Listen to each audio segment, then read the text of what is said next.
being put into bat in the 147th edition of the Battle of the Blues, St. Thomas's made steady progress on a beautiful batting surface at the SSC, producing a patient and stubborn display with the bat. Half-centuries from Jaden Amaraveera and skipper Avinash Fernando guided the Thomians to 203 for a 4 at stumps on day 1. Royal College Colombo searched tirelessly for breakthroughs, with a young Gagan Gamage leading the effort with a spirited spell before unfortunately leaving the field injured late in the day. The Thomians will look to extend their stubborn resistance on day 2, while Royal returned determined to strike early and bring an end to the resilient Thomian innings.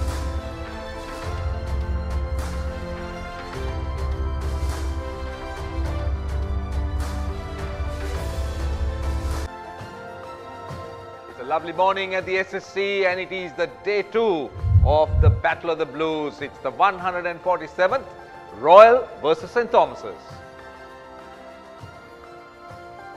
Right, let's try and show you where the game ended on day 1. St. Thomas's were put into bat, and let's see where they ended. I don't think they'll be happy with that effort. 203 for 4 looks solid.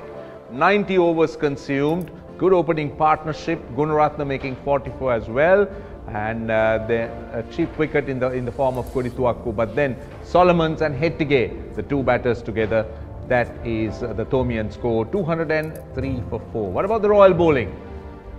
Quite a few bowlers used by Royal. In fact, they used almost all their resources, bowling resources, in that first session. They used as much as 7 bowlers, and I think they've done almost the same thing. Quite a few tried, but just a wicket each for 4 bowlers, but with nobody really looking to run through the side. So that's where the game is.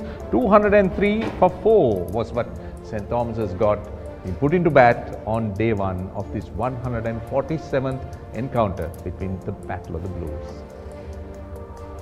Right, hello and a very warm welcome to all of you, wherever you are, in whatever part of the world and whatever time zones you may be in. It's a lovely morning at the SSC, and I can tell you that we're all very excited, looking forward to day 2 of this wonderful encounter between Royal and St. Thomas's. Historic, we've told you why, 147th, the oldest in Sri Lanka, and I suppose the 2nd oldest in the world. And to talk about it, we got our friends from yesterday, very different looking friends. I must say that Malinta Totuelage from Royal looks quite more serious, and you know, he looks to be meaning business, but my friend right at the extreme appears to carry the Thomian approach on day 1, very laid back and casual.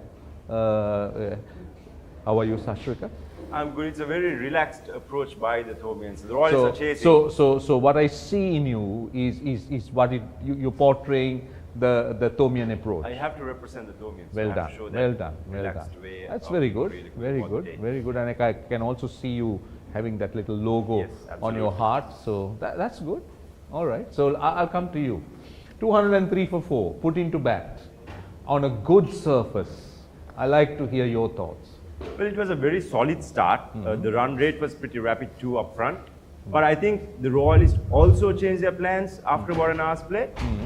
The lines that I saw after about an hour's play was a bit different as to what we saw up front. And then they were also dragging the game a bit, because they're the ones who are chasing. Understand that Thomians have the shield. A draw would mean that St. Thomas's will take the shield back to Mount Lavinia. So Royalists have to really chase it, and really hold him back doesn't really help us. Now, Malinda, I'm going to come to you, because we can also show everyone the highlights of yesterday. But from a Royal point of view, now he says it's all your fault, because you guys were bowling defensively. They were looking to score runs, you didn't allow it. Now, is that an argument that you're going to accept, or you're going to buy? Partly. Okay. The reason behind that was like winning the toss, confidently say, okay, we're going to field first. But did they have a plan? I didn't see that. Okay. So having the new ball in your hand, using 3 fast bowlers, deciding ball first, you would like to see some good line and length attacking lines, but I didn't see that.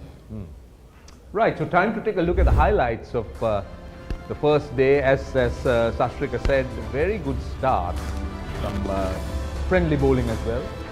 But overall, I thought it was a good session for the Thomians, particularly before lunch. Over 100 runs for the first wicket, and then just seemed to have kind of lost the momentum.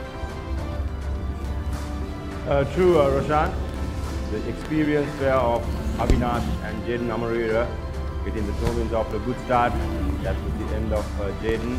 And ever since, probably the fact that some of these players were quite new to this encounter really played a part as well.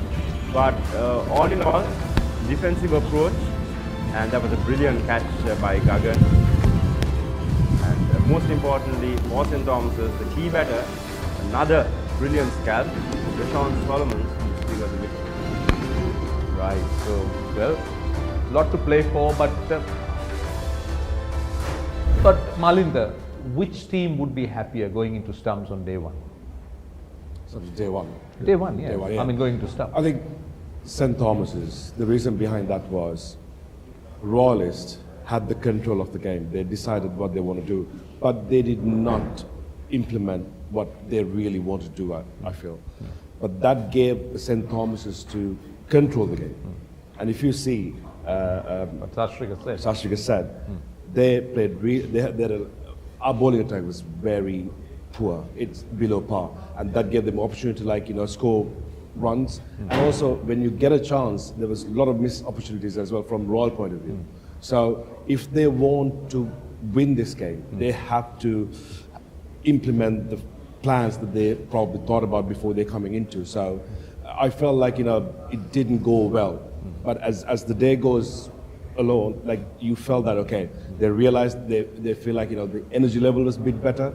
So yeah, I would say going into day two, hopefully they will learn all the mistakes from yesterday and go for the kill. Yeah, indeed, it is a learning curve, no doubt, for every young cricketer playing, not just in Royal Thomian, but in any big match, any school game. But then we've been talking about two players in particular, Jaden and Avinash. Let's first listen to Jaden. I think Laksisi caught up with him a little while earlier, and let's hear what he has to say.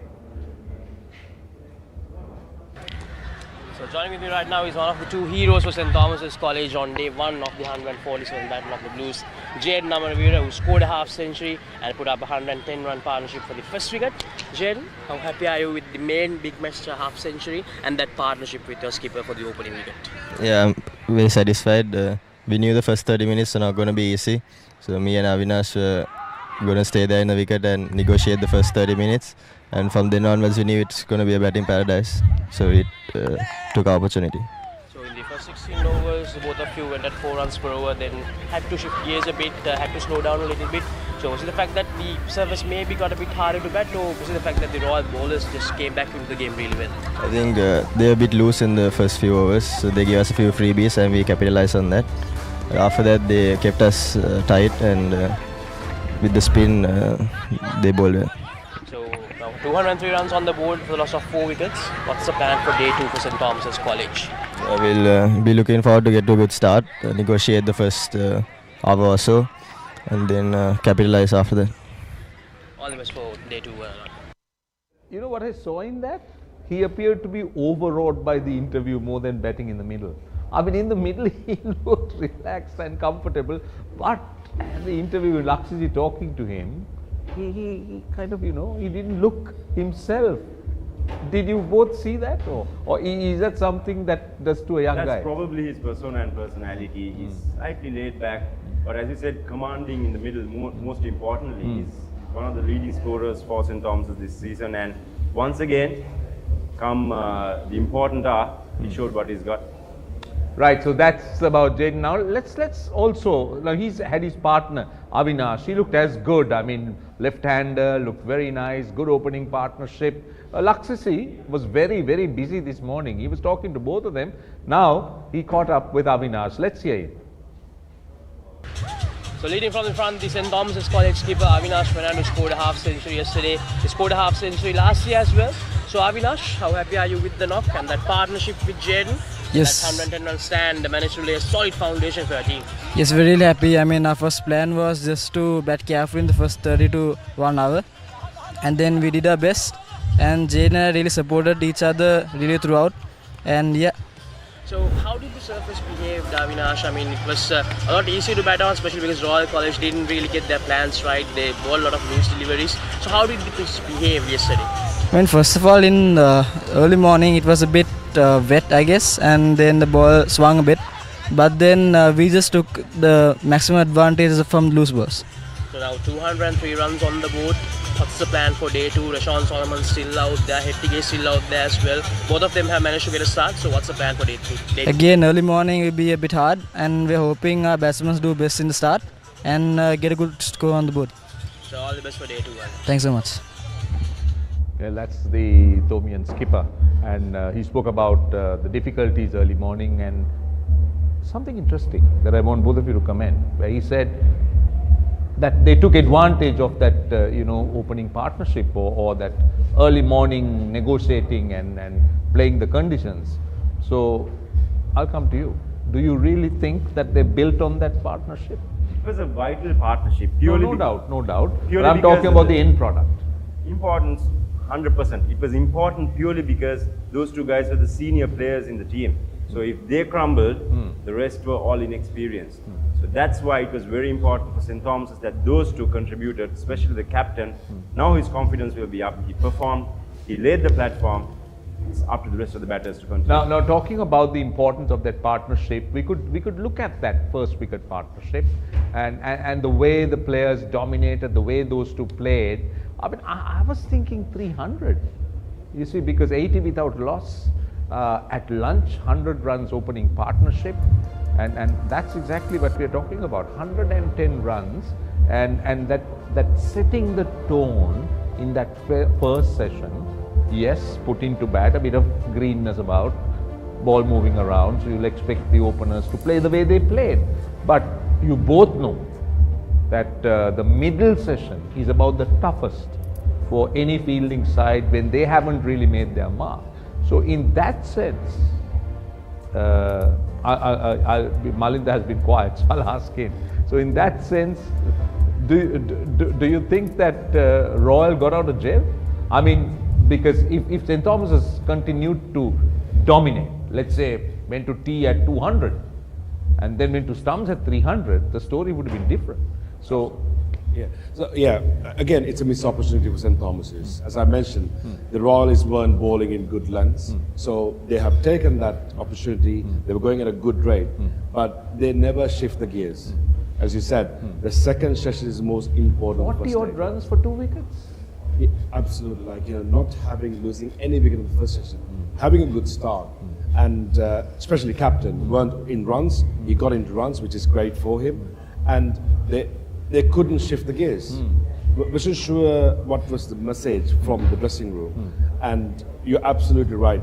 It's a missed opportunity, and if they shift the gears, they could have ended up like close to 300 plus. So then they will be in a very good driving seat. And also Sashrika, very quickly. See, we always talk about continuation. We always talk about partnership. Very quick, just a quick answer. I mean, 2 quick wickets, 2 set batters out. I mean, isn't that something that batters need to pay attention to? Absolutely, Roshan, but also we need to understand where these boys are coming from. One score of excess of 300 for the entire season. So they are not really used to all of this. So if you look at international cricket, what you're stating is absolutely spot on. I'm talking cricket. With what we've seen throughout the season, I think they'll be happy because understand that the Royalists were firm favourites this year. So they are holding things back purely because Royalists need to chase the game.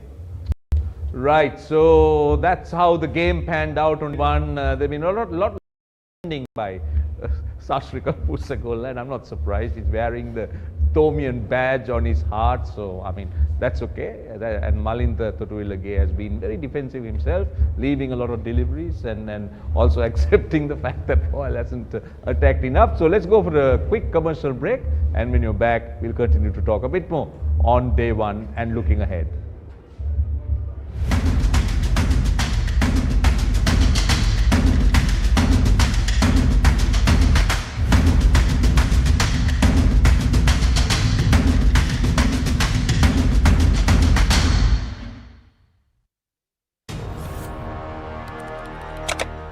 Elevate your game with the Papare, Sri Lanka's ultimate sports destination.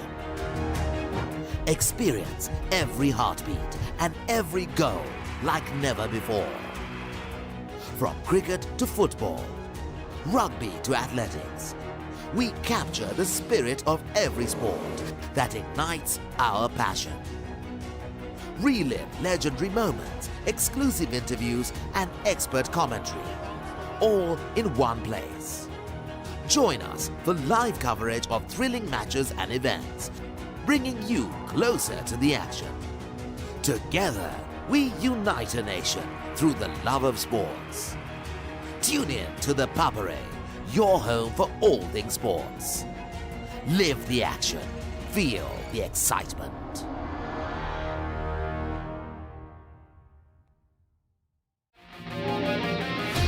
Epic rivalries reignited. The big match season is here. Iconic showdowns from Colombo to Kandy, from Mathura to Jaffna. Battle of the Blues, Maroons, Saints, Brothers, and so much more. Witness history as the future stars clash for glory. Big Match Season 2026. Big Match Season 2026. Live on Sri Lanka's #1 sports channel. Sri Lanka's #1 sports channel.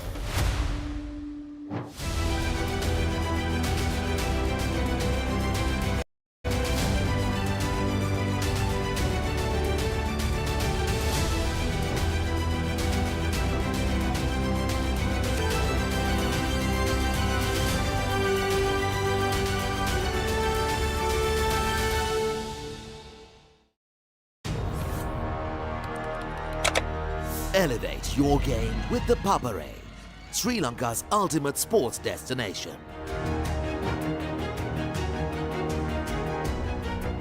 Together, we unite a nation through the love of sports. Tune in to the Papare, your home for all things sports. Live the action, feel the excitement.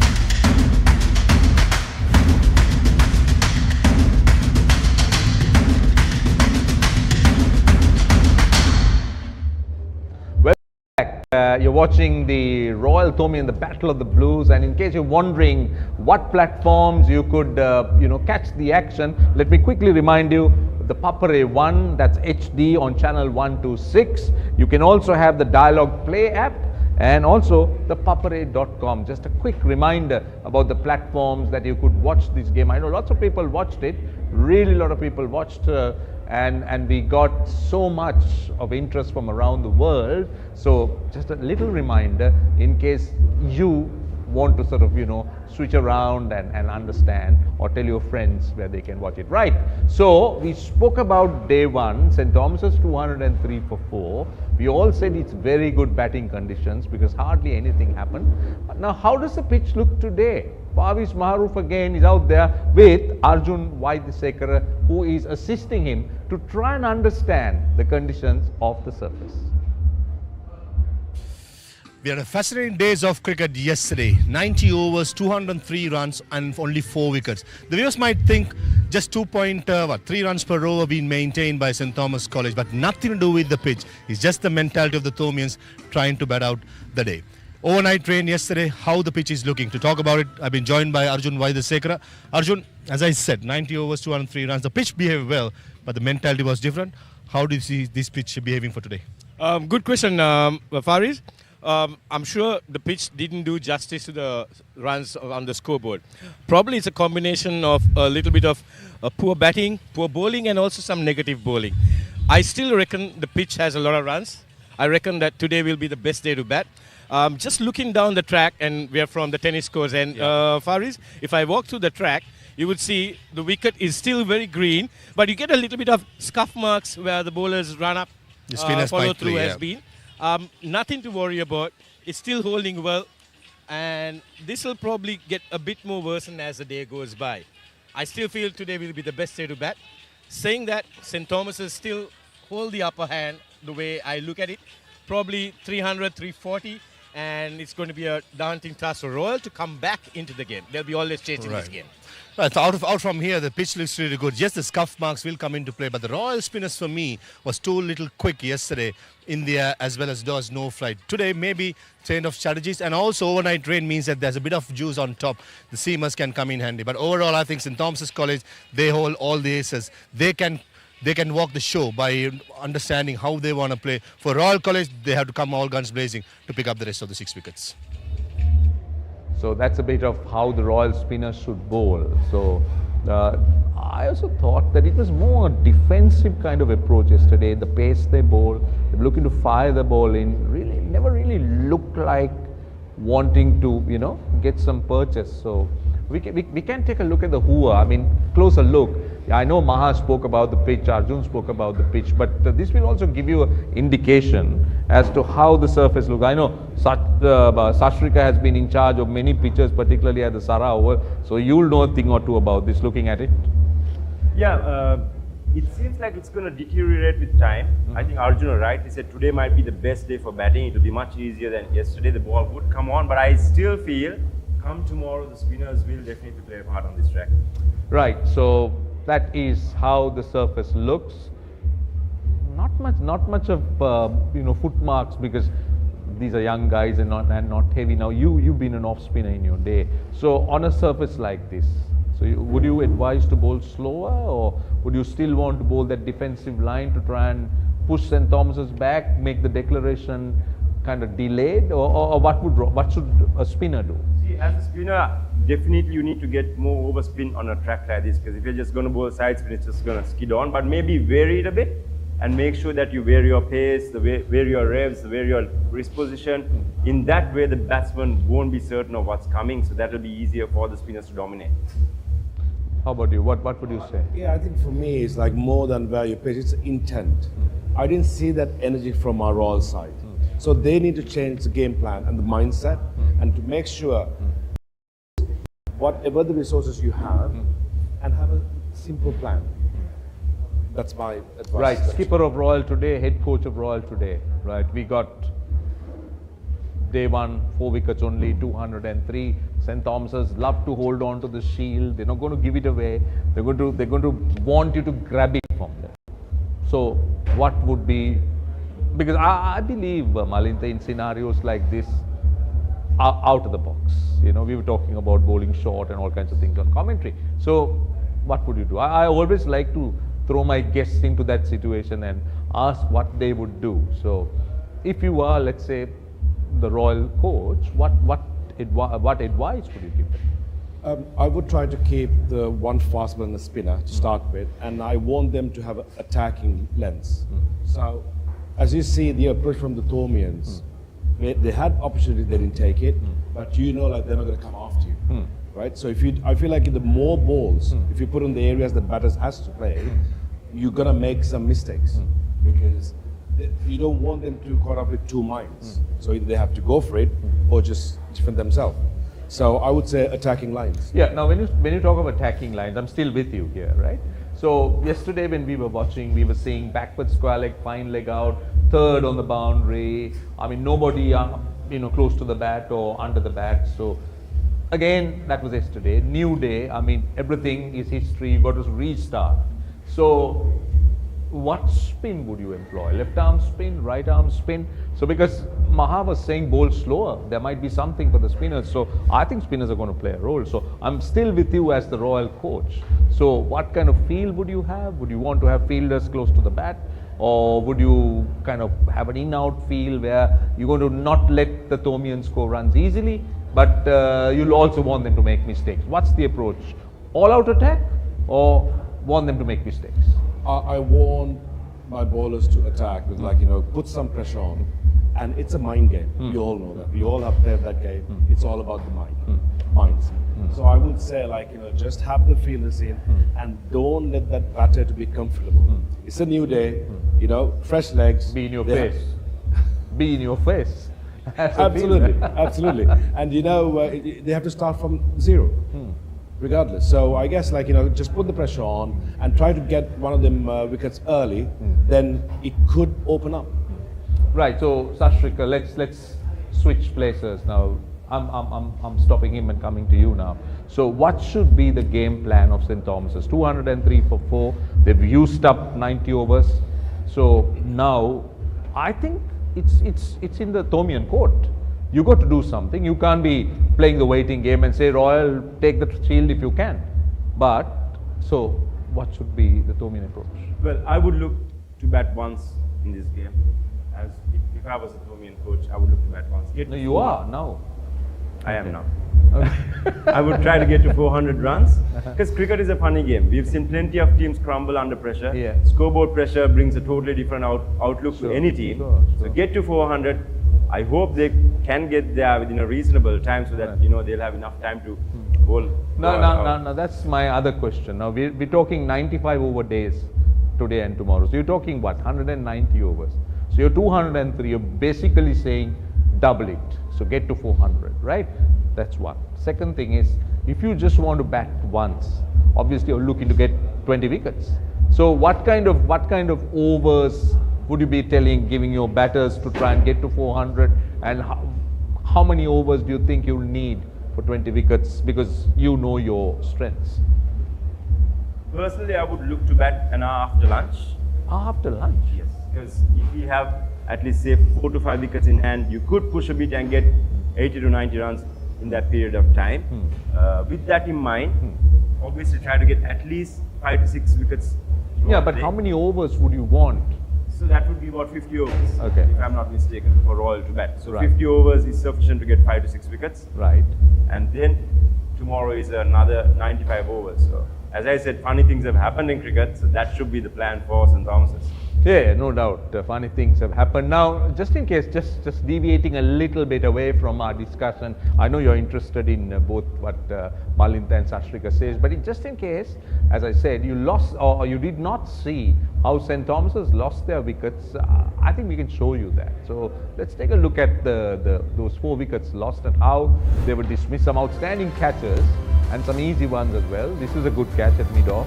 Royal missed a few, but they took some very good catches. This was straightforward. That's wicket number 2. And this is brilliant. This is really good. And even the next one. This was outstanding. This is truly outstanding. Fantastic 2 catches that would have possibly lifted aside, isn't it? I mean, Royal looked a little bit flat. That's the truth. I mean, we both agree. So, okay, let's look at it from a cricketing point of view. You're flat, a partnership is happening and you just don't know what to do with it. And suddenly a blinder, half chance, you get a run out with a direct hit or you do something out of the ordinary. How does that impact the team? Massively, massively. The main reason is like in the Royal team, we have like 3 national players. So yesterday, what I said was like, what are they going to bring into this team? You know, they have played against different countries, and what could they bring in? Now, I want to stop you there. Now, they have played at white ball cricket, right? So I'm distinguishing between the two. They played white ball cricket. They're not played red ball cricket. So can they, in reality, actually contribute? Absolutely. How? They just still play the game of cricket.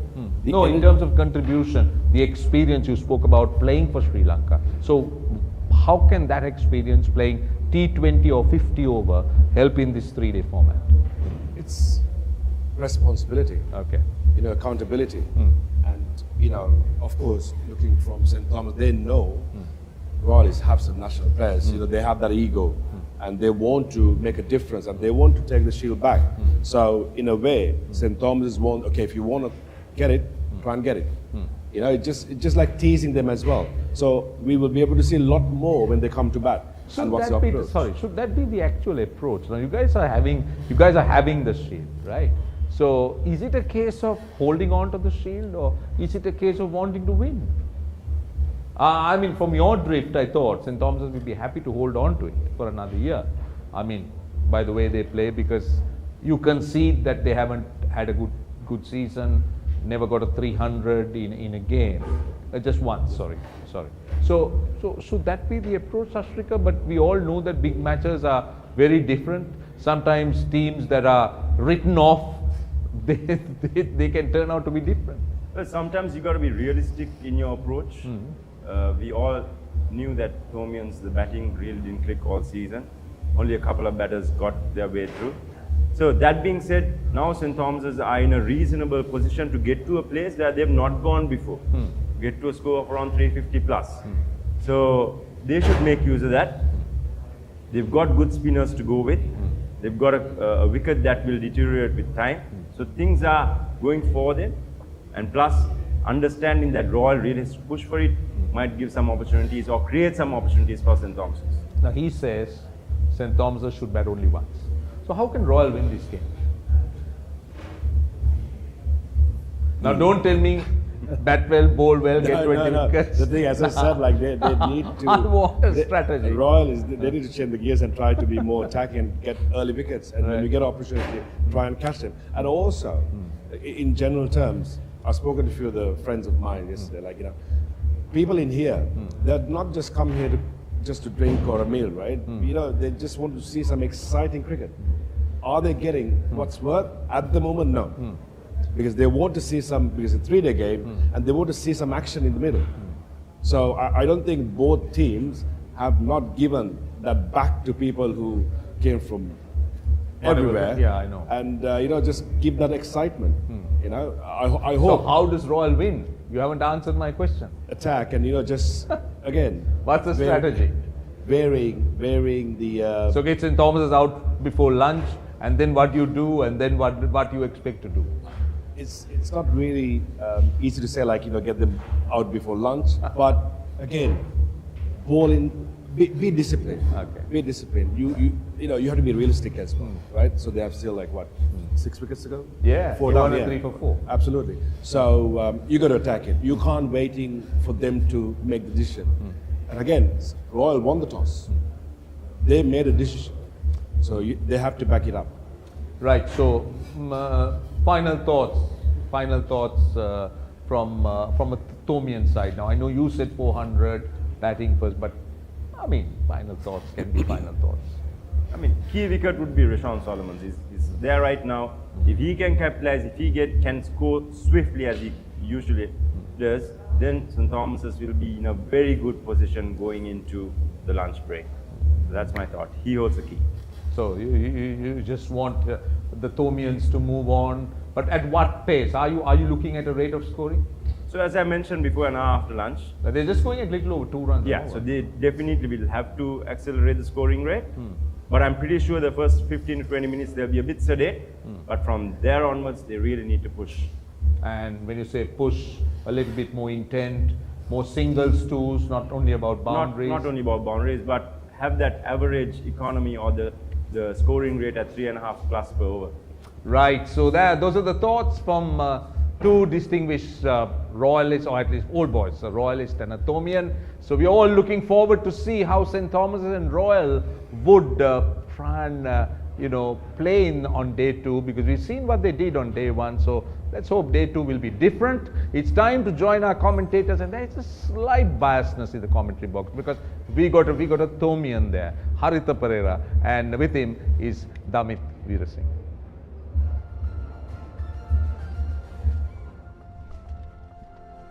Thank you very much, Roshan. A very good morning to all of you. It's the day 2 of the 147th Battle of the Blues, and this is how St. Thomas's College batted on day 1. 203 for 4. Jed Namarveera made a half century. Avinash Fernando made a half century. Methuka Gunaratna made 44.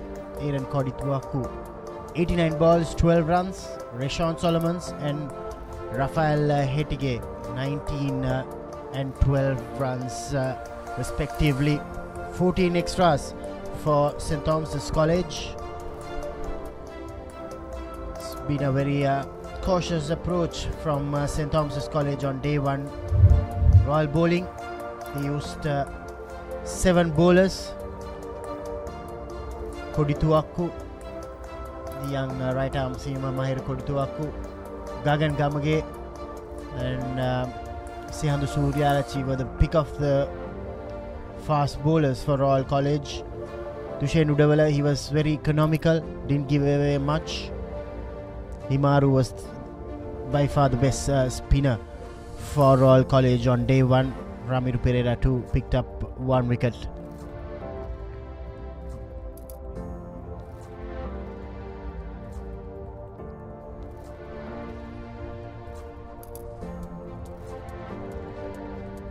Here are the teams playing this 147th Battle of the Blues. They will go down in history. All these players, for some of them, the first time they take the field here at SSC grounds representing Royal College or St. Thomas's College in the Battle of the Blues. A massive day and a massive weekend for all of these players. Here are the two umpires walking out to the middle. Chandrika Amarasinghe and Ravindra Vimalasiri. Sanjeev Fernando handing over the reins. It's the usual norm. The fourth umpire takes care of the pre-match preparations, takes care of how the grass is being cut, how the ground is being rolled around before play. And here are the two Thomian batters walking out to the middle. Rafael Hettige and Rishon Solomons. Rishon playing his second big match, but for Rafael it's the first one. It's a new day, and these two will have to start fresh and try and bat positively. As I welcome Haritha. Very good morning to you, Haritha. Very good morning, Damit, and to everybody. Yeah, together they have added 21 runs so far for this fifth wicket. St. Thomas's have had 20 plus partnerships except for the second wicket, where only 7 runs were added. The first wicket was a 100 partnership between the captain and vice captain for this game. So a few catches grasped, few decisions that did not go Royals' way on the first day. But I think both teams have a chance to get about. If St. Thomas's can weather the first half an hour and score runs, not very fast, but look for the singles and rotate the strike. If Royal can hit back, they can collect a couple of wickets. There will be some apprehension, especially on the part of Rafael Hettige. But St. Thomas's will certainly hope that they will bat through the first hour. I mean, that's what I think. Rafael Hettige, predominantly a right arm off spinner, and seems to be the Royal fielders are early on in his ears. That's very good. That's how exactly, it should be. That's exactly what they wouldn't dare go and say something to Rishon Solomons after what they experienced in the last big match. But yes, Rafael Hettige, in a more friendly way, I'll tell you that much. Seandu Suryarachi picked up 1 wicket yesterday. It was the last one to fall.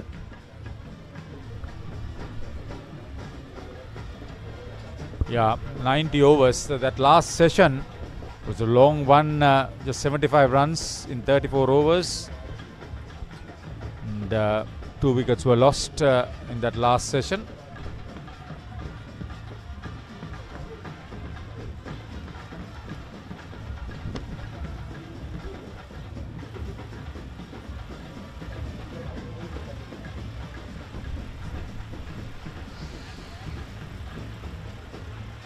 I thought Royal were also not attacking the batters, especially coming into the breaks, the lunch interval, the tea interval in particular, coming into close of play.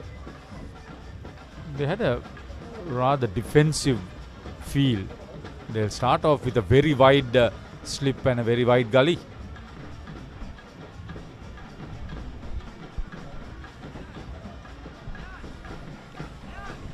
Good start from Suryarachi, coming round the wicket to the left-hander.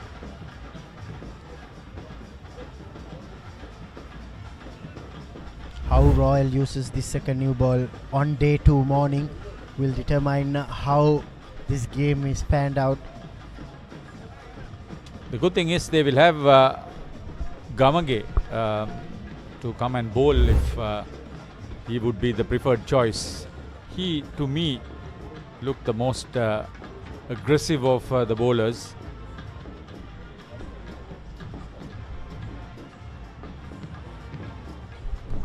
Oh, that's a peach of a delivery from Suryarachi.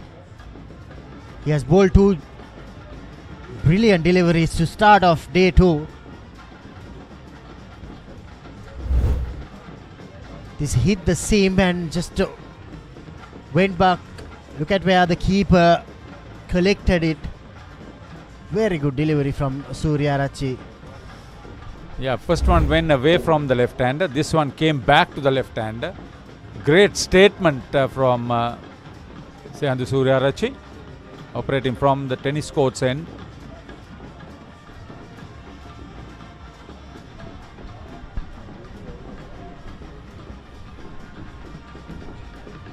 That's the first run on day 2. For anyone who's watching and who's very technical in terms of how the pitch is been taken care of, there's 4 millimeters of grass on this Sinhalese Sports Club surface, and they trim off on each day, on day 2 morning, day 3 morning, to 4 millimeters to make sure that the pitch stays intact for the duration of the game. Extra slip in position for Rashawn Solomons.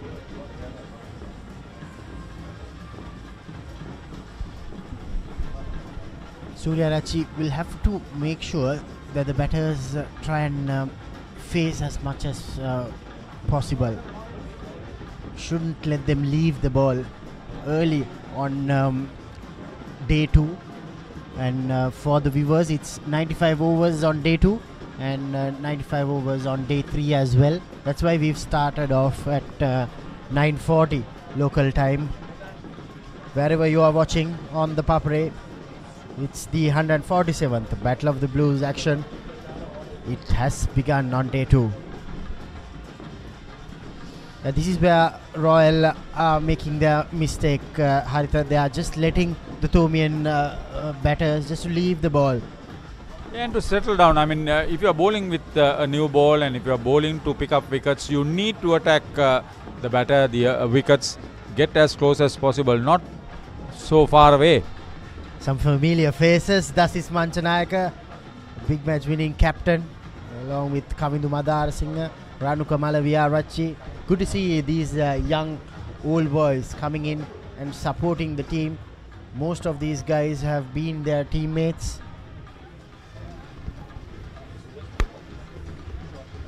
Beautiful stroke from Rashawn Solomons. He gets off the mark on day 2 with a boundary. 5 runs on the first over, from the first over on day 2. St. Thomas's 208 for 4.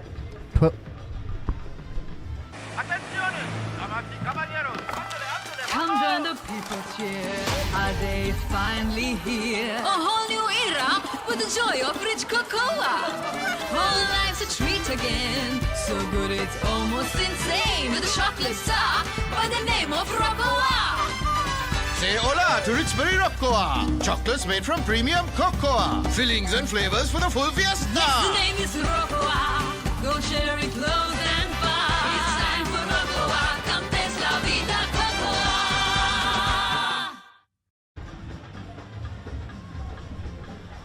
The Royal Boys tent is almost full. That was the session scores. The first session was good for the Thomians. Second was a very painful affair for both teams. 34 overs, 75 runs.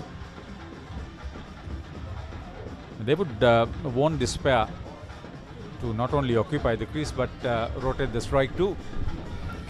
Mahir Kodituaku, he opened the bowling for Royal on day 1. He'll be bowling from the Vidya Mouth end. Gave away plenty of runs in that first over.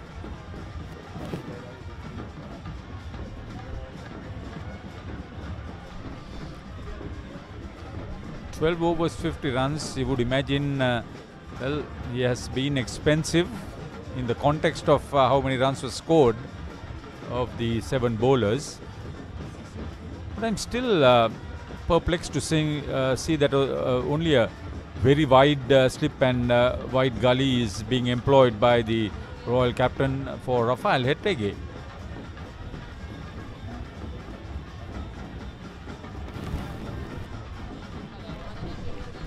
Soft hands, very good batting, very good running between the wickets from these two players. Royalists have definitely come out with a plan to attack Rafael Hettige round the wicket. Haritha, both the seamers have operated round the wicket to Rafael. One of the reasons could be that they are targeting the scratch marks, bowlers' foot marks outside the off stump to the left hand, bowling from the Vidya Mawat end I'm talking.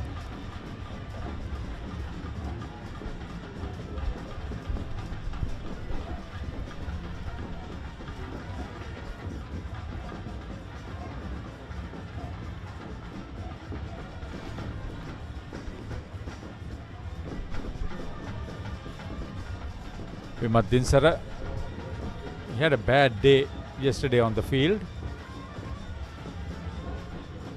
Could have held on to 2 catches from his very high fielding standards, Sri Lanka youth captain.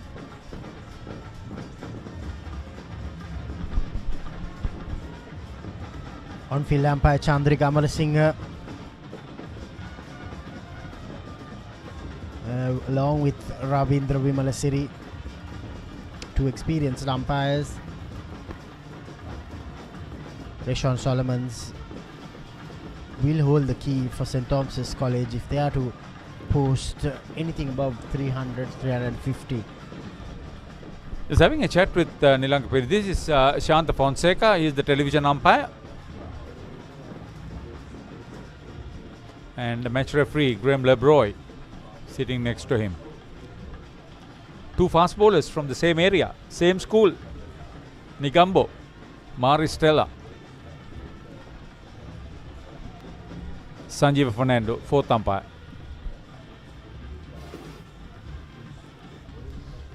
Bowling well outside the off stump. Probably they'll let these 2 batters settle in, and if that happens, it probably would not serve Royal's cause of picking up wickets in the first half hour or so. Really quick he was during his playing days. As a schoolboy, as a club cricketer, as a national cricketer.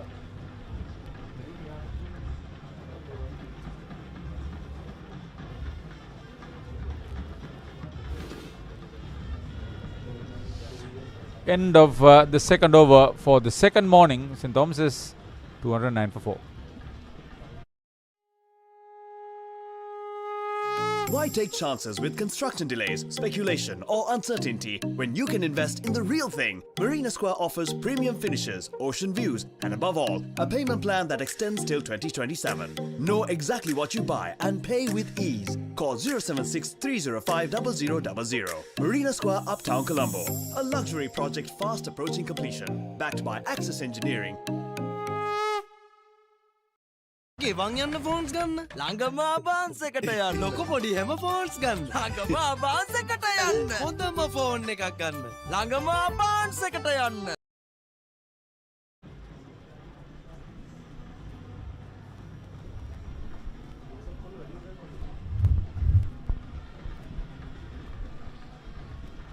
Suryarechi will continue to bowl round the wicket to Rafael Hettige. He has 2 slips and a gully.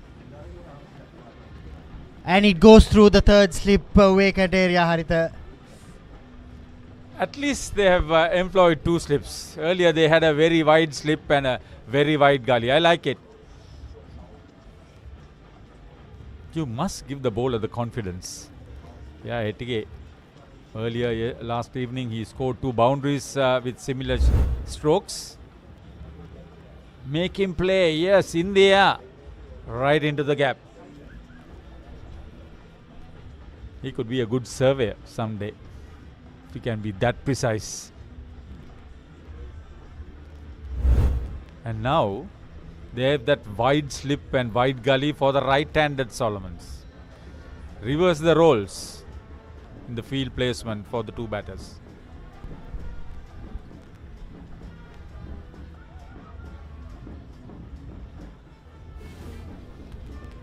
Yeah, in the previous over they didn't have an extra cover, short extra cover field for Solomons.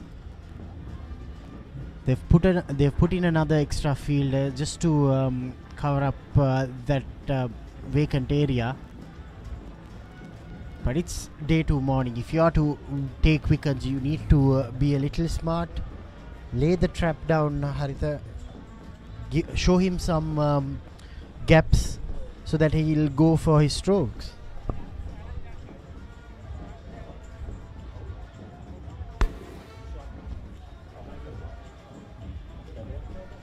That's better. Get him to play. Bowl on off stump. If you bowl too far wide, he'll be happy to just let it go.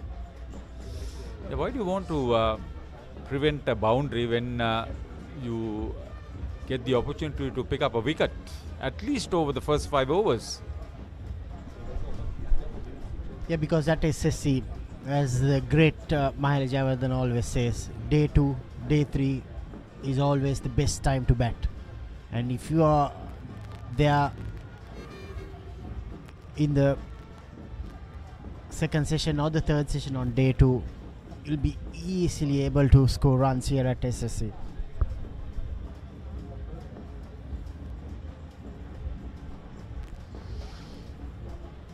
It's very predictable. He's trying to bowl too far wide outside off stump. It'll only help Thomian batter's cause, Thomian Cam's cause.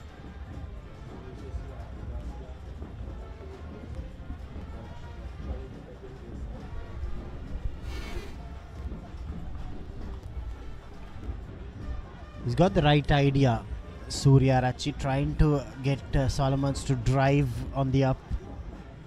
But it's just the execution. Here are the...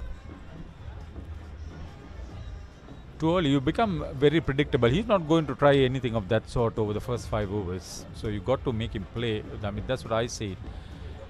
There'll be a cake cutting ceremony in celebration of the 175 years for St. Thomas's College later in the day. Congratulations to them. All best wishes to the school by the sea at Mount Lavinia.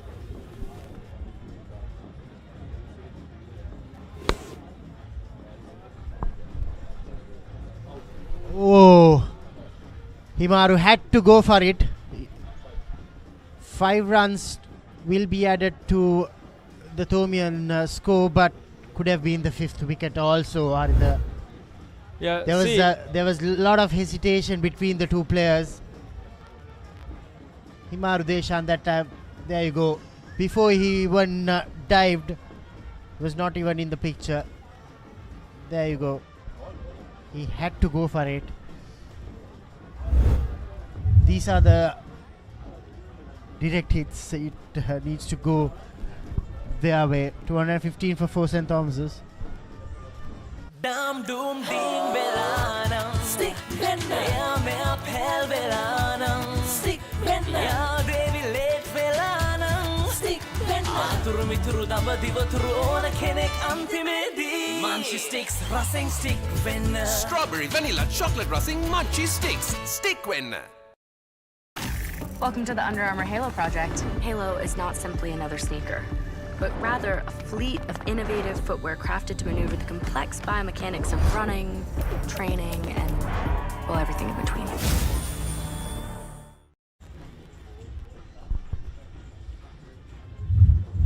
It's another good delivery from Mahir Kodituaku, and Solomons gets his second boundary.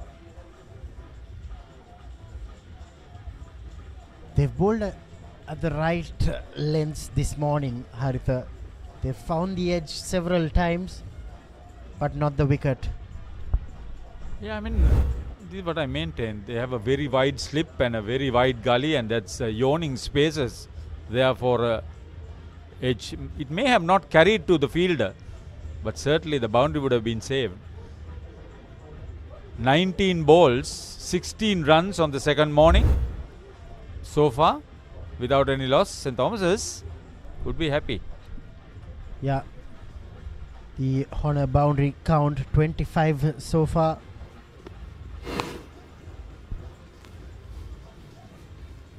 Some good timing from Solomons. When he's on song, he's very pleasing batter to the eye, Haritha.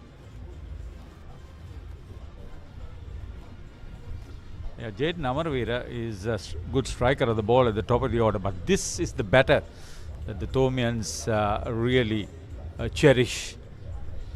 Yeah, beautiful pictures. You see the 147th Battle of the Blues happening at Sinhalese Sports Club grounds, and joining that you have the Mercantile Cricket Association having their G Division matches.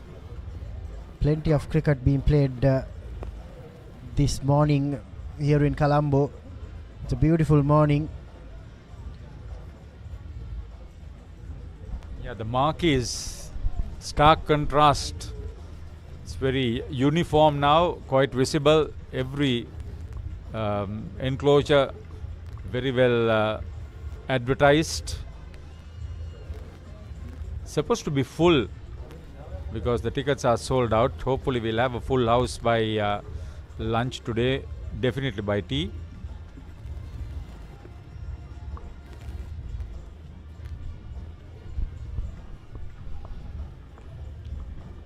It's not even 4 overs yet on day 2, Haritha, but I see a little bit of positive attitude from the Thomian batters, which is good to see. Yeah, the bowling has not been dangerous. They seem comfortable enough to rotate the strike. Yeah, and I agree with a point which Malinda Thotivilage made in that pre-match discussion. People from all over the world, despite what's happening in this current scenario especially, people have come down to watch some exciting cricket. People have stayed up late in the night, and they want to see batting like this. They want to see positive batting. Solomons have shown great positive attitude on day 2. That's the 26th honor boundary.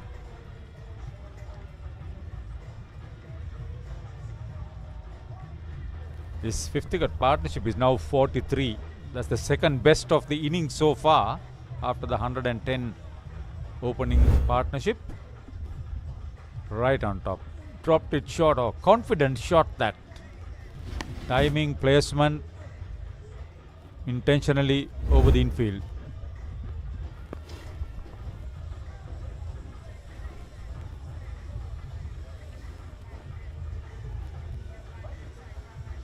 .226 for 4 St. Thomas's.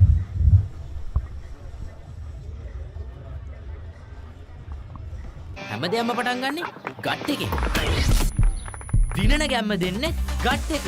හැම මොහොතකම life එකේ ඉදිරියට යන්න healthy gut එකක් ඕනෙමයි. DR20 probiotic සහිත ලංකාවේ එකම set yoghurt එක. Anchor New Deal.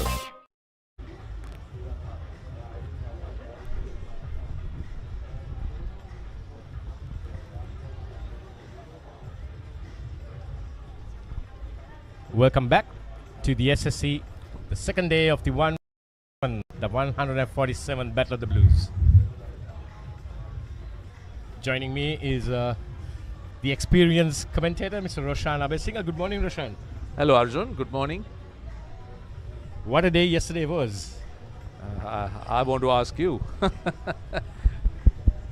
I just wanted to understand the Thomian approach, because you get put into bat on a good surface and you get a good opening partnership. Swinging down the leg side, you get a good opening partnership, and I mean, you look to be dominating, and then how do you suddenly lose that momentum as an ex-Thomian? What explanation can you offer?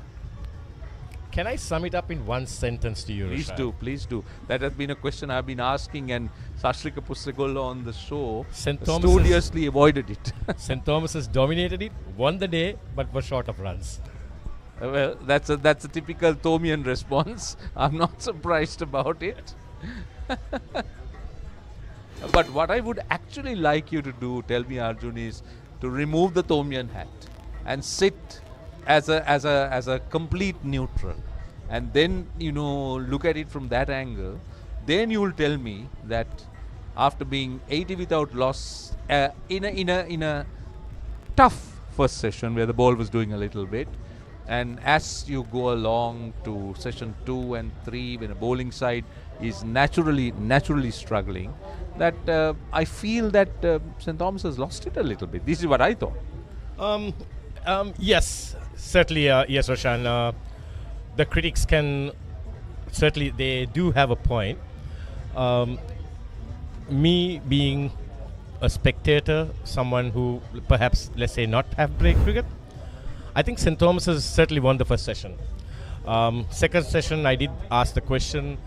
There was no message sent out to them to bat defensively. It was just that they got into a bit of a shell, a rut.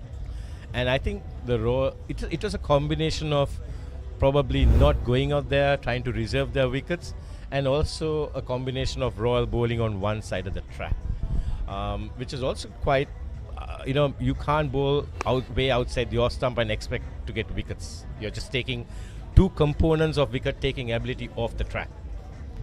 So, yes, St. Thomas's certainly could have been about 40 to 60 runs more at the end of play yesterday. But nevertheless, the game is still open.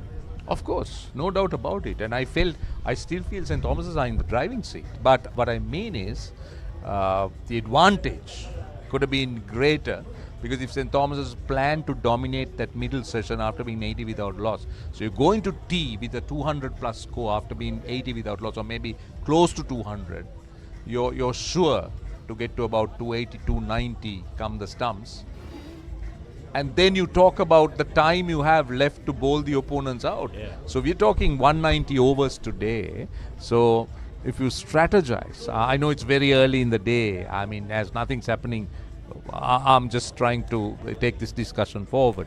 Certainly, Roshan. Now, if you consider Jaden Namarweera and Avinash Fernandez, the two openers, Avinash the skipper, Jaden played a second fiddle to Avinash, but throughout the season it has been the other way around. Jaden has been the more aggressor, who has been scoring runs very quickly, and Avinash playing the stay on kind of a control. 227 for 4. Why real energy? For passion. A competitive spirit. For life on the move. To work hard and play hard too. Real energy is for the night owls, the hard workers. It's for those who do and want to keep doing. Right. Real energy. Honor X9D. All angle ultra tough. IP69K water resistant. Honor X9D. 147 for 4. The SSC looking very, very, what should I say, looking smart with all those lights on and the drones giving some wonderful pictures from a bird's eye view. And I know this young man Solomons have been spoken of very highly. Young Hettige is a grandson of an ex-Sri Lanka cricketer, the days where it was unofficial cricket, but still it was Sri Lanka cricket, Kirti Gunaratne. And so how as a Tomian, I mean, going forward, both these guys are young. So we're going to see some spin, left arm spin with a silly point and a slip. And field is packed on the offside. So how do you see these two young cricketers? Because I'm sure you watched a lot of Tomian cricket. Roshan, just coming back from the earlier question, we're talking about the batting and especially these two. Apart from these two, we saw young Metuka Gunaratne yesterday. He was a bit cautious, a bit apprehensive, and probably also that was also a bit slow. But the roles were clearly identified that Jaden Rees would be at this wicket, preserve his wicket, put a prize on his wicket. So probably that was also playing on their mind. Perhaps all that was a result of that slow scoring in the second session. Coming back to Tomian cricket, we got 4 15-year-olds or below playing this first game, and a good future for these young lads. It's a good opportunity for them to prove themselves. They're very highly talented. But it's their first game, so it's nerves. And perhaps that's why I'm a bit puzzled that Royal did not bat first and put this Tomian batting under pressure. That is a really puzzling question, because you would expect the surface as good as this, the sun shining. Maybe you got to survive that first half hour to the hour, and then you got runs for the taking. And also we've spoken about the fact that Royal has 3 under-19 internationals in the side, so there is a fair bit of experience. So of course, whilst we talk about St. Thomas's not looking to push things along, I think the onus was on Royal to try and make things happen. So dot to end the over, 227 for 4. හැමදේම පටන් ගන්නේ gut එකේ. හරිම decision එක වෙලාවට ගන්න හයියක් වෙන්නේ gut එක. හැම මොහොතකම ලයිෆ් එකේ ඉදිරියට යන්න. හෙල්දි ගට් එකක් ඕනෙමයි. ප්‍රොබයෝටික්ස් හා අත්‍යවශ්‍ය පෝෂක පදාර්ථ සහිත New Dale Green Tea Yogurt. Gut එක රෙඩි කරන්න. Pain can pause your active life. Get the all-new Move Pain Relief Spray for fast, long-lasting pain relief.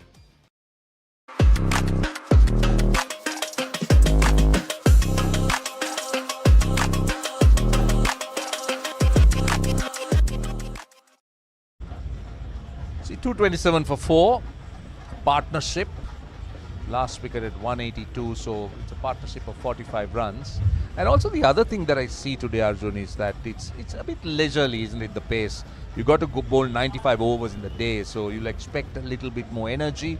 But I think Royal needs to do that.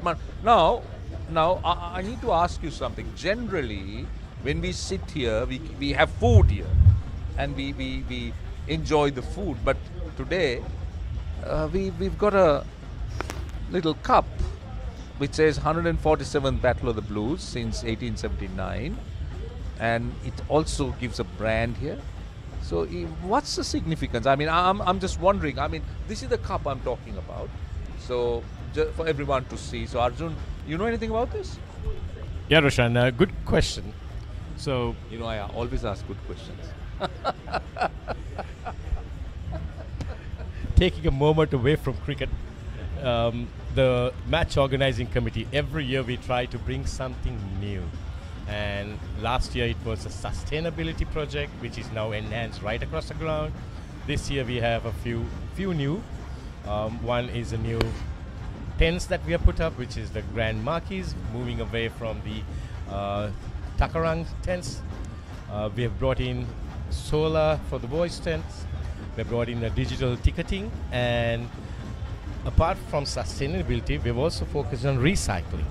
So the entire ground has been given, all the tents, this cup, which is branded. We've got a sponsor, Abans, who's coming, and it's a souvenir for everyone to remember the Royal Tomian. This cup is made out of wheat grain, and it's 100% recyclable and biodegradable. So it's not about cricket, we're also looking at the sustainability side and the well-being for the environment. That's what the Royal Tomian stands apart of being the big brother of big matches. Well done, congratulations, that's very good thinking. In a day and age where people pay hardly any attention to what you were just talking about, I think environment and sustainability and all the words you used are so important going forward. Because we do, oh lovely, beautiful, beautiful. That is a really good shot, a shot of class, just lent into it, and lovely flourish. That symbolizes the skill level these young lads possess. Top shot, that one. And one more thing, Roshan, which really puzzled me was that you want to take the lease of the so-called green track that we saw, which is still green, by the way, and we didn't find the Royal wicket-taking bowler sharing the new ball. See, Arjun, one thing, I watched not a lot of school cricket, but I watched a little bit of school cricket. And all I can say is, I'm not so sure whether the game is really captained by the captain or a force outside the boundary. Oh, Rashad, you just opened a can of worms there. I don't mind it. I really don't mind it. And I think that's one of the biggest problems, because you need to help these young cricketers to learn through their mistakes and learn on their feet. It's a part, you know. Oh, that's it. Royal breaking through. Very good catch. Outstanding catch. Playing outside the off stump. A bit of acrobaticness in the keeper. And it is Hettige playing outside the off stump. That's the length that Royal should have been looking for. Another look. We were just asking the question why this young lad was not sharing the new ball. He's opened the bowling today. Broken through for Royal. St. Thomas's now in a little bit spot of bother. They were looking to get 300, perhaps 340, bat only once. They made themselves that task a bit more difficult as Hettige walks back to the hut. Out for 20, 231 for 5. Honor X9D. All angle ultra tough. IP69K water resistant. Honor X9D.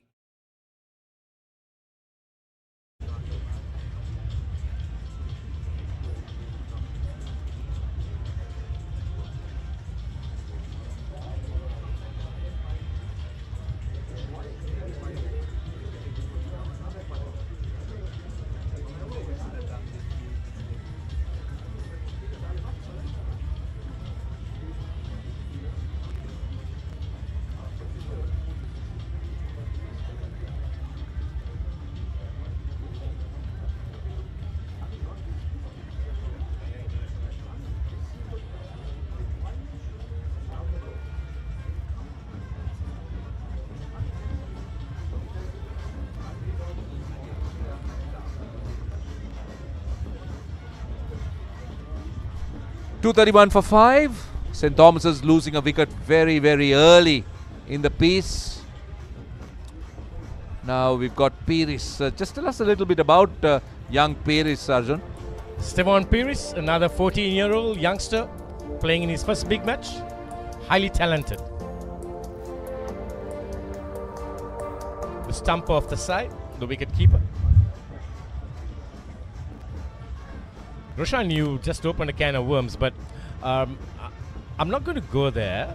But the Royal Tournament is a total different game. Whatever you do during the season, the two-day matches, the tournament matches, the traditional matches, you can lose, you can win them, but what matters is the Royal Tournament. What do you do on these 3 days?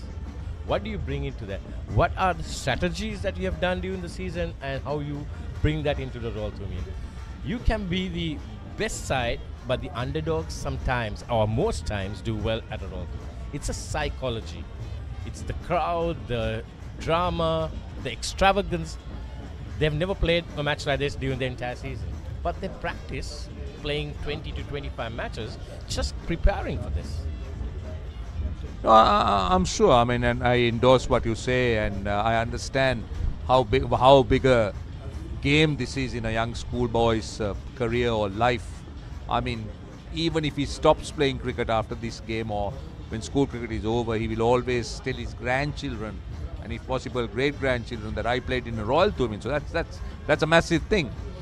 But I'm just talking about the general, mannerisms of coaches that look to control from outside the boundary, which I don't kind of agree. I know coaches, they depend a lot on, their survival depends a lot on a few things, including results and winning. But I think this is the cradle of cricket in Sri Lanka. School cricket needs to be guided, not, not directed or controlled. Very true. That's the end of the Thomians' 98th over.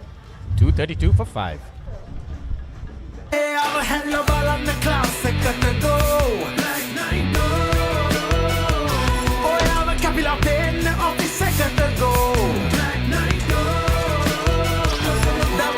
Refresh when the train got to go.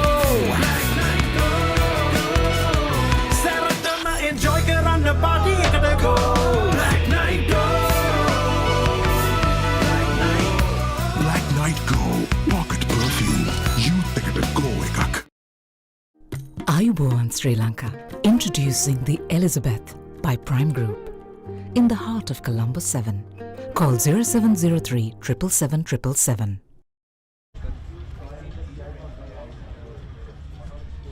Right, so St. Thomas's 232 for 5. 98 overs, so they're going at under 2.5 runs an over at the moment. And obviously the Thomian strategy is to try and bat long and get runs on the board, put pressure on Royal, expect the surface. I heard you say that this will be the best day for batting. So let's see how the Thomians set about. Roshan, I don't want to jinx this young lad, but Solomons is on 40, and this happened last year as well. He got to a 44 without anybody realizing it and became the match winner for St. Thomas's in that record-breaking run chase of 233. Yeah, that was an exception. I think that was something that a lot of people spoke about even after the game, because the declaration to start with was looked upon in through different angles. Would it have been looked differently for all one? No. I'm not in any way taking anything away from St. Thomas's. I think that was a brilliant win, and no doubt about it. I mean, you throw the challenge, you accept it. That's how you play cricket. So, but on a personal note, I was a little bit surprised because they were given 40 overs. Yep. So, if I was to sort of wait, then the chances of a team getting 230 was greater. This is a little bit about Royal College. I mean, one of the greatest institutions in the country. Top shot, Roshan. Driving down the line. This is exactly what he did last year. Roshan, you spoke about whether it's the right decision. I'm a very strong believer. The captain, the think tanks, the vice captain, the coaching staff, you make a decision, you back your decision. You went for a win, you lost. You can't say that it was a bad decision. No, it's never. One more never. wicket, you won the game. Yeah. It's the greatest decision. Yeah, of course. And the match went to the last over. Cricket was the winner ultimately. And you got to be proud that you backed yourself up and made that decision. No. I'm not even questioning the decision, but I was just saying, just after the game. I mean, it's always easy to talk about it after the event. So after the game, in my mind, I was just wondering, okay, all right, so which is easier, 10 wickets in 40 overs or 230 in 40 overs? So I was telling myself 230 in 40 overs will be, for me, an easier target than 10 wickets in 40 overs. Roshan, when you considered all that, St. Thomas's chased almost 6.3 runs per over starting, and that's quite possible at SSC. The ground is quite lush, very fast ground, but St. Thomas's has never chased a total of this during the entire season.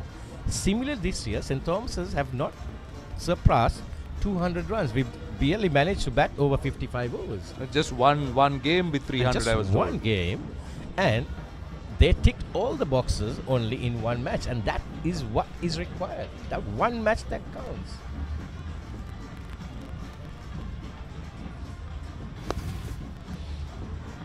Oh, I like this boy, Roshan. Solomons. He's a grafter. He's not that hard-hitting batsman who would take the leather off that ball. Well, that's a good way to end the over. Boundary for St. Thomas's, 238 for 5. And it's a good way to end the conversation as well, Roshan.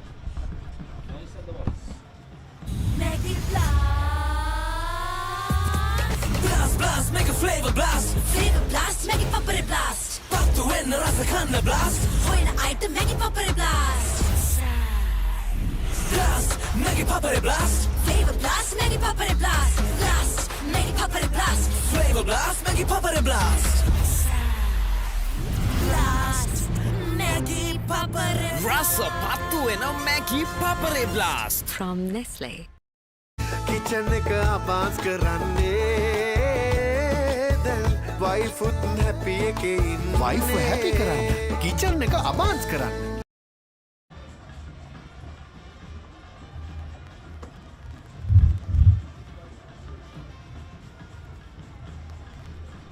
Good morning and welcome to the second day of the Battle of the Blues. And it's beautiful out there. You can see Gagan's warming up. And he hasn't been his best yesterday when he started with the new ball. And hopefully he has a plan to execute today. Maha, good morning. Morning to Manitha, morning everyone. It's been a decent start for Royal College this morning. Picking up the wicket of Rafael Hettige for beauty by Suryarachi. On the other hand, Rashan Solomons have been quite solid. 46 of 107 deliveries.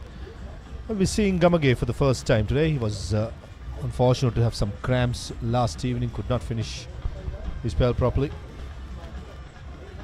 Certainly the fast bowlers have found some swing. Hence, that's why I think the skipper Rehan Pires have been continuing with the seamers this morning.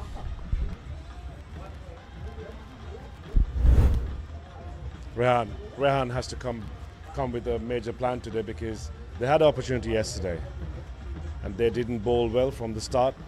But hopefully, let's hope they get some new, quick wickets and get their best batters to bat and get some fast scoring runs.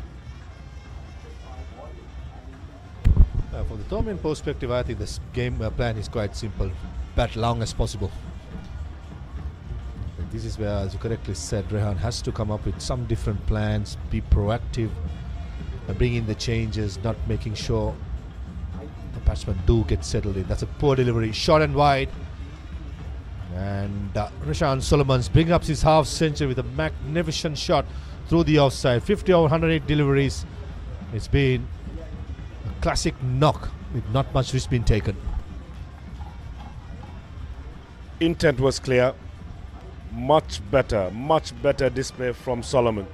We have seen him last year, how attacking batter he could be. We started to see his remarkable attacking shots, short and wide, and he punished it. No mercy there.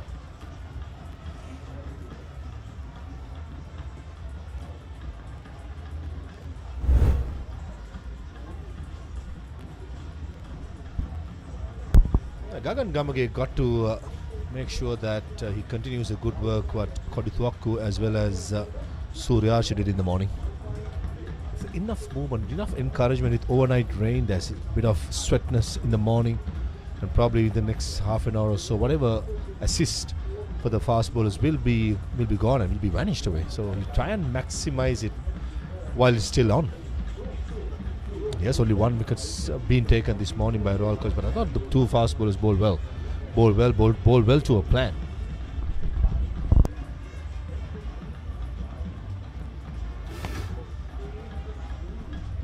That's a decent delivery. And Maha, just a quick question, if you're in this position, do you see a result? And if you want a result in Rawley's perspective, what should they do? And what should be their plans for the next two sessions? Manitha, there's no secret. Royal College, their strongest is their batting. With the likes of Rehan as well as Ramiru, Vimal Dins are all good players and they're quite attacking players. So first and foremost, my message would be for the Royals to take up the next 5 wickets, and whatever runs they score, Royal College need to come out and bat positively. Maintain a run rate close to about 3.75, 4 runs per over, and be positive and show that intent. But on the other hand, Stormians, their game plan is quite clear. They just want to bat as deep as possible. On the Royal College, they got to make the running now. First pick up the 5 wickets, and then second day at the SSC is usually good for batting, as well as the third day, the first session. So try and maximize and come back and try and get Stormians all out for second innings if it's possible. End of the 100th over is 243 for 5, and Solomons have been brilliant, 50 of 112.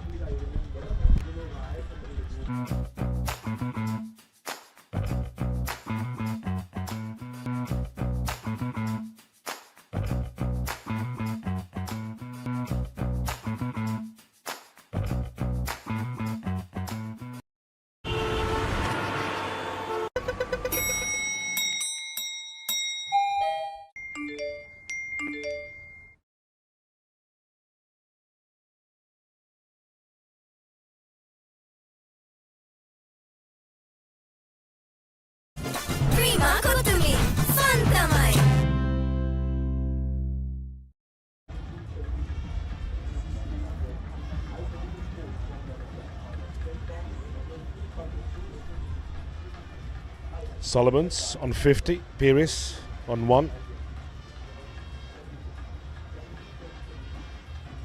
Suryarachi still operating from far end.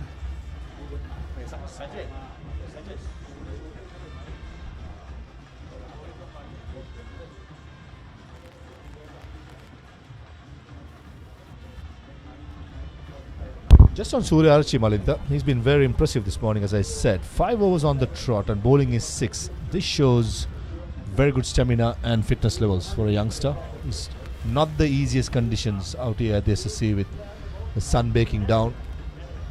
Oh, close, and given. Ravinda Vimala Siri, no hesitation, and I thought that was a right call. Pires was playing for the ball, just trying to move it away, but this occasion it was the inducker, and a decent decision by Ravinda Vimala Siri.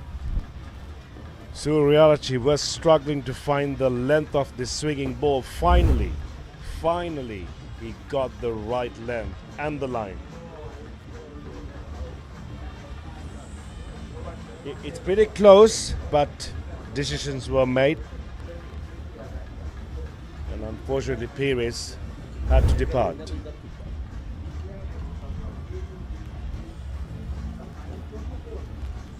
Stephen Pires managed to get only 1 run, and the score. Black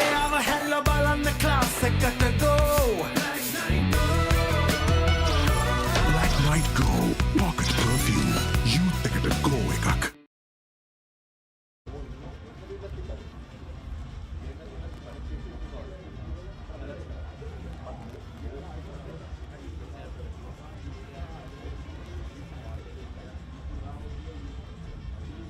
Against run off play, a couple of wickets this morning for Royal College.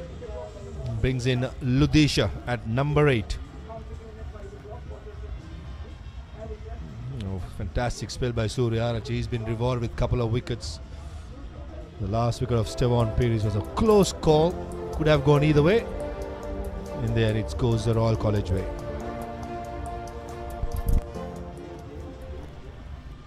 I think the main reason that would become a negative decision for the batter is that there was no stroke offered, and of course, if the umpire thinks that the ball's going to hit the stumps, which it could have been, so I in my opinion, I think that was quite a firm decision from the umpire. Ludisha Matarage, if you look at it, he has played like 14 games.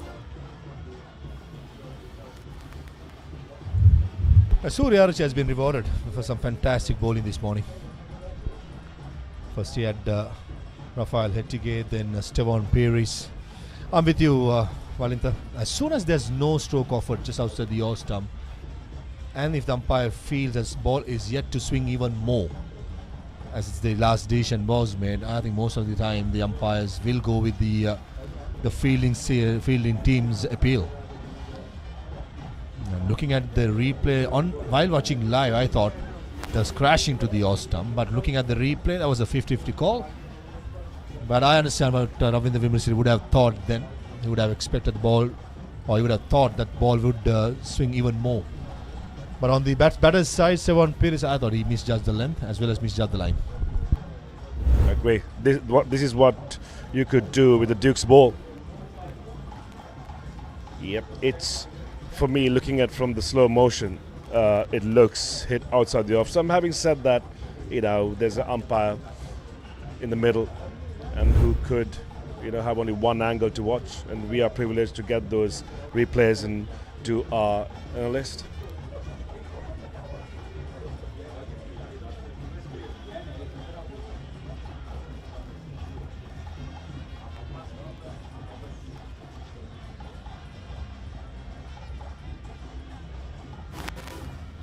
Driven beautifully, it could be close one. I'm not sure if the non-striker made his crease, but in the end, couldn't get the ball into the stumps.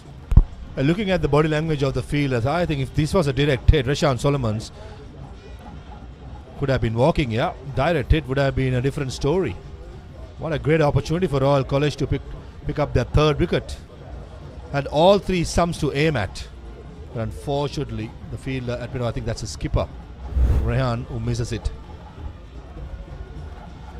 The lady luck when it comes to some of the decisions were with St. Thomas's yesterday, got to be said. But this morning, certainly the luck has reversed to Royal College with that double decision. As I said, it's a 50-50 call. Probably the height, yeah. That's a signal by Ravindra Vimalasery. Looks straight, but the height was a little too much for Ravindra Vimalasery's liking.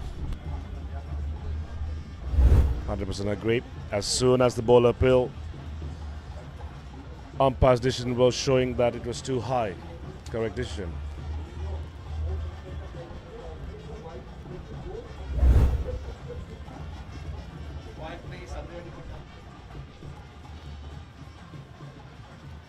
Lim Sarab.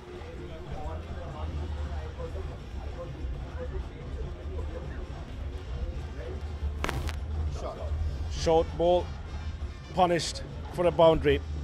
He started his account with a boundary. Total now gone up to 247, loss of 6 wickets.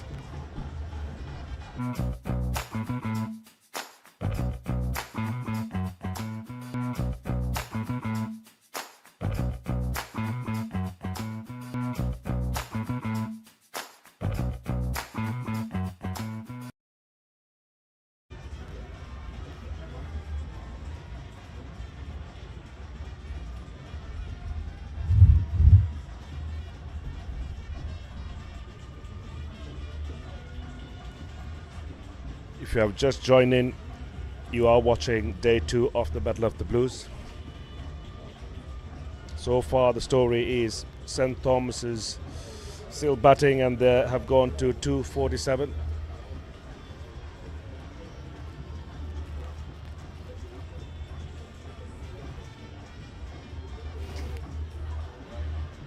There's a little appeal, not that confident from the fielders.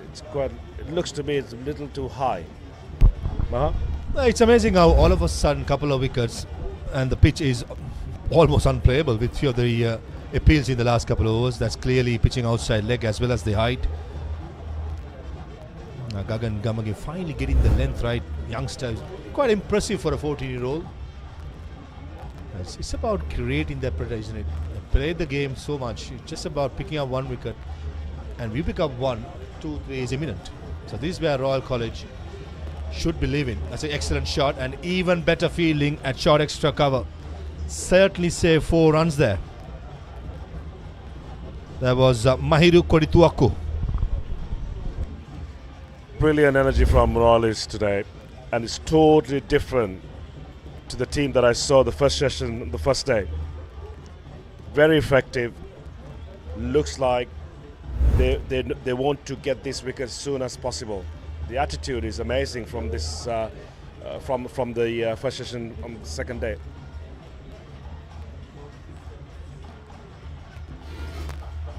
That's a beautiful shot. Very calm. just over the wicket keeper for boundary. Call it whatever you want.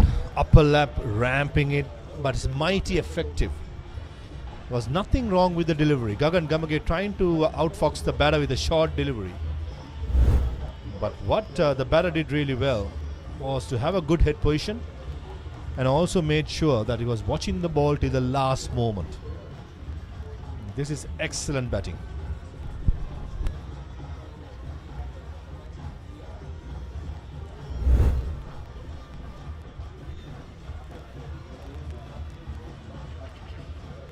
Gagan, only just 14 years old.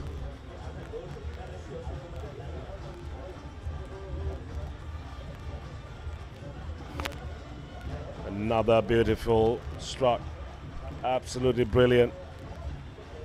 Yeah, take above Rashawn Solomons. That was an excellent shot. Couple of deliveries before, almost similar shot was saved at extra cover, but not that occasion. This was right in the gap, and the length was way too full by Gagan. Trying to overcorrect his length. The previous delivery, short one, went over the slip fielder for a boundary. Trying to pitch it up. He's doing the right thing, but the length for me was about 6 to 8 inches too full for a batter who has been batting so well. And Rashawn Solomons, when he hits it, most of the time it finds a gap and he stays it. We all have witnessed what he has done last year. And he's a person who can accelerate the score at any given time.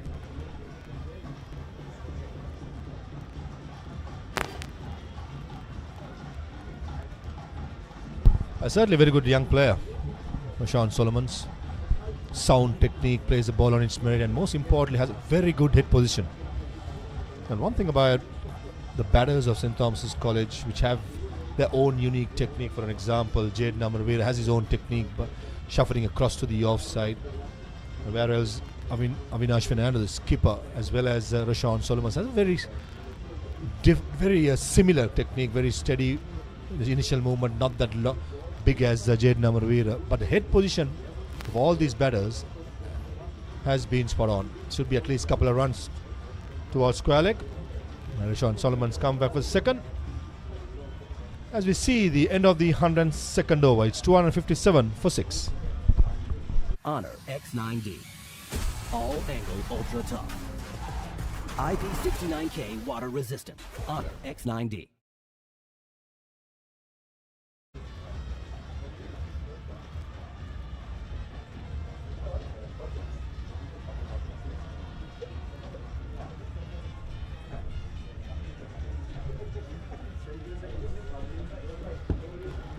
Early on in the second day, and we've already raised 317,000 rupees as part of Dialog Pledge, which is a wonderful initiative done both by Dialog and the Royal Thomaian Joint Match Organizing Committee. Good morning, ladies and gentlemen. If you're just joining us, it's 257 for 6 St. Thomas's. We've had 12 overs bowled during the day and 43 runs scored. So St. Thomas's have up the scoring rate, mainly and thankfully to Solomons, who's gone to 60. Showed a lot of promise. The previous over got 3 back-to-back boundaries and seems to be brimming in confidence out there in the middle. I'm joined with Shashika. Shash, I think the start has been good by Surya Rachi. Unfortunately, from the Vidya mouth end, there's not much happening for the bowlers, but Sehandu has got the ball moving and he's asked quite a few questions from the batters at the start of this play. Good morning to you, Harun. Good morning to everybody who's tuned in to the Papare. Yes, Thomaians accelerating a bit from the overnight score. They've gone on to get to 257. They've lost 2 wickets in the process, but the plus point for St. Thomas's is the absolute presence of Rashawn Solomons, who's looking a gem out there, Harun.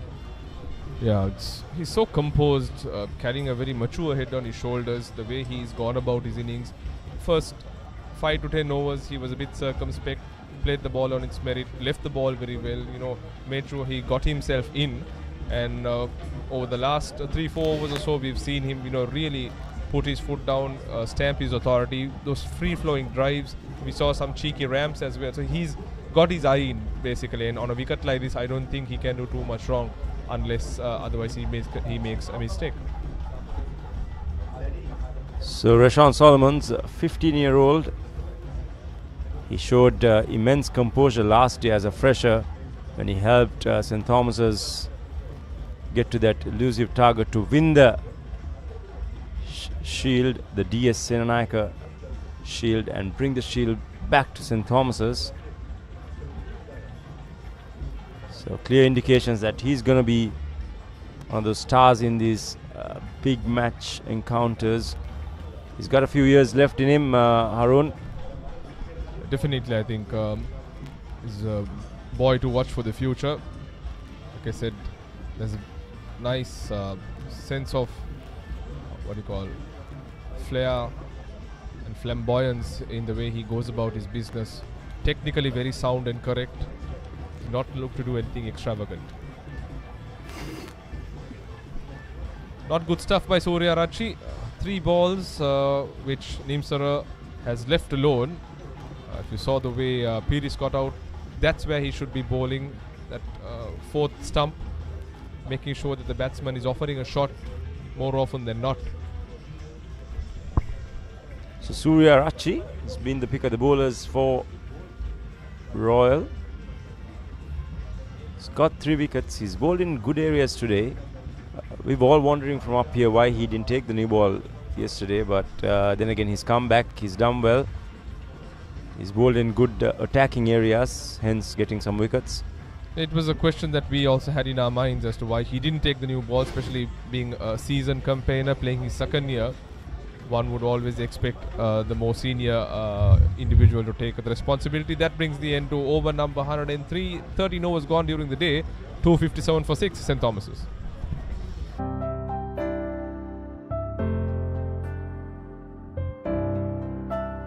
So that you don't stay angry. So that you never get late. H&B Happiness Cards. So you always stay happy. Enjoy happy offers, happier moments, and the happiest memories. No wonder H&B cards are now called Happiness Cards.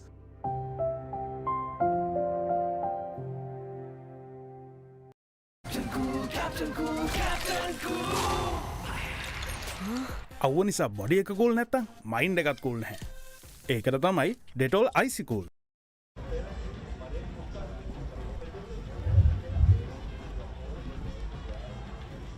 Absolute brilliant pictures brought to you by this great production feed, ThePapare, bringing you pictures all across globe. The 147th Battle of the Blues, day 2 here.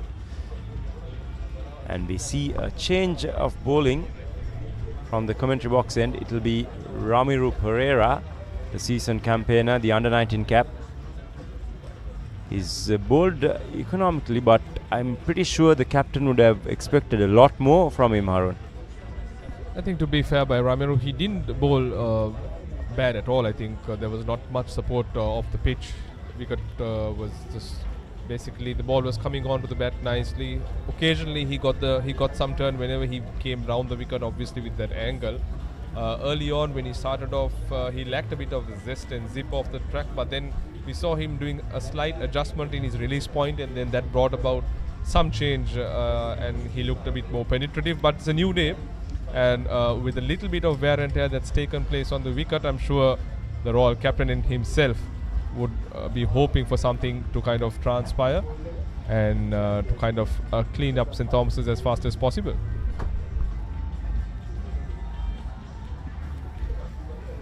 A low full toss clipped by Rashawn. They scamper through for a very quick single. Those are the deliveries as a batter, especially when a leg spinner comes into bowl. You need to capitalize.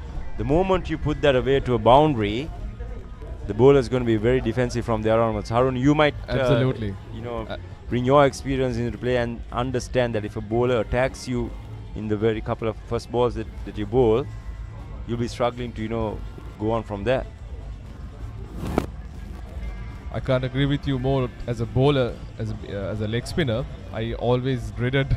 A good batsman has always used the feet as when I came into bowl, because they knew if they could rattle my length and line at the start, then for me to settle down it would take much more time, and that always played in the back of my mind. And I've faced that countless number of times. But you know, if the loose ball isn't put away, the confidence just basically goes back to the bowl, and you know, you just know you've kind of got a letaway, and you're able to come into the game much more faster. So that's what kind of differentiates good batsmen with the great ones, because they know how to capitalize with the loose ball. There again, another opportunity, because as we know, leg spin bowling, especially at school level, boys take a bit of time to kind of settle down. You have to be very lucky if you can bowl 6 balls on one place. Yeah, it's very rare to see batters using their feet nowadays, especially in school cricket. Back in the day, that was a very important factor.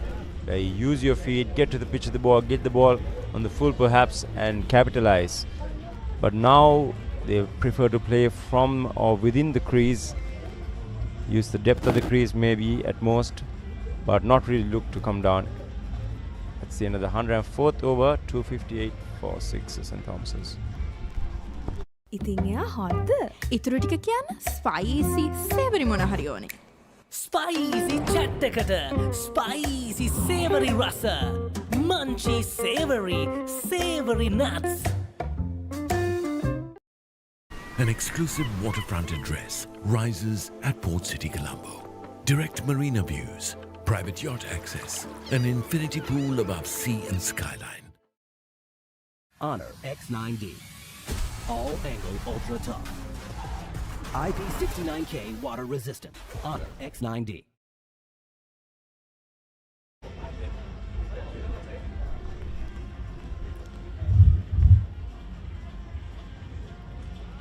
.258 for 6 St. Thomas's. I think thus far honours are probably shared evenly between the two schools. St. Thomas's have put on 54 runs this morning in 14 overs, and Royal in the meantime have captured 2 wickets.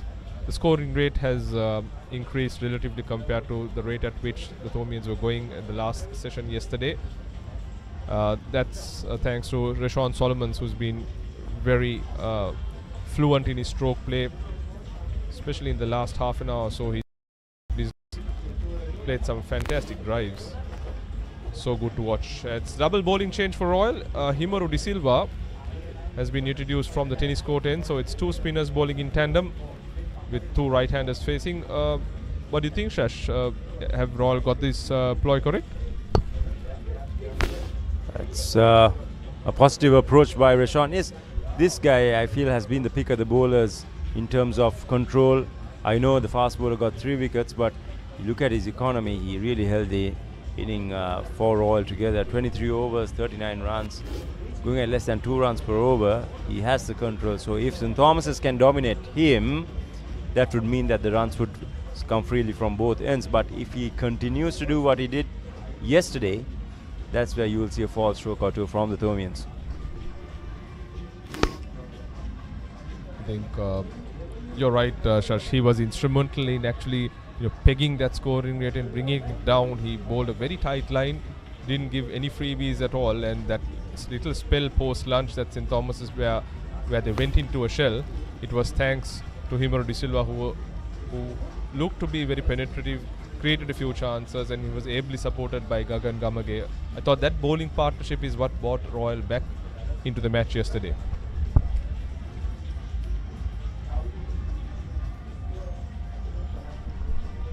Good start for Himaru. No runs off that over. 105 gone. 258 for 6 St. Thomas's.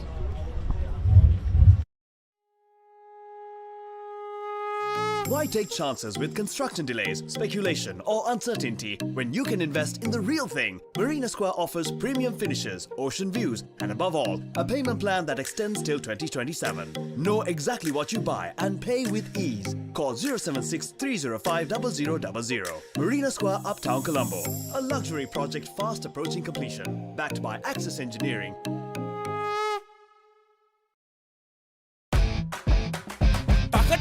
Packet එකේ කොත්තු රහට Tempo හැපේ Maliban Tempo හැපේ කට ගැස්සෙන රසේ happy. Melbourne tempo happy. Katagasena rase. Wow, cheese max rase. Cheese onion tempo happy. Melbourne tempo happy. Katagasena rase. Kothullu numiris cheese and onion rosetta. Melbourne tempo happy. Katagasena rase.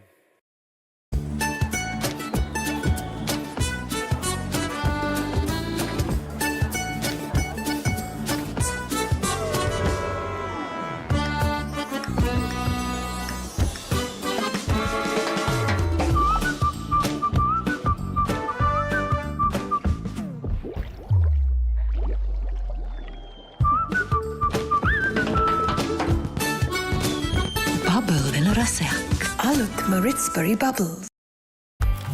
Why real energy? For passion. A competitive spirit. For life on the move. To work hard and play hard too. Real energy is for the night owls, the hard workers. It's for those who do and want to keep doing. Right. Real energy. Honor X9D. All angle ultra tough. IP69K water resistant. Honor X9D.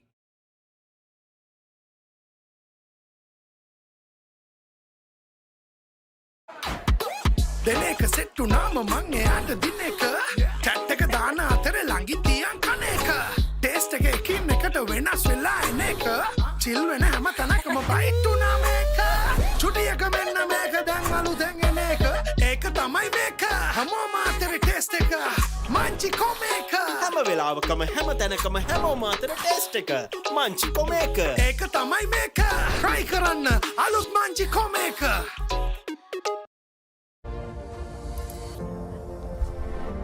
That's the betting scorecard.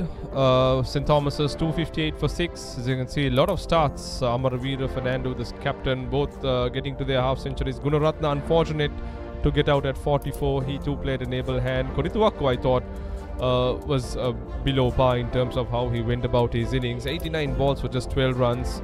Hettige fell this morning, scoring a very brief after a brief stint, 20 of 29, and then Pires was trapped in front without offering a shot. And Solomons has been the star of the show thus far for the Thomian batting lineup.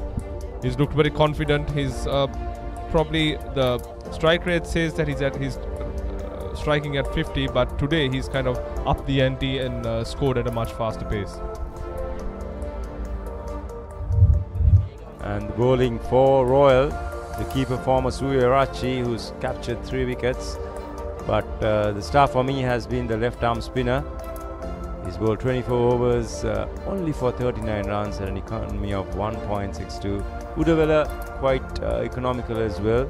Overall, Royal now need Ramiro Pereira to come into a dominating position, I would say, where he can capture a couple of wickets and look to clean the tail and probably bat after lunch.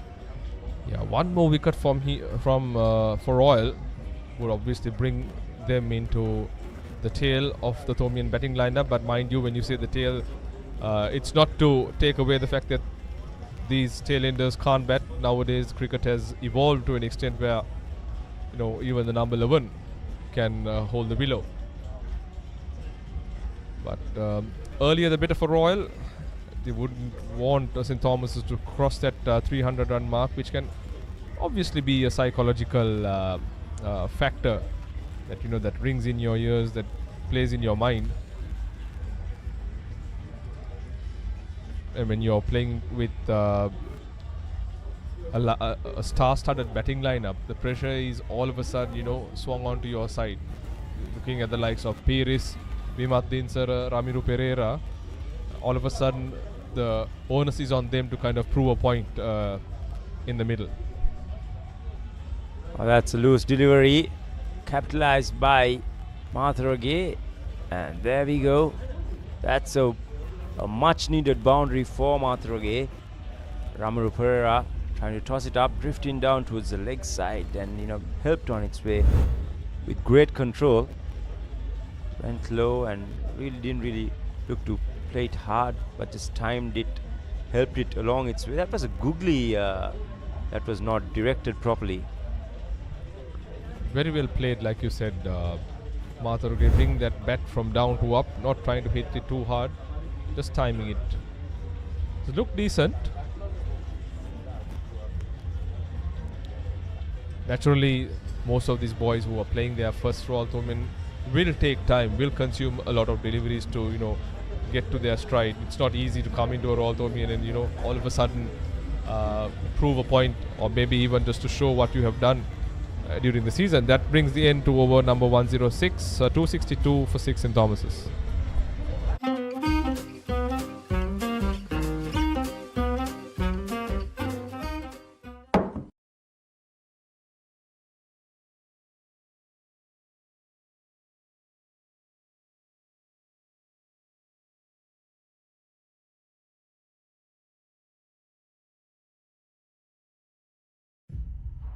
Presence, confidence, strength, freedom. Jet Tour T1 by Euro Motors. Call 0766 199 399.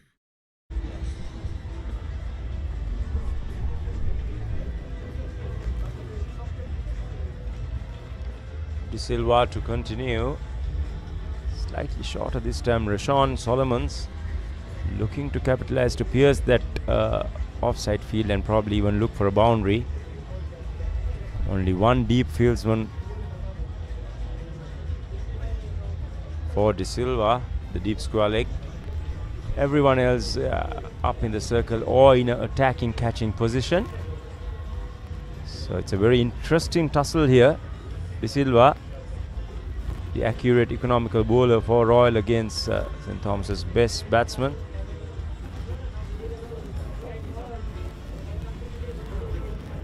Yeah, interesting battle between bat and ball, Solomons and De Silva. Two key players for both schools. I think Himaru trying to outsmart with his variations. We saw the previous ball, he kind of held it up. Roshan Solomons used his feet but was not to the pitch of the ball, but smart enough to defend it and get back. And he rightfully is looking to rotate the strike, which is a key art of batting against spin bowling. I think this is a good tactically. I think Royal is making the right decision by keeping the field in. There's no one patrolling that sweeper region. They want to put pressure as much as possible to force a fall stroke, or make the batsman to force a fall stroke. Thomians looking to consolidate, maybe get to about 300 by lunch. That should be the target with this two pair in the middle, and then look to accelerate post lunch. So there we go, another tidy over. 107 overs completed, 263 St. Thomas's.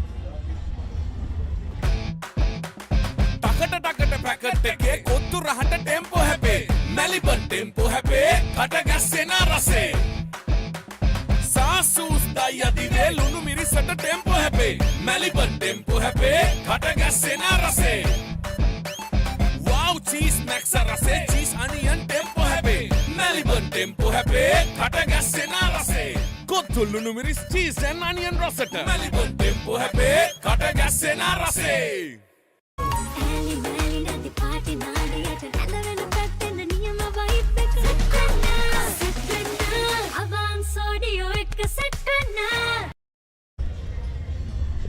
Yeah, 263 for 6. Rashawn Solomons are 62 of 128, looking really good. Matharuge has progressed to 8. This is a total different scenario to what we saw yesterday when it comes to being positive with the bat.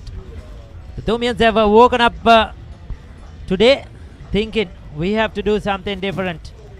And Rashawn Solomons has led the way. He's generally a free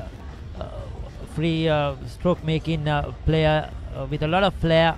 Likes to play those unconventional shots, plays the sweep really well, likes to come down the track, use his feet. And yesterday I thought that he didn't bat at his best. though he dug it out there, survived, played a lot of dot deliveries. It was not his natural game for Rashawn Solomons, but today we are witnessing that, and it has really lit up the game as well, Feroz. A very good morning to our viewers. Yes, Ricky, I think the Thomians have always been awake in the first session. It's just that they go to sleep in the second and third. Day one, first session, they scored 80 runs off 27 overs, and today they've scored 59, and we've got an hour. So much better cricket overall by the Thomians. I think this is what the crowd, the many royalists and Thomians who've flown in from all over the world expected. But it was a dull and boring day one. But let's hope that from day two onwards, things will improve. Yes, so most certainly that's what we want to see, a good game of cricket. I think they came from long and far to see the Royalists bowl out the Thomians yesterday morning, isn't it, Feroz? Things didn't go their way as well, unfortunately. But yes, cricket overall, we want to see some entertainment. 108 done, 264 for 6.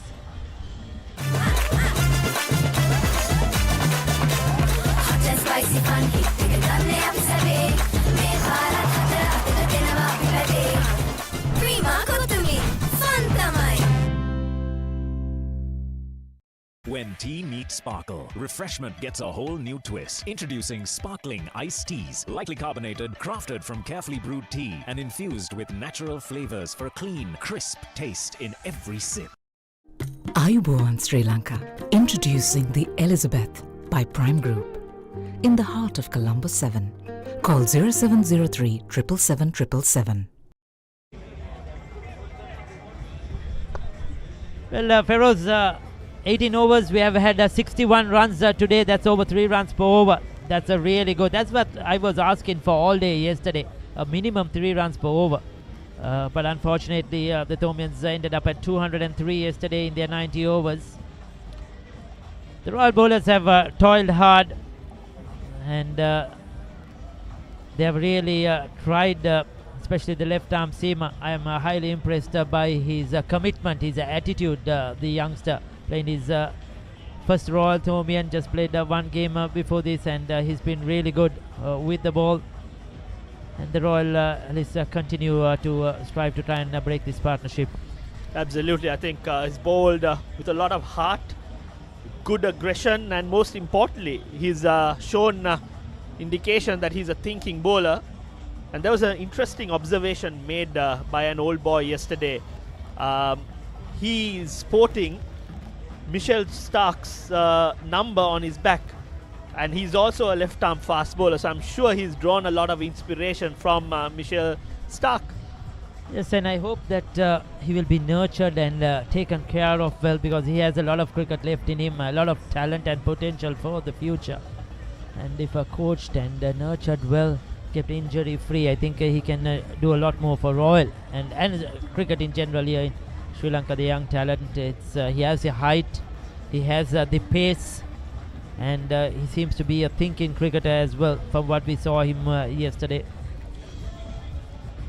So Himaru employing middle and leg attack, coming over the wicket, changing strategy. That's the end of 109, 264 for 6. හැමදේම පටන් ගන්නේ gut එකෙන්. Nervous වෙලාවට අපිට push එකක් දෙන්නේ gut එක. හැම මොහොතකම ලයිෆ් එකේ ඉදිරියට යන්න හෙල්දි ගට් එකක් ඕනෙමයි. අත්‍යවශ්‍ය පෝෂක පදාර්ථ සහිත ඇන්කර් නිව්ඩේල් ෆ්ලේවර්ඩ් මිල්ක් ගට් එක රෙඩි කරන්න. ඔයාම කැපිලා පෙන්න ඔෆිස් එකට ගෝ. Black Night Go Pocket Perfume Youth එකට go එකක්.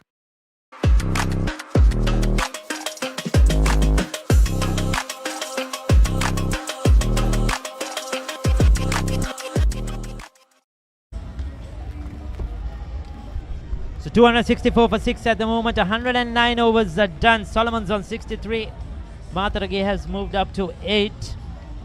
The Thomians have come out today looking to be more positive, looking to play more entertaining cricket, probably thinking of a declaration sooner than later, probably at lunch. And this is really looking to be an entertaining day of cricket on and off the field. Outside the leg stump once again. Swept very fine by Matarage. He picks up a boundary, moves up into double figures. Poor delivery by the senior campaigner Ramiro Pereira. He has a smile on his face.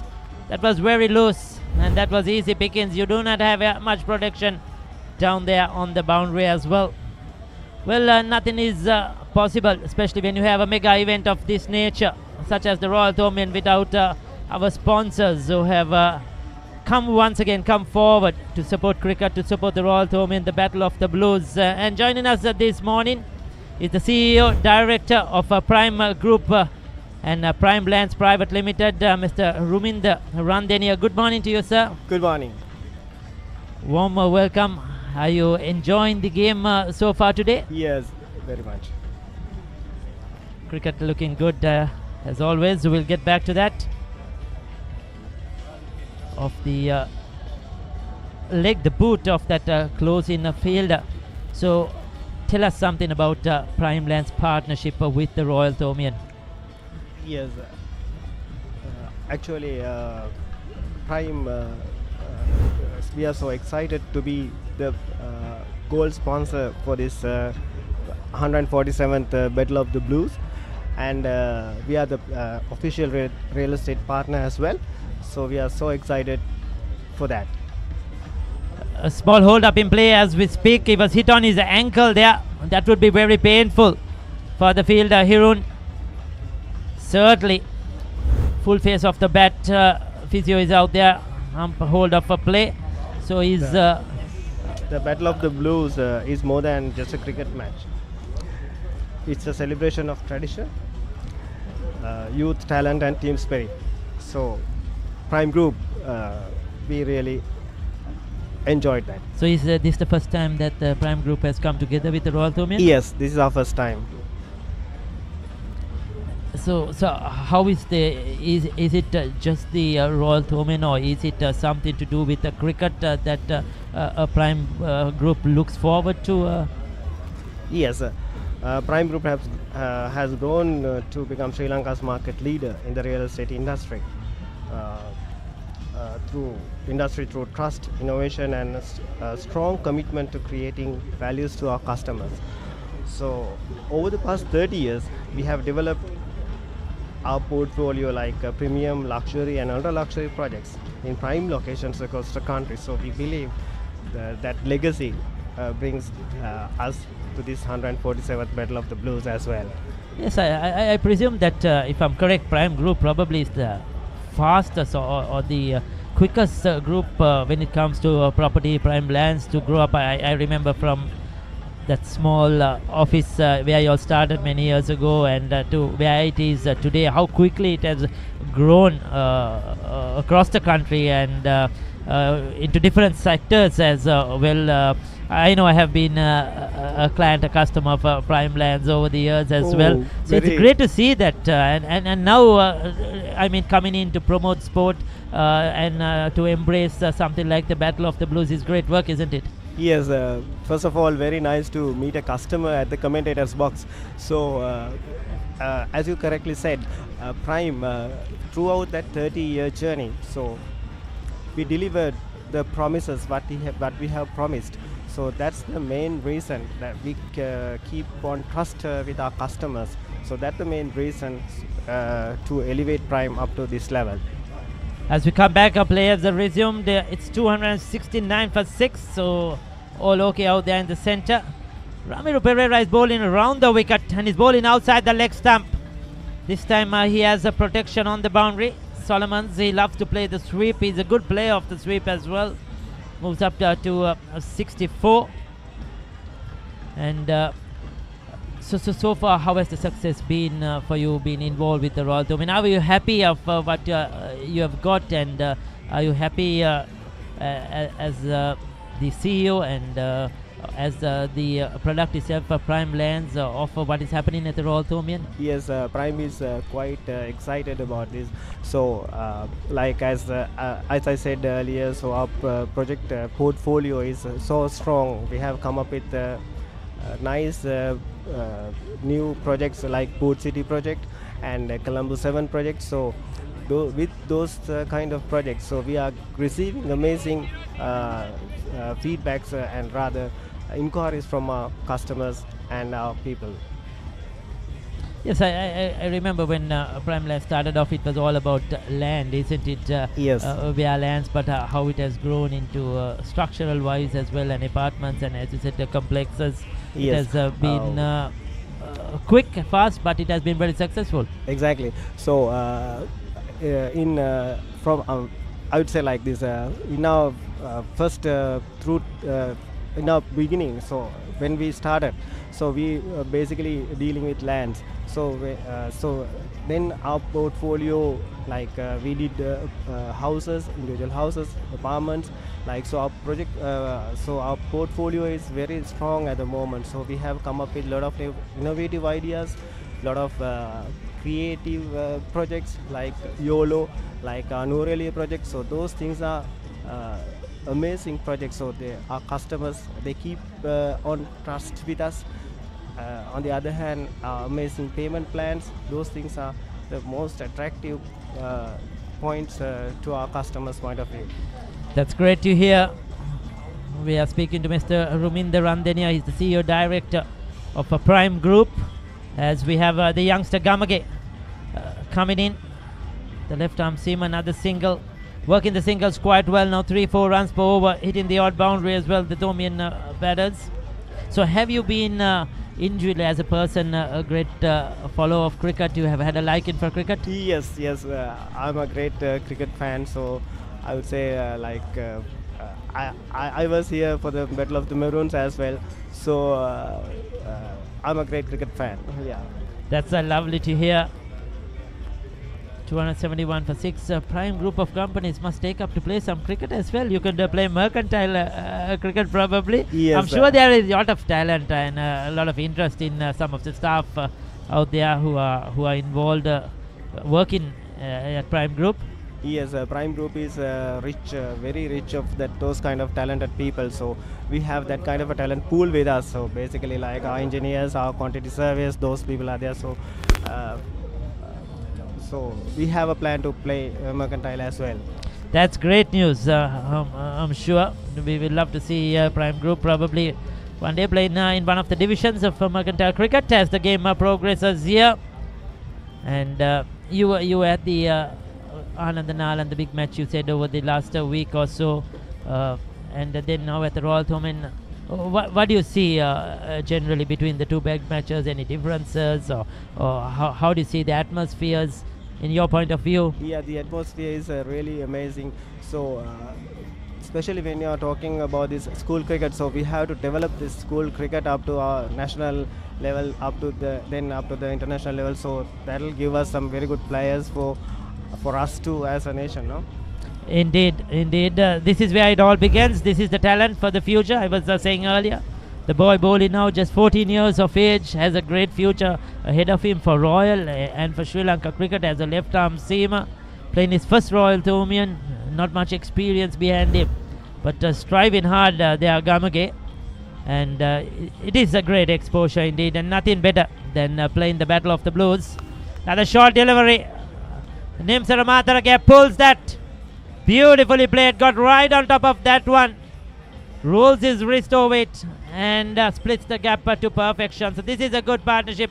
It's a blossoming for St. Thomas's at the moment. 275 now for 6. The score moves up to. Take a look at that again. Very short. Just stands up. Asked to be hit and he obliges. As the game progresses, we are going to see much more crowd today, no doubt about it, and tomorrow it's going to be a packed house as well. Exactly. So we want to export our real estate to the world. So for that purpose, we recently acquired a property at port city. So through that we will able to export our real estate to the world, like Dubai, international like, wise, international isn't it? wise, yes. It's great to know a lot of developments happening at Port City now as well. So many things coming up. Yes, there are a lot of new projects are coming up. So for the let's say like next 5 to 10 years time, so you will have kind of a different atmosphere there.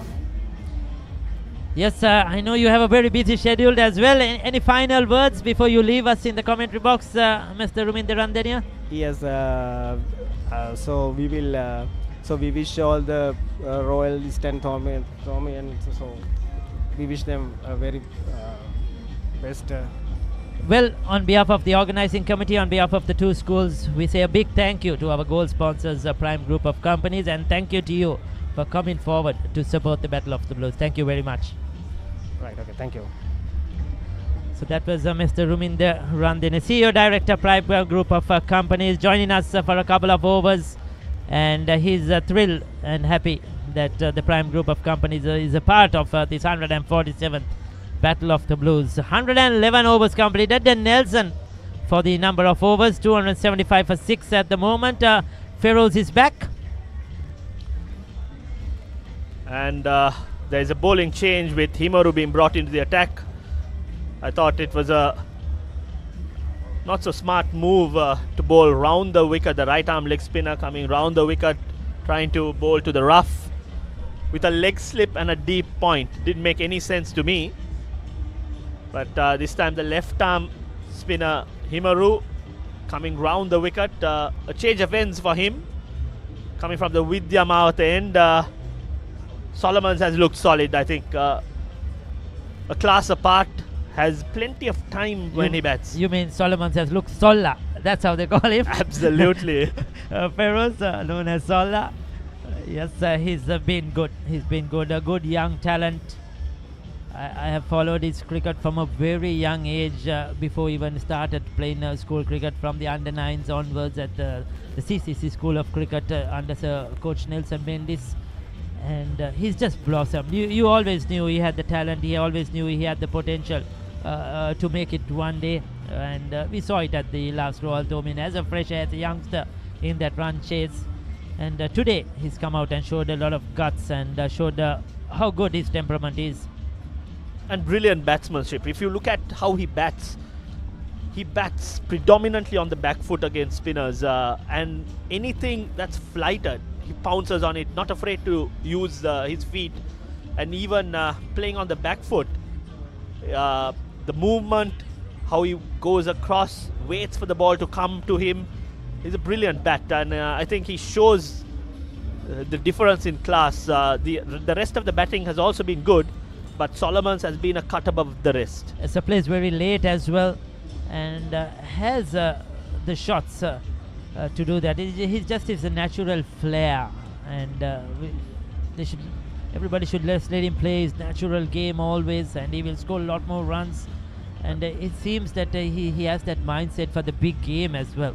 And on the other hand, I think even Matharage, Nimsar Matharage too has showed a good technique, and he's adjusted to the SSC quite effectively. An end of 112 overs, 276 for 6.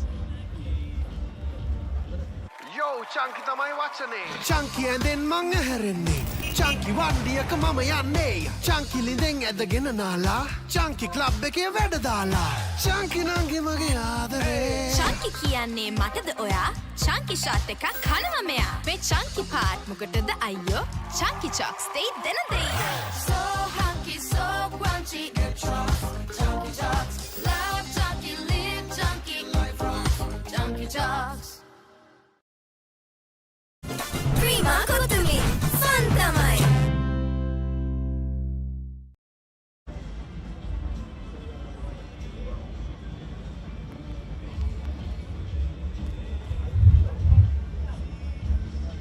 So it'll be Gamage to bowl from the tennis court end, and I've been joined by Danushka Kolomage. Gamage has been the pick of the bowlers for Royal, along with Sehendu Suryarachi, who's managed to get 3 wickets. Gamage bowling his 18th over. So very good morning to Colombo. Things are looking a lot better than what it was yesterday. Although St. Thomas's did have wickets in hand, I thought the run making was a little on the slower side. Today, the approach has been a lot more proactive. Very good morning, Feroz, and to everyone who's watching. It's much better intent shown by the Thomians this morning. The Royalists have managed to get 2 wickets. However, I think the difference here is Solomon's batting. Feroz, he has kept the scoreboard ticking and also have been able to get that odd boundary here and there. So that has kept the scoreboard ticking and eased a lot of pressure. And Nimsara assisting him very well here. Good partnership. So Gagan making some adjustments. I think he's dropped the square leg to a deep square leg, and he's got a fine leg as well in place, trying to employ that surprise bouncer. We'll have to see what he does, but this time on the up, driven beautifully by Solomons, but straight to the fielder. Solomons looks set for a big one here, Feroz. He got a half century last year as well, chasing the famous chase last year, which enabled Thomians to get back the shield, and is continuing from there this year as well. Not out on 66 and looking very good and settled out there. The wicket keeper has run all the way from where he is to the bowler to give some advice. It's been telegraphed that the bouncer is coming. The question is, which delivery will Gamage employ that surprise bouncer? So far, it's been full. That's caught! Yes, he's caught on the rebound. The wicket keeper had a chat with him. The bowler telegraphed the bouncer, but he used the 2-card trick, bowled it up to Solomons. Solomons fished at it, thickish edge towards gully. The fielder on the second rebound managed to hold on to it. There we see a nothing shot in the end. Very well held, wonderfully held by the gully fielder.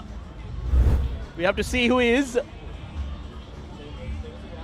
So Tevindu Vevalvela, the substitute, is in fact the highest catcher for Royal in the season. Followed it up, caught it brilliantly, but that ends a wonderful knock by Solomons. 66 he made of 147 deliveries. Takes the long way back to the pavilion, but as we were praising his innings, 1 lapse of concentration and he departs. මාස 24ක් දක්වා ගෙවීමේ පහසුකම් සමගින් මාසික වාරිකයේ රුපියල් 4999යි. අබාන්ස් ජාතියේ පරිගණක සැපයුම්කරු.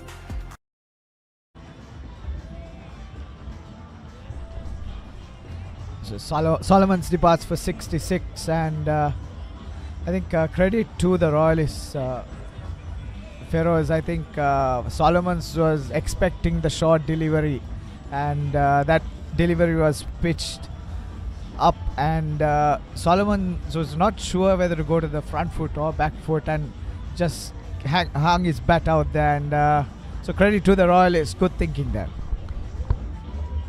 Well, I'm sure the wicket keeper will also try to get credit.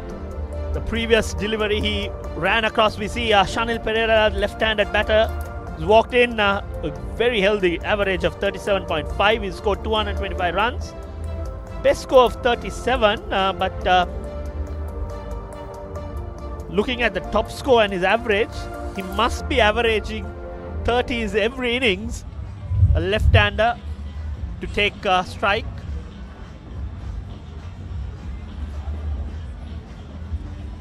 Commits on the front foot. A bit of chatter between Gagan. I think Gagan has bowled with a lot of aggression. That delivery slanted across. Solomons flayed at it, guided it towards gully, and it was very well held by Vevalvela. Brilliant plan executed by Gagan. Planning is one thing, execution is what matters, and on that occasion, Gagan, 14-year-old, right now simply the pick of the fast bowlers on show today. 113 overs done, 276 for 7. Saratama enjoy karanga party ekata go. Night Go Pocket Perfume. Youth ekata go ekak. Maggie Papare. Rasa pattu ena Maggie Papare blast from Nestle. හඳුන්වාදන Keys Crest Ultimate Crispy Chicken Experience එක. Crunchy කටගැස්මකට Crispy Chicken Thai, Spicy Vibe එකට Spicy Crispy Chicken Strip, Share කරන් කන්න Crispy Chicken Popcorn, රස double කරන barbecue sauce සමග Keys Crest Ultimate Crispy Chicken Experience එක. Abans fridge කියන්නේ Abans fridge කියන්නේ පවුලට හරිම fridge එකක්. Abans family එකට හරියන අපේ රටේ fridge එක.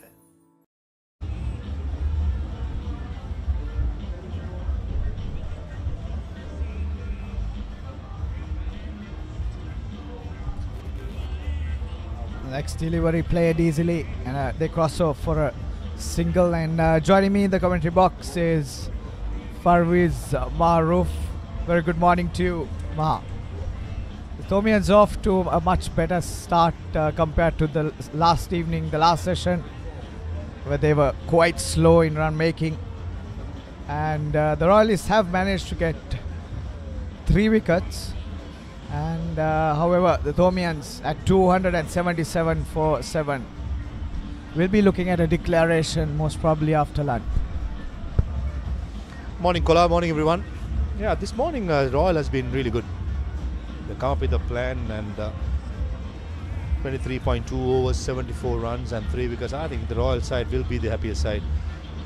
They were up against a settled batting lineup. That's close. Probably the doubt for the umpire was the height, but certainly there is some turn, bowling from the Vidya mouth and bowling towards the tennis courts, and there are some roughs just over there, and actually turn off the rough, playing a stroke but outside the yaw stump.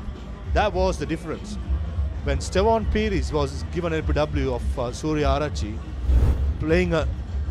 not playing a stroke, beg your pardon, and was given out, that's mainly because no stroke was offered. But in the occasion, there was a stroke being played, and hence the umpire ruled in favour of the batter. Exactly. I think when it came to Stevon, he was quite negative, and that's a very bad misfield by the Royalists. Not the first one. We saw a couple of misfields in the morning as well, giving away easy runs, easing that pressure, and an easy 2 runs to Pereira gets him off the mark, and the Thomians move to 279. You said De Silva is bowling from way behind the crease. I'm wondering if it is a variation or he bowls all the deliveries. It's a variation, certainly. He has very good control and very good action as well. 279 for 7 after 114. Layers ekka doubling, flavors blasting. Inside ekka bubbling, sweetness lasting. Ritz Berry Deckers, everyone is happying. Ritz Berry Deckers, everything is doubling. Introducing Ritz Berry Deckers, Sri Lanka's first ever double-A delight. Everything doubling. That was summer refreshment, the train ekka go. Night Go Pocket Perfume. Youth ekata go ekak. You can see the Thomian scorecard, 3 half centuries, and all 3 batsmen, I believe, unlucky not to go for that big 100. Solomons was looking very good out there, 66, and credit to the Royalists. They did some changes on the field and induced Solomon to make that mistake. Just on both the sides, some of the youngsters playing in this game, I was told Rashawn Solomon has about 3 years left at college to play cricket, as well as for the Royalists they got Gagan Gamage. The 2 of the youngsters that certainly caught my eye. And this shows though how long doesn't matter, you're available to play for the college. If you're good enough and if you perform for a certain extent, you couldn't be drafted into the first 11 side. So this certainly is a good move by the college authorities for giving that opportunity for the players who deserves it and performs well. And the players as well, Gagan as well as Rashawn, has put their hands up and accepted the fact. And Rashawn, not only this year, even last year he performed well. But Gagan Gamage, for a 14-year-old boy, he's been very impressive bowling his 19th over. Yes, pick of the fast bowlers for the Royalists, Gagan Gamage. And he has that aggression in him, the real fast bowler's aggression. As we see a few highlights by Solomon, he looked very good out there, kept the scoreboard ticking, got the singles, the odd boundary here and there, was very good using his feet. That was a beautiful shot over the slip fielders. Unfortunate to miss out on a big one, Feroz. Maybe a loss of concentration. And credit to the Royalists, they made a few changes in the field, just a few deliveries before he was out. Put deep square and was giving him the message that the short one is coming, and Gamage pitched it up, moving it away from him, and he just hung his bat out there.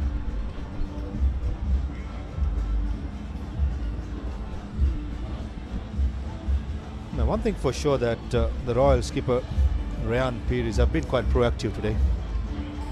He's brought in the changes, he has brought in some interesting field position, and also his go-to fast bowler Shendu Suryarachi bowled exceptional spell up early morning, and even Gagan Gamage bowling as the first change has backed up the bowling efforts of the scene. A couple of the other fast bowlers, Mahiru and Suryarachi. Oh, beaten outside the off stump. Don't think there was an edge. That was an afterthought initially. But on the Pereira's, Shanil Pereira, that easily could have left outside the off stump, trying to feel the ball to the bat, and he's beaten comprehensively. We're still seeing a bit of movement out there, and Gamage moving it away from the left-hander. Perfect line, perfect length. I think he has the ability to move the ball both ways. If you take the delivery which got Solomon's out, it went across the right-hander, and this time beating Pereira outside the off-stump, moving it away from the left-hander. This delivery way down the leg side, and that brings the end of the 115th over. One delivery to go, sorry. So St. Thomas's 280, 114.5 overs. Much better run rate this morning, looking for those runs. Maybe they're looking at a declaration, most probably during the second session today. Dash Colombo, you have been in those Thomian dressing rooms. You have played the Battle of the Blues. So the history probably remains the same. You could tell us the thinking pattern going into the lunch break. Maybe we can talk about in the next over. It's 281 for 7.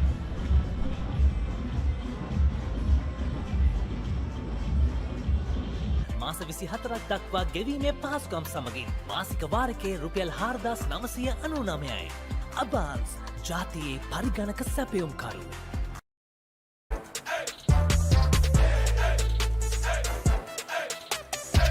දවසම fresh වෙන්න O3 Spirit and Freedom perfumed body spray. Pain can pause your active life. Get the all-new Woo Pain Relief Spray for fast, long-lasting pain relief.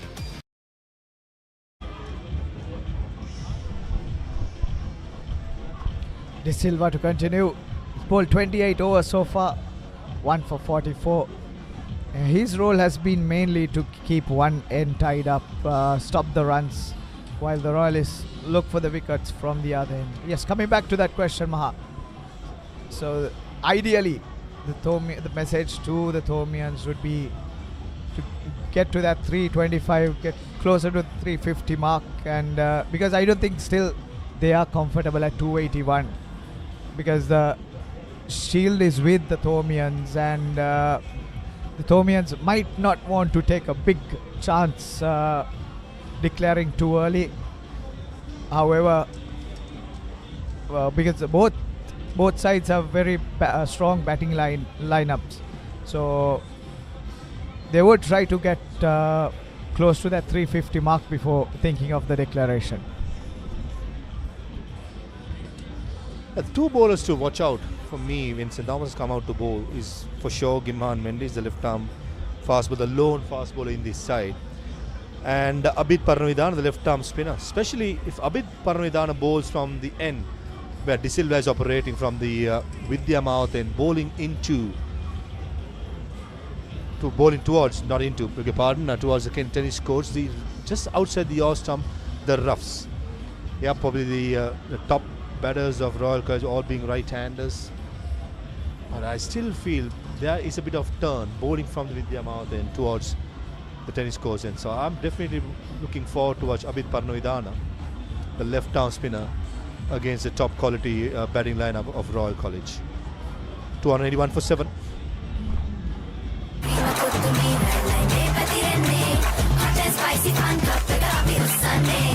Cricket match fun. Prima Kottumi Tianaka. Prima Kottumi. Fun tamai.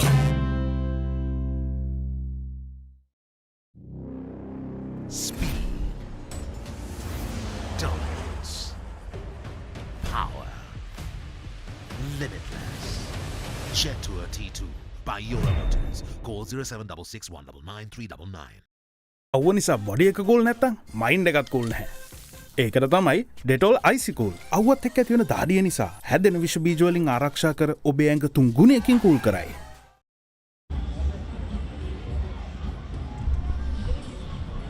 Gamage to continue from the tennis court and on the pads played comfortably towards the deep square leg fielder. They cross over for a single. Names are looking good on 20. And Pereira on 3.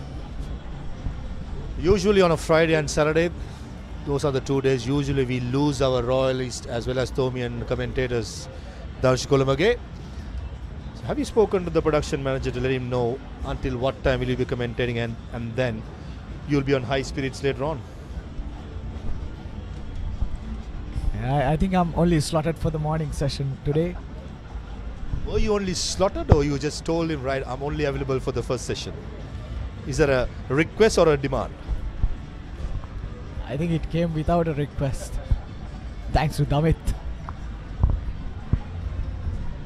One thing for sure, the atmosphere is unmatched with anything.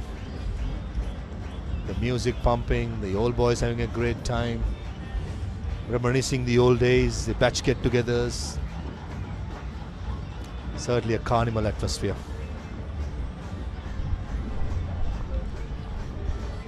I think the longest running schoolboy big match in the world, and it's something you have to definitely witness at least once in your lifetime.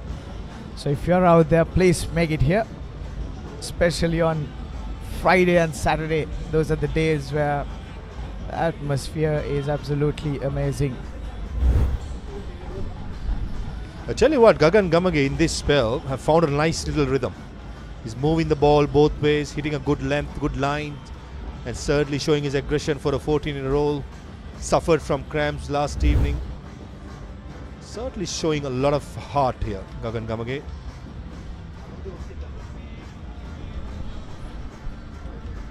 Definitely a very good prospect for the Royalists for the years to come. A short delivery, this time a bit too short, and it's been called wide by the umpires. So Kamage putting a lot of effort to his bowling. It's not easy out there. It's very hot and humid. He's bowling quite a long spell. It's not easy. The conditions are not easy, but credit to him, 14 years old, keeping it tight, doing those variations, and very good prospect for the Royalists. Yeah, credit should go to the coach of Royal College, Gamini Perra, as well as the selection committee, whoever who's the old boys behind the scenes working to identify a young man at 14 years old. Outside edge, and talking about Gagan Gamage carrying on his good work. He picks up his third wicket. as Pereira go fishing outside the off stump, and a very good catch again by the wicket keeper.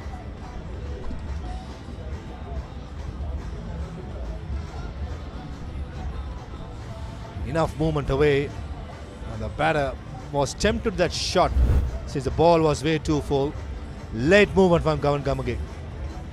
Decent seam position way outside the off stump, and take a look at that for a catch. That was magnificent by Gange Vatta, the wicket keeper. As Shanil Perra walks back for 3. It's 283 for 8, St. Thomas's.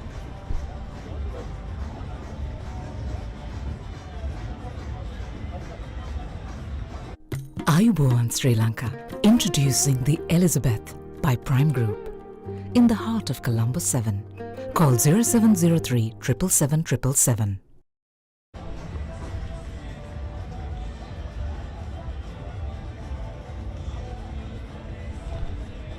So out walks Gimhan Mendis, the left arm fast bowler. Gamage on fire, 3 for 43, bowling his 20th over. And welcome to the Combox, Harita. Looking at Gimhan Mendis' season stats, 198 runs with an average of 13.2, a best score of 28.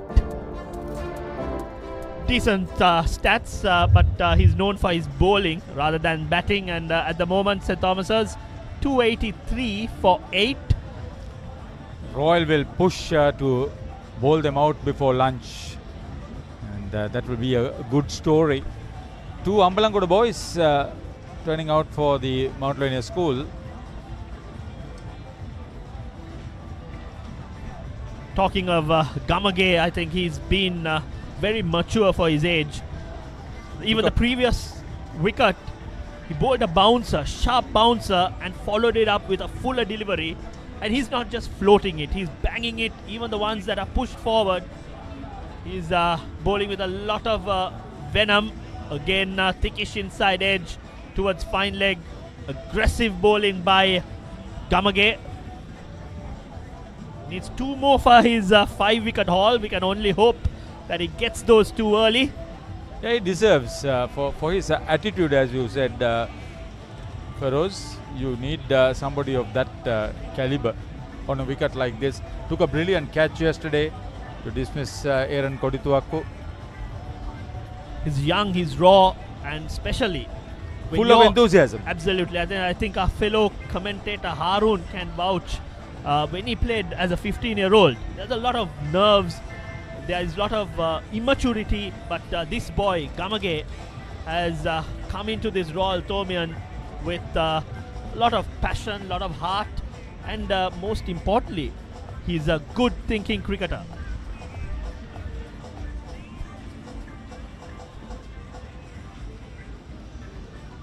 Apesh, thickish outside edge. Nimsara, he's moved to 21. Nimsara also has batted quite well. Matarge, he's 21, but the 21 runs he's made showcased a good technique, good temperament, and he's looked comfortable out there. End of 117 overs, 285 for 8.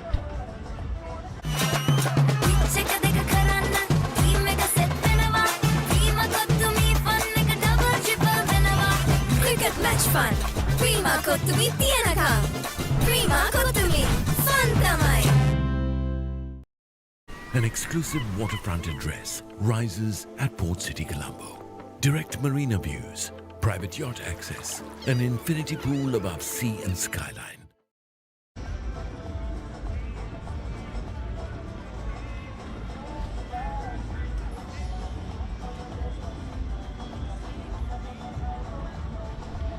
Overs have been bowled. St. Thomas's have lost 4 wickets, scored 81 runs this morning.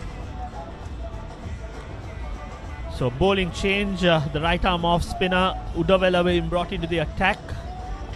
Bowling his 12th over, given away 17 runs. He's been miserly, but what Royal require are wickets. With 15 minutes to go and the tail batting out there, I would have loved to see Ramiru Pereira, right arm leg spinner, 5th year colorsman, bowling instead. little too flat for my liking, and I think Yeah, I know. with 8 wickets down, Royal need to be a lot more aggressive. Bring your aggressive option. I think right arm leg spinner just before lunch is a better option to have.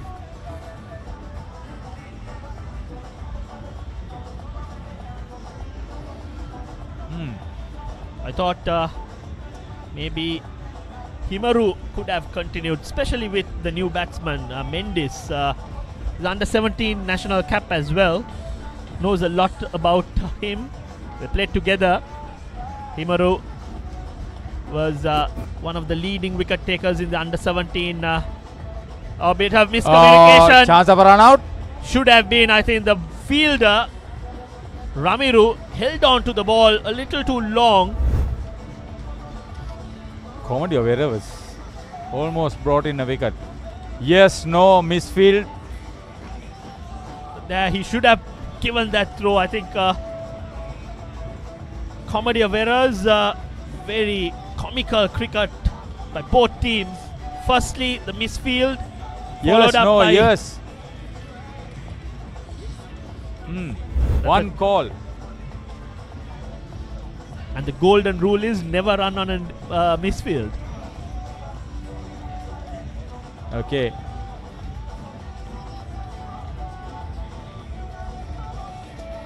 Good effort. Will they get to 300 by lunch or what? No great hurry for the Tomian tail to get there. Abid Parnavidana is the last man in. End of 118 overs. Thomas is 287 for 8. ඇස්සරල බැලුවම තෙරක් නොපෙනෙන නිල් පාට. හුළඟටත් මුසුණු සීතල නිල් පාට. පුංචි පුංචි දේවල් වල නිල් පාට නිල් පාට නිල් පාට. සැහැල්ලුව සතුට ගේන ඉවරයක් නැති නිල් පාට. මේ හැම නිල් පාටකම හැංගුණු රසවත් හැඟීම අල්ලන්න පුළුවන්ද? ජීවිතය රසින් පුරවන රසම රස නිල් පාට. Ritzbury chocolate, නිල් පාට හැඟීමක රස. St. Thomas's 287 for 8, and Gamage will continue from the tennis court end. You see the Royalists in full cheer, the prefects. That's an absolutely chock-a-block boys' 10. Well, with 8,500 kids, you can expect it to be chock-a-block. But they're having a good time, especially the school kids. They look forward for this event. Good delivery, trying for the Yorker. Knows that Mendes has just walked in. A good option to have. I think we've been impressed throughout this boys' spell. Not easy to bowl 21 overs in this heat. Commendable performance by Gamage. Every single delivery is bowled with a lot of effort and a lot of thinking behind each delivery. From a Tomian perspective, I think they need to get to that 300 run mark. And then quick single, that should be a chance. Again, Royal's throwing has not been that great. They have not hit the target, if that's what you are trying to focus on. Yes. He called early. I don't know whether the response was as quick as possible. There was no run there. Fielder pounced on it, but couldn't hit the bullseye. A chance goes begging. Brings Nimsara Matharage to take strike. The Gagan has bowled extremely well against the right-handers. Gets the ball to slant across them. Yeah. Suryarachi, the other 3-wicket bowler for Royal. Ooh. Called wide. Trying a little too hard on that occasion. Yeah, the match commissioner is Saman Hettiarachchi, secretary of the Sri Lanka Schools Cricket Association. Match referee Graham Labroy, former national cap ICC match referee On-field umpires Ravindra Vimalsiri and Chandrika Amarasinghe.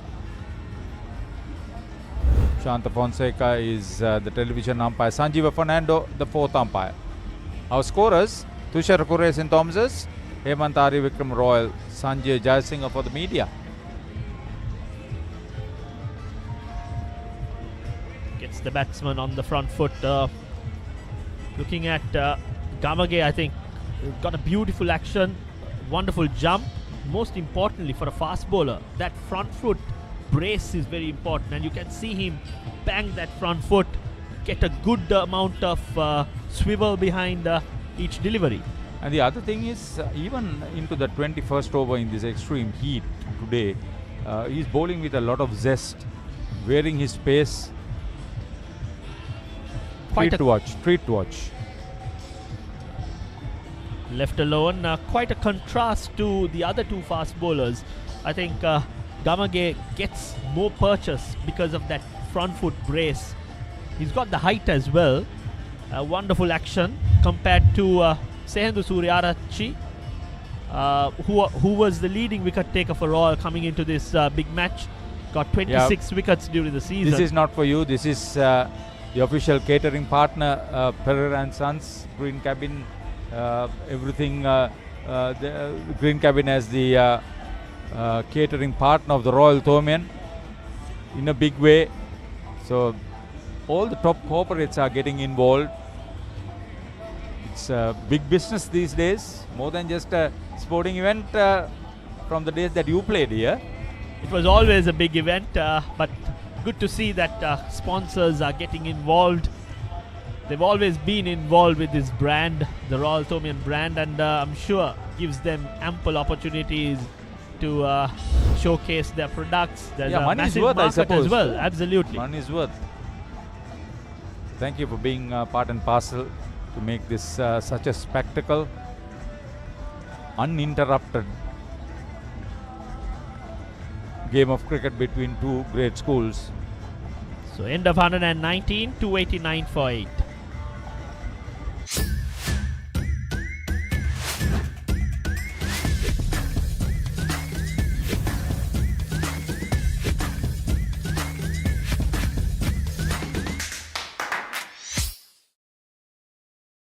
When tea meets sparkle, refreshment gets a whole new twist. Introducing sparkling iced teas, lightly carbonated, crafted from carefully brewed tea and infused with natural flavors for a clean, crisp taste in every sip. හැමදේම පටන් ගන්නේ gut එකෙන්. හරිම decision එක වෙලාවට ගන්න හයියක් වෙන්නේ gut එක. හැම මොහොතකම ලයිෆ් එකේ ඉදිරියට යන්න. හෙල්දි ගට් එකක් ඕනෙමයි. ප්‍රොබයෝටික්ස්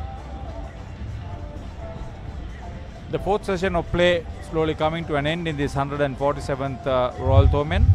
Just give credit to the ground staff. The ground secretary is Mahinda Halangoda. Ground manager and curator is Tusita Karunaratna. Head groundsman Chamila Gomez rather. Senior groundsman Arumugam Ramachandran, 35 years. Dharmalingam Muthukumar, 31 years. They are the most senior. Here's the other 3-wicket bowler for Royal. He's bowled well. He picked up the first 2 wickets to fall today, or rather one of them. I think a good move, to bring Suryarachchi. Ideally, I would have loved to see the leg spinner, but having seen 6 wickets fall for the fast bowlers, I think it's a wiser move to bring in the 2 leading wicket takers to bowl, and starts off quite well. Bowls up to the batsman, driven by Mendes. Try to get into the batter's mind, the bowler, who is also better known for his bowling ability, Giman Mendes. He's no mug with the bat. Scored a couple of 20s during the season. But at the moment, he needs to just support Nimsara, who's looked good out there.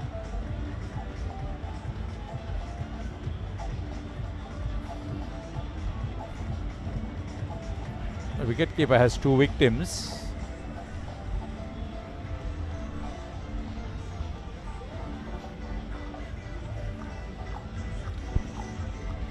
Udanta Gangivatta. Yeah, if these two put up a partnership for the 9th wicket. It will hurt Royal because they've been rather convincing this morning.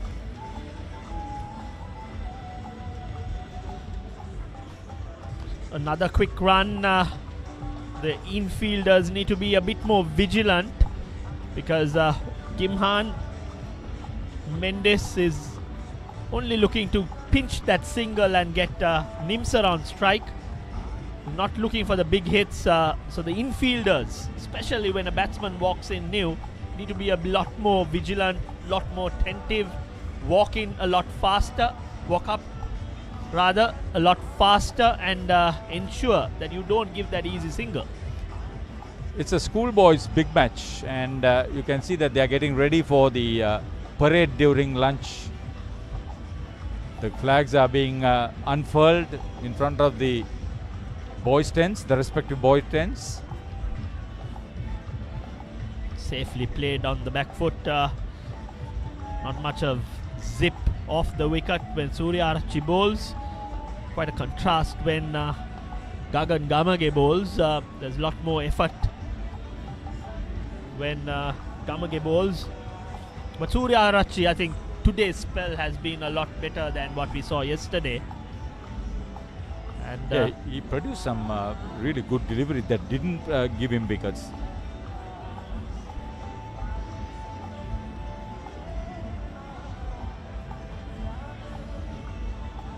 Again, sloppy bit of fielding.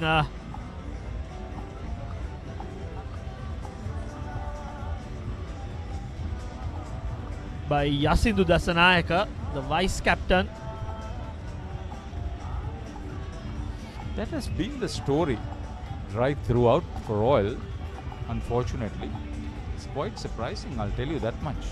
Well, the ground fielding hasn't been that great. Yeah. But the catching, apart from the 2 catches that were dropped by Vimat Dinsara, the catching has been overall very good. But yes, the ground fielding can improve. I think Surya Archie is not bending his back, just floating it. The batsman misses out on a full toss, end of 120, 291 for 8.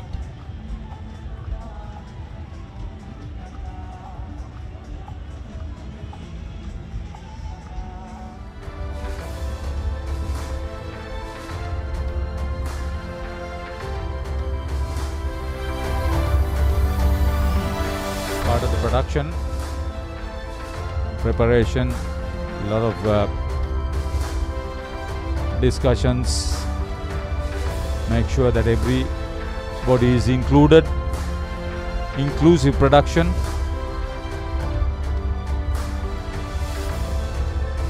That's why it is more than just a sporting event, it's a social event. Crowd has certainly improved.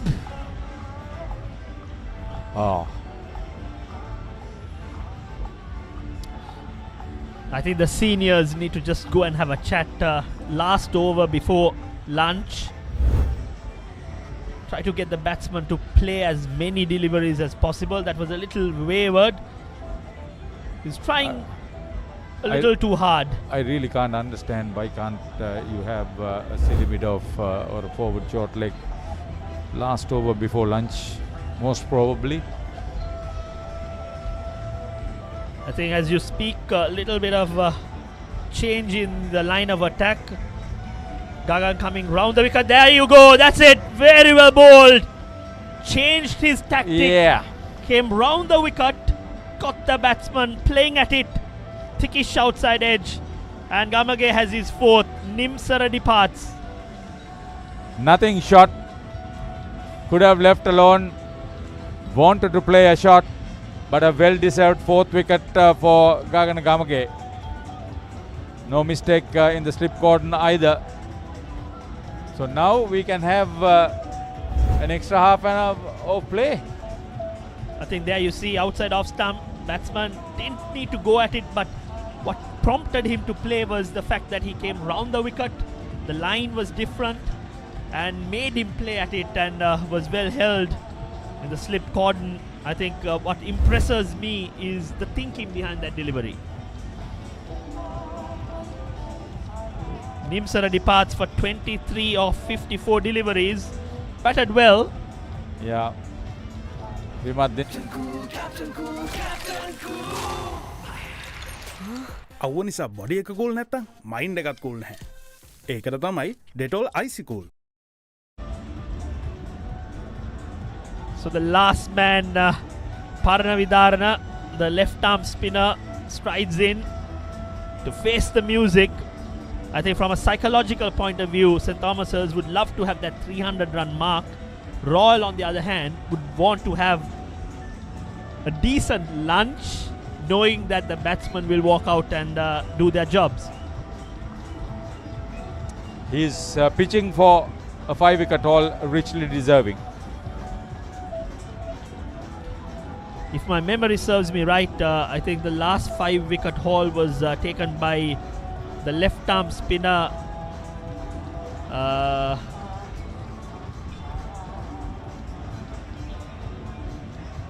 trying to recall the name. Signs of getting old, Haritha. I've started forgetting names. Oh, well bowled. Tentative push. He's bowled a superb line. He's created the angles. That's what I've been much impressed. There, best score of 13. He can better that. St. Thomas's will be very happy. I think maybe bring that mid-wicket towards that silly mid-on. Bowler bouncer, follow it up with a full delivery.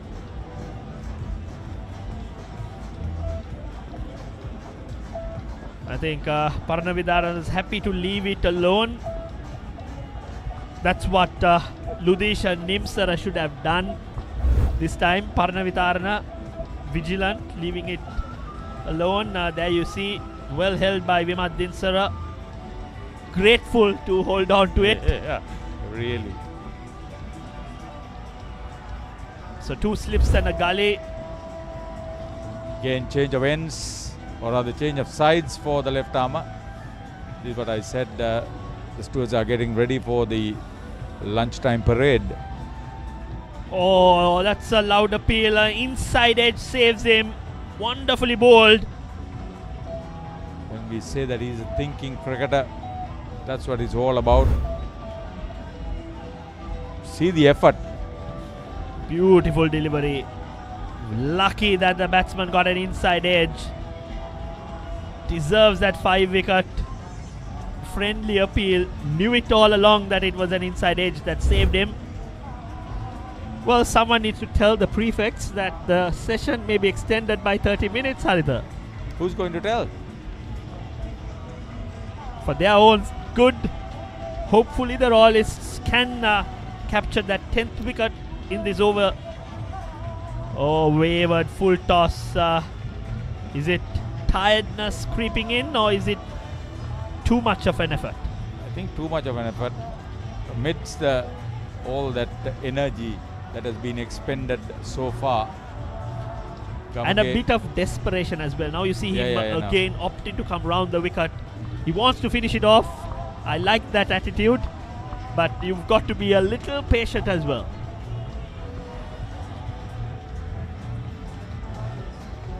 Oh, good delivery again. Are they walking off? They think they should walk off. Nothing of the story. 121 completed. 292 for 9. St. Thomas's. හැමදේම පටන් ගන්නේ gut එකේ. Nervous වෙලාවට අපිට push එකක් දෙන්නේ gut එක. හැම මොහොතකම ලයිෆ් එකේ ඉදිරියට යන්න හෙල්දි ගට් එකක් ඕනෙමයි. අත්‍යවශ්‍ය පෝෂක පදාර්ථ සහිත ඇන්කර් නිව්ඩේල් ෆ්ලේවර්ඩ් මිල්ක් ගට් එක රෙඩි කරන්න. Honor X9D. All angle ultra tough. IP69K water resistant. Honor X9D.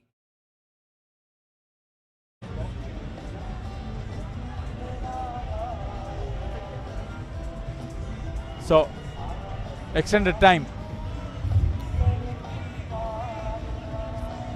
Well, Haritha, I just remembered the bowler to take the last 5-wicket haul. You tell me you got younger all of a sudden? I got a lot sharper now. So it was Manula Pereira. Okay. Left arm spinner. Mendes leaves it alone. I think if you look at the last 2 decades, it's Chamika Karunaratne and Manula Pereira who've taken a 5-wicket haul.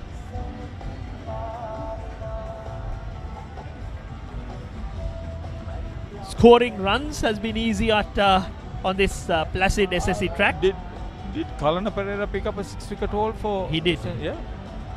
There have been more 5-wicket hauls by Thomians compared to Royalists due to the last 2 decades. Okay. This is a long session. Slightly behind in the over rate, but you've got to make it happen. And now the stewards realize, okay, we got ready. But we've got to wait for some time. Yeah. 30 minutes extra, but I don't think Royal will let this last pair bat for so long. Absolutely. They should just finish it off and focus on the batting because there's plenty of cricket left. Beautiful shot. Beautifully driven by Gimhan Mendes. Surya Arachi is not bending his back. He's just floating it up. Driven on the front foot. Beautifully by Mendes. St. Thomas's inching towards that 300-run mark. That's a frontline batter's typical cover drive off the front foot. Beautiful shot. There to be hit. He timed it and placed it beautifully.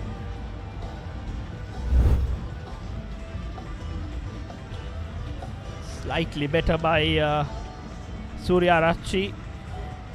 I think with the extended session with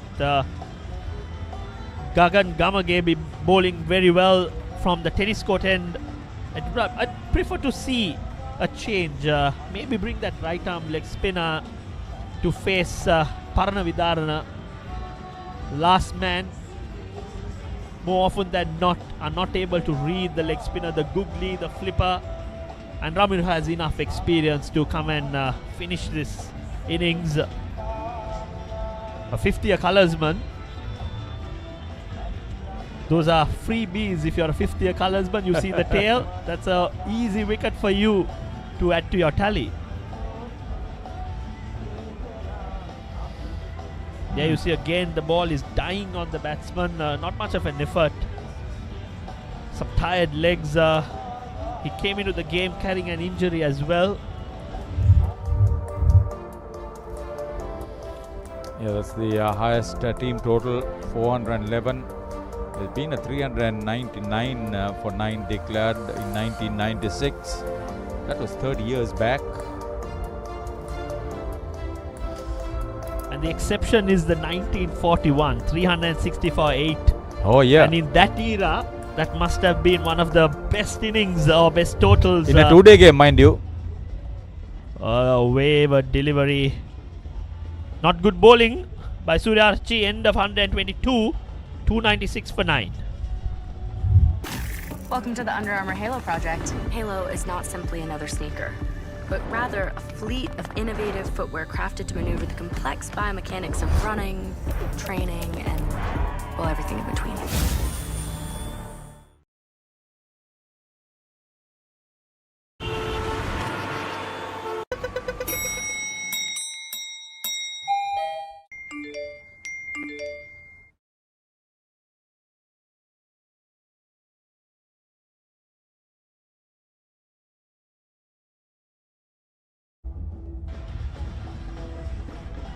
Spare a thought for the schoolboys. They've had an extended session.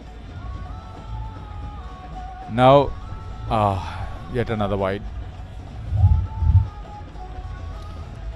297 for 9. St. Thomas is inching towards the 300. And there have been 17 extras on the board now.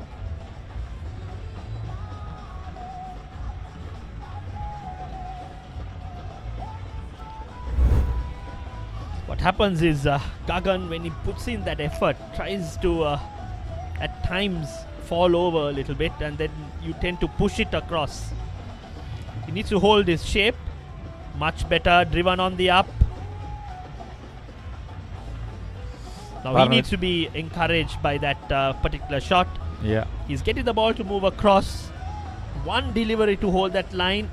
bit of movement can induce that edge. Again, opting to come round the wicket, change of line, change of tactic, but the field remains the same. The longest running uninterrupted school cricket encounter in the country.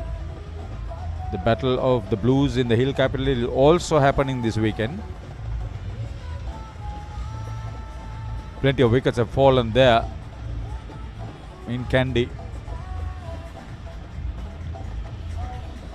I think I'd like to see Gamage come over the wicket, maybe get that mid-wicket towards a catching extra and keep bowling up to Paranavidarana, make him bat, make him play, because right now 2 deliveries he's just left alone, one being called a wide.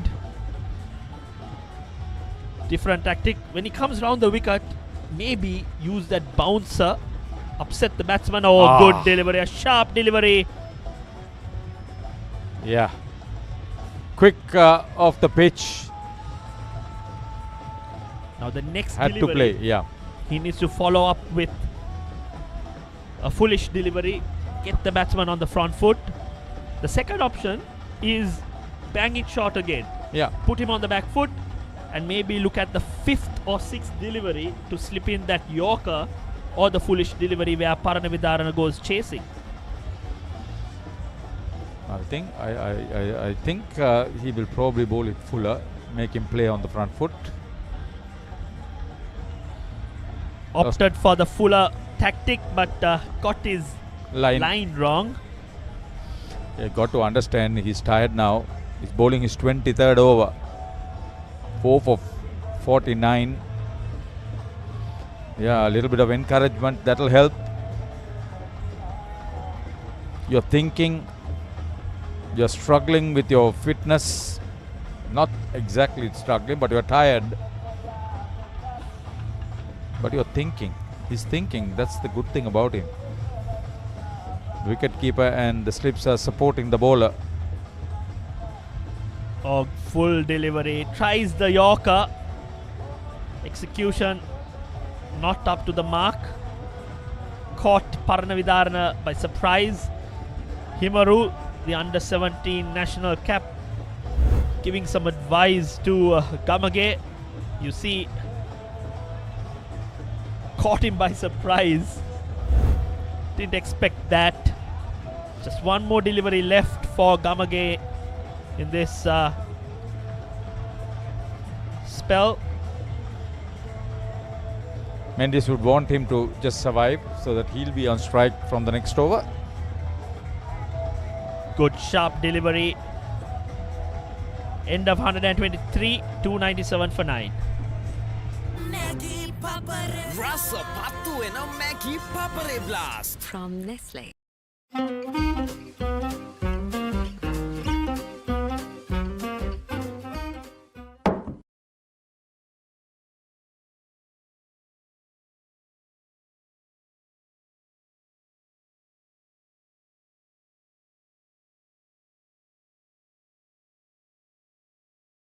An exclusive waterfront address rises at Port City, Colombo. Direct marina views, private yacht access, an infinity pool above sea and skyline. The support staff for Royal, head coach Gamini Pereira, assistant coach Prashan Piris, Charit Fernando and Kasun Madhushankar helping with the coaching aspect too. Master in charge Sanduna Bewardhan, prefect of games Jalia Yasaratna, principal Atula Vijayawardhana. For St. Thomas's, head coach Nelanka Piris, assistant coach Tarangalina Patirana, Lasit Randunu and P. Milton helping out in the coaching department. Master in charge Kapila De Silva, prefect of games Arunashant Samarasinghe, warden Asanka Pereira. His first big match as warden of St. Thomas's. Good change, Ramiru being brought into the attack. The right arm leg spinner who we've been calling for to come and bowl and finish off this innings. Starts off from the Vidyama at the end to the left-handed Mendes, who's on 8. Well bowled again, a beautiful shot. used his feet, driven powerfully past the bowler for a boundary. That ensures that St. Thomas's cross that 300 run mark. It's coming in the 124th over. Used his feet to get to the pitch of the ball. Hit it uppishly though. Lovely hit by Gimhan Mendes. Oh, yeah, it would have been a brilliant reflex catch if he brought it off. He's already brought off a superb catch. Ramiro Pereira in the slips. At the giant scoreboard.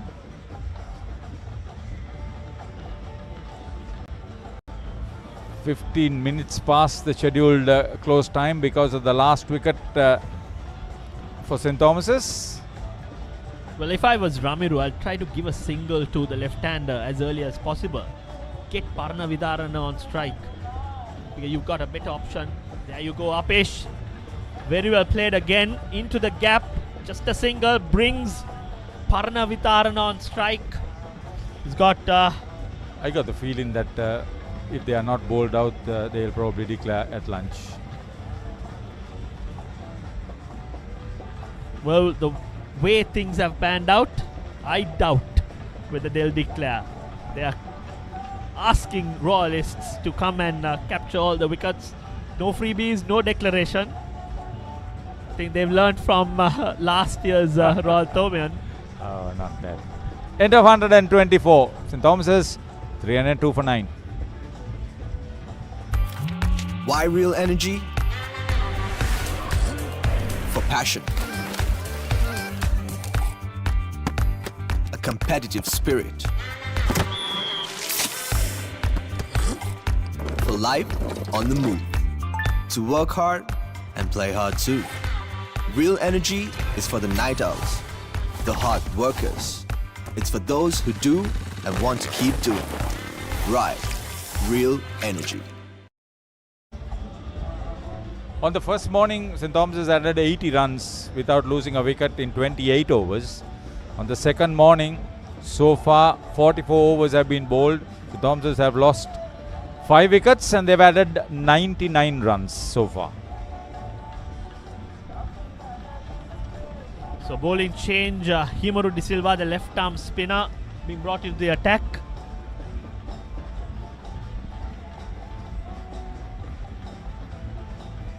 Good change, I think. We saw Gamage tiring in the latter part of that spell. He would have loved to have that 5-wicket haul, but sanity prevails. I think he's got a second innings to focus as well. Shouldn't overly tire yourself. I think it's a good move, especially with the tail enders out there. So you've got 2 leg spinners, 1 right arm, 1 left arm. And gone. Straight away is gone. Took just 1 delivery. Himaru knows all about Gimhan Mendes. They played together in the under-17 Sri Lanka national setup. Just took 1 more delivery, tossed it up. Gimhan Mendes took the bait, came down the track and hit it towards mid-off. That's the end of the innings. St. Thomas's 302 for 9. A lot of chatter out there between Mendes and Himaru De Silva. Disappointed Mendes walks back. Shot was on, shot was on. Could have tried to take it a lot straighter. Nevertheless, when Royal come out after lunch, it will be the openers taking strike. 4 sessions they've been out there. Only 302 runs scored. From Royal's perspective, I think they need to look at batting for 3 sessions. Score as many as possible and then put pressure on the Tomians, because what I've been told is St. Thomas's have struggled to bat 60 to 70 overs. And if you have 1.5 to 2 sessions, anything can be done on this wicket. And we saw some assistance for the bowlers who are willing to put in that effort. So yes, I think they picked up 6 wickets on the second morning and done what they came out to do, bowl their opponents off in the first innings. So nice to see that they've achieved that objective. They had to be on the field for a little while longer, but they'll enjoy a very, very successful lunch break, as everybody gets ready to get onto the field and have that wonderful parade together with renewing of friendships. The crowds have come in. It's not still full. There it is, all about. Everybody gets a chance to get onto the green, enjoy. It's been a hot and humid afternoon. It's turned out to be good. This session, 34.1 overs, 99 runs and 6 wickets, much healthier, 2.9 runs per over on that second morning here at the SSC. That's what it's all about. You look good, and I'm sure when Royal bat through, they have very strong batting at the top of the order. They'll be constantly looking to be at something like 3 and 3.5 runs and over right through the innings minimum. The enclosures quite beautiful, very prominent. That's the Tomian batting card for the first innings. Top scorer Reshon Solomon 66, Jaden Amaravira 52 and skipper Avinash Fernando 50 shared in a 110 run opening partnership. Methuka Gunaratna a well compiled 44. Aaron Kodituaku a very slow 12. Rafael Hettige batted well for his 20. Stevan Pires couldn't impress. Nimshara Matrage 23 batted well.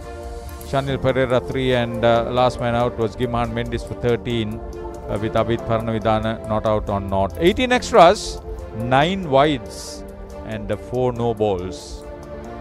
302 all out for St. Thomas's. 7 bowlers for Royal. 3 for 64 for Sehandu Suryarachi, but the pick was Gagana Gamage with 4 for 49. Controlled spell.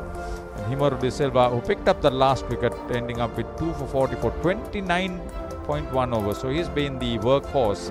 Suryarachi and Gamage have also bowled well together with Ramiru Pereira, 22 overs. So they've been the main bowlers.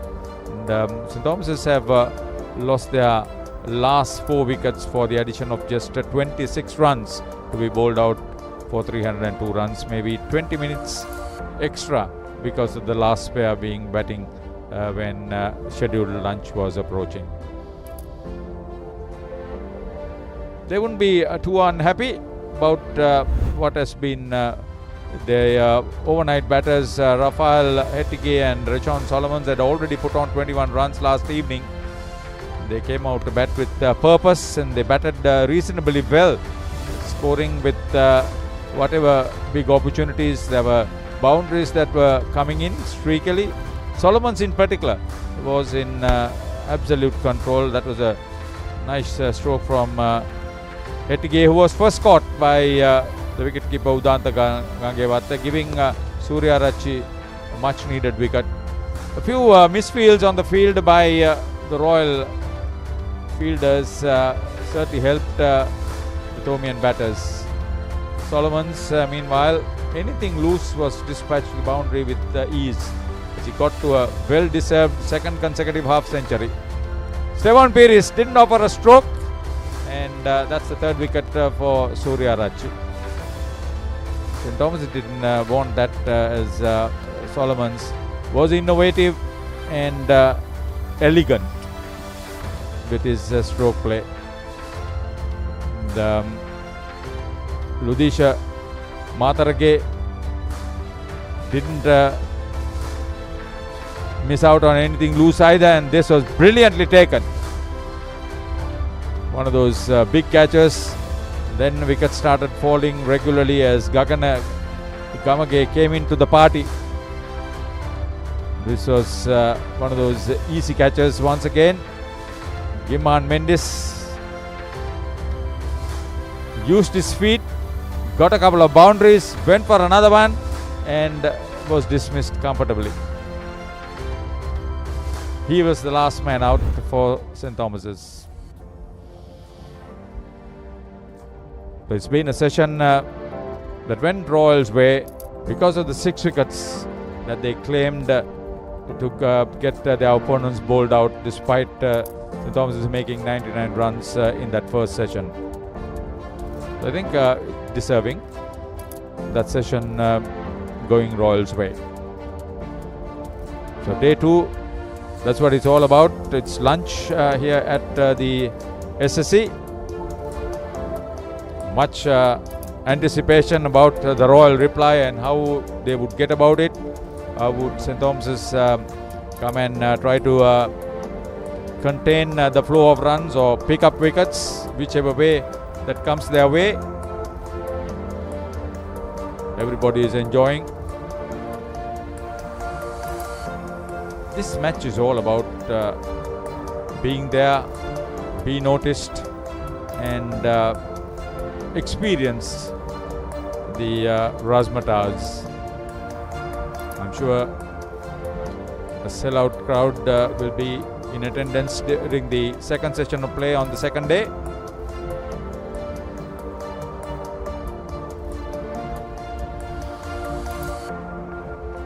Plenty happening. Much happened on field. So much I'm sure would have happened beyond the boundary lines too, where friendships are renewed. Meet up with old acquaintances, all that to happen.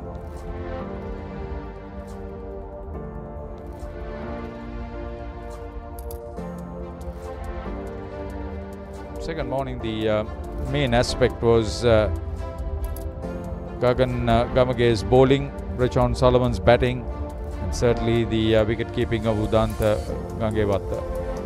2 catches.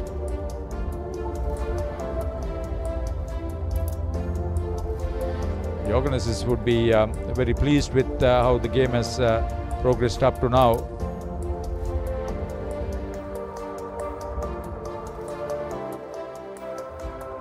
Welcome back. Well, it is lunch on day 2 of this wonderful big match of Battle of the Blues. So 147, 302 all out is what St. Thomas has got in 124.1 overs and 99 runs and 6 wickets in 34 overs and 1 ball, and that's the return they've had during the first session. Danushka Colombo with me. Well, you got to defend the Thomians, and you need to tell me, did the Thomians really achieve what they were looking for after they used up 90 overs on day 1 and scored just 203? I think defending the Thomians is a bit of a hard task, especially considering the start they got the first session yesterday. 100 for no loss. From there, anyone would expect them to reach 300 by end of the first day. And but credit to the Royalists, they came back really strong, kept it tight, and credit to Gamage, the 14-year-old left-arm fast bowler. He bowled extremely well, and the only thing for the Thomians would be the shield is with them at the moment. So, yes. Yeah, that's a small consolation. But let's take a look at the batting card of the Thomian innings. 302 is all what they got in 124.1 overs. It was a lot of time that they consumed, took the full first session. And let's look at the returns they've had. Yes, good opening partnership. That happened yesterday. 52, 50 and 44. And then Solomon's today. The bright light as far as St. Thomas are concerned, 66. Few starts, but nobody really going on and making anything big.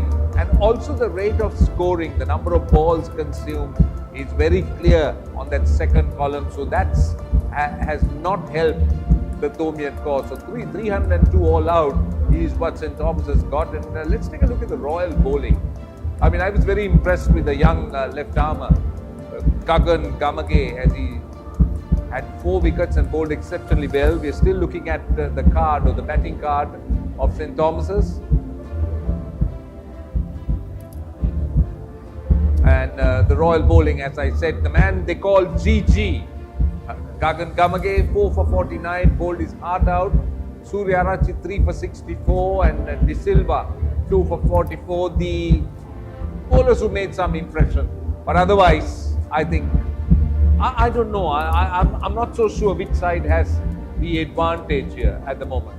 It will be very interesting to see, Roshan, because when we see the bowling card, fast bowlers have got 7 wickets out of Thomian innings, and the Thomians are going in with only one specialized fast bowler and a very strong spin attack. So I think it's 50-50 at the moment, but you can never say if the Royal, because Royal batting lineup is very strong. They have a few very aggressive batsmen, Ramiro Pereira, the captain Vimat Dinsara, and so they are known to be quite aggressive. So if they put on some quick runs on the board, anything can happen, because there's another 5 sessions left.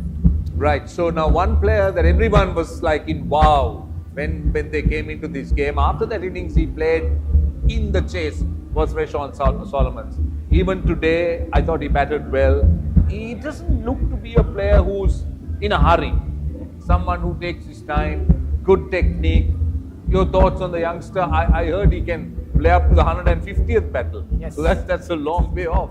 I believe he's only 15 years still, and when you look at him, you can see that he's apart from the rest, how he uses his feet to take it on the full, the drives. It's a very free-flowing batsman, plays the pull very well and rotates the strike as well. That's the favourite shot which I saw over the keeper's head. Unfortunate, he could have gone for his 100 easily, but I think at that point Royal did some changes in the field and got to him. I thought he looked a very clever cricketer, very clever, seemed to understand the game well. He was opening up areas, he knew his spots, and he knew exactly how to score runs. And as far as the Royal bowling, okay, I know there were bowlers who got wickets, but I like you to talk about that young 14-year-old, GG as they call him, Gagan Gamage. I mean, bowled his heart out. What impressed me, Danushka, is the way his skill. He'll bowl a bouncer, he'll bowl back of a length, he'll go full, the lines, everything. I mean, it's still work in progress, but there is so much of potential in that package. He's only 14, and if you see, he's quite tall, but quite thin at the moment. But I'm sure in the years to come, he'll put on weight and put a few more yards in. And what impressed me is his aggression, the real fast bowler. Attitude. Correct. And the stare, he gives the batsman the stare, was the odd shot. Is that the new thing in a Royal tour? You're sending guys off and staring and you know, showing that aggro. Now, let's take a break. Let's just take a few moments and watch those wickets. Yes, St. Thomas has lost wickets. Now, this was yesterday. We're showing you all 10 wickets. And Danushka, you're free to express your opinion. I think the first 2 wickets were quite soft dismissals, trying to go for the runs, and that was a very good catch by Ramiro Pereira. And this was the first wicket to fall today. Rafael Hattinghe batted quite well while he was out there. That was a very negative shot by Sean Pires. Reshaun Solomons, another good catch. The slip corner. Gamage again, his 3rd wicket. He can move it both ways. And the last wicket to fall off. Right, so that was impressive. But now, Danushka, what's the way forward? How does this game move forward? St. Thomas have consumed a lot of time. So who really needs to now take the leadership to make things happen? Is it Royal? Or should St. Thomas be looking to bowl them out under 150? Or is Royal looking to bat once? Runs on the board, you were saying about their batting, and then pressure. What's the way forward? Now, don't wear a Thomian hat. Yes. It's a neutral hat. No, if you look at the game, I think the Royalists have all to play for. The Thomians, in some way, have got to the 300 mark, so they won't be too worried. The only thing they would be worried about is if the Royalist batsmen go for the quick runs, which will put them under pressure. So the Royalists have to come out there, be aggressive, get the runs on the board, maybe get to 300 by end of the day today. Early morning, put the Thomians back in, and like you said, bat only once, and try to make a game of it, because Royal has all to play for this to get the shield back. Get the shield back. That is indeed Royal's objective. St. Thomas are just holding, like I'm holding on to this, even tighter, not letting the shield go. So that's the story at lunch. And a quick reminder, you can watch us on Papare 1, the Dialog Play app, and also papare.com, because you can catch all the action of this wonderful battle, the 147 Battle of the Blues. And don't go too far away. The second session will start very, very quickly, where Royal will begin their reply.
Welcome to the Under Armour Halo project. Halo is not simply another sneaker, but rather a fleet of innovative footwear crafted to maneuver the complex biomechanics of running, training, and, well, everything in between.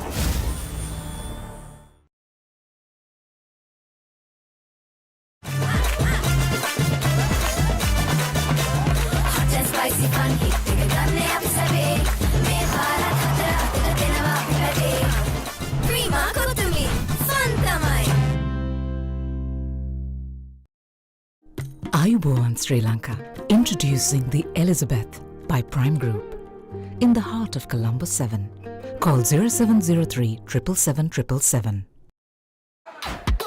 දෙනක සෙට්ටු නාම මං එයාට දින එක chat එක දාන අතර ළඟින් තියන් කන එක ටේස්ට් එක එකින් එකට වෙනස් වෙලා එන එක චිල් වෙන හැම තැනකම බයිට් උනා මේක චුටියක මෙන්න මේක දැන් අලුතෙන් එන එක ඒක තමයි මේක හැමෝම අතර ටේස්ට් එක මංචි කොමේක හැම වෙලාවකම හැම තැනකම හැමෝම අතර ටේස්ට් එක මංචි කොමේක ඒක තමයි මේක try කරන්න අලුත් Munchee කොමේක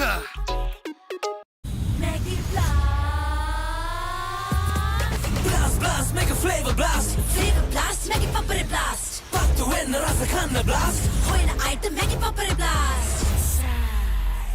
Blast, make it Papare blast. Flavor blast, make it Papare blast. Blast, make it Papare blast. Flavor blast, make it Papare blast.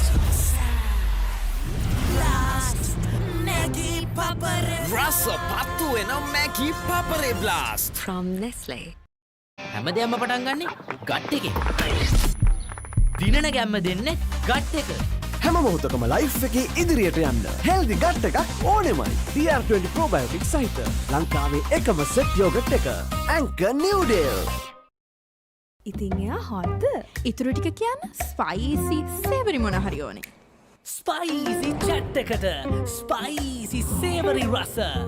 මන්චි savoury nuts.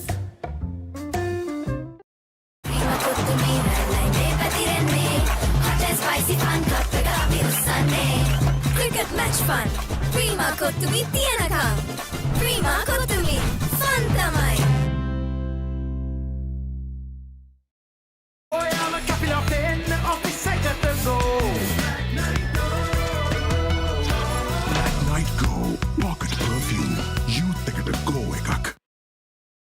මාස 24ක් දක්වා ගෙවීමේ පහසුකම් සමගින් මාසික වාරකයේ රුපියල් 4999යි. අබාන්ස් ජාතියේ පරිගණක සැපයුම්කරු.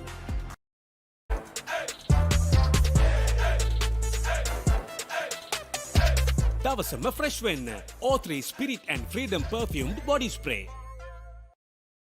යෝ චංකි තමයි වචනේ. චංකි ඇඳෙන් මං ඇහැරෙන්නේ. චංකි වණ්ඩියක මම යන්නේ. චංකි ලිඳෙන් ඇදගෙන නාලා. චංකි ක්ලබ් එකේ වැඩ දාලා. චංකි නංගි මගේ ආදරේ. චංකි කියන්නේ මටද ඔයා? චංකි ෂාට් එකක් කනවා මෙයා. මේ චංකි පාට් මොකටද අයියෝ? චංකි චොක්ස් දෙයි දෙන දෙයි. So hunky, so crunchy, chunky chocks. Love chunky, live chunky, chunky chocks.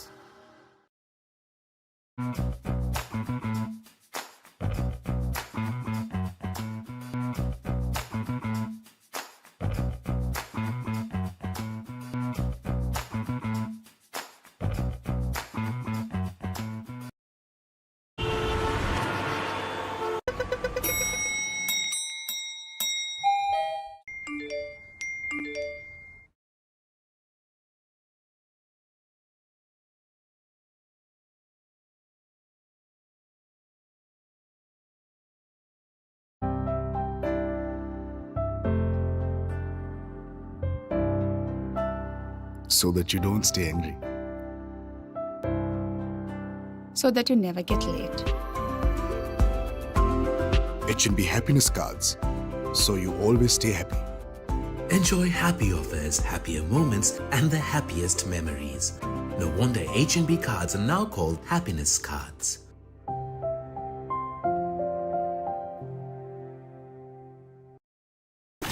Welcome to the Under Armour Halo project. Halo is not simply another sneaker, but rather a fleet of innovative footwear crafted to maneuver the complex biomechanics of running, training, and, well, everything in between.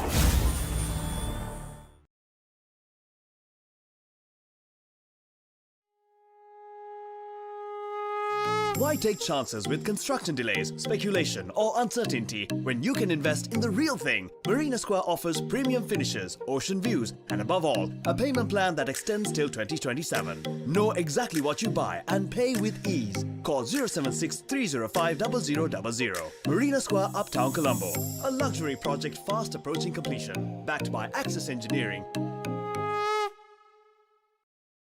When tea meets sparkle, refreshment gets a whole new twist. Introducing sparkling iced teas, lightly carbonated, crafted from carefully brewed tea, and infused with natural flavors for a clean, crisp taste in every sip.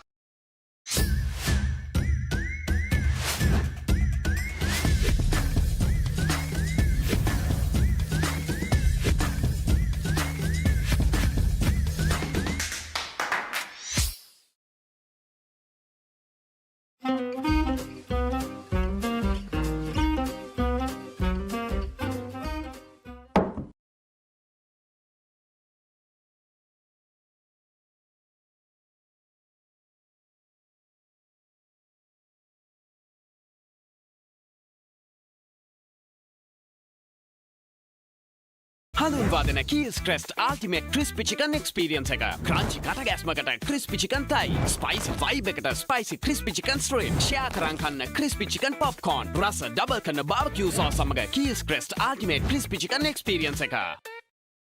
හැමදේම පටන් ගන්නේ gut එකේ. හරිම decision එක වෙලාවට ගන්න හයියක් වෙන්නේ gut එක. හැම මොහොතකම ලයිෆ් එකේ ඉදිරියට යන්න හෙල්දි ගට් එකක් ඕනෙමයි. ප්‍රෝබයෝටික්ස් හා අත්‍යවශ්‍ය පෝෂක පදාර්ථ සහිත නිව් ඩේල් ග්‍රීන් ටී යෝගර්ට් ගට් එක රෙඩි කරන්න. ඉතින් එයා හොද්ද? ඉතුරු ටික කියන්න ස්පයිසි සේවරි මොන හරි ඕනේ. ස්පයිසි චැට් එකට ස්පයිසි සේවරි රස. Munchee සේවරි nuts. හැමදේම පටන් ගන්නේ ගට් එකේ. නර්වස් වෙලාවට අපිට පුෂ් එකක් දෙන්නේ ගට් එක. හැම මොහොතකම ලයිෆ් එකේ ඉදිරියට යන්න හෙල්දි ගට් එකක් ඕනෙමයි. අත්‍යවශ්‍ය පෝෂක පදාර්ථ සහිත ඇන්කර් නිව් ඩේල් ෆ්ලේවර්ඩ් මිල්ක් ගට් එක රෙඩි කරන්න.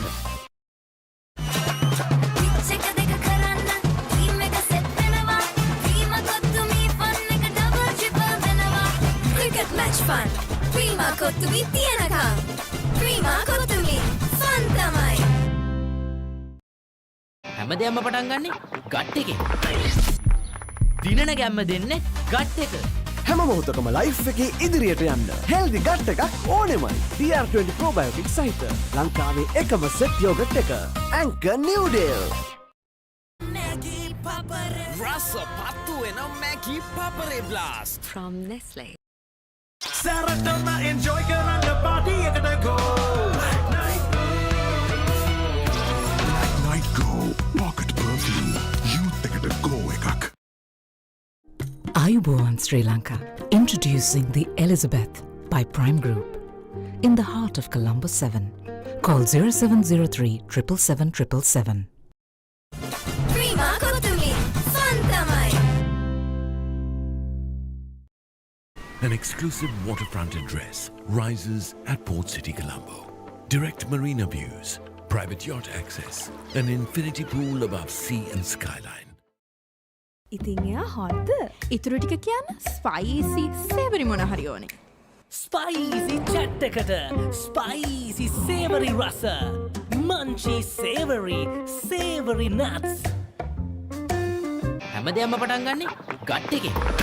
හරිම ඩිසිෂන් එක වෙලාවට ගන්න හයියක් වෙන්නේ ගට් එක. හැම මොහොතකම ලයිෆ් එකේ ඉදිරියට යන්න හෙල්දි ගට් එකක් ඕනෙමයි. probiotics හා අත්‍යවශ්‍ය පෝෂක පදාර්ථ සහිත New Deal drinking yogurt. Gut එක රෙඩි කරන්න.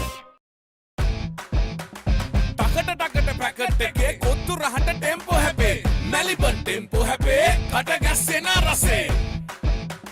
සාසූස් දයි අදිවේ ලුණු මිරිසට ටෙම්පෝ හැපේ. මැලිබන් ටෙම්පෝ හැපේ කට ගැස්සෙන රසේ.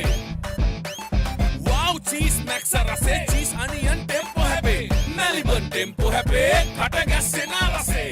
කොත්තු ලුණු මිරිස් cheese and onion රසට. මැලිබන් ටෙම්පෝ හැපේ කට ගැස්සෙන රසේ. Honor X9D. All angle ultra tough. IP69K water resistant. Honor X9D.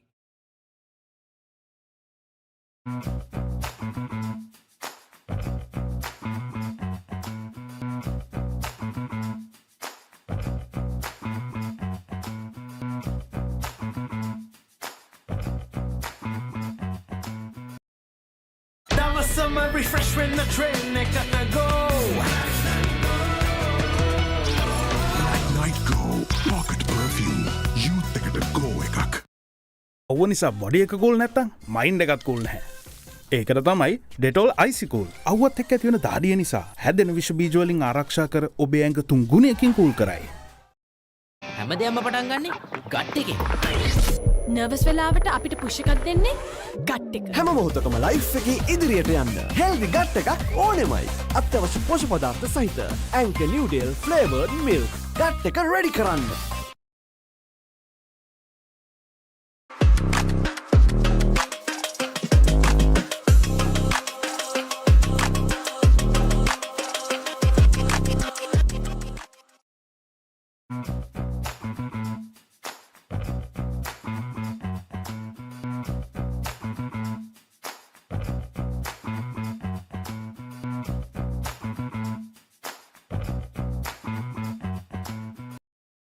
Honor X9D.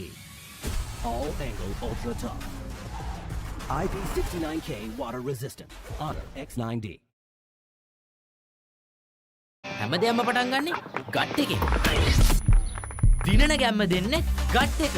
හැම මොහොතකම ලයිෆ් එකේ ඉදිරියට යන්න හෙල්දි ගට් එකක් ඕනෙමයි. DR20 probiotic සහිත ලංකාවේ එකම සෙට් යෝගට් එක. Anchor New Deal. I'll handle ball on the classic got to go. Capilla pen office got to go. That was summer refresh when the train got to go. Saratama enjoy get on the body got to go. Black Night Go. Black Night Go Pocket Perfume Youth එකට go එකක්.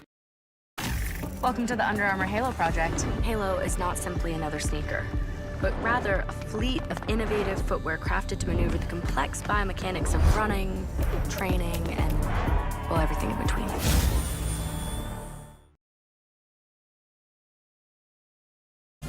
Prima Kotumi, Fantamai.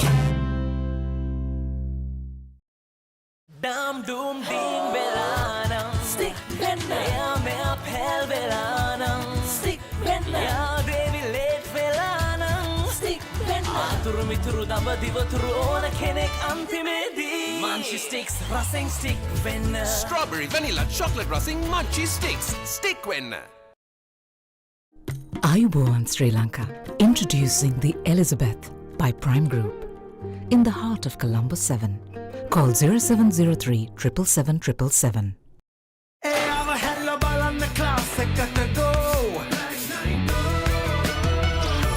Black Night Go Pocket Perfume. Youth එකට go එකක්. Welcome to the Under Armour Halo project. Halo is not simply another sneaker, but rather a fleet of innovative footwear crafted to maneuver the complex biomechanics of running, training, and, well, everything in between.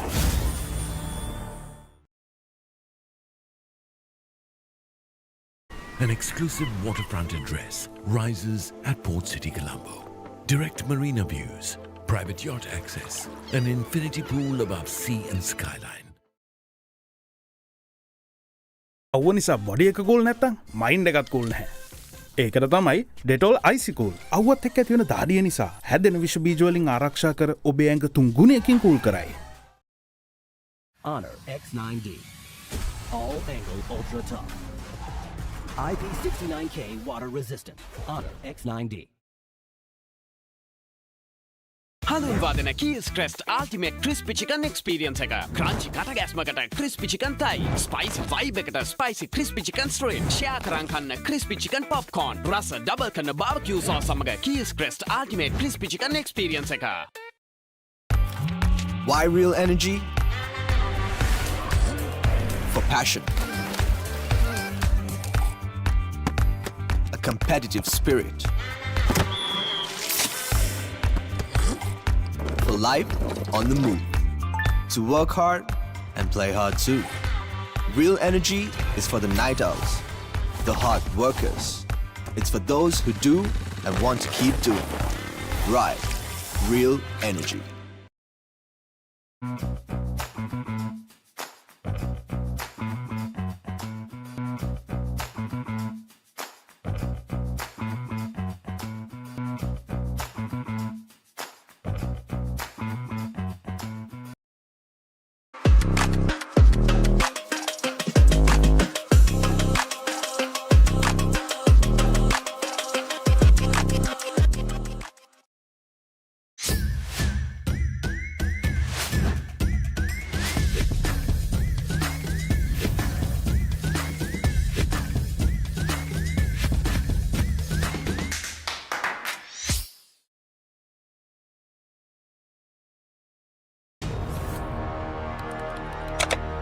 Elevate your game with the Papare, Sri Lanka's ultimate sports destination. Tune in to the Papare, your home for all things sports. Iconic showdowns from Colombo to Kandy, from Mathura to Jaffna. Battle of the Blues, Maroons, Saints, Brothers, and so much more. Witness history as the future stars clash for glory. Big Match Season 2026. Match Season 2026. Live on Sri Lanka's #1 sports channel. Sri Lanka's #1 sports channel. Elevate your game with the Papare, Sri Lanka's ultimate sports destination. Schools Rugby is back. The Dialog Schools Rugby Knockouts 2026 ignites the season. Defending dreams or shattering rivals? Who's claiming glory in 2026? Watch the action live on Dialog Television, Dialog Play, and ThePapare.com. Schools Rugby Unleashed. Elevate your game with the Papare, Sri Lanka's ultimate sports destination. Experience every heartbeat and every goal like never before. From cricket to football, rugby to athletics, we capture the spirit of every sport.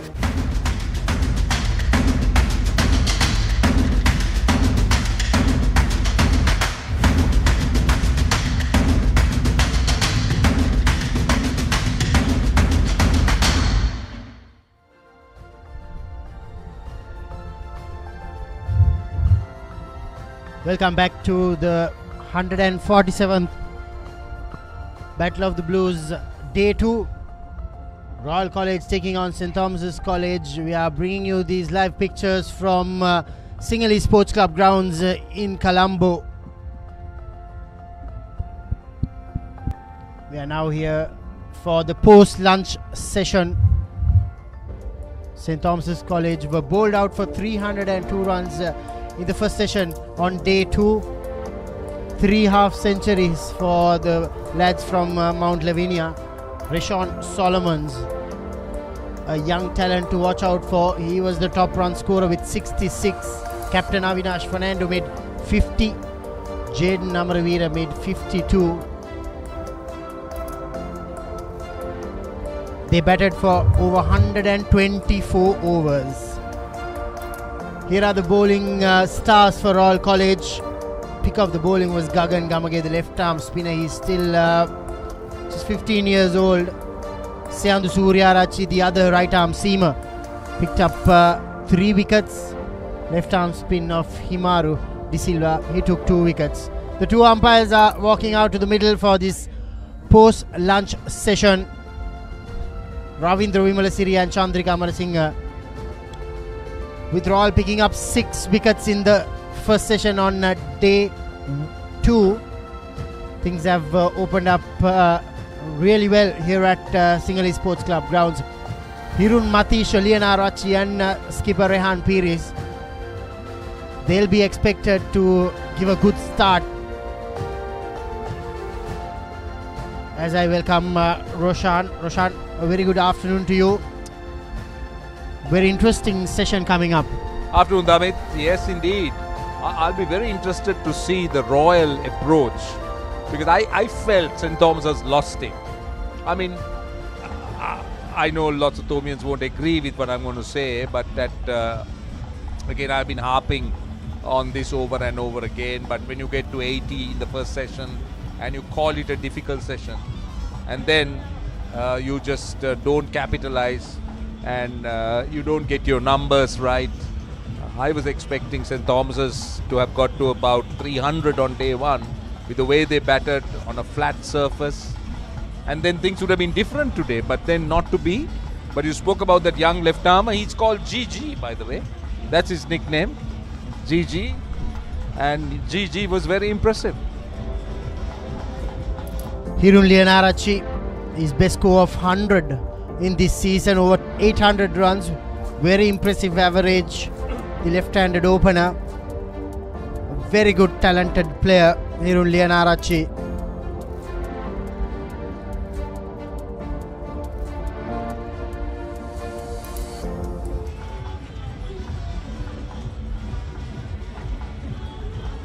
Even though Hirun Lianarachi has impressive numbers, a lot will depend on how Captain Rehan Pires bats on this surface. Scored 100, brilliant 100 last time around, and this time around he has that tag of being the captain as well.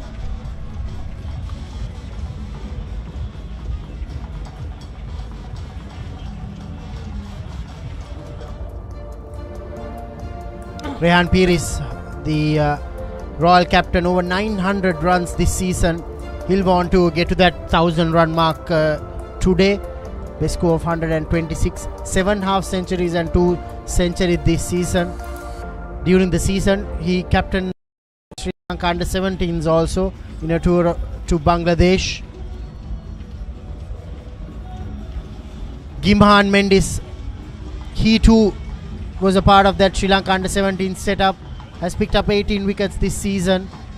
Good impressive left arm seamer for St. Thomas's College, playing his first Royal Thomian. You spoke about Gigi a couple of days ago. A certain Gigi became the World Cup winning coach for the second time. Here's Mendes. Good start, that first delivery. And lots of GGs. That's a different kind of GG. He's a very temperamental GG. The World Cup winning coach, I'm saying. This is a great festival for young royalists and Thomians as well as old. It's not just a cricket match, it's a celebration.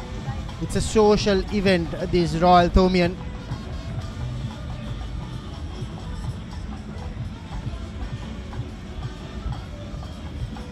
Gimhan Mendes is looking to get some sort of swing. He's trying to pitch it up, which is very good to see. I think he certainly got the right idea. He's looking to go full. He's having those slips in, 3 slips and a gully, and this is what the drone can do for you. I mean, just look at the angles the drone gives you. Look at the height it climbs up to. It gives a bird's eye view. Well, Damit Veerasinghe are commentating with me, but behind the scenes, he's very much part of all this that's happening. Oh, that time, yes! That's the start they wanted. Well, St. Thomas's may be playing with one fast bowler, but he's done his bit. You spoke very much about Leonaracci going at a delivery, swinging, and well, he's taking a very slow walk. I don't know whether the umpires are going to have a chat just to make sure, but I can't see any problem there, Damit. What about you? Yeah, that's the first wicket for St. Thomas's. Good grab by Kodituakku. But Gimhan Mendes, this is what you can do. Yes, Leonaracci is having a very, very slow walk back to the pavilion. He departs without troubling the scores. Boy, oh boy, great start for St. Thomas's College.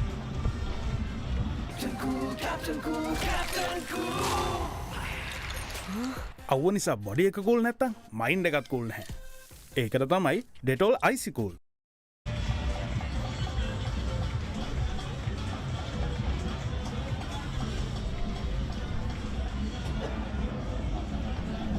Right, Vimat Dinsara.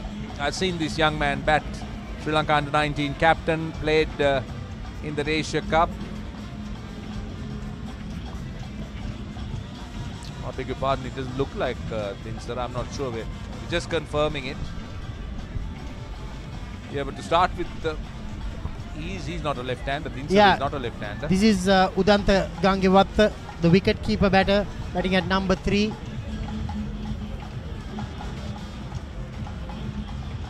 What a time to walk out to the middle, Roshan. We always talk that the wicket keeper usually bats number 6 or 7, especially in test match cricket. For these youngsters, this is also test match cricket. Gangewatta has scored over 370 runs, with just 1/2 century to his name this season, playing his first Royal Thomian. You keep for 124 overs and then suddenly you're back in the middle, because Gimhan Mendes got the ball to swing away from the left-hander and Leonaracci just spooned it. Easy pickings. I think it's a perfect length to drive. It's just a line. This is really good bowling. Swing and off the pitch, kept going. And the slip fielder had no problem in catching it at slip. See, you spoke about now they're getting excited, I don't think. See, that's one thing that I've seen, in schoolboy cricket, that they seem to get excited and they sometimes just keep appealing. And even this could be another example of that. It was close, but look at the appeal.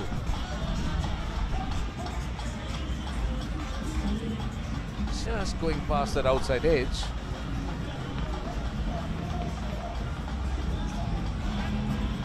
Mendes is definitely testing the footwork of these youngsters. It's a very good start from St. Thomas's College. You have 300 runs on the board and you've got a wicket in the first over. A wicket maiden from Gimhan Mendes Royal 1 down for none.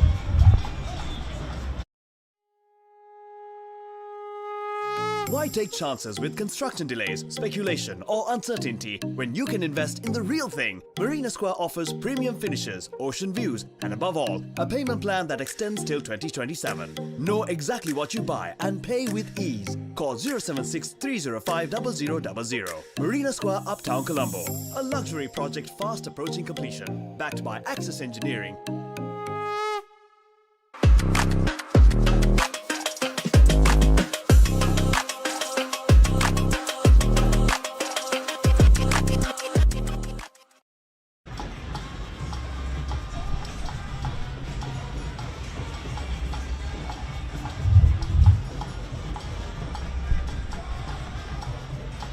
All right, St. Thomas's College are opening up with a left arm spinner.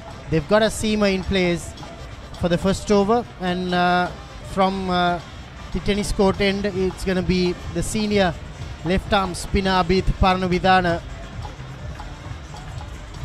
He's got ample experience. He debuted for St. Thomas's College at the age of just 14 years. He's got a slip in place. Maybe a tactic to counter Rehan Piris. Right on the money, Abhith Paranavidana, Roshan. Well, yeah. But I must confess, Damit, this is not something that sits well with me. I have no problem with St. Thomas's going with this. This could be the best option. These are his numbers. 44 wickets, which is a good return.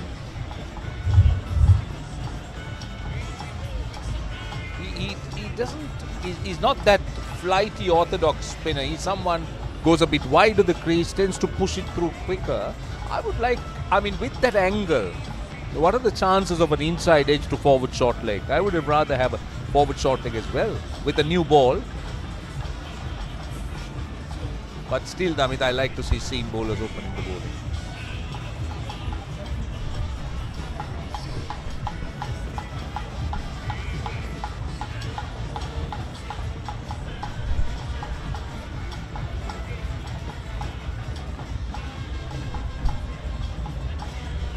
Right, a change in the field.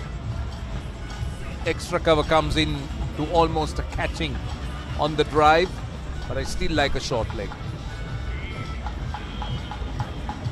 That's the first run for Royal College. In this modern day where we see plenty of sixers and fours, Roshan, the tap and run is still very much in play and very much gets you so many runs in any of the formats you play. I think that's critical, isn't it? I mean, it's a strategy. Even in the shortest format, that's a way obviously batters would look to try and break fields. You just keep changing around. You keep challenging the bowler when there is a left hand right hand combination that goes. So I like that. I like the tap and run. I like those short singles.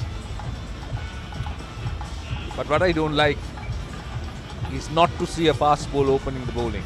I like to see seam bowlers bowling with a new ball. And then, of course, the spinners coming in is absolutely no problem.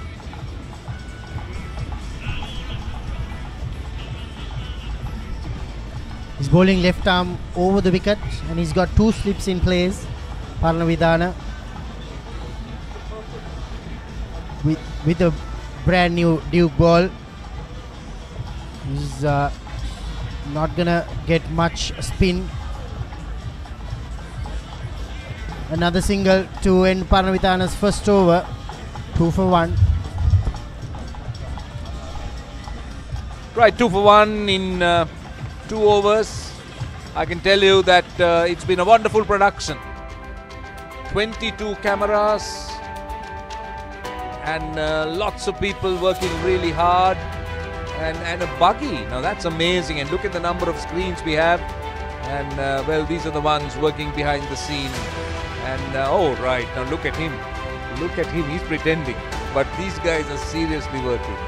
They are seriously working, and this is the team that really brings these wonderful pictures, not just to your lounge, but to many lounges around the world, and they're enjoying it. And well done to the Papare team, some fantastic people, fantastic crew, and some great work, and very well led. Congratulations, Damit. I know you were pretending that time, but no pretense when it comes to actually coming up with this production. Well, it's a privilege to be amongst them.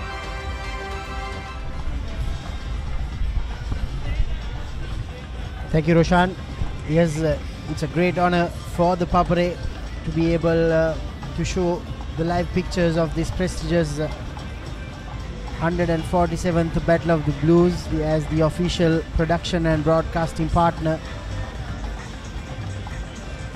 These pictures are available to you on Dialog Television, Dialog Play app, and ThePapare.com. I think you guys raised the bar with that singular commentary during the World Cup, which was fantastic.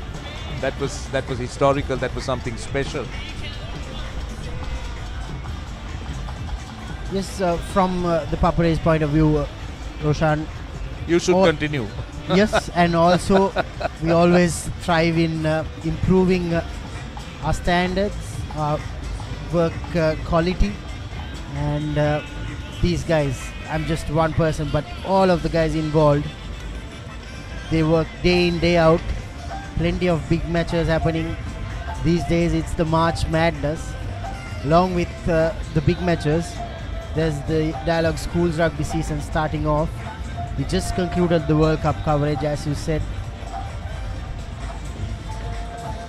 So kudos to everyone involved in the Papare team. Beautifully worked by Gangewath. You need to get your head above the ball. Very calm head is much needed when you're dealing with the new ball. Well, David, just to add to the little bit you said, with all humility of yours, I must say that I watched you guys. I have seen your starts. I watched your starts, how the first production started, and I think it's a massive achievement and a massive vote of confidence for everybody in your team to have events like this, and the numbers, the type of production, the quality that is being seen. And it was just a little while ago that I saw a post where it says that it's up to world-class production, so that is wonderful, and this is an all Sri Lankan one, so that makes it even more satisfying. So I think I take my hat off to everybody, and well done to you for leading them. And of course we do know that there are a few above you also as well, but it's a super team of leaders and a wonderful team of people. So congratulations to the Papare team.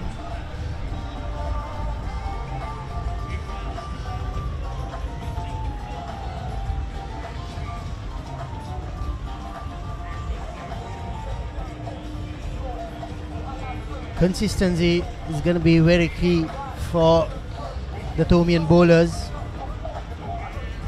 We've spoken about the Royal batting might, but the Thomians, they are very much capable of taking 20 wickets again as well. The Thomian boys these boys, I'm sure they'll enjoy the rest of the big match as well, and we might see one or two from these guys represent St. Thomas's in the years to come. See, I think Mendes was spot on in his first over with his length.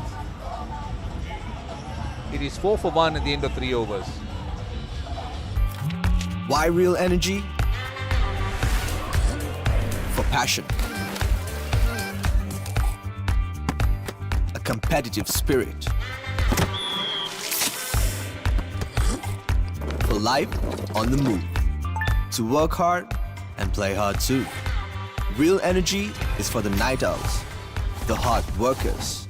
It's for those who do and want to keep doing. Ride real energy.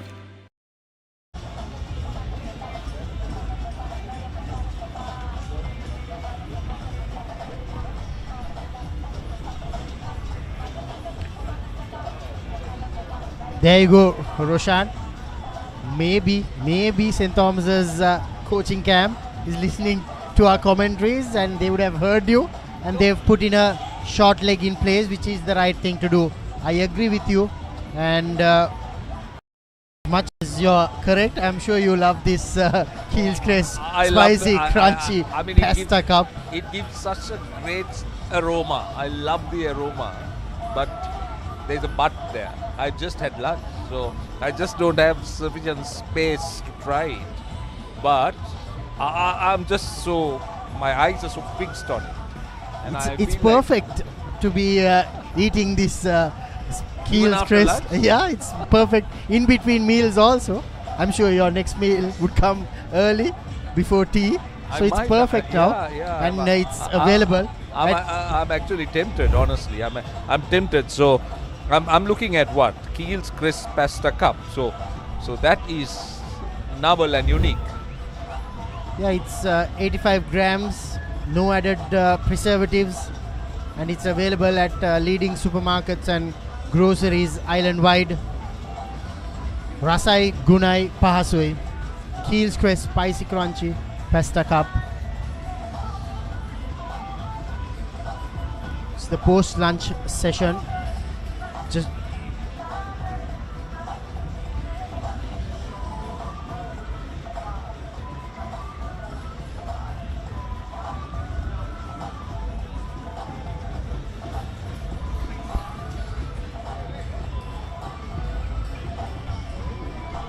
beautifully swept by Rehan Piris.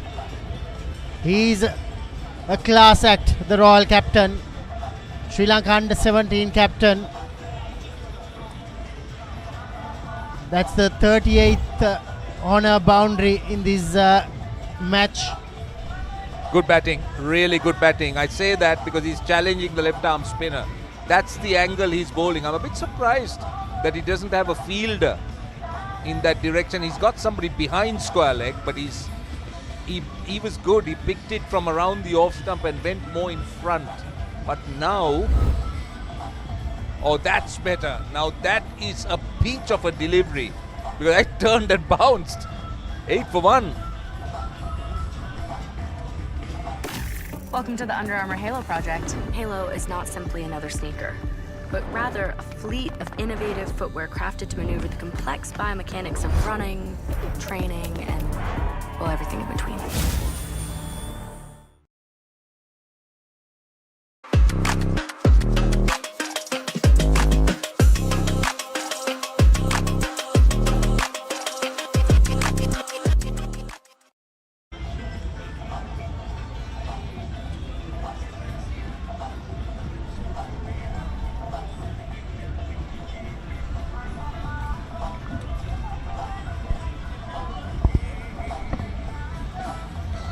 So it will be Gimhan Mendes to continue from the Vidya Mawata end.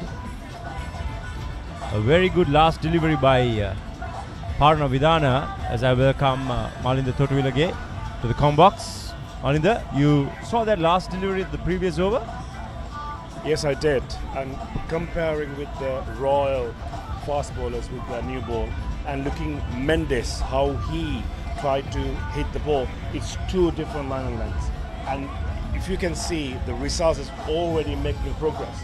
They got out first wicket, and in that over, he was teasing the batter and let him drive, just teasing him. And you know what? Having fielded for 124 plus overs, you got some heavy legs as well. And your mind is a bit tired. He just dragged himself to give that chance to slips. That's a very good probing length once again by Gimhan Mendes. The key is he's getting some late movement as opposed to some of the bowlers we've seen so far in this game. His greatest strength is the fact that he can move that ball really late, and his lengths are much fuller. You're absolutely right. And it's all because of, I think, training.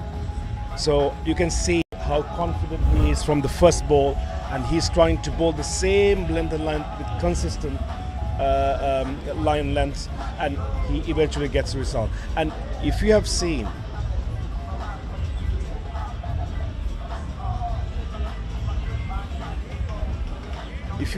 from Royal fast bowler's point of view, Royal had a left-arm bowler who was 14-year-old. This big match, what I heard, was like his second game.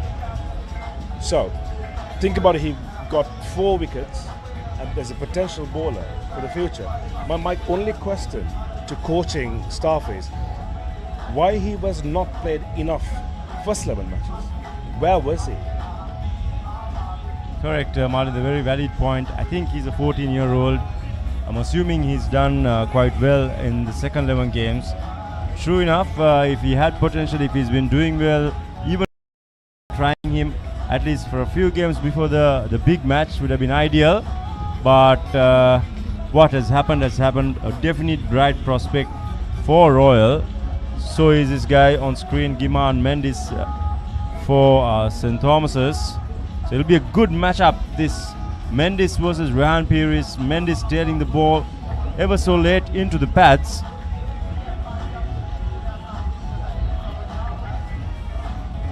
As expected, troubling Rehan Pires. That late movement is really troubling most of the batters.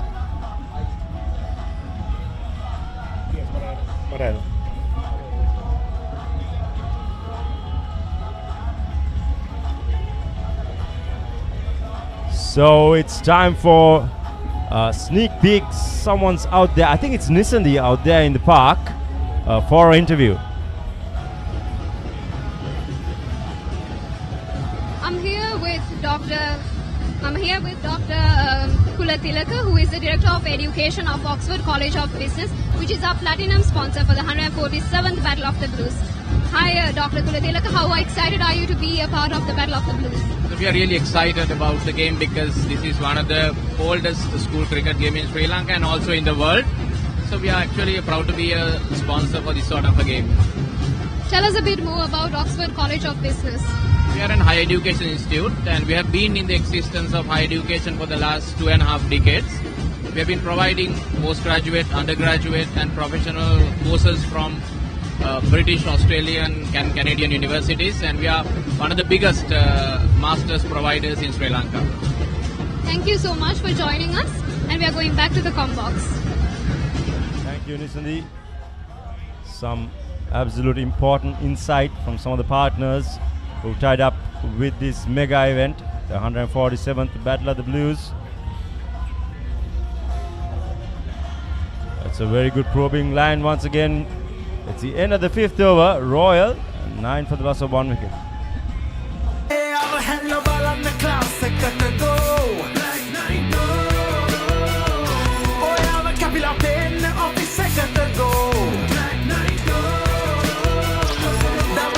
Refresh when the train got to go. Saratama enjoy get on the body got to go. Black night go. Black night go. Pocket perfume. Youth ekata go ekak. Honor X9D. All angle ultra tough. IP69K water resistant. Honor X9D.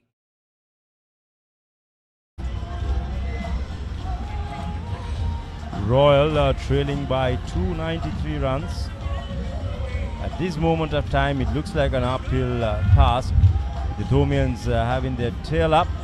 Abid Parnamitana against the left-hand Gangevatta now. He's got 2 slips, so clearly indicating that he's looking to slant the ball across. Indeed, they should have their tails up, getting one of those openers in the first over. And the only way the Royal can challenge this game is to score quick runs. And at the end of the day, you're looking at like 5 and above per over. That could give them some kind of a glimpse of coming into the game and try to get a result by end of the 3rd session on 3rd day. Gangevatta just clipping it down to a short squalic region. wonder if a short leg for both batters will be useful, because we saw some spin before from Abid Parnavidana, and having a short leg in place will really help him get a couple of wickets. But right now the field is quite defensive by the Thomians.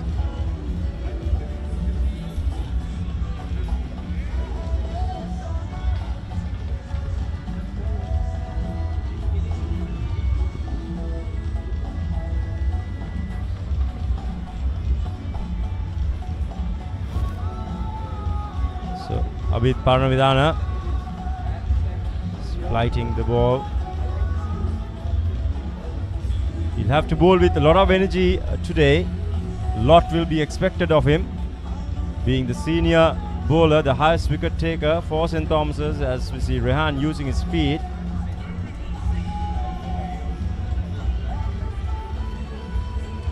St. Thomas's bravely decided to go with one seamer. That means there are a lot of heavy lifting for the spinners they have.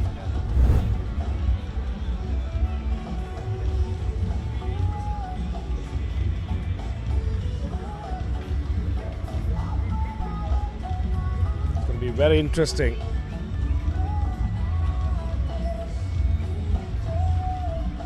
He's sticking to the dots is Abid Parnavidana, building that pressure. Rehan, on the other hand, should not let the pressure dictate terms to his game plan and to Royal's game plan.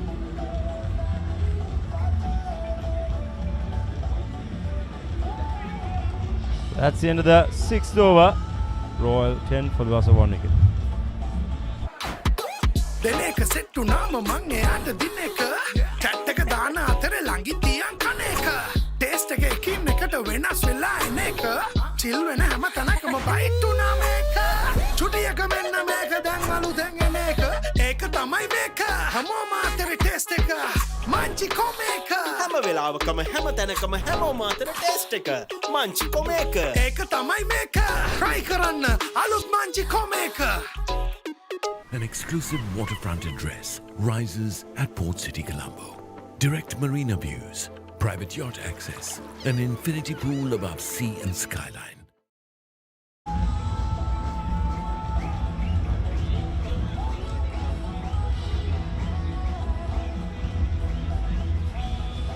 So Gangewat on 5, Mendes into his 4th over. It's got a very wide slip cordon. If you can see the first slip on screen, it's quite wide. It's somewhere near the second slip, and then you see the others moving ever so wider as well. So it's technically like a second, third, fourth, and a wide gully, plus a deepish point. So you know what you're getting here in terms of Gangewata, in what to expect. I think it's always about the patience the batsman could have, and as well as the bowler. So what he wants the batter to play is like, here you go, I'm going to keep asking those questions. I'm going to pitch it up for you. Drive me if you can. Slightly straighter this time around by Mendes. So clear indications. The plan is very clear. Tease the batter outside off stump.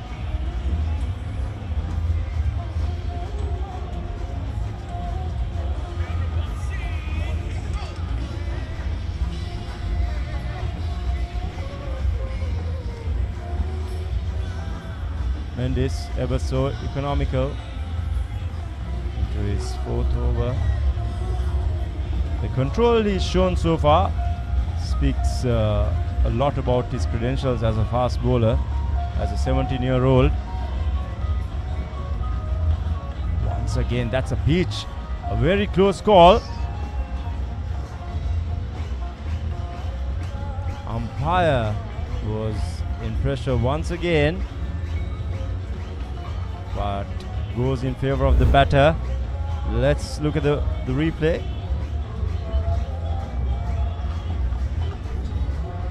Very good call there by the umpire. Late movement once again.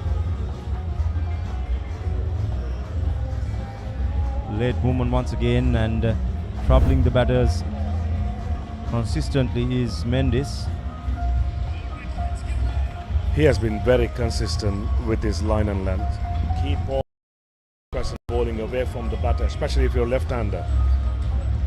You got to make sure that you leave the right ball.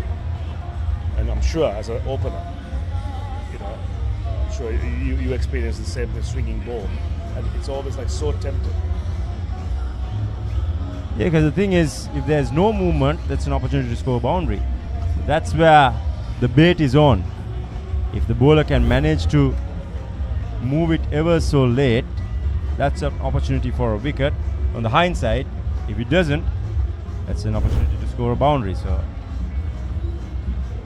that's what the tussle is all about. There we go. Just as I mentioned, this ball did not move. Results in a fabulous clip by Gangevatta. And that concludes the 7th over, does it? Oh no, one more ball to go. Malinda, your thoughts on the stroke there? It's absolutely brilliant shot. He played so late that he managed to get the ball in the sweet spot of the bat. And I think what happened there, this is why it's so important as a batter. If you're an opener, you have to have a certain skill set. You have to see ball early and understand where the ball's going to go. But I think seeing how the batter leaving the ball, and the bowler Mendes wanted to give a little bit more towards the stump area, and that's where you cannot make any mistakes. If it's over that length, it easily could have gone to a boundary, which that happened earlier in that over. 7 overs done, 14 for 1, Royal. Blast, blast, make a flavor blast. Flavor blast, make it Papare blast. Pattu enna rasa kanna blast. Hoina item, make it Papare blast. Blast, make it Papare blast. Flavor blast, make it Papare blast. Blast, make it Papare blast. Flavor blast, make it Papare blast. Blast, make it Papare blast. Rasa pattu enna make it Papare blast. From Nestle.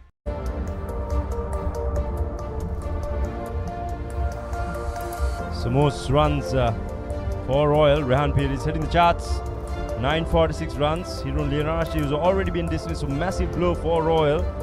But let's not forget Raminu Pereira, and more importantly, Vimat Dinsara, the under-19 captain, Sri Lanka captain, is yet to enter the arena. From that lineup, one of the best Royal have already in the pavilion, which is a big loss for the side.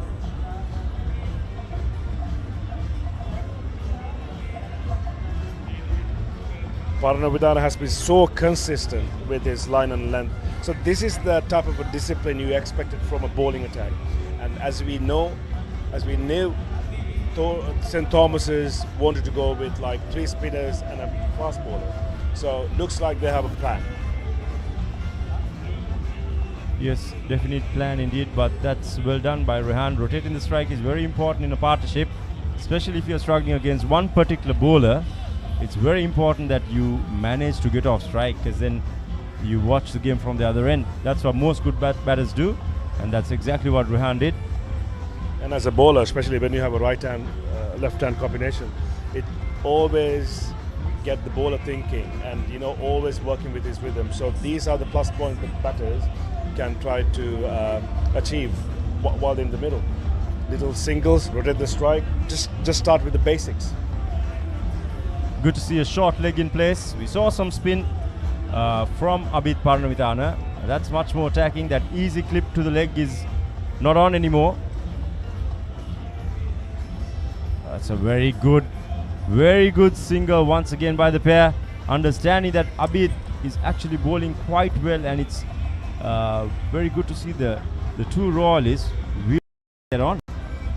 Absolutely. And you don't want to be in one side, especially for a spinner. You cannot allow him to stay in his rhythm. You have to work him around.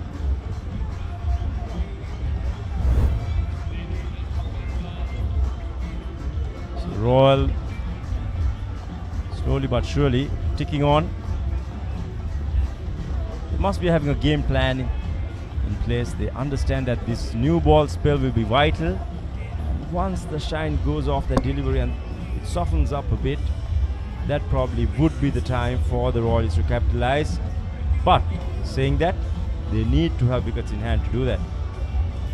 So that's probably going to be their initial plan, just to make sure they don't lose many wickets with this new ball.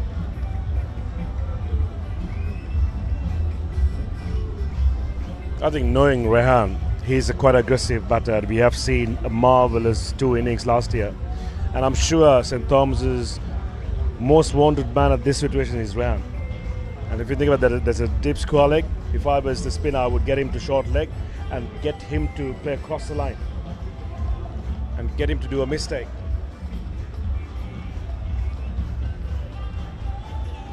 Another very well accumulated single there by Rehan Pires. Rehan, who's had so much of success, as we see some of the coaching staff overall.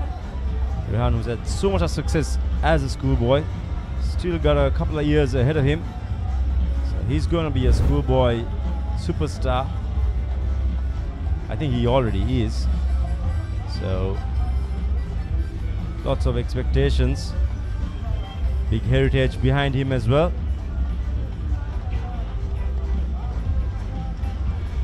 That's 8 overs done, 17 for 1 Royal.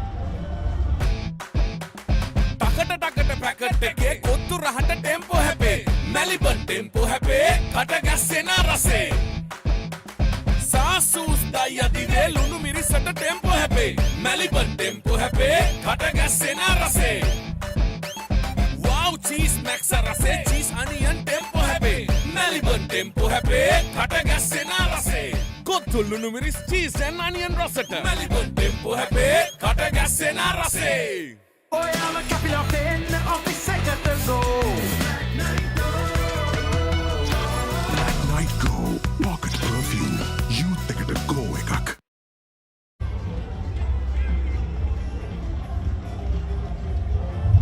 The crowd slowly but surely picking up. It's probably at 75%, I would say, in terms of crowd. You come tea time, we'll see much more here at the 147th Battle of the Blues. Lovely pictures brought to you by ThePapare. Picturesque Colombo 7. Lots of developments happening right around the city. So see the newly built lights at the SSC. In addition, for the World Cup. Beautiful city. A lot of memories, good memories, if not great memories. See a bowling change from the Vidya Mawat end. It's going to be Gunaratna, the medium pacer. Wondering if the left arm could have had a couple more. Young, energetic bowler. Especially the fact that Rehan Pires was on strike. I've been tempted to go with one more. However, Gunaratna could be a surprise package here for Rehan. Unknown territory, I'm sure. Wouldn't have seen him a lot.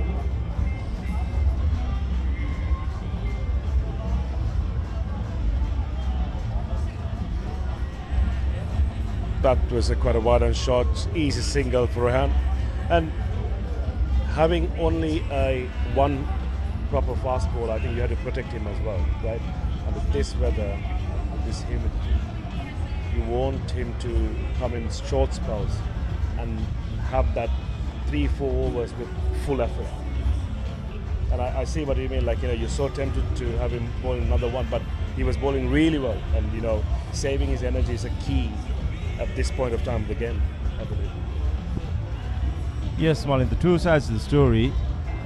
On the flip side, one could say that if he manages to bowl a couple more and pick up a wicket with his newish ball, that'll be much greater than coming back and trying to get something off the old, because then a guy like Rehan Pires would have dominated proceedings by that time.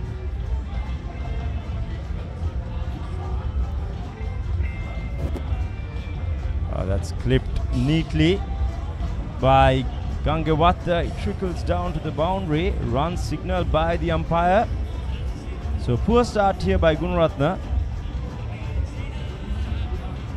Won't be easy as a medium pacer. You got to have control. True, there is movement. There's no point in moving that ball if you've got no control. Yeah, it's quite surprising to see and to get that movement from bowler. And I was talking to a few of the players earlier, and what they said was like, asking like how, what do they do, like how they're managing the energy level in the middle of this round, right? And they say it's quite windy. So I don't know if that has some kind of effect to moving the ball. Usually, Malinda, I mean, if you go back in time, it's a close call, down leg. If you go back in time, when we played, I'm pretty sure the conditions are still pretty similar. The comfort levels were never that bad. There was always a decent breeze going across, lots of energy right around you with the crowd, so you never felt that,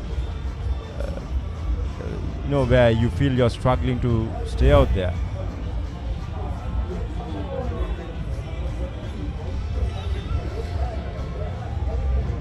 One run added to Papare's total.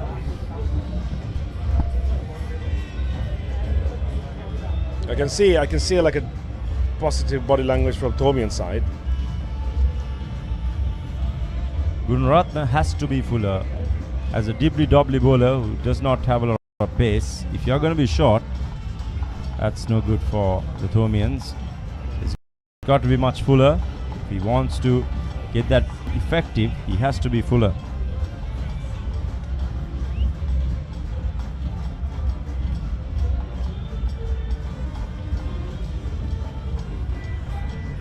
Once again, slightly shorter than what he should have been or he anticipated. But Rehan, 8 runs so far of 23 balls. He'll be eager to make that impact. Once again, 100 behind him. Especially as a captain, you really want to contribute. And the expectation level is so high after getting those 2 beautiful innings last year. And everyone knows what he can do, and we have all seen it. And time for a change at the commentary. The total is 23-4-1.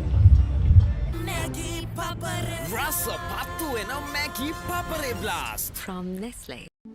ඇස්සරලා බැලුවම තෙරක් නොපෙනෙන නිල් පාට. හුළඟටත් මුසුණු සීතල නිල් පාට. පුංචි පුංචි දේවල් වල නිල් පාට නිල් පාට නිල් පාට. සැහැල්ලුව සතුට ගේන ඉවරයක් නැති නිල් පාට. මේ හැම නිල් පාටකම හැංගුණු රසවත් හැඟීම අල්ලන්න පුළුවන්ද? ජීවිතයේ රසින් පුරවන රසම රස නිල් පාට. Ritz-Berry chocolate, nil පාට හැඟීමක රස. Well, 23 for 1 and 9 overs completed. Royal in their first innings here. It's all happening at the SSC grounds. It's very loud, it's noisy, the music, the Papare band is playing, the flags are flying. The boys' tents are full, and the old boys and of course the ladies are enjoying the day here. Second session of day 2. The 147th Battle of the Blues, and the Royal now looking to consolidate. Lost an early wicket, a big one at that, but Gangewata and skipper Pires.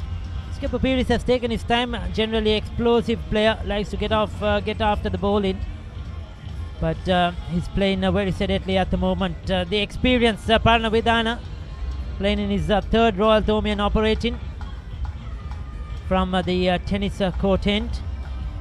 And St. Thomas's will be looking to pick up another wicket, try and put some pressure on this Royal outfit. As the next one, good looking shot, that does well. Put in the dive there, keeps it down to a single. Well, we have another distinguished guest joining us. We have Mr. Danusha Ganewata, head of sales, Jeddah Sri Lanka, the platinum sponsor. And as I said earlier as well, nothing is possible without our generous sponsors, all those who have come in, the organization, the corporates who have backed this event. It's a big one. It's the big game, the second longest standing cricket match in the world. And both St. Thomas's and Royal, the organizing committees, are really proud to have Jetto Sri Lanka as a platinum sponsor as well. Good afternoon, Danusha, and warm welcome. Thank you for joining us in the Combox. Thanks for having us. So tell us, are you enjoying the game so far? I'm sure you have been around since morning. Amazing atmosphere here. Actually, it's my first time here at Roito. Amazing energy around the ground. It's your first time, if I'm correct, as a platinum sponsor of the organization. Yes. Tell us, how did you come on board, and what was the reasoning behind it? Well, if I may talk about the company real quick, our company is about 6 months old, but our mother company is Euromotors, has been in the industry for about 20 years now.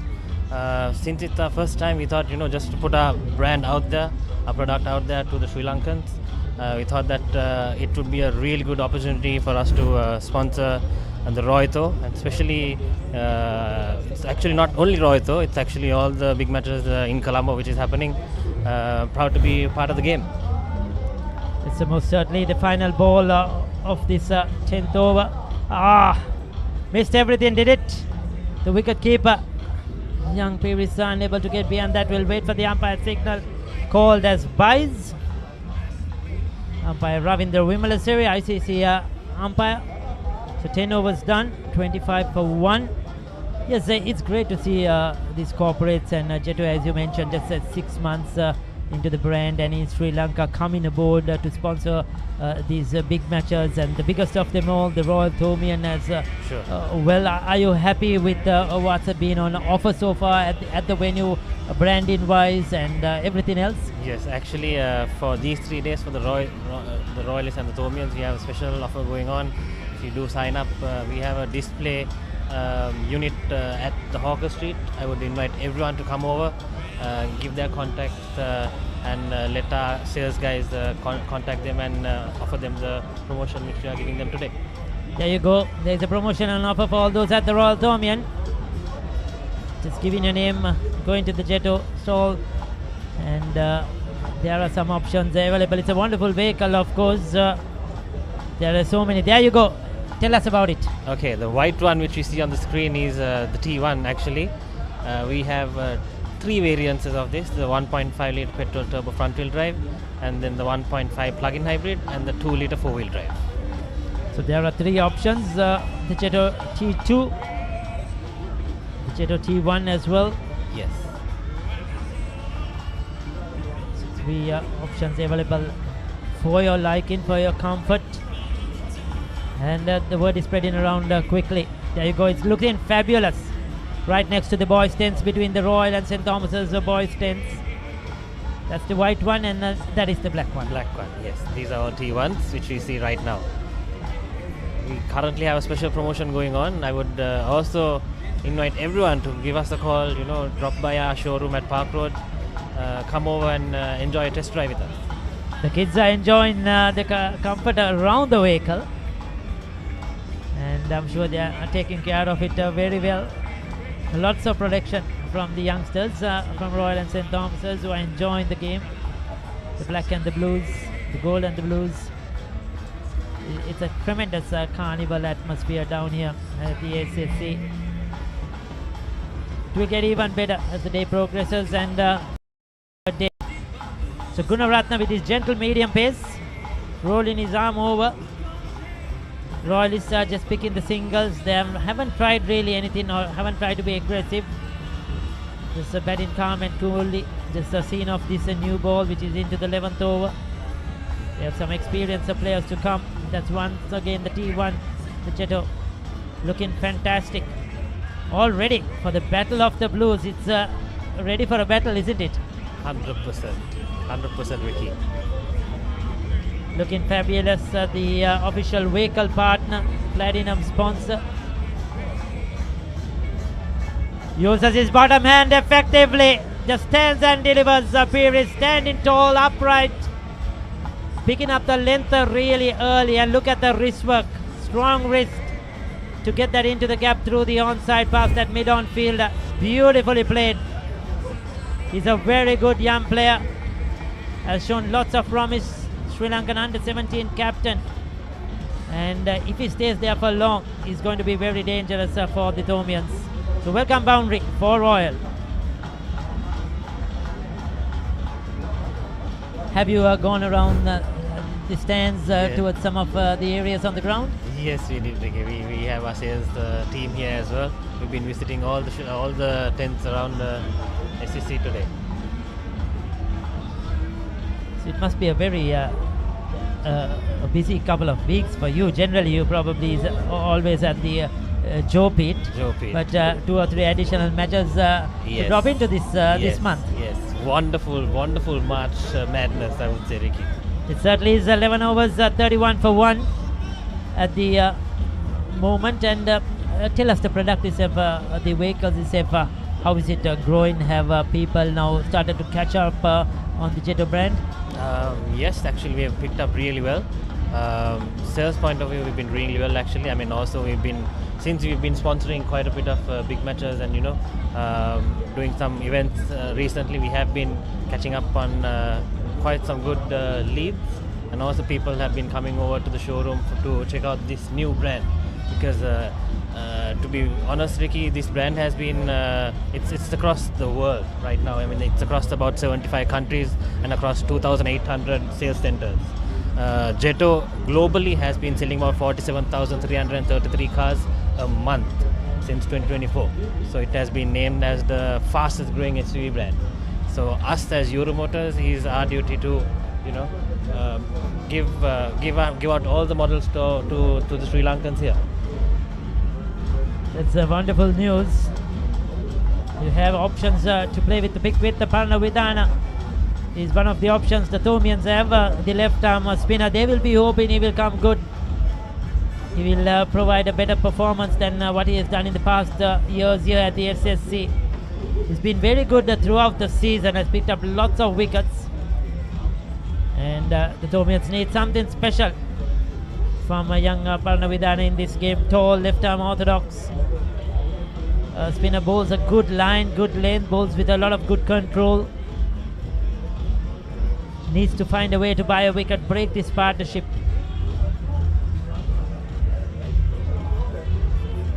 The Royalists at the moment, very watchful play. They're going at around just 3 runs per over, thereabouts. No fuss after losing that early wicket. Generally, towards the second day now after tea, it's going to get much more full, much more active. Coming into day 3, it's going to be a real carnival atmosphere, the Battle of the Blues. The SSC has a lot of work in this last 1 month or so, no doubt about it.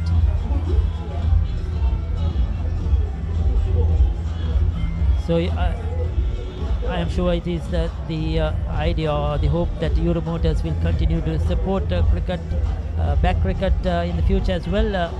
Of course, Ricky. I mean, as a company, we would love to promote all sports, not only cricket, but also we are looking at rugby. All these sports here in Sri Lanka. That's great. That's certainly very good news indeed for sports in general.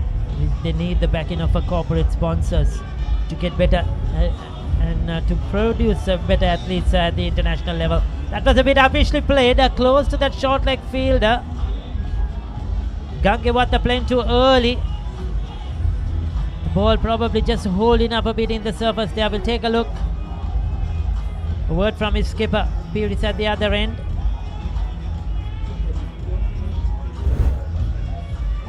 There you go.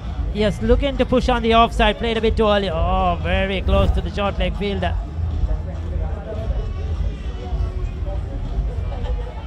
So 12 overs have been completed. It's a 31 for 1.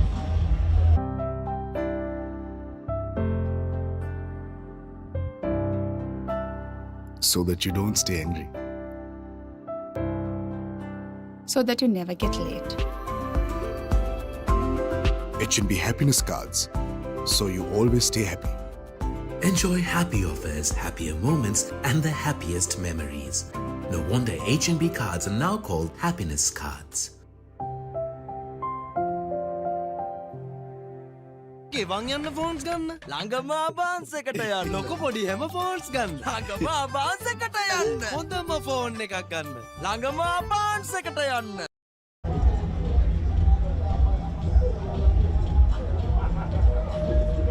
147th Battle of the Blues in all its glory at the SSC. The atmosphere is tremendous as soon as we step out of the commentary box. We are in the comfort of the AC, but it's all happening out there in those tents.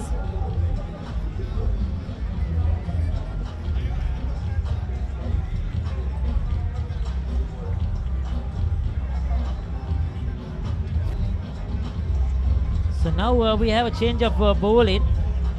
Matharage has been introduced into the attack, Nimsara Matharage. Another change. St. Thomas's is going to use in all their options, part-time bowlers. Remember, they came into this game with just one fast bowler and the 3 spinners. So they are going to use all their part-timers as much as possible, giving the others a break, the regular bowlers a break. So how many vehicles do we have parked around the ground? Actually, Ricky, we have 4 cars parked around the ground. We have 2 different variances, but the previous one we saw was the T1, and we also have the T2, the iconic Jetour SUV. Yeah, that is right next to that side screen there at the far end where the old commentary box was. We'll probably get a chance to have a look at that one, the Jetour 2 near the side screen, if our cameras can grab it. So there are 4 vehicles across the ground. You can take a look if you're at the venue. Slow, gentle, medium pace. Just bowling stump to stump at the moment. Matharage keeping things tight.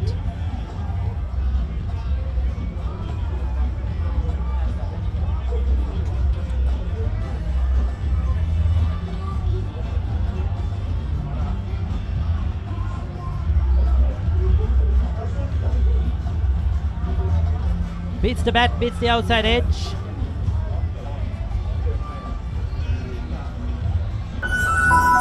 Here you go, that's the vehicle we see in the far side of the ground, isn't it, Yes. Ganesha? That's the T2 of what we see right at the corner. There are 3 variances of that, the petrol 1.5, the petrol 1.5 plug-in hybrid, and the 2-litre 4-wheel drive. Wonderful. So yeah, as we come to the end of that over, one more delivery left in the 13th over. We want to say a big thank you to Danisha, first of all, for joining us in the commentary box to brief us on what Jetour and the company has, and most importantly on behalf of the organizing committee, all Thomians young and old, a big thank you to all of you for coming on board to be a partner of this Royal Thomian. Thanks, Ricky. Thanks to all the organizers here. Wonderfully organized.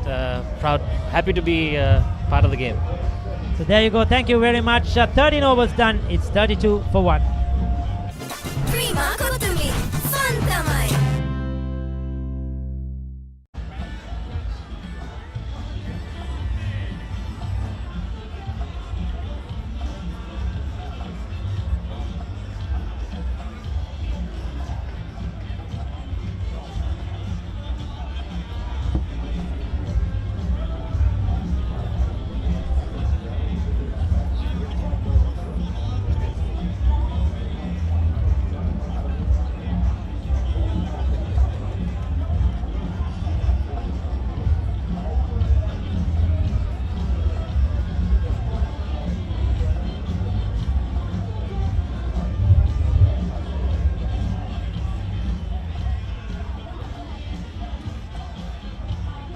Very good afternoon to all our viewers joining us from wherever you may be in the world as we join in the 14th over of Royals innings.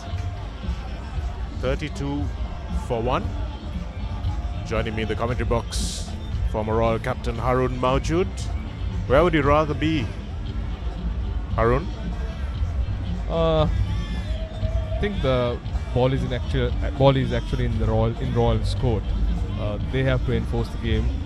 Proceedings are a bit slow to my liking at the moment, but then again I think they might see off the first 15 to 20 overs and then try to pick up the strike rate. The most important thing is to holding the wickets tally intact, because they have a formidable set of batsmen to follow, that is in Vimaddin Sara and Ramiro Pereira. So if these two can actually take the score until about 50 to 75 runs, a partnership of that magnitude can really help Royal scores, because bowling has not been very penetrative, to say the least. Abid has caused a few concerns, but from the other end, I don't think they have a menacing set of fast bowlers to kind of rattle the Royal batsmen. But then again, considering the fact that St. Thomas's were put in, I thought Royal could have done much better yesterday. So they have an uphill task to really prove themselves. Just a little bit of an adrenaline rush in the middle.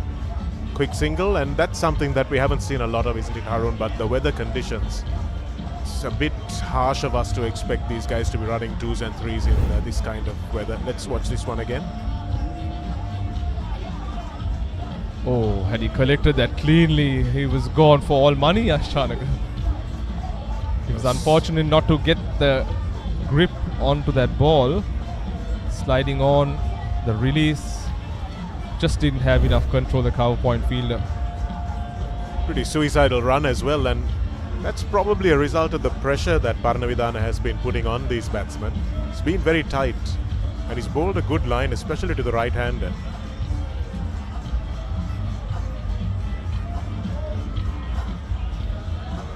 Upish past the bowler, they comfortably cross over for a single. Like you said, it's been a very penetrative start from Abid Parnavidana, bringing an end to his 7th over. Royal 34 for 1 after 14.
Presence, confidence, strength, freedom. Jet Tour T1 by Euro Motors. Call 0766 199 399. හැමදේම පටන් ගන්නේ gut එකෙන්.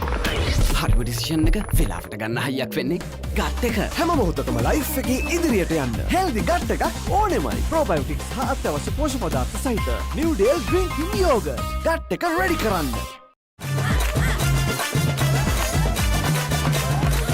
Spicy fun hit එක ගන්න අපි සැවේ මේ පාරට අතට දෙනවා අපි වැඩේ ප්‍රීමා කොතුමි ෆන් තමයි අවුව නිසා බොඩි එක කූල් නැත්තම් මයින්ඩ් එකත් කූල් නැහැ. ඒකට තමයි ඩෙටෝල් අයිසි කූල්. අවුවත් එක්ක ඇති වෙන දාඩිය නිසා හැදෙන විෂ බීජ වලින් ආරක්ෂා කර ඔබේ ඇඟ 3 ගුණයකින් කූල් කරයි. යෝ චංකි තමයි වචනේ. චංකි ඇඳෙන් මං ඇහැරෙන්නේ.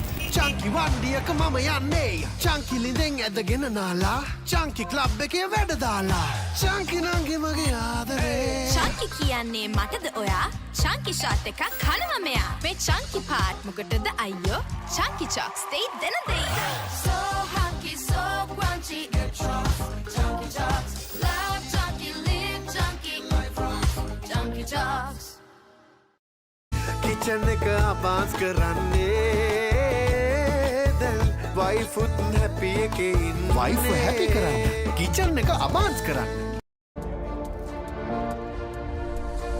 So that's the Royal scorecard, 34 for 1. If you're just joining us, St. Thomas's were bowled out 302. Royal in their first innings, pretty circumspect, slow proceedings for my liking, for that matter. Bowling has been pretty tight, apart from Gunaratna. The economy rates are kept at very tight levels. Gimhan Mendes bringing that early breakthrough for St. Thomas's in the third ball of the inning, having Hirun Matisha, who was caught at first slip. Let's have a look at the wickets from the first innings. St. Thomas's coming up.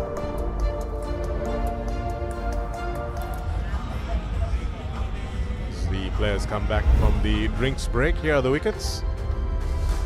And that was Jade Namarivira after a very good half century, was held at mid-off. Then his captain followed the very next over, so there was back-to-back wickets for Royal. This was one of the best catches that I've seen, a fresher take at a Royal Thomaian. That was followed by another stunner at slips by the seasoned campaigner Ramiru. And these were the wickets to fall today morning. Hettige was caught behind, Sehanda Surarachi providing the two breakthroughs initially in the morning. Piri not offering a shot, was caught plumb in front, and this was, I think, a game-changing catch, because Thomaians could have gone to score much more had Solomons been there. And Gamage, what a fantastic debut he's had. 4 wickets. This was just before Thomaians were all out. The last man to go was Gimhan Mendes, caught at mid-off of the bowling of Himaru De Silva.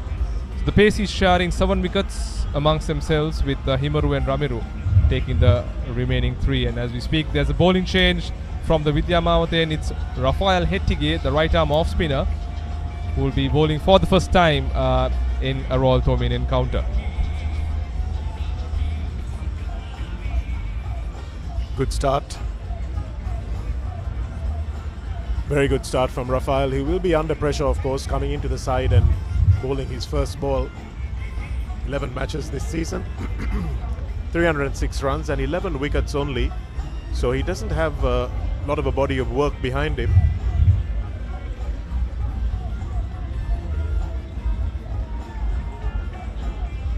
Slow turn, but still turn, Harun. Absolutely, with the ball slightly on the newer side, he'll be very effective. It's very exciting to see a little bit of turn off this pitch. The Royalists didn't get much yesterday, but as we see a little bit of wear and tear coming in, I'm sure the spinners would, like to have a ball on this. Hettige, we saw Abid Parnavidhan getting some purchase too. I think the most important aspect is the pace in which you bowl and the amount of revs that you give onto that ball.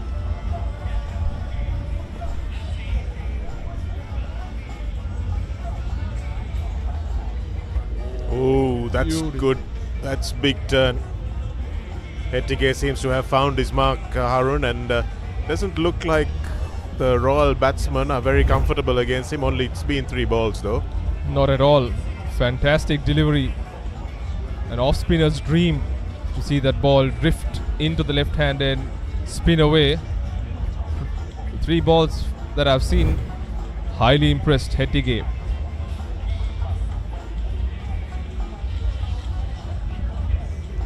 That one on the mark as well, so his accuracy has been excellent first up. Hasn't really tried to do too many things with each delivery. Just moving the line a little further in to Gangewatta.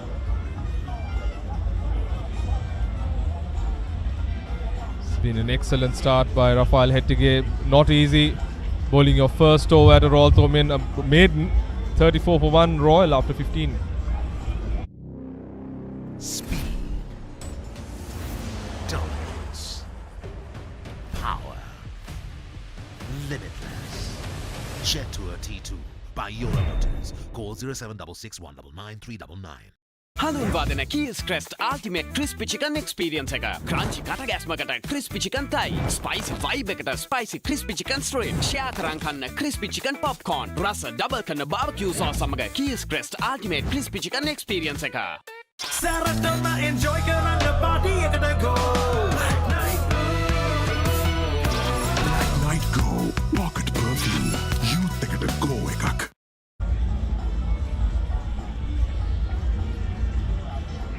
Shanak, you asked me that question where I'd like to be at the start of our session. To be very honest, I'd rather be in the comm box than out there in the middle. It's scorching hot. Absolutely, Harun. I've been asked which tent I'm going to, and I've said I'm staying right here. Parnavidhana comes back. It's beautifully cut away. There is protection in the deep. A little bit of work to be done. Mendes picks it up cleanly. In the meantime, Captain Rehan comfortably crosses over for 2. St. Thomas's won't mind this though, Harun, because if you look at the field, which we can see from our vantage point, good fielding on the boundary there, they have really brought in the offside field for Gangewatta, for Rehan rather. forcing him to play some shots. Also, Hoik over mid-wicket, and that's running down to the boundary for 4. A brave shot, mind you, by Rehan Peris. Risky, high risk, they say, high reward. Well, I would even argue that that wasn't too risky because there wasn't anyone in a catching position near the boundary or 3/4 of the way to the boundary. Rehan getting down on those long levers of his, getting down on one knee and copybook slog sweep. He was a great exponent of it at the last year's Royal Thomian as well. Played a couple of scintillating shots. One I remember went all the way to the boys' tent as well. So he's a good sweeper of the ball, but mind you, with the ball being slightly on the newer side, at times it can work against your favour. And this time he comes down the track. Good batting here by Peris, now rotating the strike. I think batsmanship, as part of proper batsmanship, rotate, keeping the scoreboard ticking. That's what Royal will have to kind of focus on. You don't want to get yourself bogged down, especially chasing a target or chasing a first inning score of 300 runs. You want to make sure, especially on a ground like SSC where the gaps are quite wide, the ball is travelling quite fast. You want to make sure the scoreboard is kept ticking. The instructions have been pretty clear at the drinks break, hasn't it, Harun? They have been told to get on with it.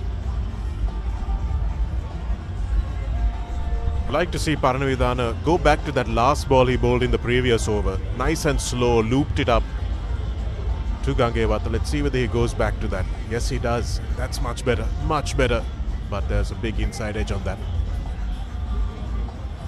Yeah, the irony is that he's bowled far better to the left-hander than to the right. Normally you would expect the left-arm spinner to kind of wanting to bowl to the right-hander. But Gangewatha has not been able to kind of cope to the pace at which Abid has been bowling. Once again, beautiful pace, flight, the fact that he's pretty a tall lad. He gets a very high arm release. And that's worked in favour of Abid in this spell, especially when he's bowled to Udara Gangewatha. Now he's missed and he's gone. The pressure created has brought about a very, very big wicket for St. Thomas's. Shreyanaka. Wonderful bowling from Paranavidana there. We saw the wicket coming even as far back as the last over. We saw that Gangewatha was not comfortable against the left-arm spinner coming into him. And this time Paranavidana made sure he didn't buy the wicket with this ball. He bought the wicket in the balls previous to that. Wonderful stumping. Well down the crease. Absolutely no need for a third umpire there. And oodles of time for Stevon, the wicketkeeper, to whip off the bails. You can see how happy that makes them. And of course that was a result of how St. Thomas's wanted to bring in the pressure. They brought the field in, and it would have been quite easy for them to capitulate and say, okay, let's get men back to the boundary after Rehan Peris hit those 2 big shots. But they didn't do that, and they've got the wicket. So the richly deserved wicket. I think he bought that wicket beautifully by setting him up. Royal 2 down after 41. Honor X9D. All angle ultra tough. IP69K water resistant. Honor X9D.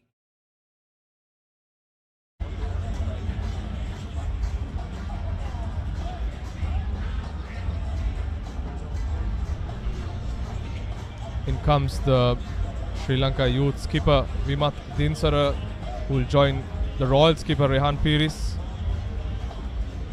Tons of experience playing youth international cricket, and I'm sure a lot will be expected of him to deliver at this year's game. Well, he's a wonderful player, isn't he, Harun? We've seen flashes of what he can do. We saw it last year as well. These two gentlemen are probably the most pedigreed batsmen in the Royal 11, that's for sure. And St. Thomas's, if they can break this partnership, they cannot allow these two guys to get off to a lot of runs, then they might start believing that there's a back-to-back. Absolutely. You can have the names on paper, Shanak, but once you go on down there to the middle, it depends on who is actually executing their plans better. Sometimes it's always good to kind of go low-key into games like this when you have pressure mounting on you, especially when expectations are sky high. And when you're just 18, 19 years old, you may not know exactly how to cope up with it. And that's more often than not that has led to many a player's downfall, especially of those whom you expect to perform very well.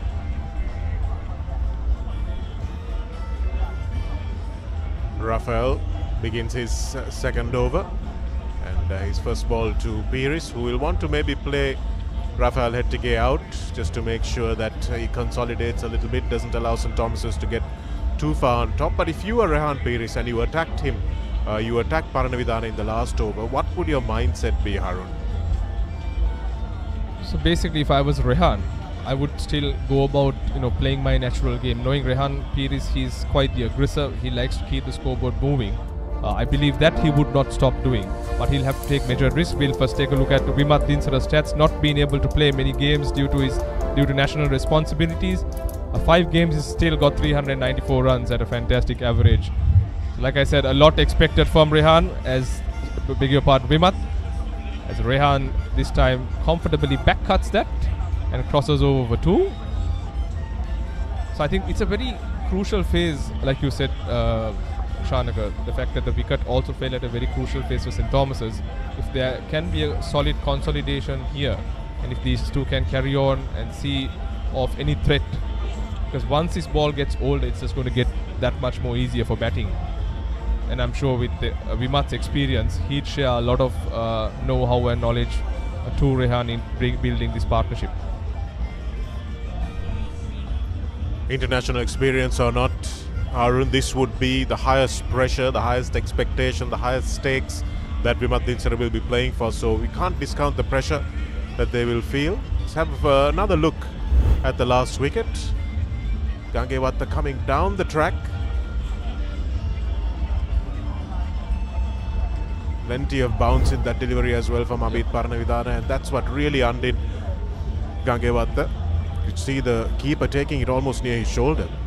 I think the height and the release point of Abid is his core competency, if I may say. The fact that he gives a lot of ribs, and you can see the ball dipping down. So then the Gangewatta's eyes would have lit up the moment he saw the ball tossed. But suddenly with that dip, he completely lost track of the trajectory of that delivery. That's much better flight from Hettige, but well negotiated by Pires, who used his feet. Bowled a little bit too straight for my liking in that over. His first over was much better than the second one. You can see his captain maybe just telling him exactly the same thing.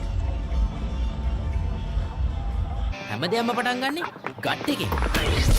Nervous වෙලාවට අපිට push එකක් දෙන්නේ gut එක. හැම මොහොතකම life එකේ ඉදිරියට යන්න හෙල්දි ගට් එකක් ඕනෙමයි. අත්‍යවශ්‍ය පෝෂක පදාර්ථ සහිත ඇන්කර් නිව්ඩේල් ෆ්ලේවර්ඩ් මිල්ක් ගට් එක රෙඩි කරන්න.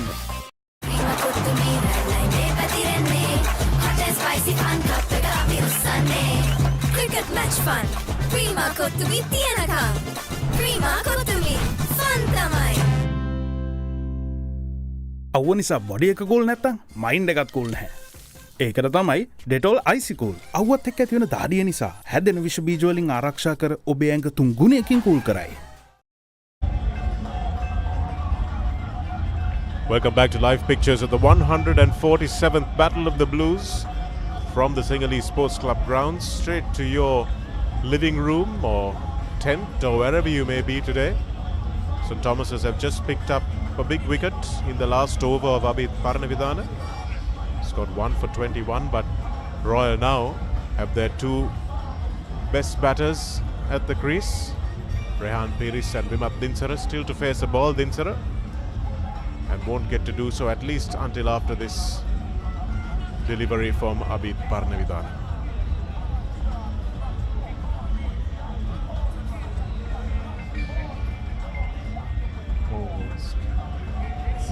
Interesting battle between bat and ball. You can see that drone shot gave us a clear indication of how Abid kind of shifted that deep square fielder more towards a squarish deep mid wicket, and also very interested on the 2 short extra cover fielders that's patrolling that drive of Rehan Pires. So I think they've studied Rehan's strengths, they understand where he's really good at, and they're trying to kind of once again craft to get him out.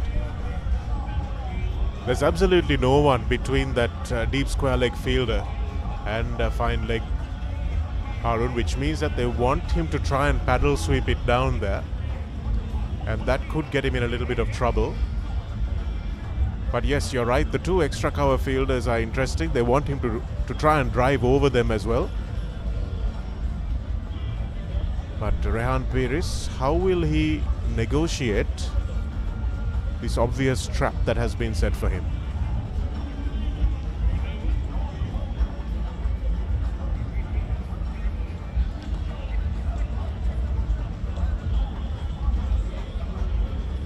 Oh, turn and bounce. Prodigious turn, and the scary thing about that turn was that it was turn with bounce and pace, Harun. Slow turn is something that batsman won't mind. And that was the faster one that went on with the arm. So he's mixing it up very well, Abid Paramindana. He's just given away 22 runs in his 9th over that he's bowling. He's really held back the Royal scoring. We've seen Rehan try to take the attack to the bowler, but he's kept a very cool and composed head. It's really impressive stuff. I'm sure he'll have a bit of nerves with Martin Sara, like you said, may have all the international exposure, but coming into a Royal Thomian can tell you for a fact that those butterflies will be flying around your tummy. Another good ball right up in the block hole, well flighted. Martin Sara negotiates it safely. Royal 45 for 2 after 18.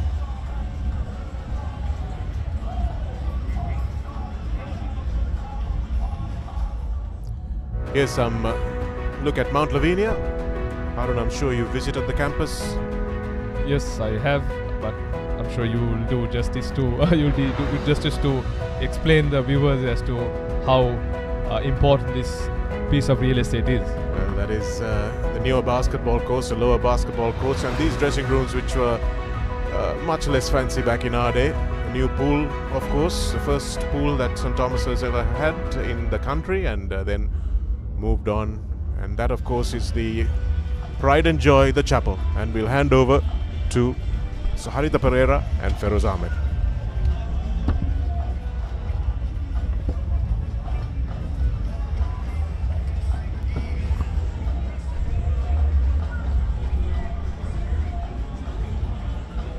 A very good partnership out there with Hettige, the right arm off spinner, bowling in tandem with the left arm spin of Paranavidarana. Hettige has started off well, nicely flighted, but equally well played by Pires, using his feet, coming up to the pitch of the delivery and caressing it all along the ground. Wonderful piece of batting by Rehan. Lovely to see, not afraid to use his feet. Beautiful shot, gets a boundary. With the wicket turning and there's a bit of bounce, you need to use your feet. You need to be nimble on your footwork to survive, because this is not a typical SSC batting paradise, Haritha. I think there is a bit of assistance for the spinners on offer, so you've got to bat well.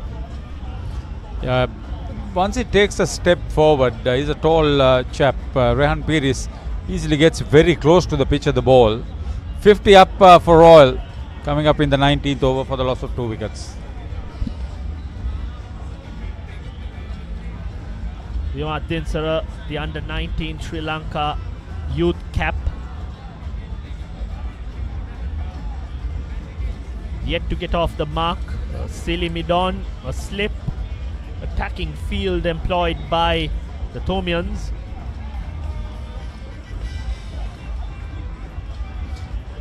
In comparison, St. Thomas's got to 50 without any loss in the 13th over yesterday. Yeah, that 41-run partnership between Udanta Gangevatta and the skipper Rehan Pires gave Royal a lot of hope. Again, well bowled. He's hitting the right line and length. Hettige started off with a brilliant over. The first over he bowled to the left-hander. Wonderful flight, a little bit of drift. Gets closer to the wicket when he bowls. Nice side-on action. getting the ball to dip. This time on the shorter side, equally well played by Vimat Dinsara. End of 19, 50 for 2. Prima Kotumi, Fantamai.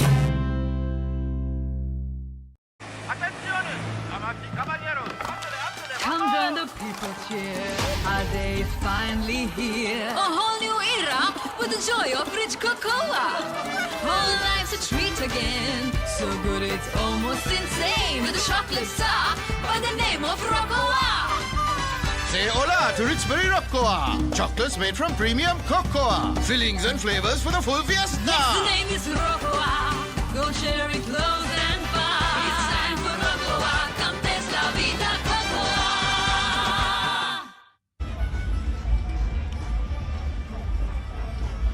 So Abit Parnavidarana will continue from the tennis court end. There was a bit of spin and bounce on offer from the tennis court end.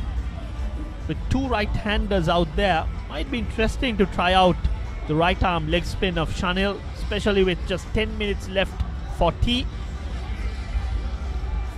Slight adjustment made to the field. They've brought in an extra cover. There's two extra cover fielders on the shorter side. Played with a straight bat towards the bowler. Asking Pires to come down the track and drive with the spin, inviting the left arm spinner. Batsman obliges, but used his feet, came up to the pitch of the ball, dropped his wrist and took a single. So welcome to the com box, Reshwan. Thank you, Feroz. I think it's been good spin bowling from the Thomians. Parnavidana is really come into the party. And I think this partnership will be really key for Royal College, Feroz, Pires and Dinsara. Absolutely, I think very attacking field employed. There's two silly mid-off fielders right in front of Vimat Dinsara, who's on naught, yet to get off the strike. Very good pressure implied by the Thomians. Right on the money.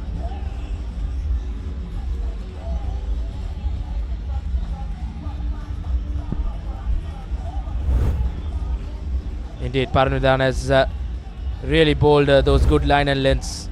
Kept Vimat yet to get off the strike. Some good pressure from the Thomian spinners. Even Hettige has put plenty of pressure on Pires and Vimat Dinsara. Lovely bit of bowling by Parnavidarana. He's played 3 Royal Thomians and managed to get his first wicket in the 3rd year. Bowled plenty of overs, hasn't had the luck. This time the ball went on with the arm. I'd like to see him get closer to the wicket. He goes wide off the crease and slants into the right-hander, a bit of underspin. If he comes closer to the wicket, can get more straight arm and get the ball to dip. Nevertheless, he's bowling well. Lovely bit of flight, driven, but good protection, good field placement. End of 20, 51 for 2. Welcome to the Under Armour Halo project. Halo is not simply another sneaker, but rather a fleet of innovative footwear crafted to maneuver the complex biomechanics of running, training, and, well, everything in between.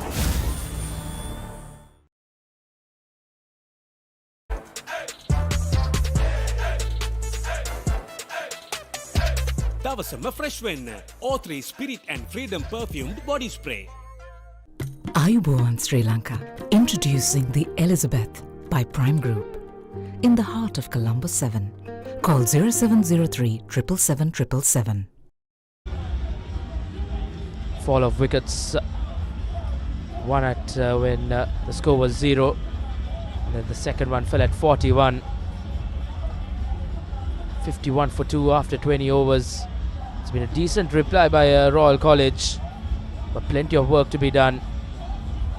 With around 10 minutes left for tea, this will be a very testing period out there for the Royal batsman, Feroz. Yes, I think the first task is to survive this 10-minute session and then reassess re-strategize. But so far the Thomians have bowled very well. Gimhan Mendes was about to bowl, but then I think the skipper ran across and decided to continue with hitting. I think it's a wise move. There's a strong breeze moving from the left to the right, but I think the spinners are in good rhythm. They need to continue. I think they're creating a bit of pressure, especially to Vimat Dinsara, who's yet to get off the mark. Maybe I'd like to see the leg spinner, if they can squeeze in 3 more overs before tea. Continue with Paranavidarana from the tennis court end, but get the right arm leg spinner from the Vidyamavat end. This time very well played off the pads. Just a single brings Dinsara on strike. Indeed, Feroz, that factor of having Shanil Pereira in this spin contingent for the Thomians, and probably an over from him from this very end, from the Vidyamavat end, will be quite interesting.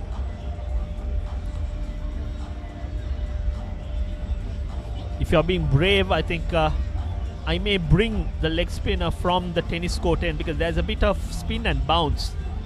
Just change ends, bring the left arm spinner from the Vidyamavat end just before tea, do some changes, try something out, because one more wicket and St. Thomas's are right on the money attacking, and I think there's plenty of cricket left. 300 runs scored. They came with a defensive mindset, but with what they see, the spin, the bounce on offer, I think the Thomians can very well attack and make a match out of it. Vimat Dinsara gets off the mark in his 12th delivery. He'll feel a lot better. The under-19 national captain. Rehan Pires as well has captained a national team, the under-17. So plenty of responsibility on this pair in the middle for Royal College. Plenty of batting might.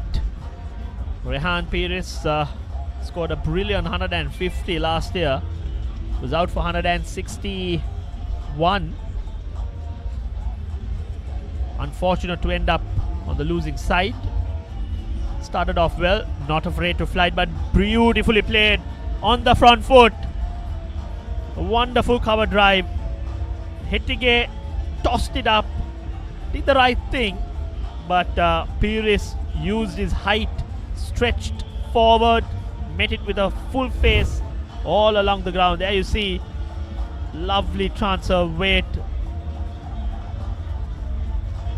Wonderful follow through the elbow, and most importantly found the gap. Valiant effort by the mid-off fielder to no avail.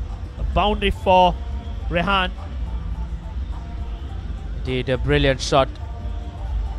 Pires really taking the attack on whenever those bad deliveries are bowled. He's raced away to 37. Scored the bulk of the runs in this Royal College reply. Hettige coming round the wicket. There is a deep mid-wicket in place. A deep square, a shortish mid-wicket and a wideish mid-on. On the back foot, very well played.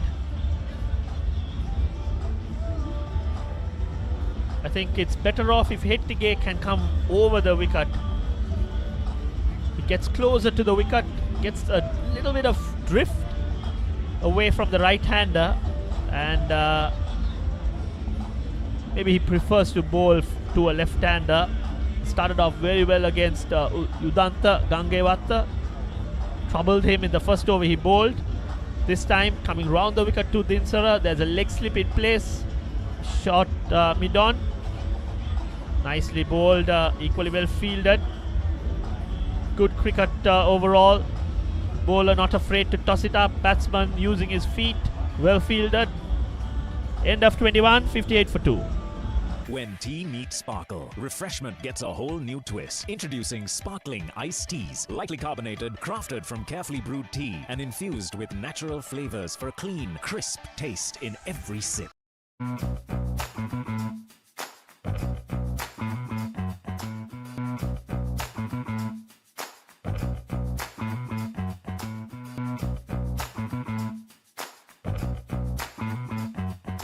Abans fridge කියන්නේ Abans fridge කියන්නේ පවුලට හරිම fridge එකක් Abans family එකට හරියන අපේ රටේ fridge එක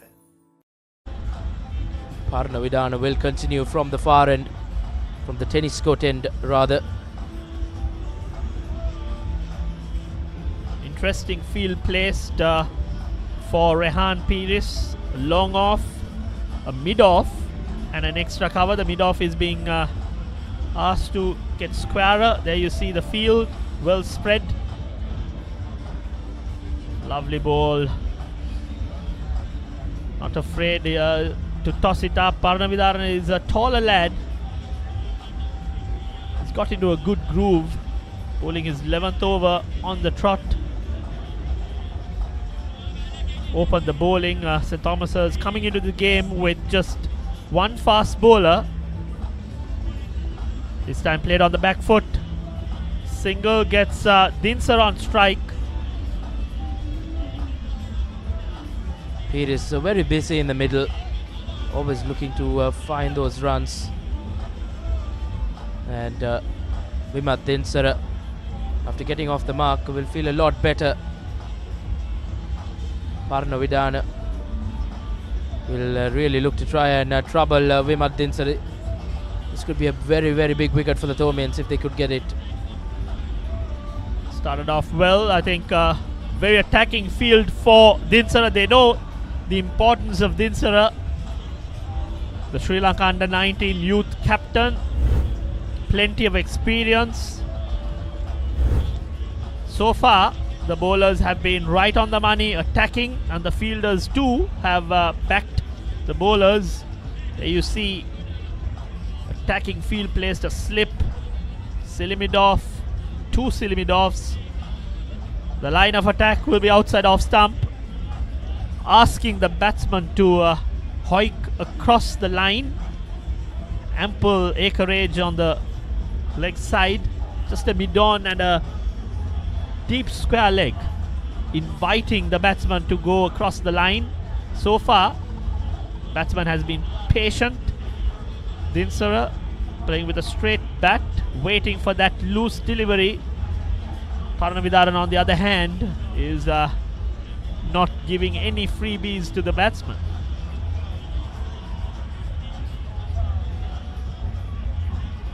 False start from Parna Vidana. Final delivery coming up in this 22nd over. Can they squeeze in another over? The Thomians. This time on the full, taken on the full, driven too long off. The Thomians can afford to bring that long off to mid-off. Unfortunately, they can't squeeze in another over. That's the end of the second session of play.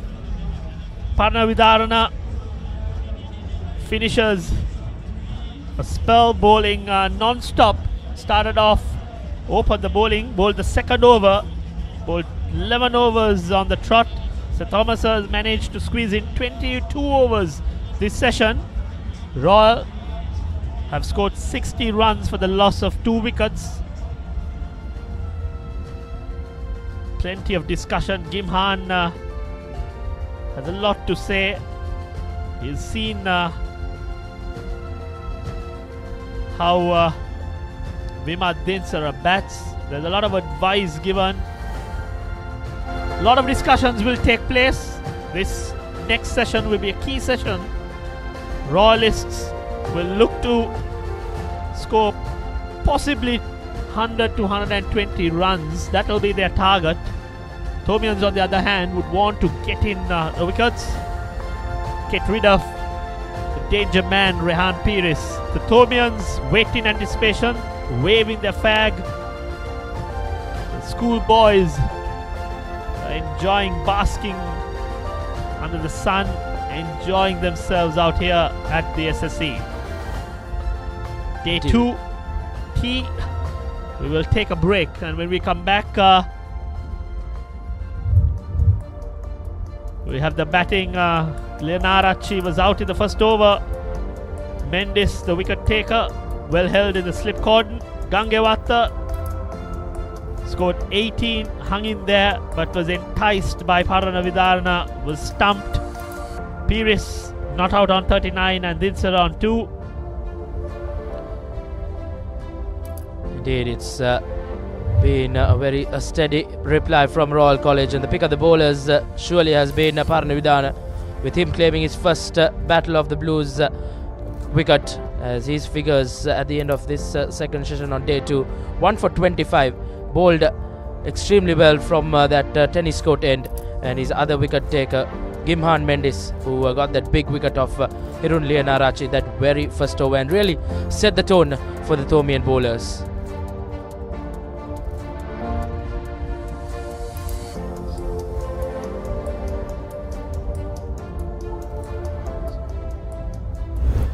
So the sessions started with the two openers walking into the middle. Gimhan Mendes threw it outside, enticed the batsman to chase. Left-hander Hirun Leonarachi, a thickish outside edge, well held in the slip cordon. And then Rehan Pires played a few aggressive shots. That was one of the best shots played during the session by Gangewatta. A lovely glide towards fine leg. Rehan went on with his run making. Played some delightful shots, and that was wonderful bit of bowling by Paranavidarna. Lovely use of the feet by Pires. A hallmark of this short innings is on 39. Some crisp hitting by Rehan Pires. The summary so far: 302 runs St. Thomas has scored. Batted 4 sessions for the 302. Gama gave us the pick of the bowling. The youngster got 4 wickets. Well supported by Suryarachi, and Ratnayaka got a couple of wickets. Solomons led from the front, 66 he made. Amaravira 52, and Royal in reply 60 for the loss of 2 wickets. Indeed, a trail by 242 runs for the boys from Reed Avenue, and that second session on day 2 shared between the two sides.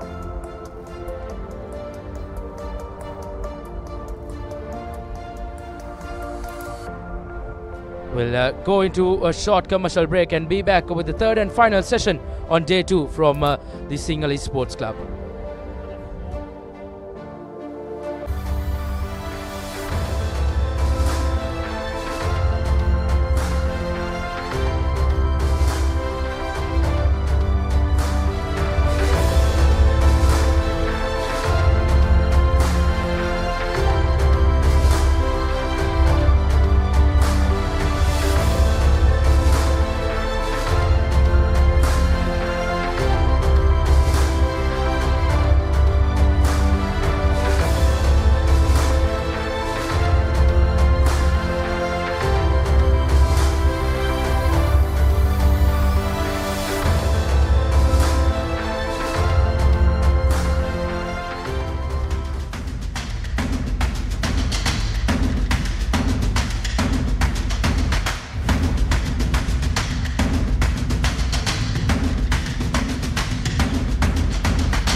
හැමදේම පටන් ගන්නේ gut එකෙන්.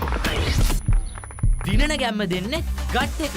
හැම මොහොතකම life එකේ ඉදිරියට යන්න healthy gut එකක් ඕනෙමයි. DR20 probiotic සහිත ලංකාවේ එකම සෙට් යෝගට් එක. Anchor New Deal. Pain can pause your active life. Get the all-new Woo Pain Relief Spray for fast, long-lasting pain relief.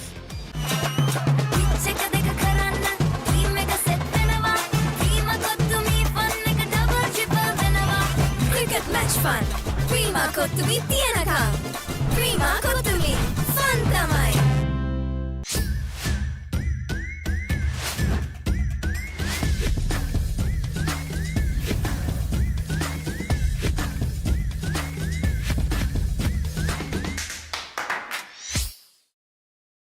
ඉතින් එයා හොද්ද? ඉතුරු ටික කියන්න. ස්පයිසි සේවරි මොන හරි ඕනේ. ස්පයිසි චැට් එකට ස්පයිසි සේවරි රස මංචි සේවරි නට්ස් දවසම රිෆ්‍රෙෂ් වෙන්න ට්‍රේන් එකට go Night Go Pocket Perfume Youth එකට go එකක්. When tea meets sparkle, refreshment gets a whole new twist. Introducing sparkling iced teas, lightly carbonated, crafted from carefully brewed tea, and infused with natural flavors for a clean, crisp taste in every sip. Welcome to the Under Armour Halo project. ස්කම් සමගින් මාසික වාරකයේ රුපියල් 4999යි. අබාන්ස් ජාතියේ පරිගණක සැපයුම්කරු. Prima Kotumi, Fantamai. එයාව හැල්ල බලන්න class එකට go Black Night Go Pocket Perfume Youth එකට go එකක්. An exclusive waterfront address rises at Port City, Colombo. Direct marina views, private yacht access, an infinity pool above sea and skyline. Honor X9D. All angle ultra top. IP69K water resistant. Honor X9D. Pain can pause your active life. Get the all-new Woo Pain Relief Spray for fast, long-lasting pain relief.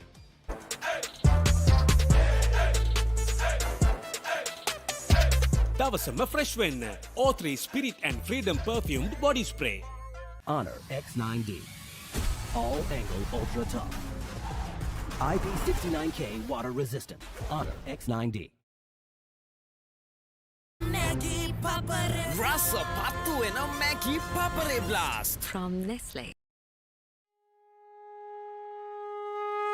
Why take chances with construction delays, speculation, or uncertainty when you can invest in the real thing? Marina Square offers premium finishes, ocean views, and above all, a payment plan that extends till 2027. Know exactly what you buy and pay with ease. Call 076 305 0000. Marina Square, Uptown, Colombo. A luxury project fast approaching completion. Backed by Access Engineering.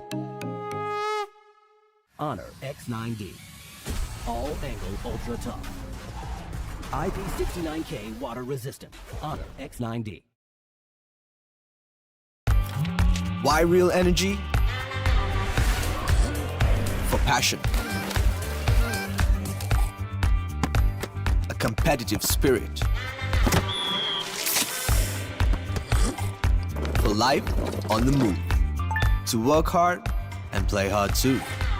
Real energy is for the night owls, the hard workers. It's for those who do and want to keep doing. Right. Real energy.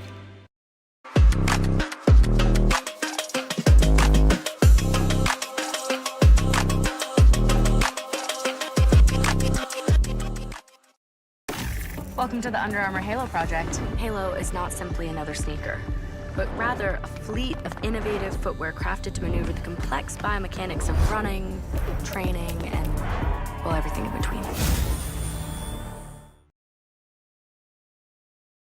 Ayubowan Sri Lanka, introducing the Elizabeth by Prime Group. In the heart of Colombo 7. Call 0703 777 Honor X9D. All angle ultra top. IP69K water resistant. Honor X9D.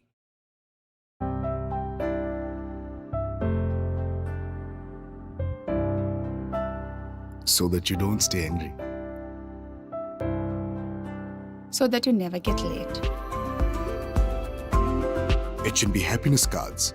So you always stay happy. Enjoy happy offers, happier moments, and the happiest memories. No wonder H&B cards are now called happiness cards.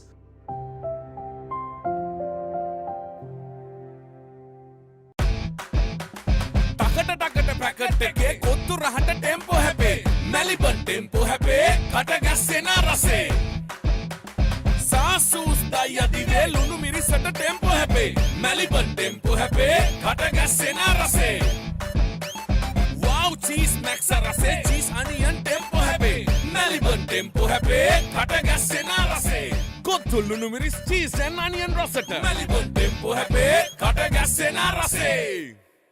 An exclusive waterfront address rises at Port City, Colombo. Direct marina views, private yacht access, an infinity pool above sea and skyline. Blast, blast, make a flavor blast. Flavor blast, make it papare blast. Back to win the Rasakanna blast. Hoina item, make it papare blast. Blast, make it papare blast. Flavor blast, make it papare blast. Blast, make it papare blast. Flavor blast, make it papare blast. Blast, make it papare blast. Rasa patu ena Maggi Papare blast. From Nestle.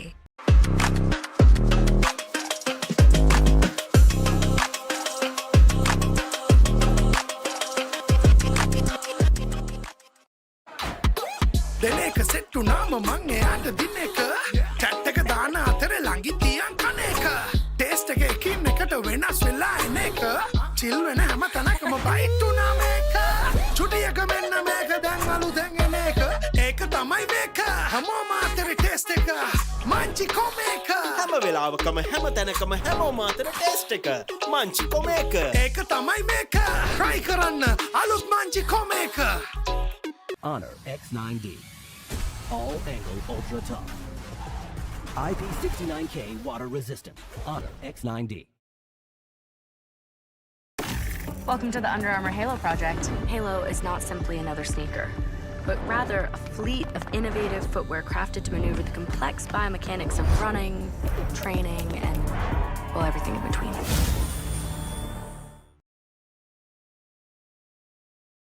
Ayubowan Sri Lanka, introducing the Elizabeth by Prime Group. In the heart of Colombo 7, call 0703 777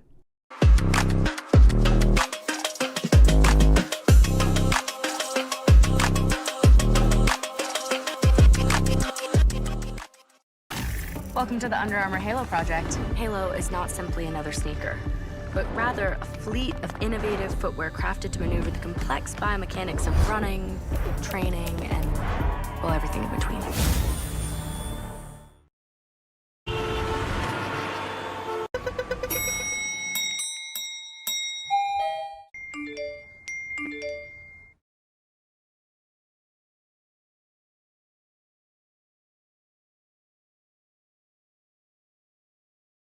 හැමදේම පටන් ගන්නේ gut එකේ.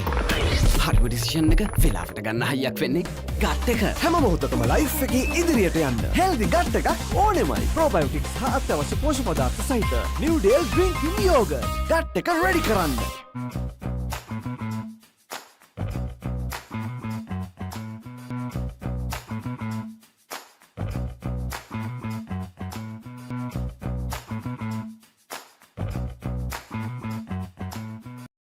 An exclusive waterfront address rises at Port City, Colombo. Direct marina views, private yacht access, an infinity pool above sea and skyline.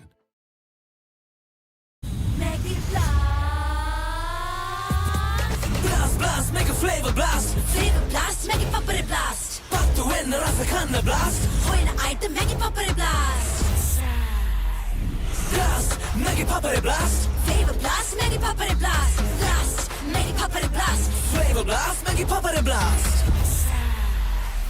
Blast, make it papare blast. Rasa patu ena Maggi Papare blast. From Honor X9D.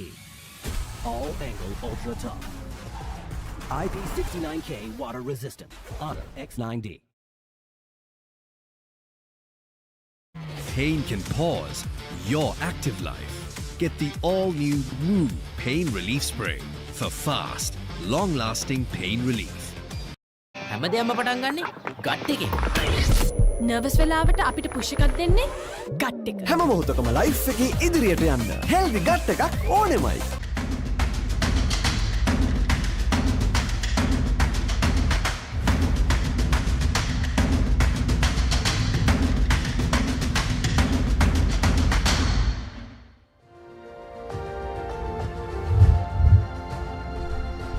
Welcome back to the post-tea session, the 147th Battle of the Blues. It's day 2 here at the SSC Royal taking on St. Thomas's. St. Thomas's probably on top after having gone past 300. It bowled out for 302. Royal in return 60 for the loss of 2 wickets. Penetrative bowling by the spinners pioneered by Abid Parnavidana. You see the summary, like I mentioned, 302. Solomons looked very promising, got 66. Jade Namarveer and Avinash Fernando, the opening pair, scoring the other 2 half centuries for St. Thomas's. Gagan Gamage, the fresher left-arm fast bowler, just 14 years old, was the pick of the fast bowlers, capturing 4 for 49, was supported by the ace paceman of Royal, Sehandu Suryaraj, who's taken more than 30 wickets this season. He got 3 for 64, and Himaru De Silva, the left-arm orthodox, taking 2 for 44. See umpires Chandika Amarasinghe and Ravindra Vimalasiri making their way to the middle to start the 3rd session of this second day, as I'm joined with Shanak Amarasinghe. Shanak, how do you think this 3rd session is going to play, and how do you think Royal should kind of take the initiative here? Well, it's an interesting conundrum, isn't it, Harun, because Royal have their best 2 batsmen at the crease, and that it's important that I think they put back some pressure onto St. Thomas's, because St. Thomas's have been a little positive in that session, especially the hour before the tea break. They showed that they're not afraid to put some pressure onto Royal's batsmen and ask them to hit out, and that's exactly what Rehan Peiris did. Whether Vimat Linsara can get in on the act here are the 2 of them being ushered onto the grounds. Moments like you'll never experience in your life again. I'm sure you'd remember these fondly, Harun. Absolutely. Gives you goosebumps watching these pictures. The echoes of the prefix yelling the name of the school, motivating the batsmen that are walking into the middle, and all of that does a world of good to the confidence, because it's not easy by any means walking into SSC. Still remember that walk down the tunnel. You feel like your heart is near your throat until you face that first delivery. Well, Rehan and Vimat have both been here several times before, and they will know what the expectation is, and they're certainly good enough to take this game away from St. Thomas's if they settle in. But what's been good from a Thomian point of view is that Abid Parnavidana has looked really good.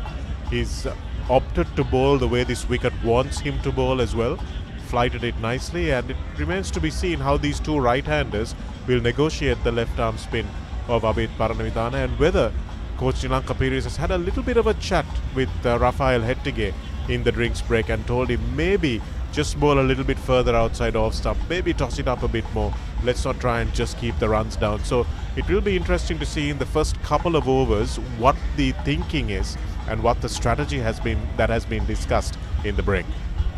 Absolutely. I think all credit to Thomian captain as well. I thought he's managed his bowlers quite efficiently. His fast bowler Gimhan Mendis, who I thought had a very good first spell. Considering the conditions, I believe the logic is that he would want to bring him in shorter spells so that he can preserve his energy and get him bowling consistently. But having said that, the way he's used Abid and Rafael Hettige to really peg the scoring rate, because these Royal batsmen, they generally like to score at 4 to 5 runs per over, pretty free flowing, but that has been kind of curbed if you saw that post-lunch session. So all credit has to go to the Thomians coming into this game as underdogs, putting on that decent total of 300 runs, and putting a lot of pressure onto the Royal batting with some very good tight penetrative bowling.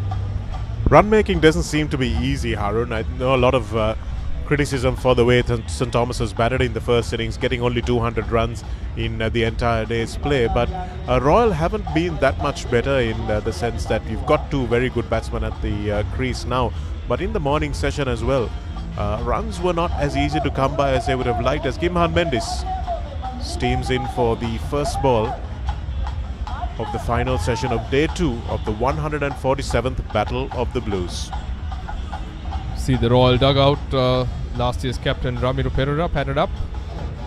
I think a lot will be expected of him. Alongside him is Yasidu Disanayak, the vice captain, who's had a pretty average season.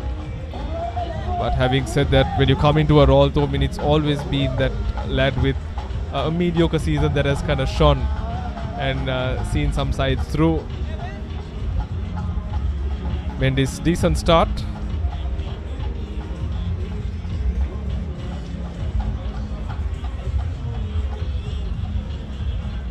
Good pace from Mendes and hitting the right spot as well. Might be a little bit of a spell for Gimhan Mendes, I feel, if it's getting a little cooler, if there's anything as relatively cooler in this day. Will continue to get a bit cooler, and maybe the quick bowler might be used for a bit of a longer spell. Harun? Absolutely, I think there's still a lot on offer with this Dukes ball. Both schools using the Dukes, which basically starts supporting the fast bowlers as the ball gets old, especially if you can preserve the shine on one side. The ball does a lot of talking, and looking at how Gimhan is bowling, he's hitting that deck hard. There you see. So it's going to be very interesting. Like you said, probably towards the end of the day, he might come in for a couple of more spells where he can bowl a lot more longer. But I think at the start, things seems to be a bit more hot. I'm anticipating another 4-over spell from Gimhan on this end, and if he can actually get a scalp or two, Royal will be reeling. We like the way he's been bowling to the right-handed batsman. Just getting Rehan Peiris to fall over a little bit. His head is outside the line of the ball when he plays it, so he won't mind just mixing it up with to the Royal captain.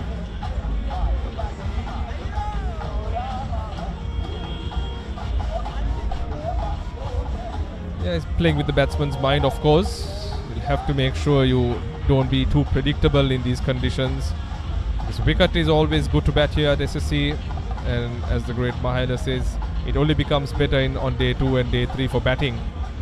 So the bowlers will have to vary their pace, vary the lines and the lengths that they bowl. Lines not so much, but the length I think is very crucial, because like I said, a hard-seamed Dukes ball, a little bit of movement off the pitch can, bring some form of decent outcome for the bowler.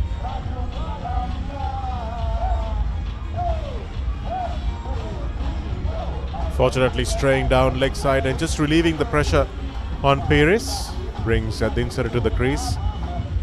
Or was that the thinking, Harun, when Royal won the toss and decided to put St. Thomas's in?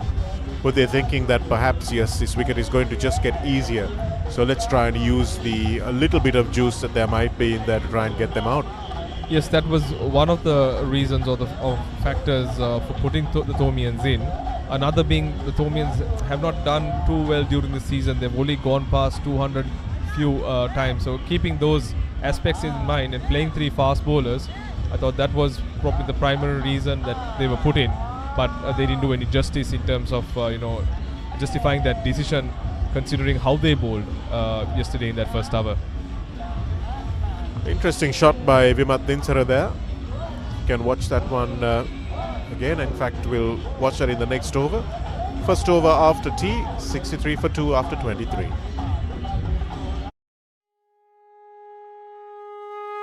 Why take chances with construction delays, speculation, or uncertainty when you can invest in the real thing? Marina Square offers premium finishes, ocean views, and above all, a payment plan that extends till 2027. Know exactly what you buy and pay with ease. Call 076 305 0000. Marina Square, Uptown, Colombo.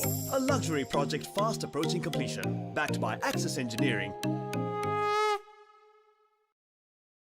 Honor X9D. All angle ultra tough. IP69K water resistant. Honor X9D.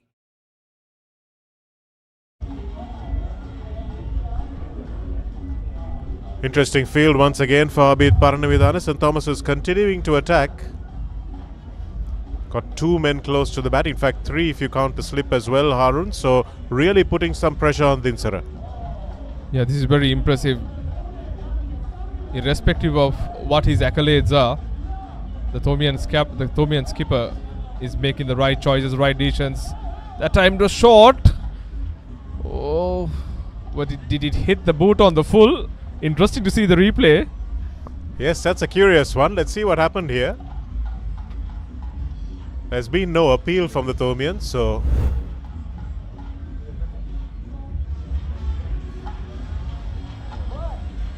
bounced off the surface. But it's just been good, consistent bowling from Abid Paranavidana. And like I said, irrespective of what accolades Vimath Dinsara holds, Avinash Fernando has been on the attack. He knows how important this wicket is and what it can do to the Royalists' confidence. That's a good shot from Dinsara, getting it behind point, and not good fielding either on the boundary. No good running by the Royalists because the sweeper fielder kind of lost eye of the ball, and in the meantime the two batsmen were just on either side of the end without crossing over for the third. So these are the little salient points that can kind of eat into the confidence of the Royals' batting progress. But nonetheless, I think Vimath has taken things rather slowly. A little bit of mind games being played. Just a little bit of gamesmanship. We saw this yesterday as well with the Royal bowlers, and I think it was Gunaratne has to thread the ball through there.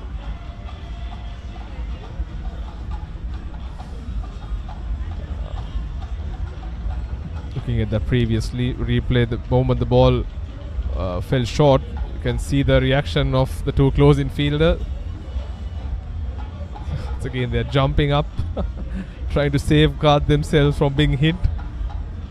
Interesting face. Dasis Manchanayaka, winning captain of Royal 2023. I'm sure he'll have a lot of input to share with this current Royal side. Paranidhana's over comes to an end. Royal 65 for 2, 24. Why real energy? For passion. A competitive spirit. For life on the move. To work hard and play hard too. Real energy is for the night owls, the hard workers. It's for those who do and want to keep doing. Right. Real energy. Ayubowan Sri Lanka, introducing the Elizabeth. Gimhan Mendis back into the attack. With one slip and a gully, he doesn't want to be bowling on leg stump, which is what he did to allow Dinsara off the pressure in the last over as well. He's bowling well, but one or two not so good balls per over. He'll have to push that ball further up if he has to create some kind of a chance in either in trying to trap the batsman in front or to get that slip cordon in play. The length he's currently bowling is a tad too short, giving the batsman ample time to kind of get onto that back foot. He'll have to push it up as much as possible, encourage the batsman to drive. Much better. That's a good shot nonetheless, but not a bad ball by Mendis. That's running down to the boundary on this fast outfield. No potential chance for the fielder to stop that. Lovely shot by Dinsara will do his confidence a world of good. Lovely shot, taking the total of boundaries to 45 for Royal. But again, Gimhan wouldn't mind that because he got him on the front foot, and it's a big no ball as well. Huge no ball. That's the beauty of playing at SSC. You saw that shot, just a check drive, but you get a lot of value for your strokes here. Lush, hard surfaces.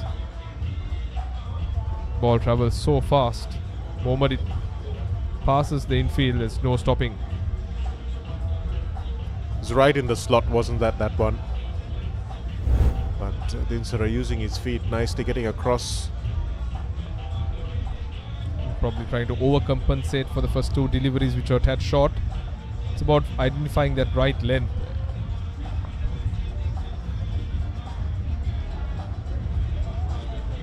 That's better. That's much better from Gimhan Mendis. And that's the thing about the good bowlers and the great bowlers, isn't it, Harun? Because they hit that right length from the first ball. This is exactly where he was bowling in the last over and wasn't able to find it in the second one. Flirting with danger, Dinsara, and that's exactly the length that I was referring to. trying to fish at that. Mendy's not bringing the ball in, so Dinsara should understand that the natural angle will be taking that ball away from him. It's a good tussle between bat and ball. Very exciting to see. Always the left arm fast bowler running in hard, bowling to one of the best in the business in the youth circuit. Well, I said there was a slip and a gully, but there's a second slip and a fourth slip probably. There's a backward point as well, so it's a very interesting field that the Thomian captain has chosen to use for Vimat Dinsara. Another good strike, but straight to mid-off.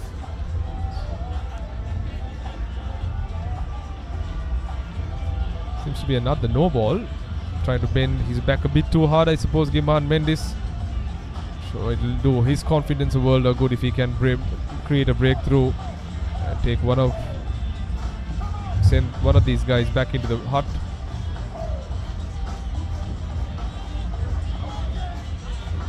Oh, once again, good ball. Nice action, Gimhan Mendes. Steady run up, steady progress to the crease. And at a good release point, he hits the deck pretty hard. Yes, he's quite fluid. Nice to watch, isn't he? Maybe a shortened run up, especially in this heat, might serve him well. But he wants to run in fast, wants to run in hard and keep the pressure on the batsman for longer. But when he has pitched it in the right spot, he's looked dangerous.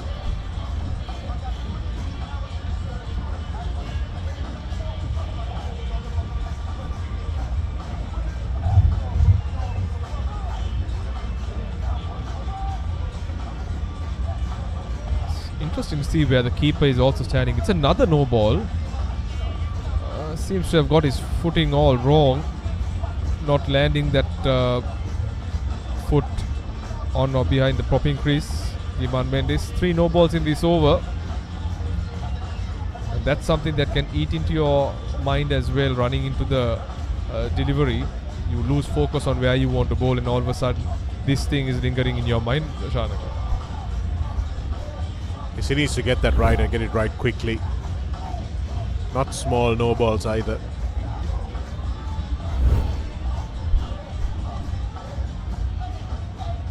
Oh, that's close. That's really close. And up goes the finger. Vimat Dinsara, what a crucial wicket. And like I said, the moment you push that ball up, you're asking a lot of questions from the batsman. And this is a huge, huge wicket for Royal. For St. Thomas's, mind you. I'm sure they want to check the footing on that one, Royal. Well, I was checking the footing while he was running in and I thought it was fine, Harun. But we talked about how Vimat Dinsara was falling over a little bit. And just that really full pitch ball, almost up in the block hole. Somehow didn't manage to get any bat on that one. Shuffles across and it's full. And Dinsara immediately tries to scissor his legs away from the pitch, but he knew as soon as he was hit. Vimat Dinsara gone for 11 of 30 deliveries, Royal 75 for 3. අවුව නිසා body එක cool නැත්තම් mind එකත් cool නැහැ. ඒකට තමයි Dettol IC cool. අවුවත් එක්ක ඇති වෙන දාඩිය නිසා හැදෙන විෂ බීජ වලින් ආරක්ෂා කර ඔබේ ඇඟ 3 ගුණයකින් කූල් කරයි.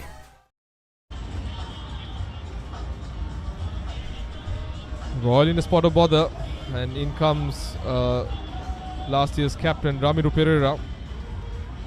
He's got a whole heap of runs under his belt this season, nearing 800 runs. He's been the best all-rounder that Royal has kind of had this season.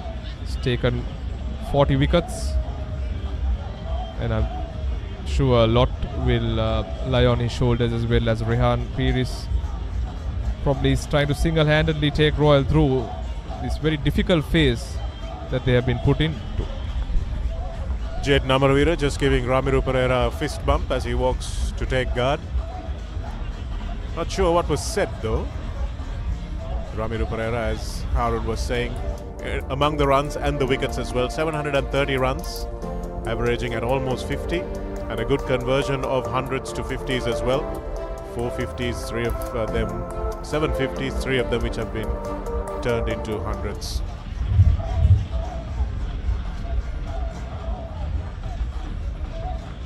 So I think those no balls, Harun, were a bit of a blessing in disguise.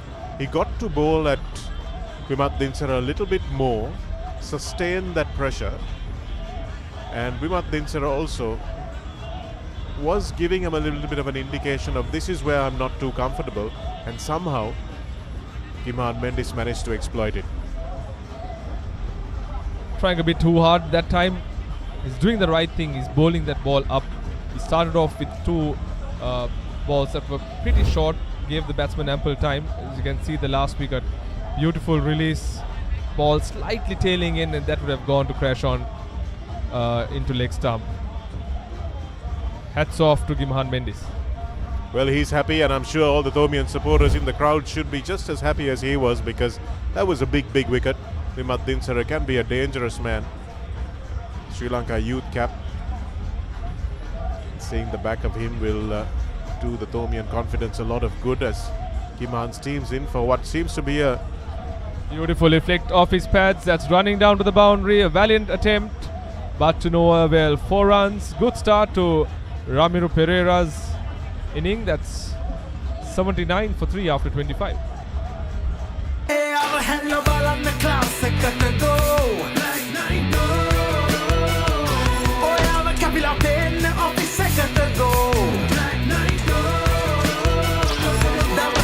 Refresh when the train got to go. Saratama enjoy get on the body got to go. Black night go. Black night go. Pocket perfume. You take it go ekak.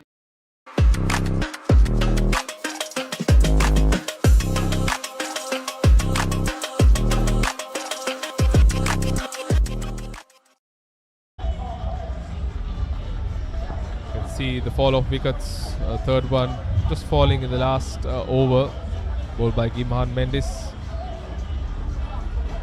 Probably a mixed over for him. Oh, that's close. Pitched outside leg, I believe. That spun a lot, and spun too much for Abhijit Paranavidana's liking. Pitched well outside leg stump and right across the right-hander. But even though those balls don't take wickets, they just create a bit of doubt. They go up, down the leg side, but Rehan Peiris wonders what they were appealing for. Absolutely spare, I believe. Now umpire Amara Singh is having a word with the wicket keeper. Probably completely missing that one. Not out of conviction though, just out of pure hope that the umpire would raise the finger. Nonetheless, Peiris has an uphill task in seeing Royal through. Another good 35 overs left for the day actually. So that's a lot of overs. Royal should make sure they don't bog themselves down. This excellent bowling by Paranavidana. He's asking a lot of questions, playing mind games with Rehan Peiris, who's not looked comfortable one bit in the 3 deliveries he's faced. And that's been the striking difference between the Royal and Thomian bowling lineups, the consistency. They've been able to kind of keep a consistent line and length, and as a result, school cricket, 1 or 2 maidens and then you're asking a lot of questions. It's good from Paranavidana once again, 4th ball of the over. He's got 2 more to bowl at this batsman. And it's interesting that you don't really just get a wicket off 1 ball, do you, Harun, when you're a spinner? Some nice back cut, that's running down to the boundary. There'll be a valiant attempt, but to no avail once again. That was short on that occasion. He had ample time to play that late cut, or a back cut that we call it, taking him closer into to another half century here at the SSC for Rehan Peiris. Once again though, I don't think the Thomians would mind this. It's a risky shot. That one just a little too short. set up nicely for Rehan Pires. He's a man in form, man who's been in for a while. Now he's one hit away from a big match 50.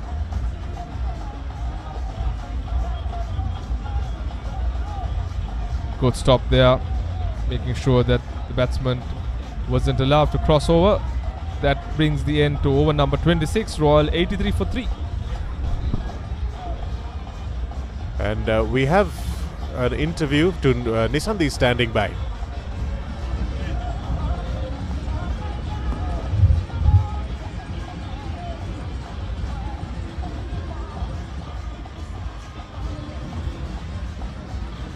I'm here with Mr. Shirath Deva Surendra, the Managing Director of Green Cabin, the official catering partner of the 147th Battle of the Blues. Hi Mr. Shirath, how excited are you to be a part of this Battle of the Blues? So to be been very exciting. So Battle of the Blues to me also has been very personal. My family, there have been so many royalists who have been part of this. My grandfather, my granduncles, so also my father. So to be part of this and sponsoring this year is also about giving back to school. Giving back that it's the everything what we learned at school and being able to give back is very exciting. And tell us a bit more about Green Cabin. So Green Cabin is 142 years. It's a family-led business. So I'm the 5th generation of the company. So we are in an exciting chapter. We're trying to expand further, come up with new concepts. So we're based on this. That's why we decided to join the Battle of the Blues and make it an exciting new journey ahead. Thank you, Mr. for joining us, and we are going back to the comm box.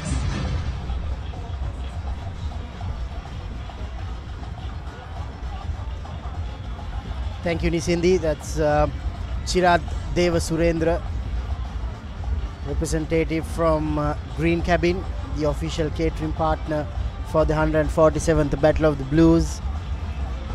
Giman Mendes, he's been brilliant as a left-arm seamer.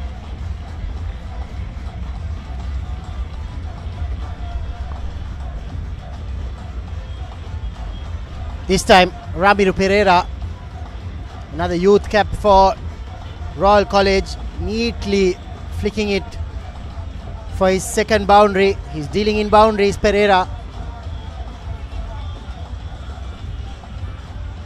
48th honor boundary in this 147th Battle of the Blues. Have Malinda Thotivilage.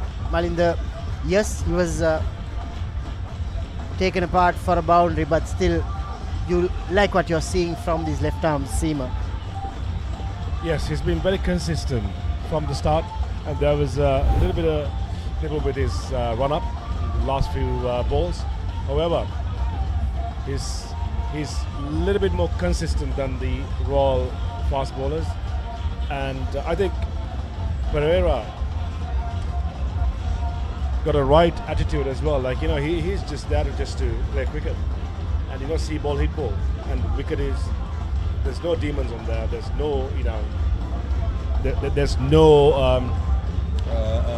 unexpected balls coming off the wicket. So I think Pereira's approach is very positive for all team. Director of Sports for St. Thomas's College, Dinesh Kumar Singh, giving some advice to former Thomian captain Sitara Hapuin. He's also part of the Thomian coaching setup.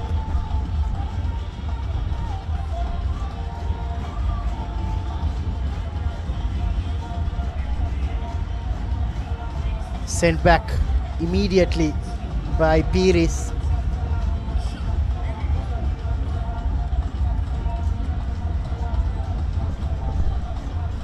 It's unfortunate that Vimath had to go previously. Vimath and Pires has been batting really well, and they were generating a bit of a partnership there, but suddenly, unexpectedly, Vimath had to go.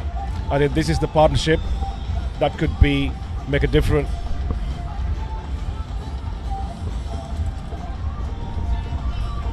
We also have Keel's Crispy Chicken. The retail packs are available in thighs, strips and popcorn with special barbecue sauce sachet. Malda, I'm sure you're going to take something back to the UK when you're going back. Keel's crispy chicken. I'm tempted. I must say I'm tempted, but I have tried that yesterday. I think it's your time to try some piece from there. It's quite nice actually. Yeah, it's perfect for party moments, family gatherings and special occasions. Keel's crispy chicken.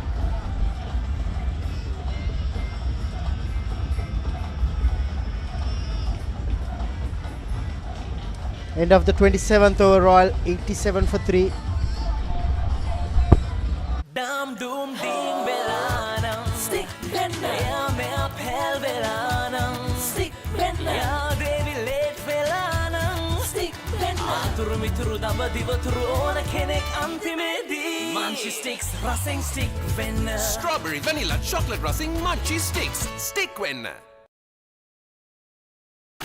Welcome to the Under Armour Halo project. Halo is not simply another sneaker, but rather a fleet of innovative footwear crafted to maneuver the complex biomechanics of running, training, and, well, everything in between.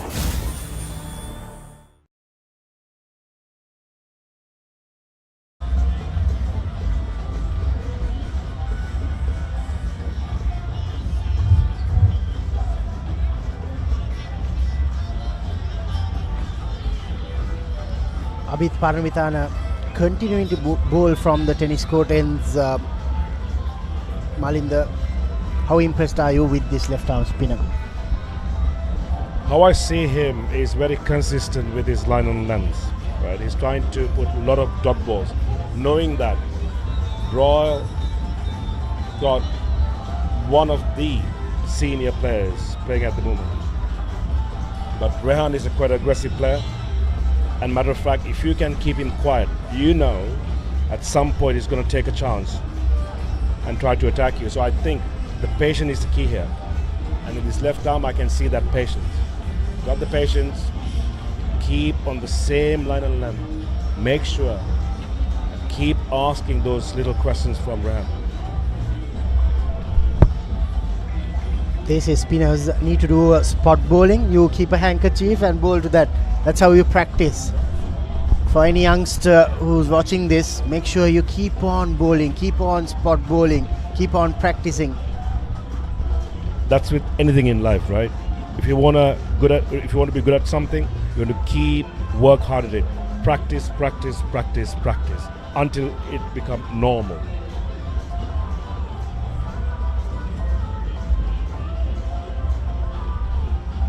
There's a lot of heavy lifting today for spinners, having only one fast bowler in the side.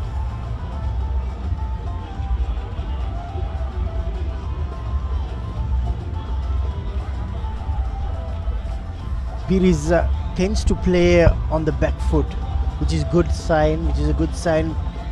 You need to play on your back foot, especially for a spinner who's trying to find rhythm, find a spot. You need to disrupt his rhythm. Oh, almost. That's gripped and spun. Encouraging signs for Parnavidana. Not sure if it is an unexpected bounce, but looks really close one for me. And Rehan has been in this game for some time now, so I'm sure he's feeling a little bit comfortable, but can't go too much easy on the bowlers because the bowlers has been really consistent. Another maiden from Parnavidana, 87 for 3 Royal. හැමදේම පටන් ගන්නේ gut එකේ.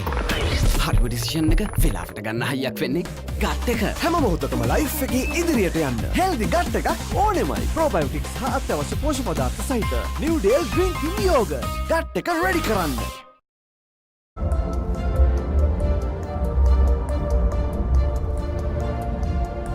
The highest partnerships by wicket for Royal College. Some massive names: Sukiti Senaratna, Malinga Maligaspe, CJ Fernando and Padmanathan in 1971. Yasas Dharmaratna, Anushka Polnavita Sumitra Varnakula Surya, Ajit Deva Surendra, Dasis Manchanaga, and Ramiru Pereira in 2023. He's batting out there right now. Heshan Kumarasiri and Milan Abesekara. That was a brilliant partnership in 2012. It was Himesh Ramanayaka and Ganit Sandeep, Tiran Dhanapala and Harit Samarasinghe. Some massive names there, Malinda. Absolutely, and Ramiru is already being a great campaign on partnership, so he's in the middle and he has the right ingredient with him as well, Rehan. So let's hope this partnership brings all the possible results to the game. Gimhan Mendes, he has that natural ability to swing the ball into the right hand, and he's now coming round the wicket. It's beautiful pictures here at Sinhalese Sports Club grounds. I know you would have seen this many times over the last few years, and that's why you are here for this weekend. It's a special weekend for any Royalist, any Thomian, and if you have played the game, it's more extra special. No doubt.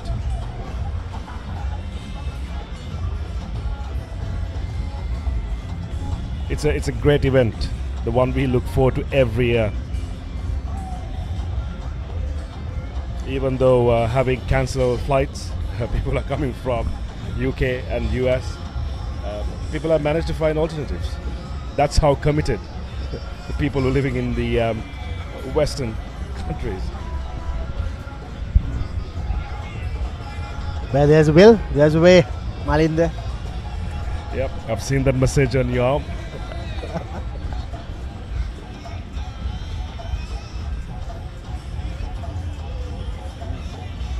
This is very good bowling from Gimhan Mendes. Yes, Gamage picked up 4 wickets for Royal, I think, but Mendes has been the most impressive seamer so far in this game. Rehan Pires, the captain, he's on 46. Last year, this is how he made this century. Some beautiful batting. 158 of 220 deliveries. This is what he can do. The Sri Lanka Under-17 captain and the current Royal College captain. Absolutely brilliant. It was loved to watch last year. 158 in vain. Couldn't get the result they wanted. Some quick singles. Beautiful run in between the wickets. These two looks like they have been playing together for some time. Feels like they know each other. And coming back to left-arm bowlers when you mentioned earlier. So far, what I've seen is the left-arm fast bowler has been very effective in this game. So, do you think is that because we face lack of left-armers in the country? Yes, indeed. There's, if you take on a ratio, I'm not sure whether this is the right ratio to say, but in my opinion, it's somewhat like 7-3 ratio. If you take 10 fast bowlers, 7 could be right-arm seamers, could be 8 also. But you could only find 2 or 3 left-arm seamers if you take a ratio. But that's why you don't face many left-arm seamers while you're practicing. It's naturally most of these guys have been playing under 13, 15s. They would have not faced left-arm fast bowling much. And even in world cricket, whenever you see a left-arm seamer in operation and they're bowling well, it's a treat to watch. I agree. I think if you want to be good at, there's an opportunity to find right left-armers and train them and get them to face our batters to get some idea of like how to play. It's 29 overs gone, 90 for 3. දෙනේක සෙට්ටු නාම මං එයාට දිනේක chat එක දාන අතරේ ළඟින් තියන් කන එක ටේස්ට් එක එකින් එකට වෙනස් වෙලා එන එක චිල් වෙන හැම තැනකම බයිට් උනා මේක චුටියක මෙන්න මේක දැන් අලුතෙන් එන එක ඒක තමයි මේක හැමෝම අතරේ ටේස්ට් එක මංචි කොමේක හැම වෙලාවකම හැම තැනකම හැමෝම අතර ටේස්ට් එක මංචි කොමේක ඒක තමයි මේක try කරන්න අලුත් Munchee කොමේක. An exclusive waterfront address rises at Port City, Colombo. Direct marina views, private yacht access, an infinity pool above sea and skyline.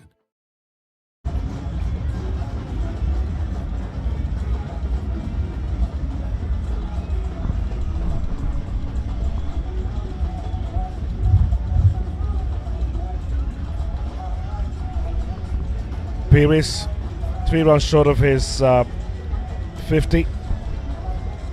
And I can see Perez feeling very comfortable in the wicket. And I didn't see him like, there's no reservations. He's just happy to rotate the strike and give the strike back to Papare most of the time. And if I may ask, if St. Thomas's like to get a positive result, I know their mindset, we spoke about this, their mindset is like, okay, Shield is with them. They rather agree to a draw than getting a result. Right? But one, is that the way they should approach these big matches, or should they, have a plan and to think how they could win a game within 3 days? In my opinion, any game you play, you need to have that intention of winning. Intent is key. Whenever you're batting, whenever you're bowling, when you're batting, your intention should be to score runs. When you're bowling, your intention should be to take wickets.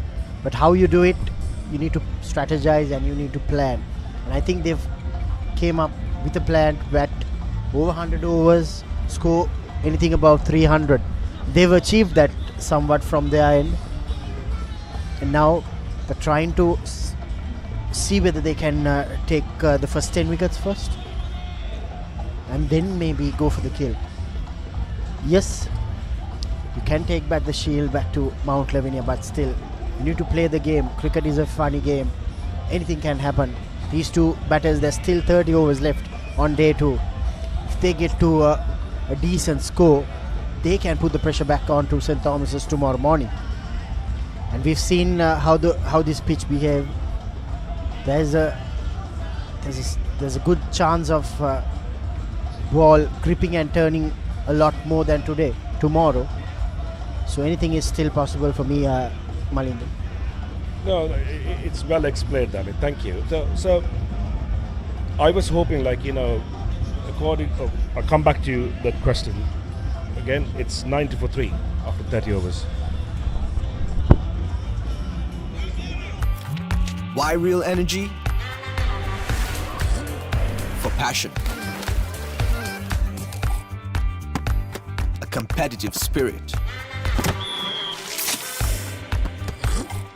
For life on the move.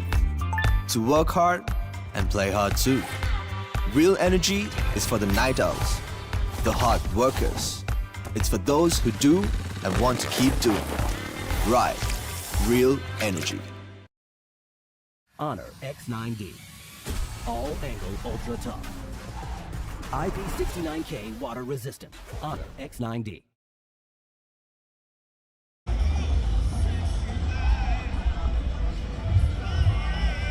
.30 overs done. 30 more overs left on day 2. For the first time in this Royal innings, we are going to see right arm leg spin. Shanil Pereira, he's been brought into the attack from the Vidyama of the end. Playing his very first Royal Thomian, Shanil Pereira. He's taken 7 wickets this season, the best of 3 for 18. We've spoken about how eye-pleasing is it to see left-arm seamers in action. And my favourite form of bowling, if you are a right-armer, is right-arm leg spin, Malinder.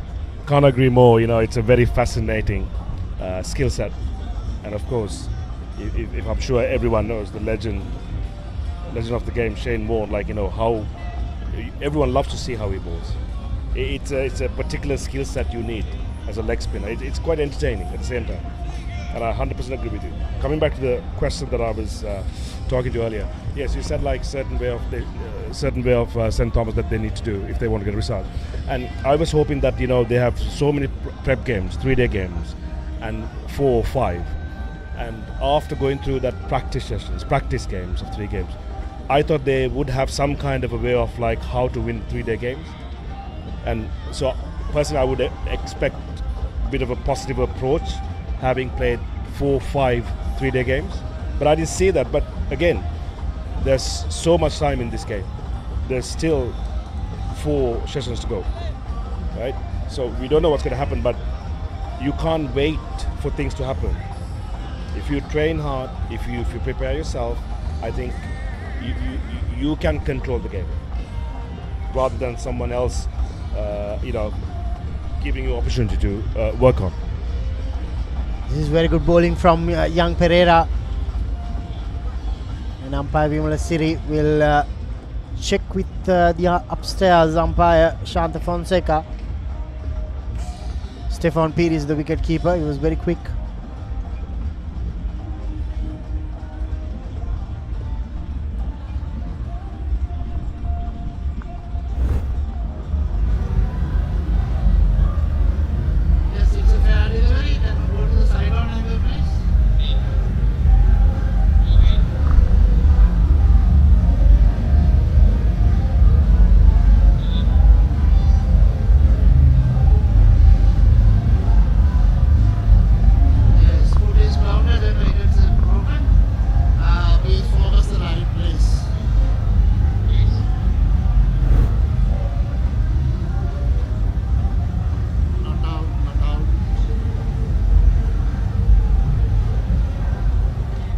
Correct decision was given, no doubt, but it was quite a close one. And while I'm back on track again, I'm going to ask you the same question. How do you think the Royal can approach in this game to get a result? Yeah, it's a cat and mouse game for Royal now. They have 30 overs. As I said, they have to get as close as possible to the Thomian score, and then even if you're, let's say, 270 for 7 tomorrow by lunch, just declare and try and get the 10 wickets. Because for me, coming into this game, the only question for me was, can any of these bowling attacks take 20 wickets? If you're able to take 20 wickets, you can win the Royal Thomian. If not, it'll be a draw any day, any year. Agree. I think right now, so I guess Royal is to have like 30 odd overs to bat. Hopefully, my ideal situation would be if they can bat the whole day today and get the total close to 200, right? Then in the morning, accelerate the runs and at least try and go over, give a even 50, 100 run, 50 runs or 100.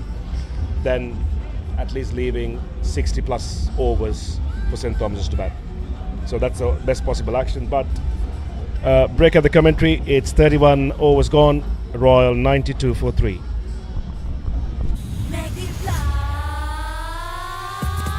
Blast, blast, make a flavor blast. Flavor blast, make it papare blast. Back to win the Rasakhana blast. Hoina item, make it papare blast.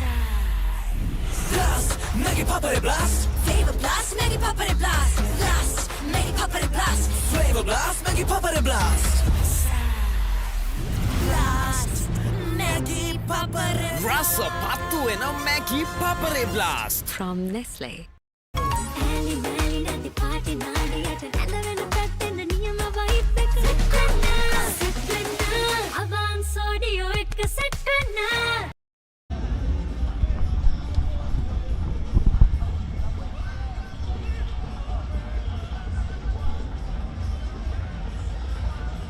Good fielding. You must support your bowling unit. Fielding of that nature will be good. I'm joined by former heavyweight of Royal College, Ajit Devasurendra. Welcome on commentary, Ajja. Thank you very much. Tell me, when did you first play for the big match? Long years ago in the 80s. Exactly. Yeah, in the 80s. I don't want to answer that question because you make me old. No, I'm not going to make you old. I'm just going to come to an era which was fantastic in that big match. Exactly. When did you make the debut in the big match? 80. Centenary, I was in the team and I was a reserve. Yeah. But cricket since then have changed quite a bit. And you missed out on a well-deserved big match 100, made 88. That's right. What happened? Well, I know you got out, but just to find out. Absolutely silly shot. Ball pitched outside the off stump. I could have hit the ball anywhere, but hit straight to Cow Point's hands, and I regret since then. but you entertained a lot of people up to that point where the dismissal came. Yeah, he was a top order bat, very technically correct. Not that he was a big basher, but he could score quickly. It was a treat to watch him bat at any cost. There were some great rivalries those days, and these days he's in the financial sector. He's a magnet in the sector. Ramiro, batting sensibly. He's been involved with big partnerships. The highest partnership for Royal in the big match is the 280 odd between the captain and vice captain. We'll come to that in a moment. 32 completed. Royal in reply 93 for 3.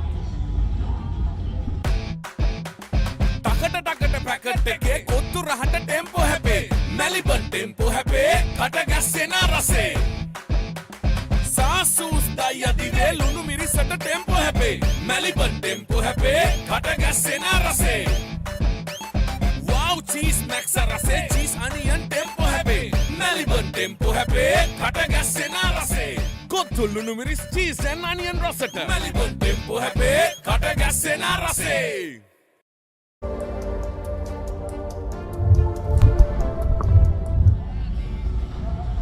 Chanel Parnavitana.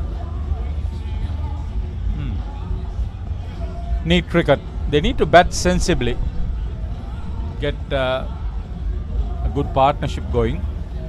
And Ryan Paris, the captain, on 48. Well, he's loving the big match for his big performances. The highest scorer for Royal this season. And with 700 plus for Ramiro, a lot of runs between them. Yeah, and we were talking during that era where the match was really a big story. It was 3-day cricket then too. Ooh. It's very nice to see a right arm leg spinner flighting the ball, giving a little bit of air, and that ball spun, and it was I think one of the few balls that took spin. Batsman was completely beaten there. The Royal captain has been batting there for some time. He's seeing the ball well. Yeah, mistake what the Royals are doing is there are plenty of singles. It's a fairly widespread field. They should try and rotate the strike and put the Thomian bowler and the fielding side a little bit of pressure, but they're not doing that at the moment. Plenty of runs around the park.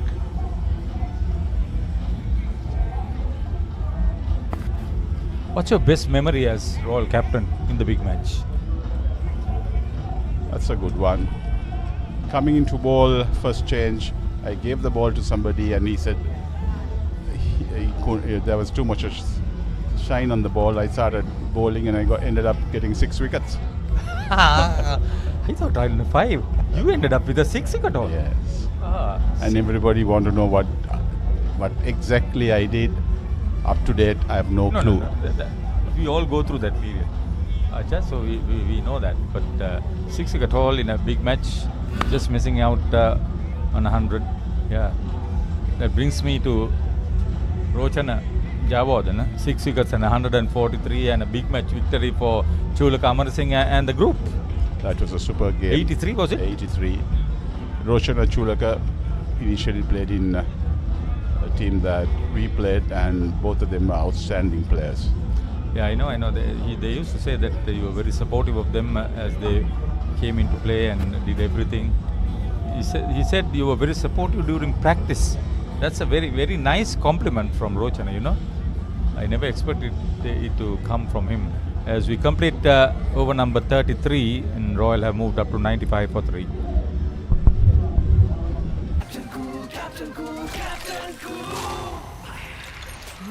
අවුව නිසා body එක cool නැත්තම් mind එකත් cool නැහැ. ඒකට තමයි Dettol Icy Cool.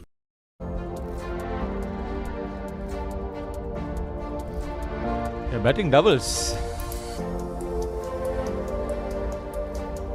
Ramiro Pereira 3 years ago. Charit, who's this? C. Fernando? 137 and 41. That is Chaminda Fernando, was it? I think it's Chaminda Fernando. Ganganath Ratnayaka.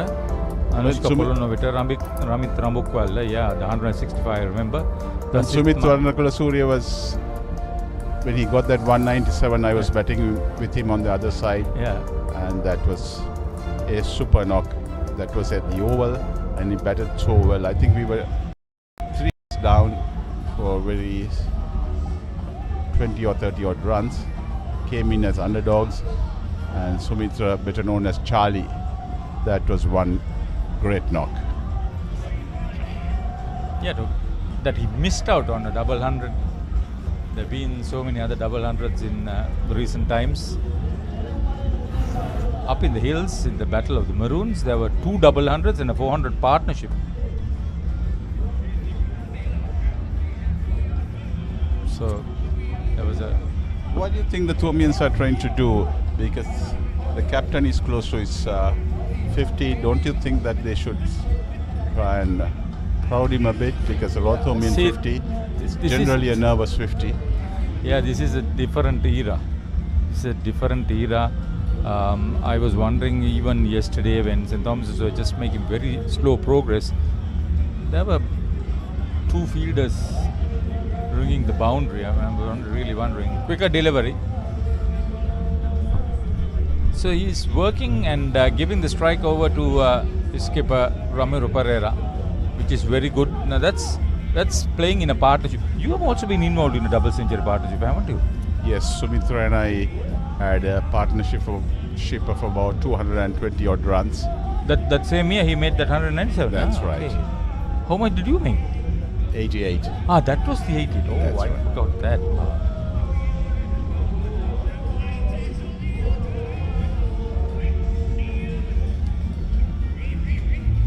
Good feeling of his own bowling. Yeah, they've been, see, Dasis Manchanayaka and Ramiro Pereira both scored hundreds in that wonderful victory. So Pereira, 5th year, held on to a brilliant catch. Parnavidana, all commitment.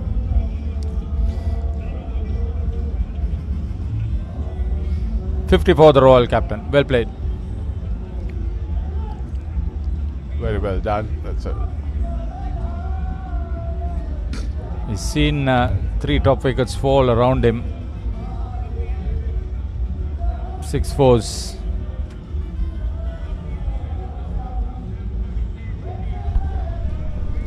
Second big match, half century for him. Beauty about the Royal Thomian is that it just up. This production is something really worthwhile. Great teamwork, a lot of planning, the execution up to perfection at the highest level. Great teamwork, some professionals who have been in the field for a long time. It's always an international level production. It's the team effort that makes it so different. Commitment and latest technology, the latest equipment, state-of-the-art production unit, the planning, the welfare, the transport, all aspects looked into to make this live coverage such a meaningful one from the SSC. Yeah, I interrupted you, Ajay. Beauty about a Royal Thomian is that nobody knows which side you're on, especially the not the players outside, and they thoroughly enjoy the game. They plan for a couple of months. I know some people who are planning for the 150th starting now. What do you mean? I know some people. You should also be planning. Yes, we are, but there are lots from all over the world, and it's amazing. In spite of the issues, there are lots of people who have come here, and they thoroughly enjoy. They're thoroughly enjoying the game. It's amazing. It's next year there's no age limit. Yeah. I know. See, this time around the marquees are almost standard and very well occupied. It's almost a full house today at this time. Next year, the Mustangs Trophy one-day game is the 50th. It's a landmark game. A while ago, the 175th year cake was cut at the ground. St. Thomas is 175 years, the campus. Now, as it stands, Royal a lot earlier than that. The Royal captain Yasindu Disanayaka probably coming in next. Dushen Uduela, Emaru De Silva, according to statisticians. Yeah, and from the time, the era that you played, because this is all about the schoolboys being involved. This has now grown into a completely different level. A lot of professionals. Our time there was no TV. It's no longer a cricket match. It's a massive social event. It's absolutely a social event. A lot of people all over the world, they just mark their calendar a couple of years ahead. And it's an amazing event. And once you actually, when you meet somebody on the grounds, you go back to your college days, you go back to your classrooms, you go back to the under 12s and the under 14s that you have played with the Thomians, and it's amazing.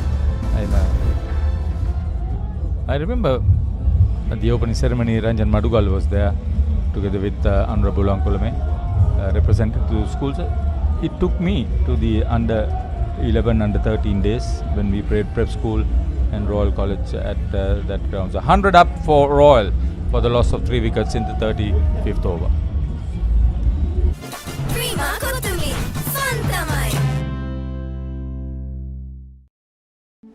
ඇස්සරලා බැලුවම තෙරක් නොපෙනෙන නිල් පාට. හුළඟටත් මුසුණු සීතල නිල් පාට.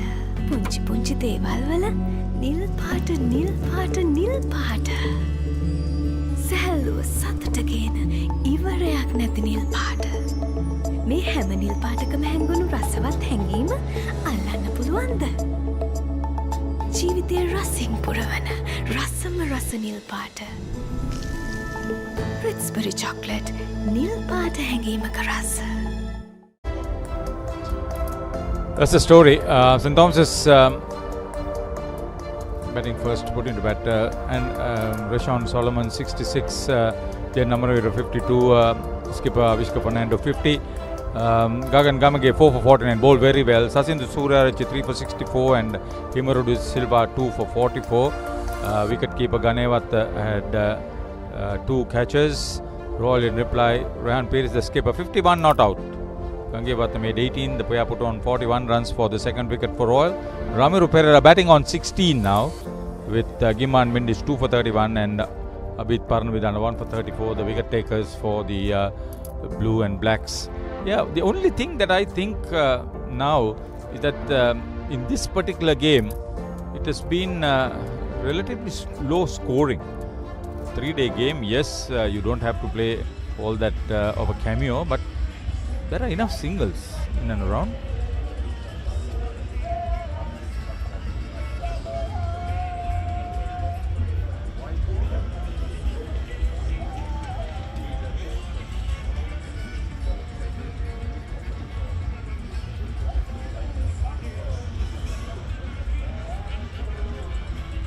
Rafael Hettige into his second spell.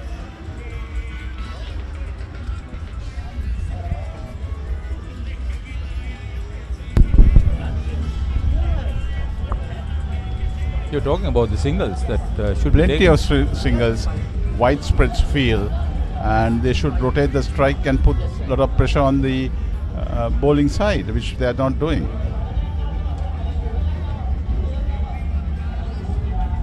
The first 50 of the Royal innings came in the 19th over for the loss of 2 wickets. The second 50 took another 16 overs. They lost 1 more wicket in getting to that second 50.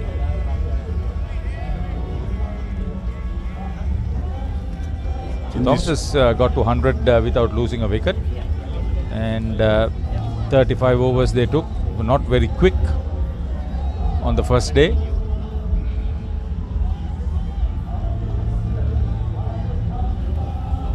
Should be looking for 2. Other mistake that they're doing is this: you should take the first run really hard, very hard, quick as possible. They're plenty and put the field. Yeah, in fairness to the Royal captain, he has been on the field for the entire duration of the match. He fielded and then he came out to open batting. 1 2 Ramiro Pereira goes aerial, just evades the fielder into the extra cover boundary for 4. Yeah, he's provided some excitement. He's not going to just hang around there for a long time. He's moved to 20. Took a chance. I thought he knew where he was actually going to place the ball.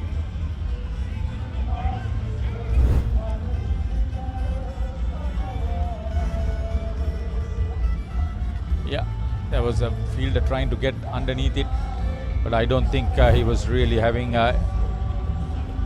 any good chance. Matarge. So he's finding the boundary with a lot more ease now, Ramiro Pereira. When he's hitting the ball, it stays it. That's more like it. Mid on and mid off up. Ball not spinning. Flighted delivery. Came down the track.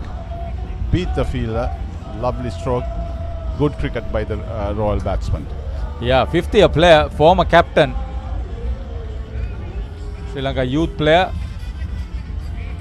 Play according to your strength.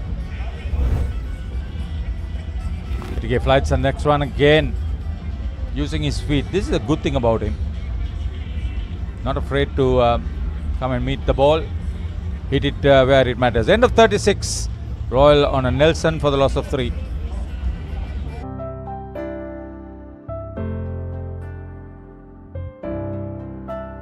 So that you don't stay angry. So that you never get late. H&B Happiness Cards. So you always stay happy. Enjoy happy offers, happier moments, and the happiest memories. No wonder H&B cards are now called Happiness Cards. ගෙවන් යන්න phones ගන්න ළඟම ආබාන්ස් එකට යන්න ලොකු පොඩි හැම phones ගන්න ළඟම ආබාන්ස් එකට යන්න හොඳම ෆෝන් එකක් ගන්න ළඟම ආබාන්ස් එකට යන්න. So Nelson on the board, 111 for 3. Pereira on 26, Pires on 52. Welcome to the Combox, Shanaka. Thank you, Feroz, and welcome to the T20 game, Ramiro Pereira. I think the last hour of play looks like he's been given the leash to go ahead. He's naturally an aggressive player, not afraid to use his feet. Shanil Pereira equal to the task. Good battle out there. Ramiro Pereira is a leg spinner himself, so he will read Shanil Pereira. We haven't seen the googly yet, Shanaka. No, we haven't, and I was just asking Harun, do you think he's got one? We'll find out momentarily, I'm sure. Well bowled. Generally, when a leg spinner comes closer to the wicket, he struggles to bowl the googly. He needs to be a bit more wider when he gets onto the crease, especially against the right-handed batsman. Yeah, we are yet to see the googly bowled by Shanil. There's a tendency for leg spinners to overly use the googly, so it's good to bowl your stock ball, get the bowler thinking, and have that element of surprise. So I like the way he's been using the crease as well. Shanil bowls from close to the wicket and a little wider as well when necessary. I also like that St. Thomas's have persisted with the slip fielder.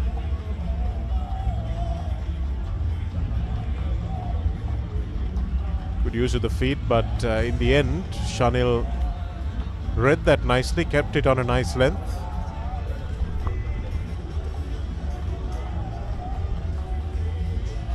I think when you look at the ends, the tennis court end has a bit more bounce and turn. So maybe it will be a good option to bring the leg spinner from the tennis court end. A change of ends would suit. I think the off spinner, Rafael Hettige, got some purchase when he bowled from the Vidyamavata end. The captain opting to bring the leg spinner from the Vidyamavata end. So far, he's been quite good. Yes, he's been accurate, and an accurate leg spinner is not something you see very often. Nicely bowled, but there is protection in the deep. Just a single. End of 37, 114 for 3. හැමදේම පටන් ගන්නේ gut එකෙන්. හරිම decision එක වෙලාවට ගන්න හයියක් වෙන්නේ gut එක. හැම මොහොතකම ලයිෆ් එකේ ඉදිරියට යන්න හෙල්දි ගට් එකක් ඕනෙමයි. ප්‍රෝබයෝටික්ස් හා අත්‍යවශ්‍ය පෝෂක පදාර්ථ සහිත New Dialog ViU Yogurt gut එක රෙඩි කරන්න.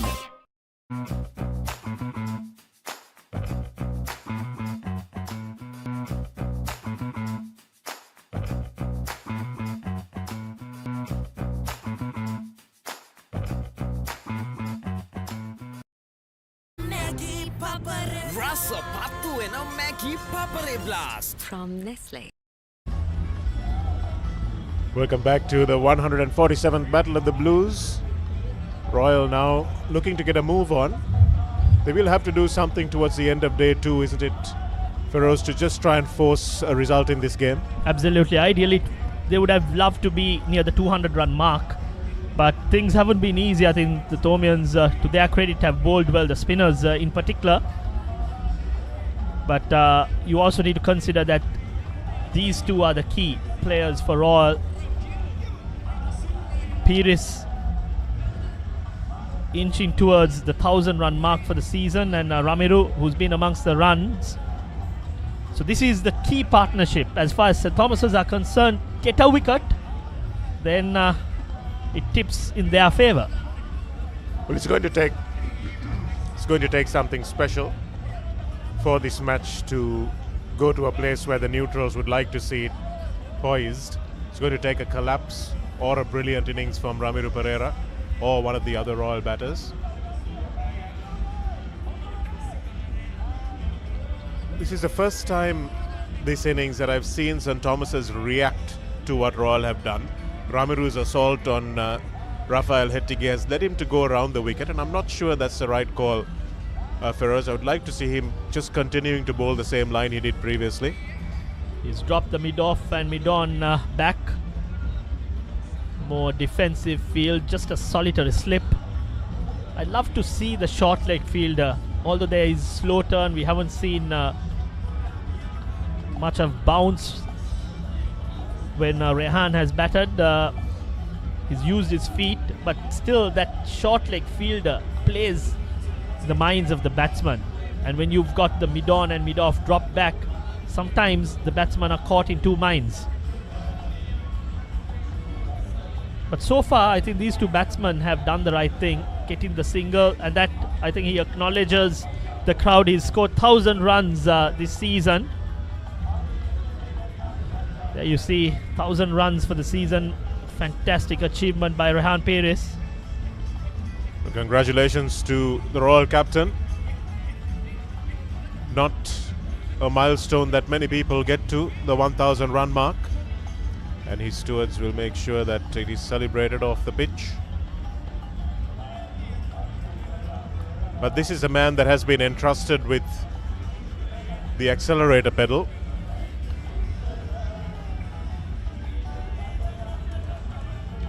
Loves to take on the field. Oh, poor bit of fielding. Back in the day, if you make such a mistake, we used to tell him to get a sarong. End of 38, 117 for 3. Presence, confidence, strength, freedom. Jet Tour T1 by Euro Motors. Call 0766 199 399. Hot and spicy fun hit के करने अब सभी मैं भारत हट दिन वापी प्रीमा को तुम्ही fun तमाई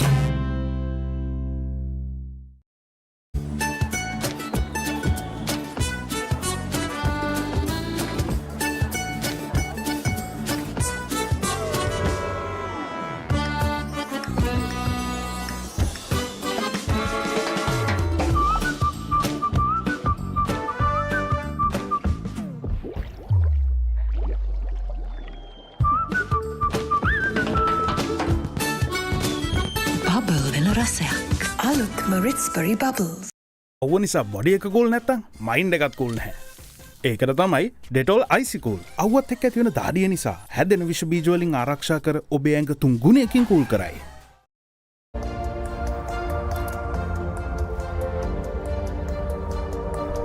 That's a roll scorecard. Liana Rachi first to go without troubling the scorers, and since then Rehan Piris has really held the fort.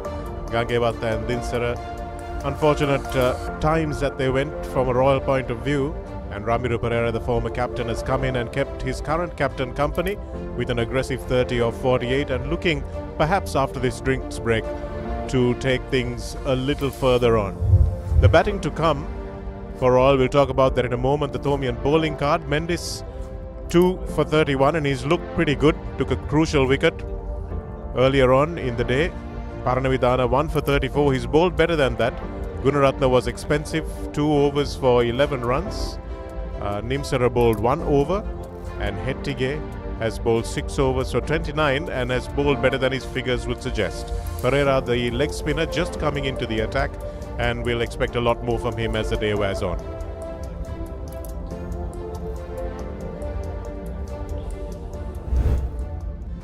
The wickets to fall. The first one, a wide chase by the left-handed opener Hirun Matisha, well held in the slip cordon, and the second, the pressure was building and Udanta Gangewat looked for the release shot, and the big wicket, the under-19 skipper Vimat Dinsara was comprehensively caught napping. Little bit doubly, he put his foot across, and that was plumb as it gets. Mendes with the second scalp. Piris and Pereira out there, 54 not out and 30 not out. Key players for all from a Rawls perspective, and if Rawl are to pose a good total, it has to be one of these two who have to put on a big innings, and the partnership is going to be key on what this 147th Royal Thomian, how it will kind of continue towards the third day. Royal trail by 185 runs. Shanil Pereira will continue. Well, that's a big margin, isn't it, as we look at the crowd that has gathered today. Mothers, sisters, wives, and of course the school kids who it's all about.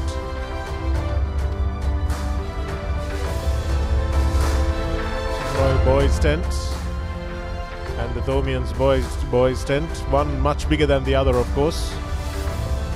It's never something that mattered really, Feroz, back in the day, was it? Numbers don't count when it comes to the game out in the middle. It's what the love and how they compete. And that was one of my batchmates. We are celebrating our 20th anniversary celebration since we left college. This time well bowled by Shanil. There's a long off in place, Shanak, and a deep mid wicket. I'd love to see the long off be brought in, get the batsman to go over the top, entice them and buy yourself a wicket. Right now Shanil is bowling a decent spell, and as we speak, short, and is he caught? Oh, misjudgment! That was the chance. It was short, it was there to be hit. The batsman did oblige, but the deep mid-wicket fielder did not read it. Was it Nethun Vithanage, or was it, we'll have to see. Set up, asked to be hit, and you could see Ramiru's concern as soon as he hit it. But if he stayed exactly where he was when the ball was bowled, it would have gone right down his throat. You can see what that meant though. Shanil Pereira deserved that wicket.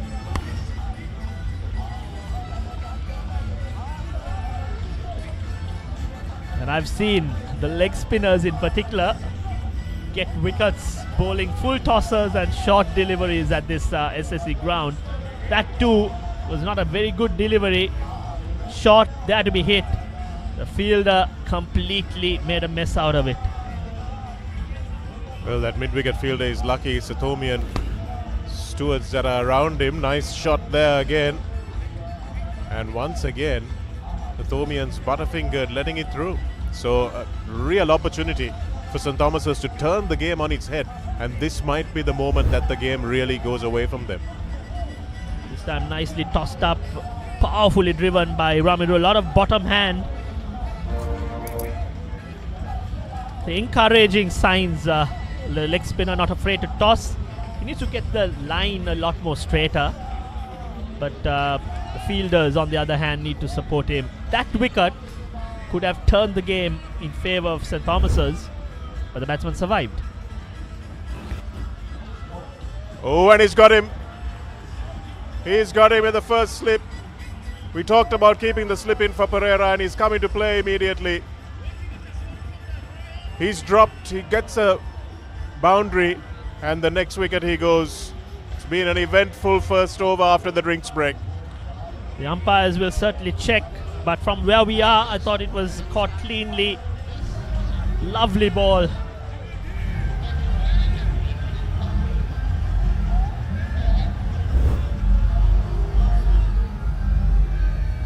Yes, it's a fair delivery. Can have the best angle case.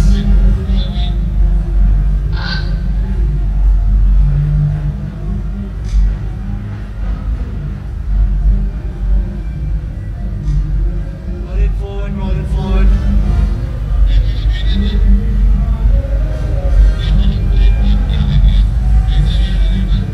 Yeah. Can you show me another angle, please?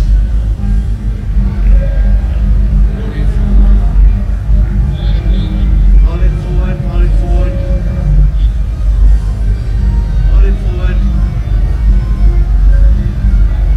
Yeah, the front row vision, please.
Well, that's what I was talking about earlier, Feroz.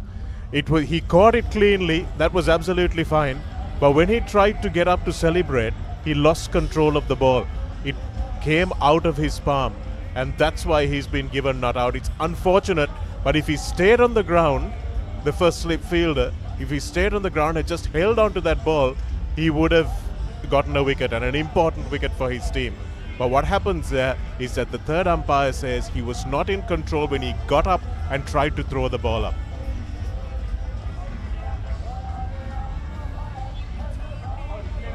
Poor old Shanil Pereira bowled a beautiful ball, drew Ramiro Pereira out onto the front foot, spun it away after drifting it in, and the slip fielder just maybe 1/10 of a second late to react.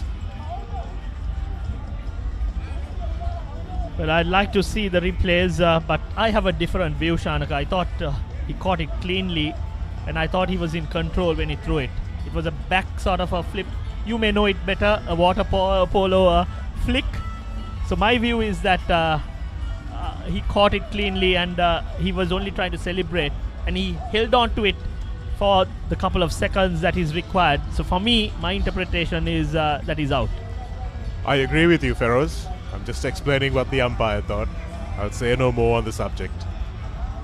Well, what matters is what the umpire who has the final say. But coming back to that delivery, I think it's the drift, the leg spinner's drift, that prompted the batsman to go fishing. Got a thick outside edge. The fielder, as you said, reacted late, and I think his celebration is what cost him the wicket. But encouraging signs. I think Shanil Pereira got smacked for a few boundaries, but not afraid to toss it up. Got his line right. There was a bit of bounce as well on that instance. Well, we've had everything in that over from Shanil Pereira. We had a drop at deep mid-wicket. We had a boundary. We had some sloppy fielding. And we also had a catch that never was. And Shanil Pereira dejectedly will walk back to his mark as St. Thomas's Royal 126 for 3 in the very eventful 39th over.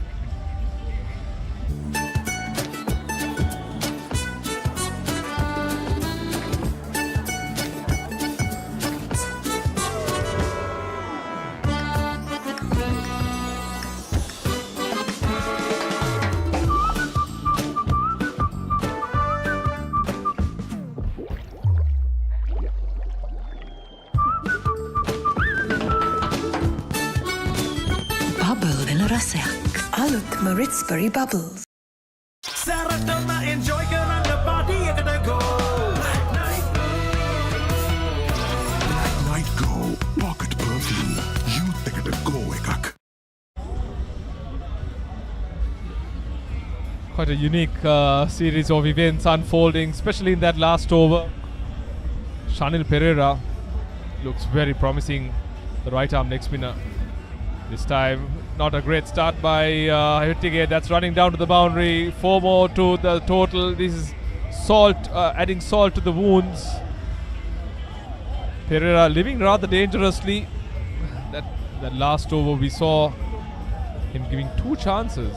Short ball, where due to the error in judgment by the fielder, rewarded him with 4 runs, and that rather spectacular delivery which was bowled by Shanil Pereira took the outside edge. And mind you, I'm sure a lot of talk and debate will go about today, and for sure for days to come, about whether that catch was caught cleanly or not. Nonetheless, Ramiro Pereira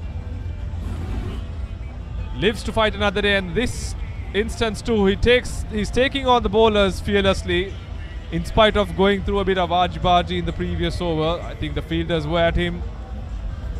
He's not been afraid to play strokes.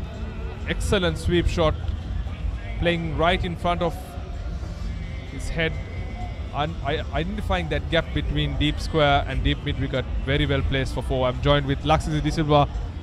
Comedy of errors, would you say? Aaron, so 2 days, 2 decisions that will be talked about for a very long time. But Ramiro Pereira, he won't complain. He's hitting the ball really well now. He's coming into that zone that that Ramiro Pereira, the classic Ramiro Pereira we know, who loves to hit the ball, who loves to go after the bowling. And St. Thomas's, all of these runs will definitely hurt their mindset. But it's important, very important, that the Thomians, they forget that incident and come back to and stick to basics. That's what they have to do. Absolutely, I think you hit the nail on the head there. It's very important that they don't get off colour. They keep their momentum and the focus, because they're bowling very consistent lines and lengths. I mentioned that in my previous stint as well. The striking difference between the Royal bowlers and the Thomian bowlers have been that they have not done anything too much fancy.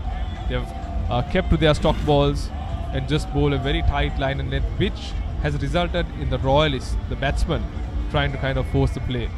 So that's brought about the element of risk to this Royal inning. But Pereira, he's been batting at a higher tempo. I would say his strike rate is rather considerably high compared to how Pires has gone about in Royal's entire innings for that matter. 40 gone, 134 for 3 Royal. Layers echo doubling, flavors blasting. Inside echo bubbling, sweetness lasting. Ritz Berry Deckers, everyone is happying. Ritz Berry Deckers, everything is doubling. Introducing Ritz Berry Deckers, Sri Lanka's first ever double-layered delight. Everything doubling. Honor X9D. All angle ultra tough. IP69K water resistant. Honor X9D.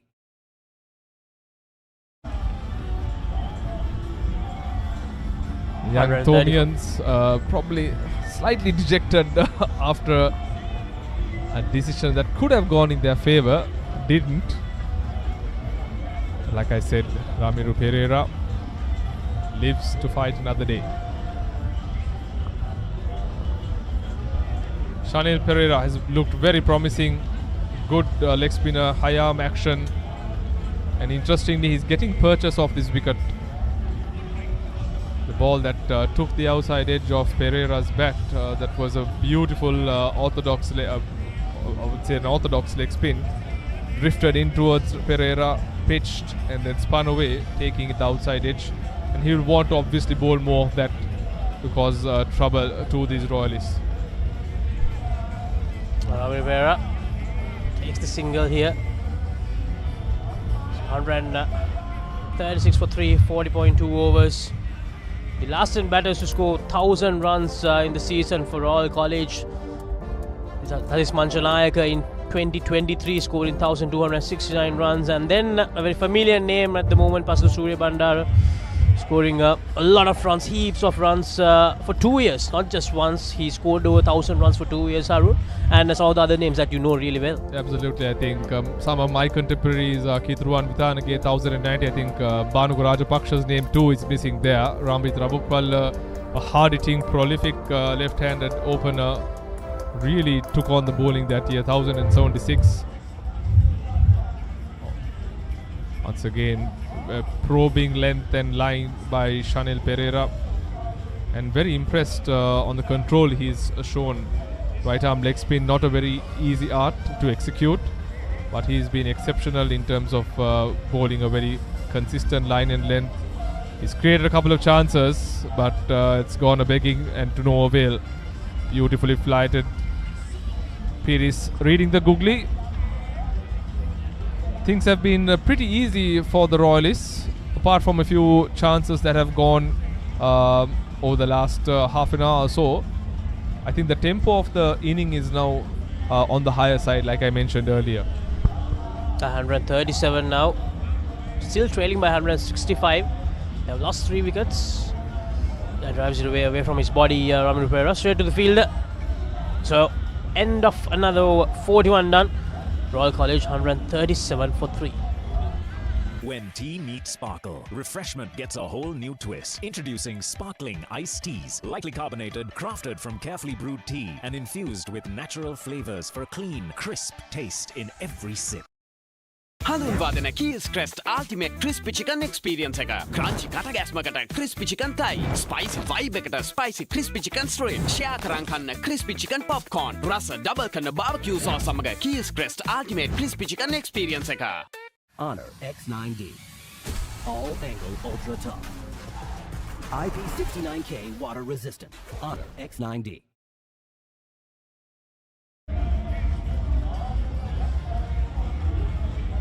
So skipper Rehan Piri is on 56, Rami Rupera nearing another half century. He's on 48. And a little injury worry for St. Thomas's College. The fourth wicket partnership, 62 of 98 deliveries. They're scoring at a very good rate. That's the good thing, the positive thing for Royal College at the moment. They lost 3 for 75 and then they needed a good partnership, and these two, they are delivering that much needed aspect. See one of the Thomian players being treated. This has been the session so far. The recent Pereira partnership, mind you. Pereira has looked very flamboyant. He's taken on the spinners, not been afraid. This was the first opportunity where that catch was completely misjudged at deep mid wicket. I'm sure he would want to make amends and seek redemption for what happened last year. For that, he'll have to be there, mind you. Like we just mentioned, the tempo of this inning is tilting towards the right side, and Royal will have to kind of call the shots. I mentioned this as well in the post-match show. The ball's in Royal's court.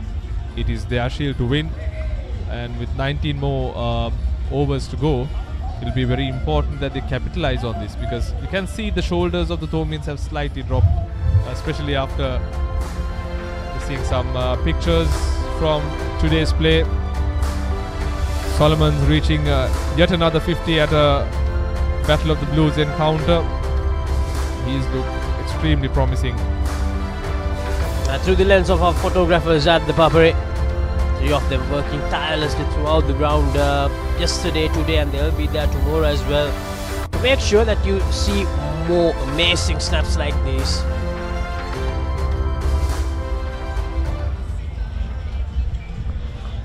Seeing a bowling change, young Solomons is being brought from the tennis court in.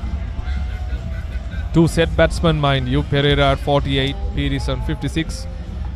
Changes like this, especially when you bring part-timers, can usually play in the bowling team's favour, because the batsman tends to relax.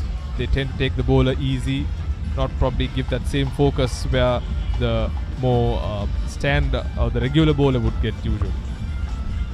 And knowing Rehan Pires, he will most probably just keep his head down and get those singles. But Ramiru Pereira, I have a feeling he might try to attack against Rashawn Solomon. So let's see how the youngster does here. Solomon's 18 wickets this season.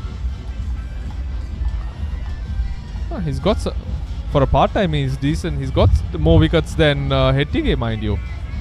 He's played more matches, that's for sure. But nonetheless, Solomon's by no means is a muck with the ball. Beautifully tucked away.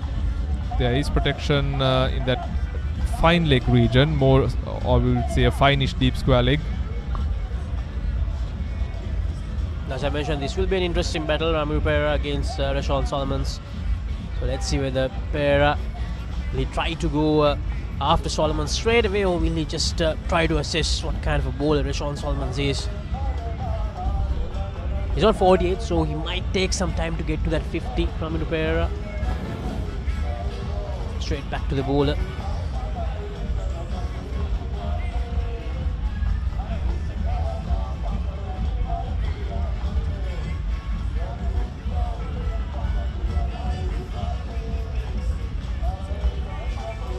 It's very interesting, Laksisi, from where we are seated. We're seeing some dark clouds hovering over the SSC. Didn't see this at all yesterday. We approach 35 minutes past 4. It's not something that we are used to seeing over the last so many days. It's been scorching hot. The sun has been beating down quite hard, especially during noon and mid-noon. But these ideal conditions for any cricketer, they'll take it with both arms open. Papare takes a single to end the over. He moves to 49, 139 for 3 Royal. Welcome to the Under Armour Halo project. Halo is not simply another sneaker, but rather a fleet of innovative footwear crafted to maneuver the complex biomechanics of running, training, and, well, everything in between.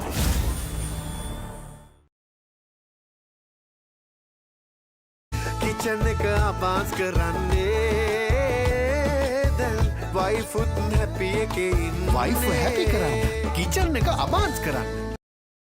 An exclusive waterfront address rises at Port City, Colombo. Direct marina views, private yacht access, an infinity pool above sea and skyline. So joining with the live action of day number 2 of the 147th Battle of the Blues Encounters, St. Thomas's College making 302 in their first innings. And Royal College at the moment 139 for 3 in reply. 64 runs to stand for the 4th wicket. 18 more overs to go after this parole. So it's 4:37 p.m. at the moment. As you mentioned, it's getting dark. There are some dark clouds above the ground. So there's a doubt that we might get the 18 overs today. I think the only chance will be if the spinners continue to do so. Another 55 minutes, 18 overs is a tough ask. And that's a half century for Ramiro Pereira. He's battled hard, but he's not been afraid to take the attack to the Thomian bowlers. Lived a dangerous life not too long ago. But the 5th-year colorsman has risen to the occasion. A very crucial half century, mind you, for Royal. He doesn't stop here for Pereira and Pires. 302 is how much St. Thomas has got. It's a long way to go. And they're still not even halfway there, Arul. So as you mentioned, a lot to do for these two. It's very important that these two stay together and bat for a longer period, because for St. Thomas's College we saw that opening partnership, but both of them got out soon after scoring the 50, and they needed another one to put their hand up and get a big one. Sean Solomons did that, but he was a middle order batsman. The two batters who opened did the job for St. Thomas's. So these are middle order batters, these two. I mean, Rehan Pires is the opener, but Ramiro Pereira is a middle order batter. So the next few batters, they are not your main batters in the side, so it's important that these two stay out there, and if possible both of them convert these starts into a big one.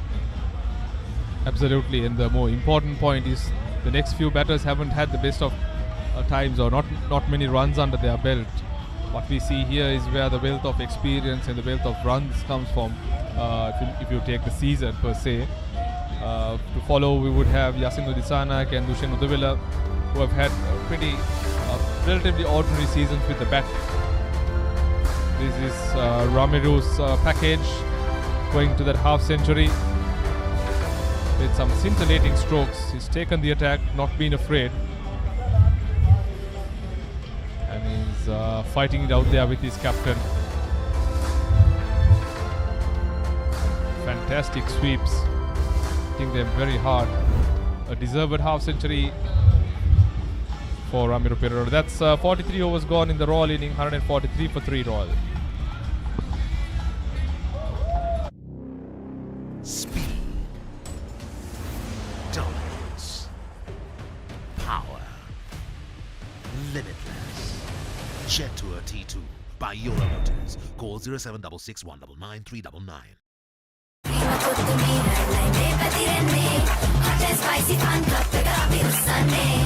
Cricket match fun. Prima kottumi tiyanakam.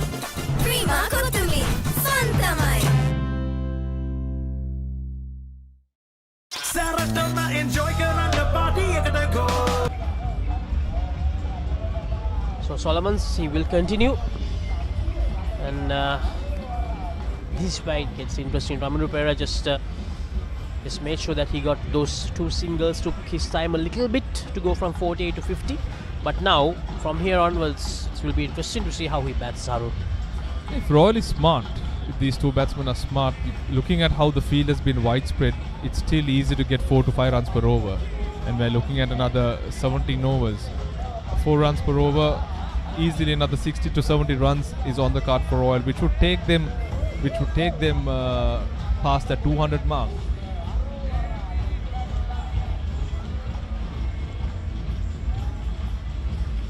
A good delivery. Solomons has been good.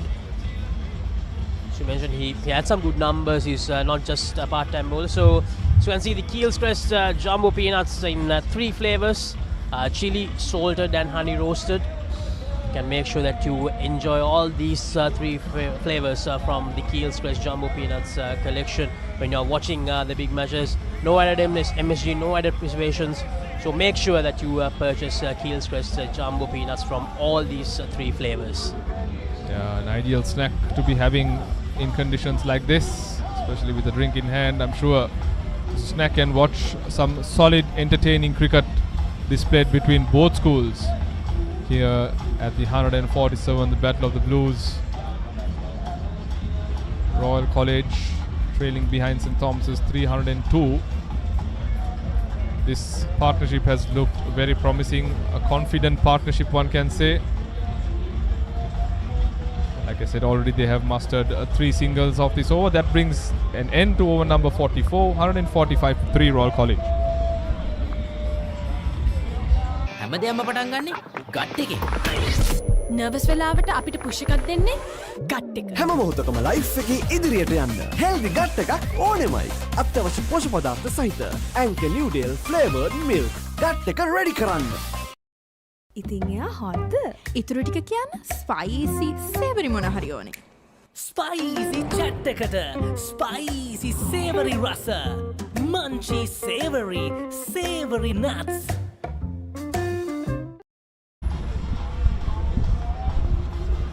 Welcome back as we watch the Royal Boys tent, giving a well-deserved cheer to Ramiro Pereira, who's on strike, to Rashawn Solomons. And on strike with me in the commentary box, my old friend Malinda Totuilage. Thank you, Shanaka. Nice to be working on a session with you. It's been an interesting couple of overs, hasn't it, Tota? Because Ramiro Pereira lived dangerously in 1 over, and controversial decision to be given not out. What are your thoughts? Controversial, yes. This is cricket, right? And some days you get those chances, and when you have them, you have to make the maximum opportunity. That's a part of the game. And he's done that. He's got his 50 already in a very quick time for this match. Everybody struggled to score except Ramiro. It's like he's batting on a different wicket. Agree. Like, even though in the scorecard you can see Pereira's got 60 already, but the most damaging runs were scored by Pereira. He's been very attacking, been very positive. He has shifted the momentum from St. Thomas's to Royal. So I think they are capitalizing that opportunity and trying to go a bit more faster than at the moment. The current run rate is around 3.3. And I think if they could consistently keep in this rate, they will be in a very, very favourite position at the end of the day. Nimsara coming into the attack. It's not a regular bowler, and you can see why, because that one was wide down leg stump. Not sure what St. Thomas's are trying to achieve by bowling Nimsara at the set batsman. What do you think about maybe bringing Gimhan Mendes back for a couple of overs before the light fades, Malinda? The thing is, they have to be very careful because, as I mentioned previously, they have only one fast bowler, proper fast bowler, who's been very effective, and the rest of the spinners. So there are a lot of heavy work, heavy lift, like for these bowlers to do. So it's not easy to be out there, draining your energy. So they have to protect those bowlers as well. So my concern is, like, if you want to play some exciting cricket that we used to, looking at, Upeka, late Upeka, and when we see him, how he play the game, everyone's like, stop doing everything and they want to watch him, how he plays.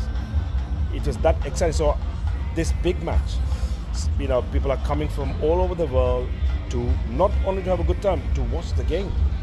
They want to see this future of Sri Lankan cricket, playing very good cricket. So my thing is here is that if St. Thomas's want to get a result, so they have prepared, but is it really making an effect? I can't see that, unfortunately. Absolutely. It's a difficult position for all to be in at the moment because they're still 150 plus runs behind. Do they try and bridge that gap quickly? Or do they just bat till tomorrow morning? In my opinion, having the heavy batting lineup with Royal, they should score runs fast and quick and take chances, because end of the day, if you win the toss and want to bowl and you want to make a difference and you want to make some it was a close one. I think it has gone to upstairs. Well, I think they might go up, and this might be closer than it looked, Maninder. Not sure he got his bat down in time. It was a well kept. It was a quiet reflection from the keeper. You kept wicket a few times, didn't you? Yes, it is quite a. The delivery was good.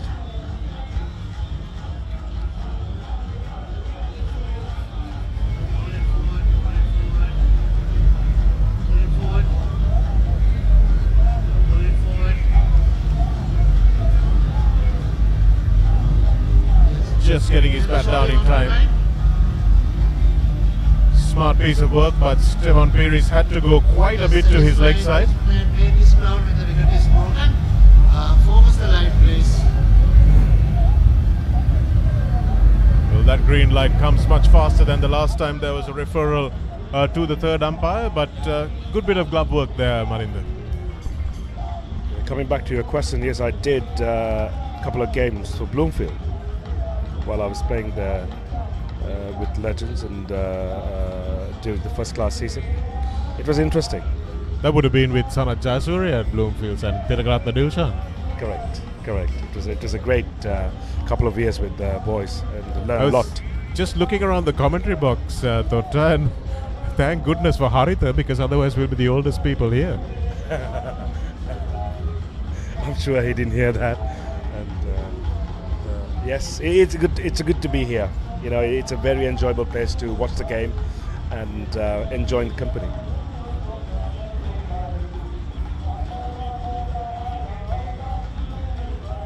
Is it 25 years since your last?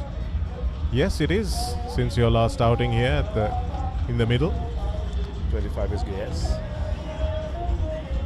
Time flies so fast, unbelievable.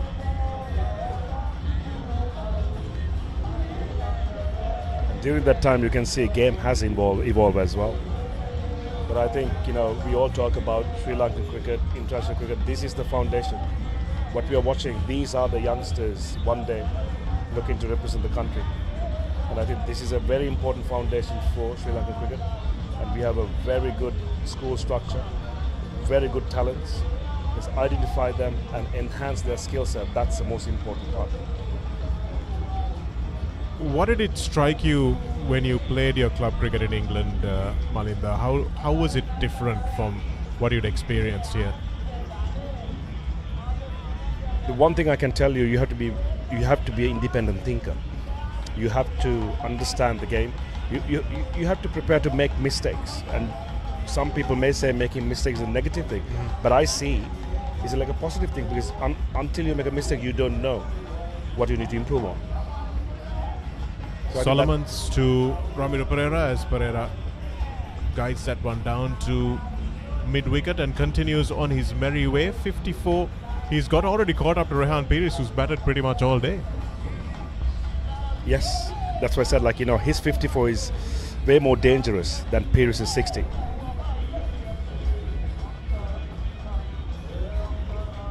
And is that something you noticed as you moved away, that there was a lot of coaching here in Sri Lanka and people telling you what to do, almost micromanaging your cricket, which is something you didn't have there?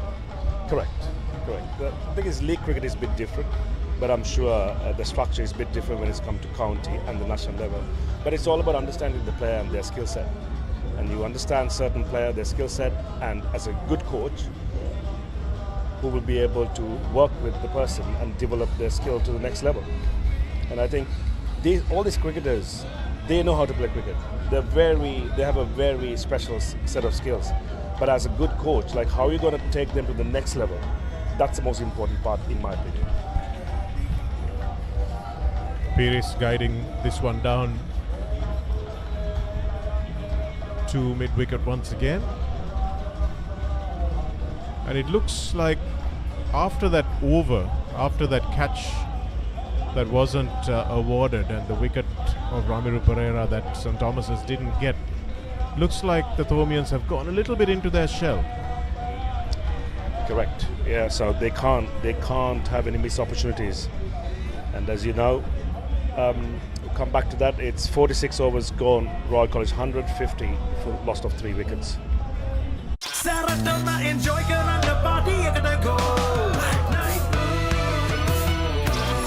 Night Go Pocket Perfume. You take it a go ekak. Rasa patu ena Maggi Papare Blast From Nestle. Ayubowan Sri Lanka, introducing the Elizabeth by Prime Group. In the heart of Colombo 7.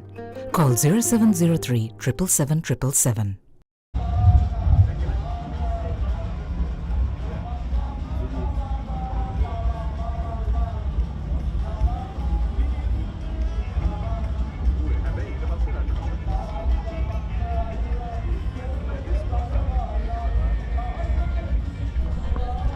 Welcome back to the SSC as the shadows lengthen here at Maitland Place. The long handle of Ramiru Pereira has been the talk of this match since tea. And the part-time bowlers, Nimsara and Reshan Solomon, are giving the frontliners a little bit of rest, but I would like to see them coming back into the attack before the day is out, Totta. Yes, they can't just let them have like easy singles and let them get the control back. And it's all about momentum.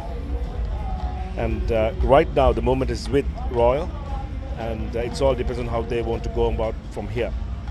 If they get a good total at the end of the day, then probably they can sit down with everyone, with the coaching staff, and come up with a plan on day 3, what they want to do, etc.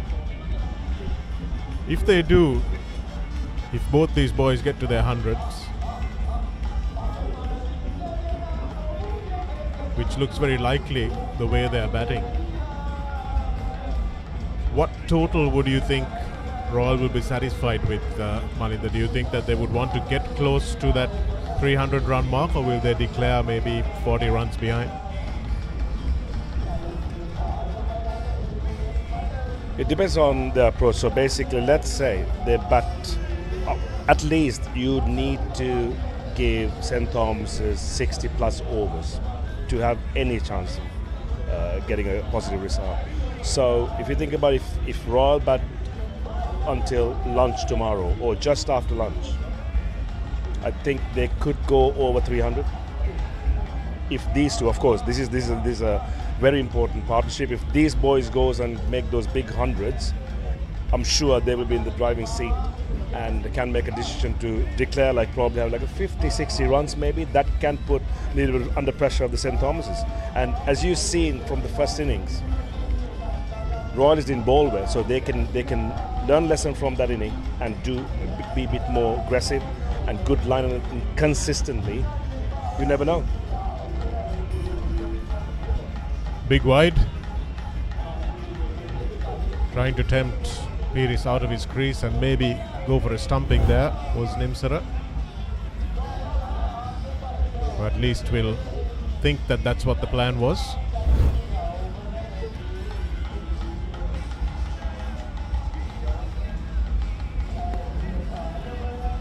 But after last year's declaration, Malinda, and the declaration that led to an eventual loss after a brilliant chase by St. Thomas's, do you think there is a bit of PTSD in this Royal camp that they might not go for a declaration? 100%. 100%.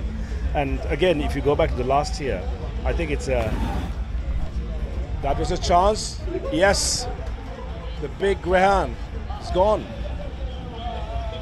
Well, they were batting brilliantly, and Nimsara, the part-timer who was brought on just to give the other bowlers a bit of a rest, has come up with a breakthrough. Easy lollipops. Rehan Pires gets an earful on his way out. Looking to smash that one over to the onside and gets a leading edge. And Methuka Gunaratne takes an easy catch in the end. And the Royal captain goes for 63. This is a unexpected wicket, Malinda, and might change the course of the game. Yeah. Abans fridge kiyanne Abans fridge kiyanne Paulata harima fridge ekak Abans family eකට හරියන අපේ රටේ fridge එක.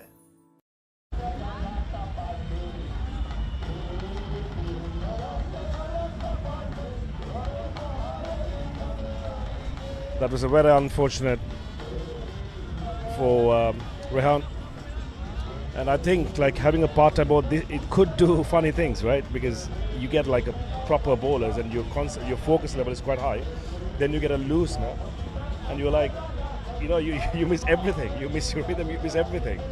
This is exactly what happened to Pires this time.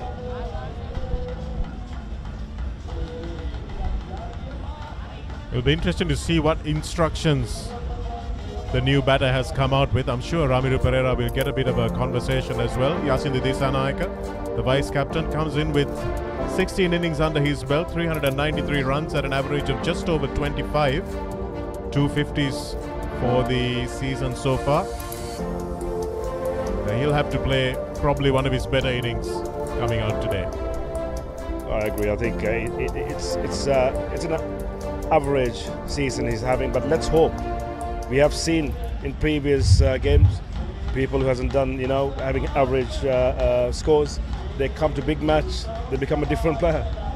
And now I have experience myself with Mashad Pires in 1999. He didn't have any 50s or big scores, but he came to the big match and got 100, winning 102. That also, he was a beneficiary of a dropped catch. Let's see whether Ramiru Pereira can go off and do something similar. Both leg spinners as well. And here we are with Gimhan Mendis back into the attack after that breakthrough. Gimhan Mendis has been the better fast bowler during this game for me.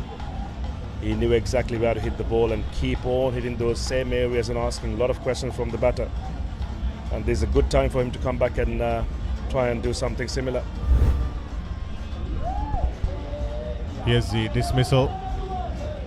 Didn't step out enough to meet that ball as it pitched, and Methuka Gunaratne was not going to make a mistake. Look at his excitement. One of the best wickets. He will remember this forever. Probably not take a more important one than that, as Sri Lanka's under-17 cap steams in and hits the right corridor once again. You had a left armer, didn't you, Malinda? Sanjeeva Udumalagala, if I remember right? Yes. Quite a good pace, and if you see him bowling, it's so aggressive, but he's a gentle giant. He bowls a good bouncer. He'll give a smile to a batter in a nice way. Yeah, I remember him trying to bounce out a few of our batsmen. Didn't succeed in 99, of course. But Kalana Pereira, the last big left arm player that St. Thomas has had, and Gimhan Mendis looks like he might be in his cut from the same cloth.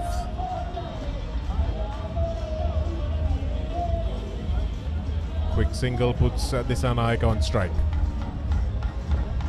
Yeah, I've seen like Mendis is struggling with his run-up, and I can imagine having heavy legs as well. He's only fast bowler, so he's putting all of his effort. And it's not an easy day to be out and bowling, being a fast bowler. Yes, the conditions are terrible, and in terms of rotating the strike as well, Malinda, running singles and maybe twos or threes here in this kind of humidity must be much harder than we imagine. I know that in first hand when I came this time and played the all boys game.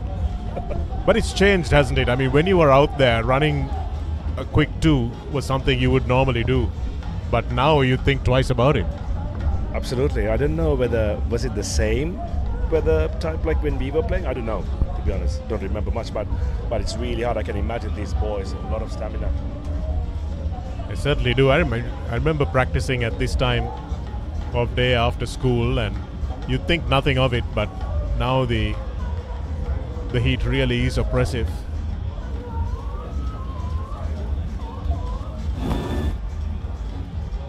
Once again, Gimhan Mendes keeping the ball up to the Royal batsman, allowing it to do something.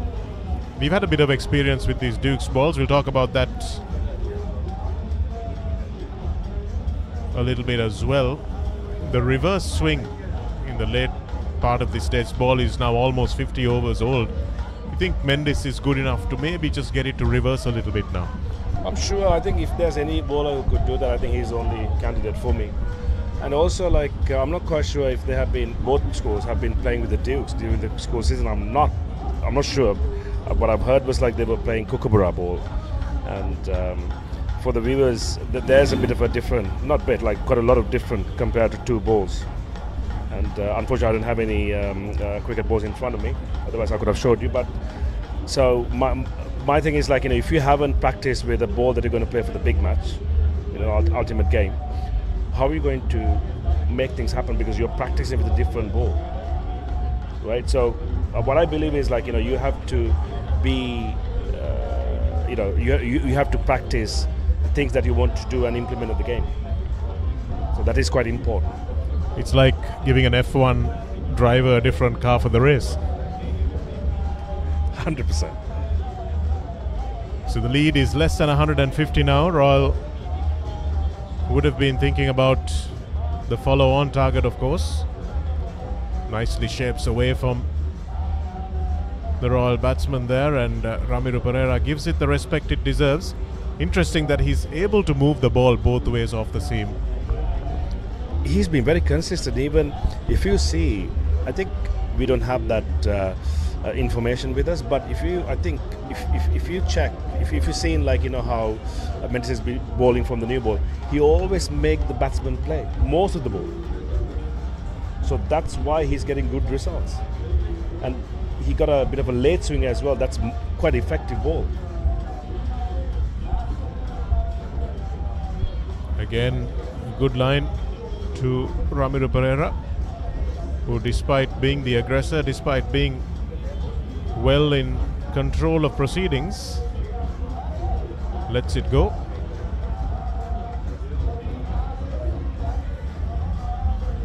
It's the end of the over.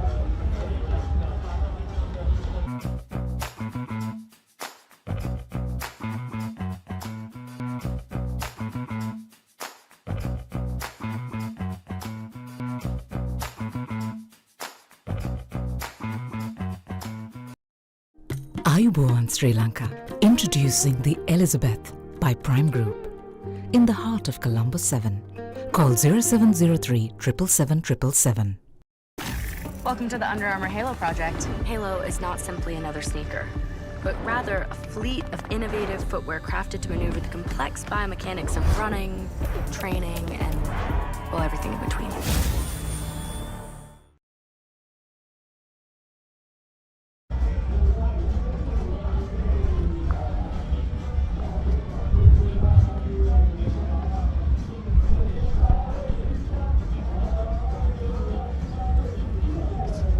So it's Shanil Pereira, the right arm leg spinner, being brought into the attack. The dibbly dobbler, the bowler who doesn't have a proper run up, managed to get Royal's best batsman out. He himself was surprised, Haritha. I know. Can we categorize it as the glorious uncertainties of cricket? Yeah, very, very much. Because the wicket-keeper coming into just roll his arm over, bowled all over the place. And the highest scorer for Royal this season just dobs a lolly to cow point. Yeah, it's part of it. But yeah, I like to see Ramiru Pereira. He's been lucky, so he should ride his luck. Well bowled again. I'd like to see a silly mid-off or a mid-on being brought in, especially a mid-on with a right arm leg spinner. With a bit of bounce for this leg spinner, and as we speak, I like Shanil Pereira being very proactive, bringing in the change, but he's brought it towards a mid-wicket. and not a silly mid-on. Still a very positive change. There's a vacant cover point region, asking the batsman to try to get that gap. Loud appeal. Yeah, the umpire is asking, what are you appealing for? More in hope than with conviction.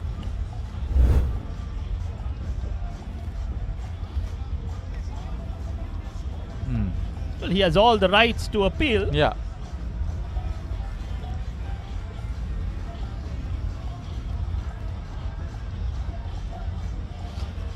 I'm interested to see about Ramiru Pereira's contribution to this Royal first innings. The vice captain.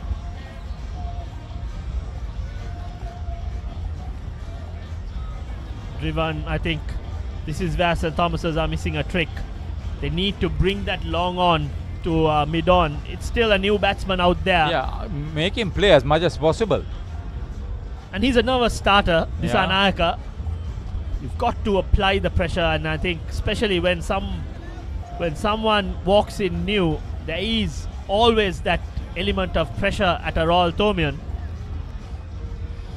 They've done their homework, but these are the instances where you've got to be a lot more aggressive. With one more wicket, St. Thomas's will be in the driving seat. Nicely bowled.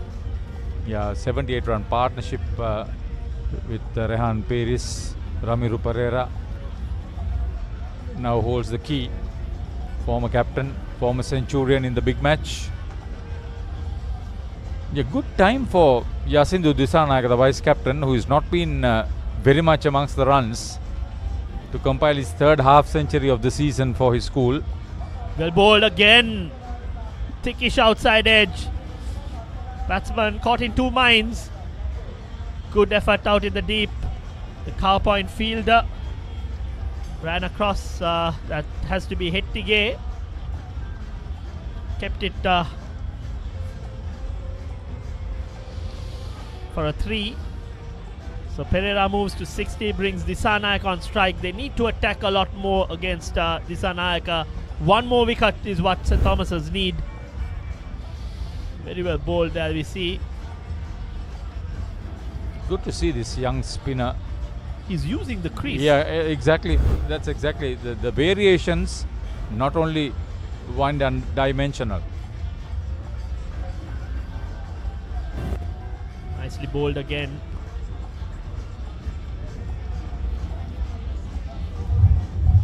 So 49 completed, 160 for 4 Royal in reply.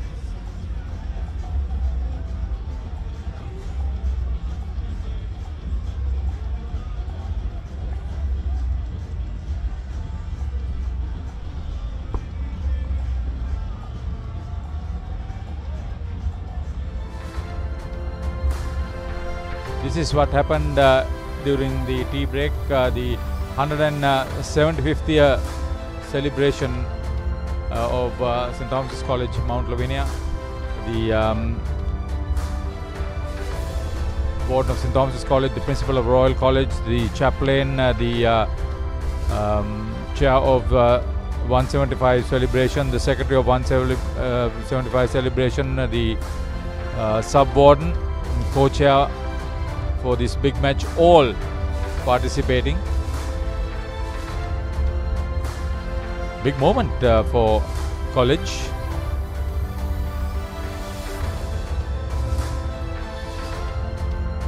For all that has happened all these years, all that will happen in the future, the present 175 years. Congratulations, Tomian campus. So it will be Mendes to continue. Got a couple of wickets.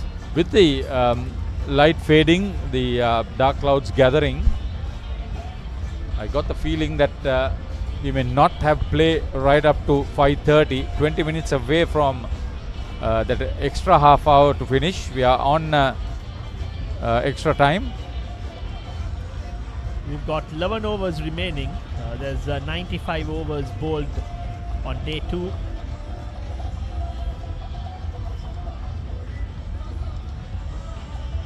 Short, rising, loud appeal, Go. and Looking for that edge.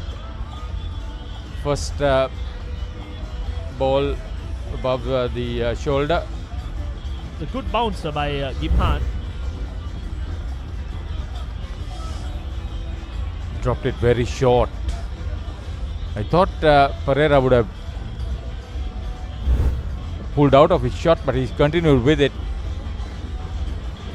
Naturally, he's an aggressive batsman. Not a smart shot to play given the circumstance, but his first intention was to have a go at it. Few adjustments made. Will it be the 2-card trick fast bowler giving an indication that he's going to bowl another bouncer? Pretty certain it will be a foolish delivery. Noah wavered down the leg side. Runs away to the boundary. The wicketkeeper had no chance. There was a bit of seam movement. Got his radar wrong. The welcome boundary for all. You must be smart under these circumstances, Feroz. If you just let your guard drop, trying to bowl too fast, lost his line. If you lose your rhythm under these circumstances, you are not going to get any benefit out of it. He's getting the ball to come into the right hand as well. His top ball is the one that goes away. But that delivery, had he bowled in a good line, it would have certainly troubled Pereira.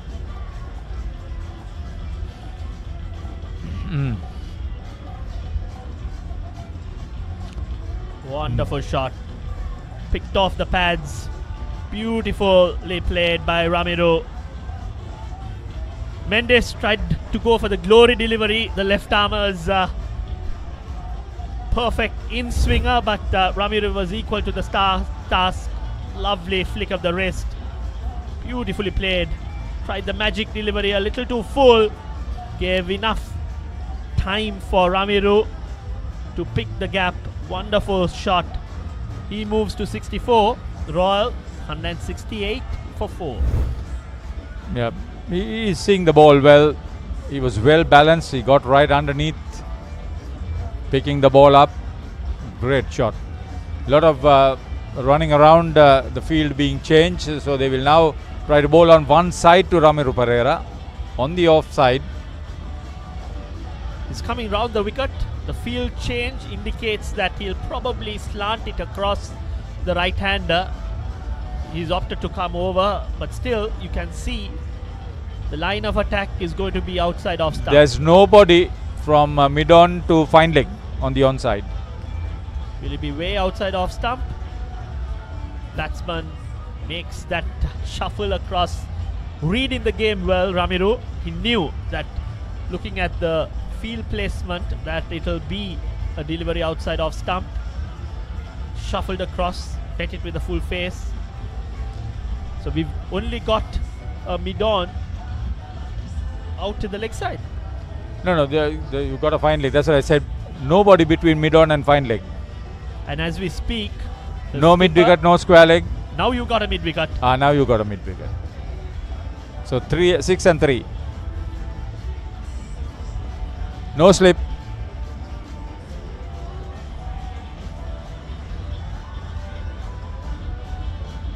Lovely shot. Played on the up, powerfully driven. Brings Yasudu on strike. End of 50, 169 for 4. Layers echo doubling, flavors blasting. Inside echo bubbling, sweetness lasting. Ritz Berry Deckers, everyone is happying. Ritz Berry Deckers, everything is doubling. Introducing Ritz Berry Deckers, Sri Lanka's first ever double-layered delight. Everything doubling. Prima Kotumi, Fantamai. Ayubowan Sri Lanka, introducing the Elizabeth by Prime Group. In the heart of Colombo 7. Call 0703 777 777.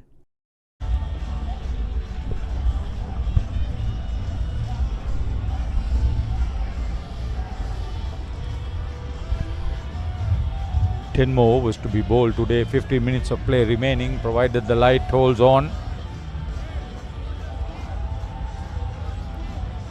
I think they should bring in the left arm spinner Abid Parnavidarna into the attack. Now they've gone back to the dibbly doubler Nimsara to bowl his 4th over. See, I have a strong feeling that Ramiro Pereira will be smart. He wouldn't just go hammering behind him. He'll probably just milk him. Oh, wayward delivery.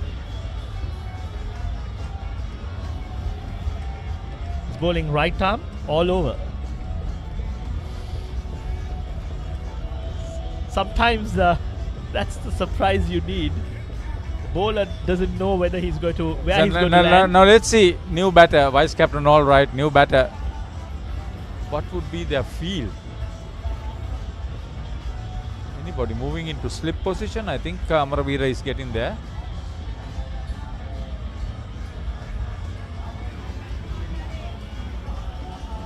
Well, he got the prize wicket of Rehan Perez. But see, the story is then you start bowling your best bowlers after that. I was going to come to that. I think he got the wicket that was needed. We see. Yeah, it's Green Cabin. They're the official catering partner. Thank you very much. Wonderful food all round, with or without being part and parcel of this wonderful encounter. It's been always with the taste and variety that has been the hallmark of Green Cabin. Yes, thank you very much for being part and parcel. We all enjoy it, and I'm sure that all of you spectators would know what the taste is all about with Green Cabin. Another wayward delivery. There's no silly mid-off, there's no forward short leg. Bit of a negative attack, I think. See where the slip is standing? He's stopping one. Well, I was thinking he was stopping the wayward delivery from reaching the boundary. Oh.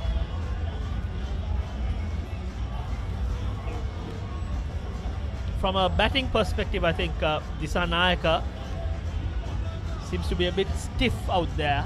He needs to relax. Get to double figures.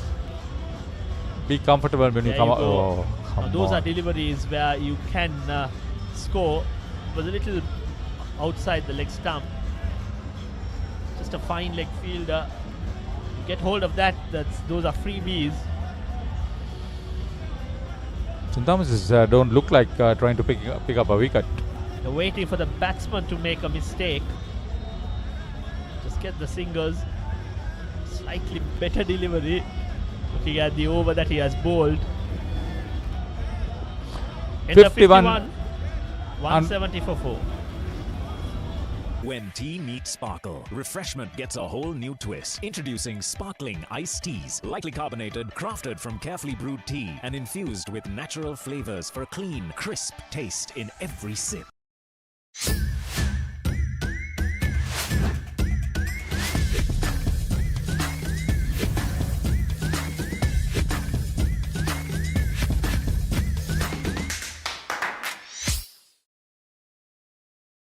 Pain can pause your active life. Get the all-new WOO Pain Relief Spray for fast, long-lasting pain relief.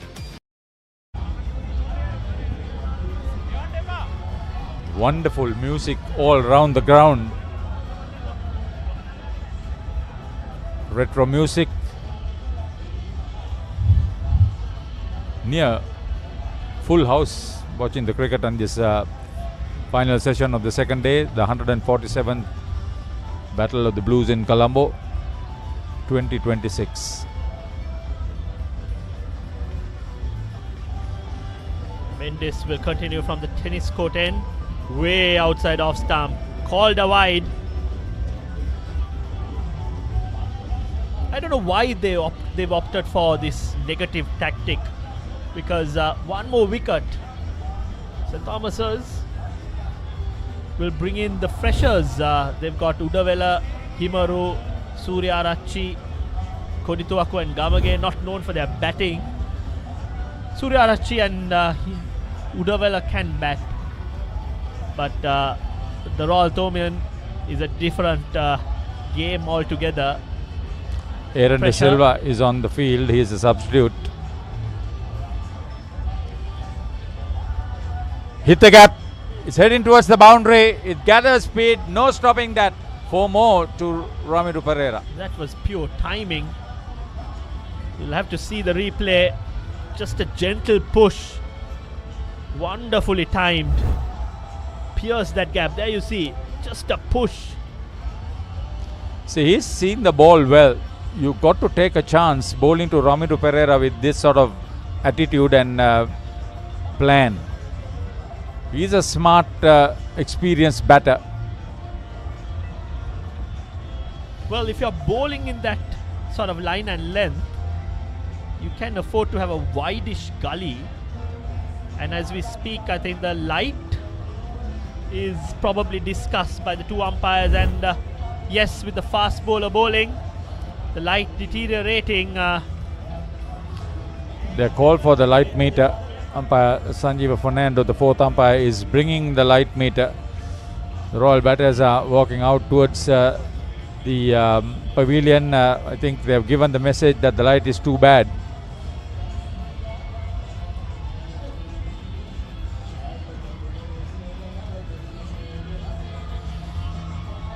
So the reading will be taken. Yeah. And that will set a benchmark for the rest of the game.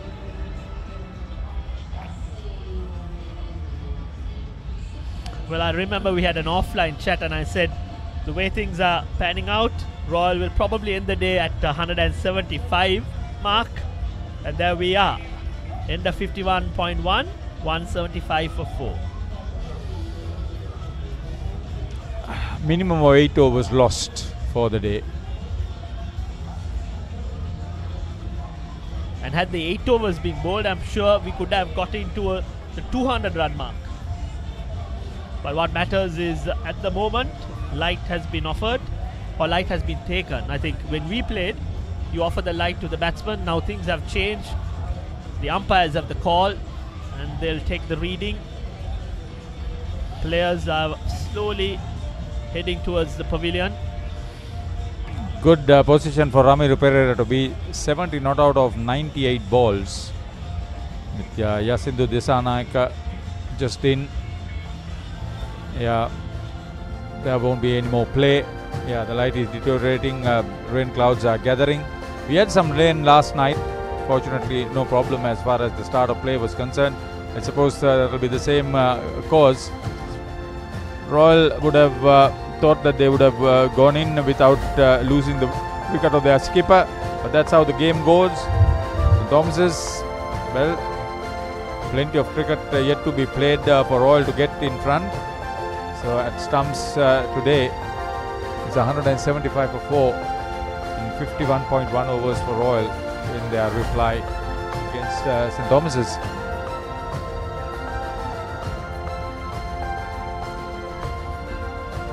So with no hope for the light to improve, I think that will be the end of today's proceedings. We've got the prefects walking out in the middle.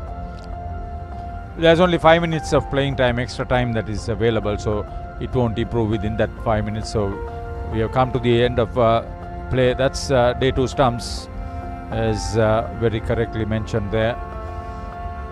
Third day, a lot of cricket still left, 95 overs to be bowled. But how entertaining it would be is the story. So we've got 204 runs scored on day 1. Today we've got St. Thomas's who added on a further 98. Yeah, they went on to make 302. So 98 plus 175, 273 runs scored in 86 overs. Yeah, slightly better compared to day 1. 10 wickets lost.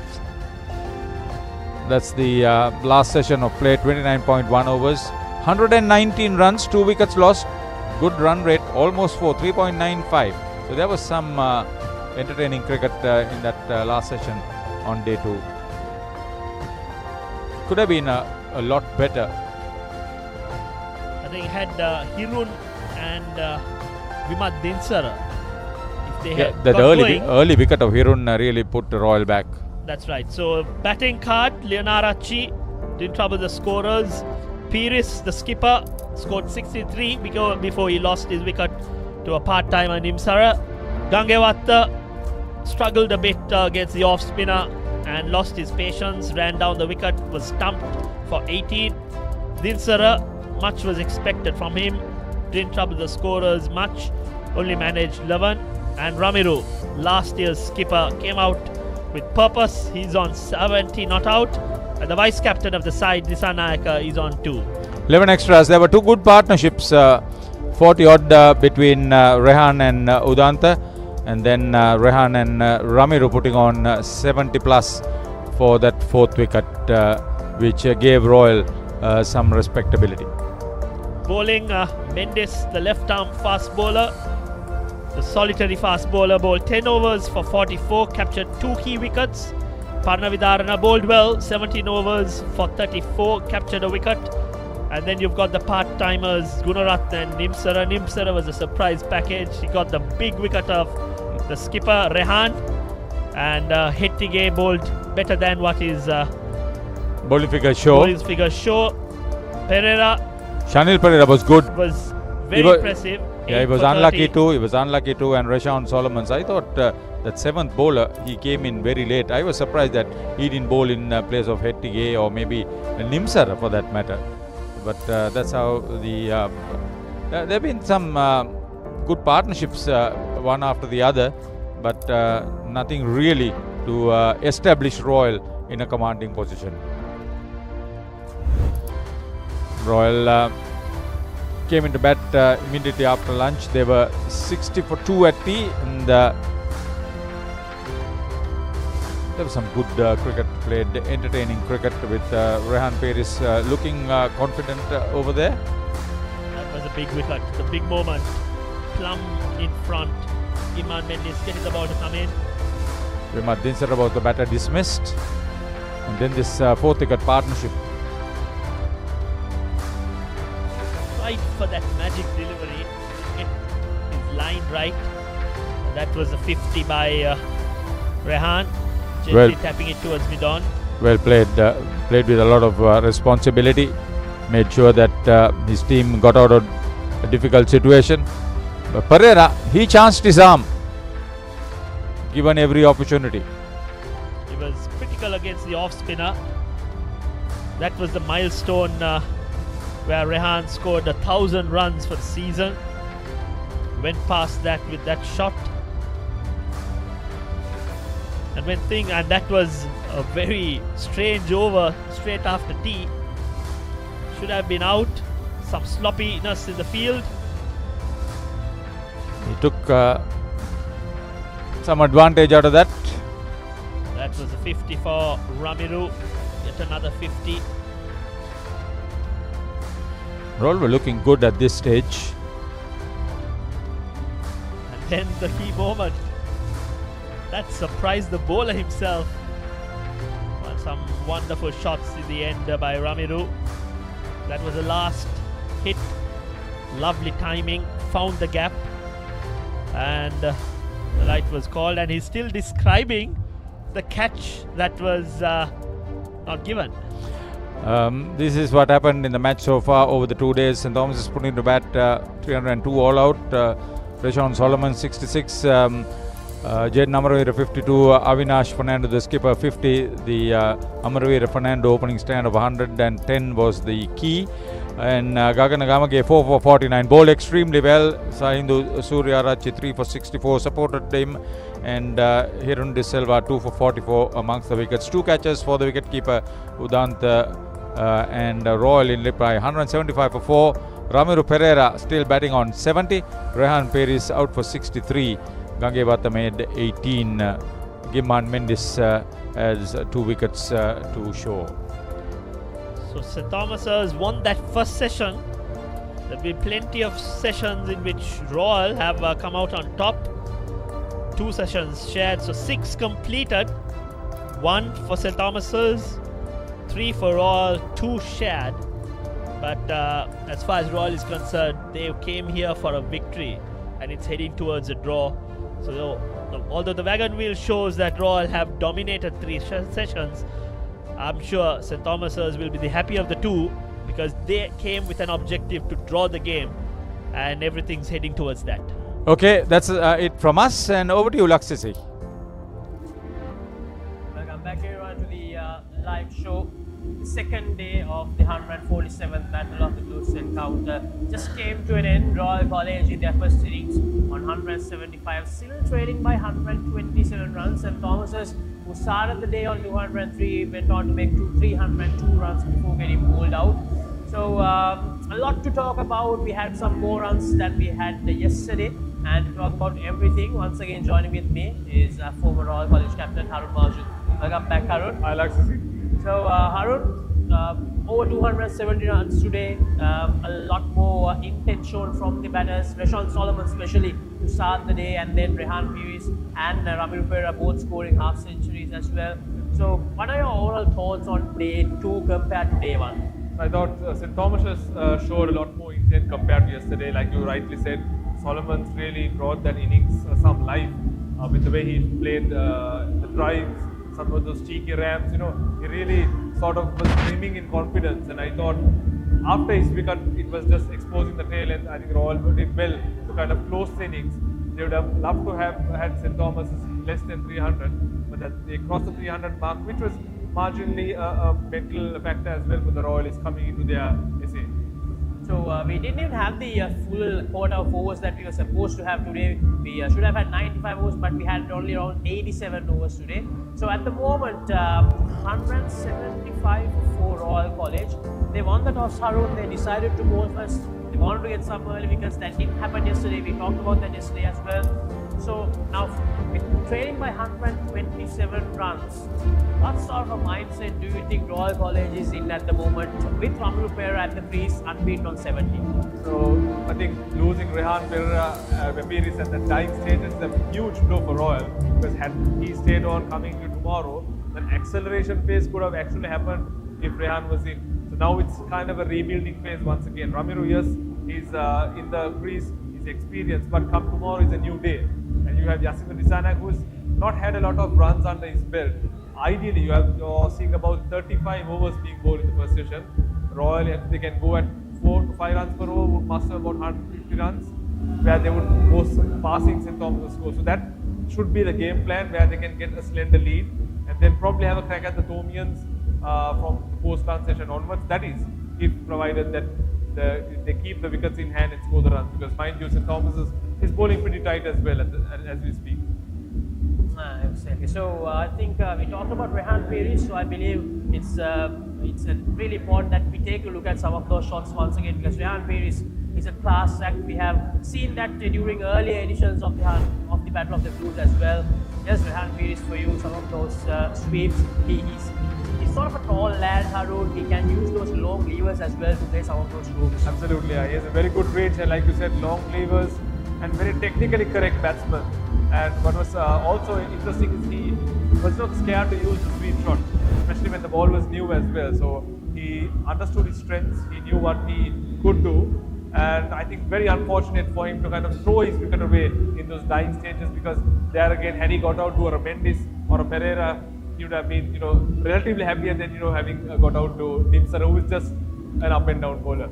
Exactly. I mean, for a batter of Rehan Peris' caliber, that was a very simple dismissal. It was a very casual dismissal for the Royal College skipper, unfortunately.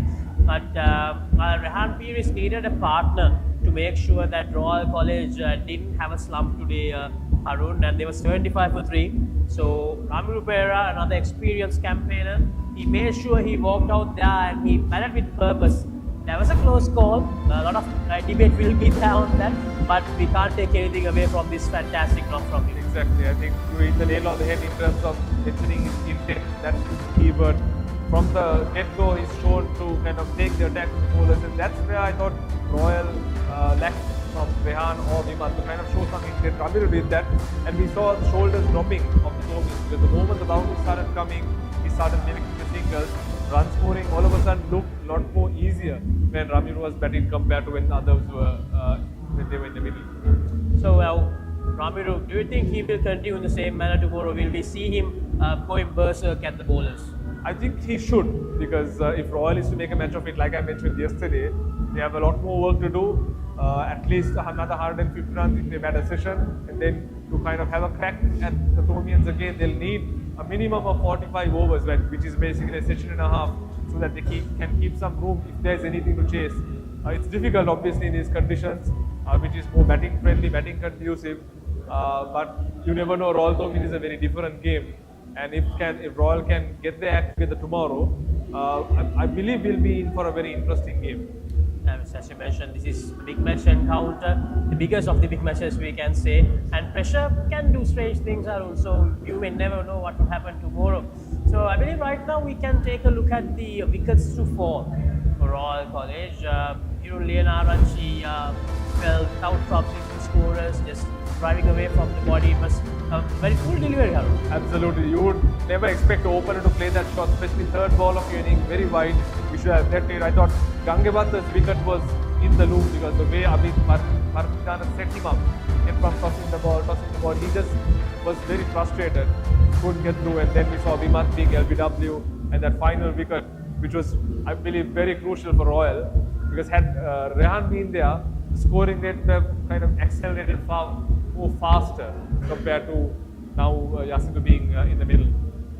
So that's how the game stands at the moment after 2 days of action. So Harun, if let's say that you are part of both the camps, what would be your advice for the boys going into day 3? First, from a Royal College point of view. Yeah, from Royal's point of view, I want to make a match out of it. Naturally, like I said, the seed is in the school by the sea. You want to bring it back to school. So if that is the case, what do? You want to show more positive intent. Running between the wickets is going to be a very crucial coming to tomorrow, because wide spaces, lot of gaps, the ones can be converted into twos. So ideally Royal should be trying to score at 4.5, 5 runs per over, so that they can get past the 300 runs. Probably 5 minutes or maybe half an hour before lunch, if they can put the Thomaians in and have a crack, that would be the ideal scenario, so that they give them more time to hold them out for the second time. Coming to a Thomaians point of view, I think for them, they would want to try anything fancy, just stick to one line and length, allow Royal to make the mistake. So try and frustrate the Royal batsmen as much as possible, because for them it's basically they have everything secured. Mind you, they have tried to bat Royal out of the game by scoring 300 runs, and as a result, it's only Royal that can enforce the result in this year's big match. As you mentioned, St. Thomas's, they are comfortable because after 2 days, only 2 innings have been done. They have the shield with them, but they must make sure that they don't get too stuck in their comfort zone, because as I mentioned earlier as well, this is a big match and pressure can do strange things. We can take a look at the session chart. Now, if you call this chart a sort of pie, we can say that Royal College, they have had the most number of pieces, but still they are sort of behind in the game. Absolutely, I think for me it's pretty much even Stevens at the moment. I thought the first session would have gone to Royal because they claimed balance 6 wickets, just giving only 90 odd runs. And the last session they scored at a very brisk pace, almost at 4 runs per over. They have got 119 runs in that final session. So taking those two factors into consideration, I think the representation of how the sessions have gone is accurate in my view. And Harun, we did talk a lot about the surface as well. Do you feel that the surface might start to act a bit different tomorrow? Will we see some more perches on the pitch for spinners maybe tomorrow? It was very interesting to see with the new ball, when Abid Paranividan was bowling, that there was a lot of zip off the track, obviously with the newish ball. But what I was more interested in was how Shanil Pereira was bowling, because he seemed to be getting a good purchase off the track. He was spinning the ball. We saw that outside edge also getting some good turn, and the fact that the more revs you give on the ball, there's always something on offer in this track. And also for the fast bowlers, especially the fact that they're bowling with the dukes, if you use that seam well, you can ask a few questions from the batsman. So third day will definitely be tricky for both the sides. I mean, even last day at the end of the second day, I don't think any one of us thought that there would be a result, Harun, but we did have a result last year. So tomorrow, make sure catch the action live once again on Sri Lanka's #1 sports channel, the Papare, on Dialog TV channel number 126. You can catch the action live on the Papare 1 HD. You can catch the action live on the Dialog Play app. And you can also catch the action live on thepapare.com and the Papare's social media platforms as well. So thank you very much, Harun, once again for joining with us. Hope to meet you tomorrow as well. And thanks once again. And thank you to all of our viewers for joining with us throughout today. Make sure to tune into the Papare, Sri Lanka's #1 sports channel tomorrow as well. Have a very good night.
Stand by for opener. Sri Lanka's #1 sports channel, the Papare. 3, 2, 1, roll. ඉතින් ශ්‍රී ලංකාවේ අංක 1 ක්‍රීඩා නාලිකාව ThePapare සමග.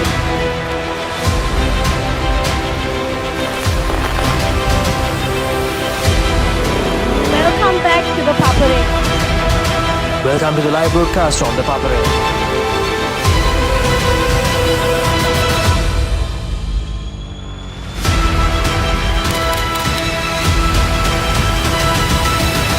Good luck, guys. Good luck, everyone. The Papare, Sri Lanka's #1 television sports channel.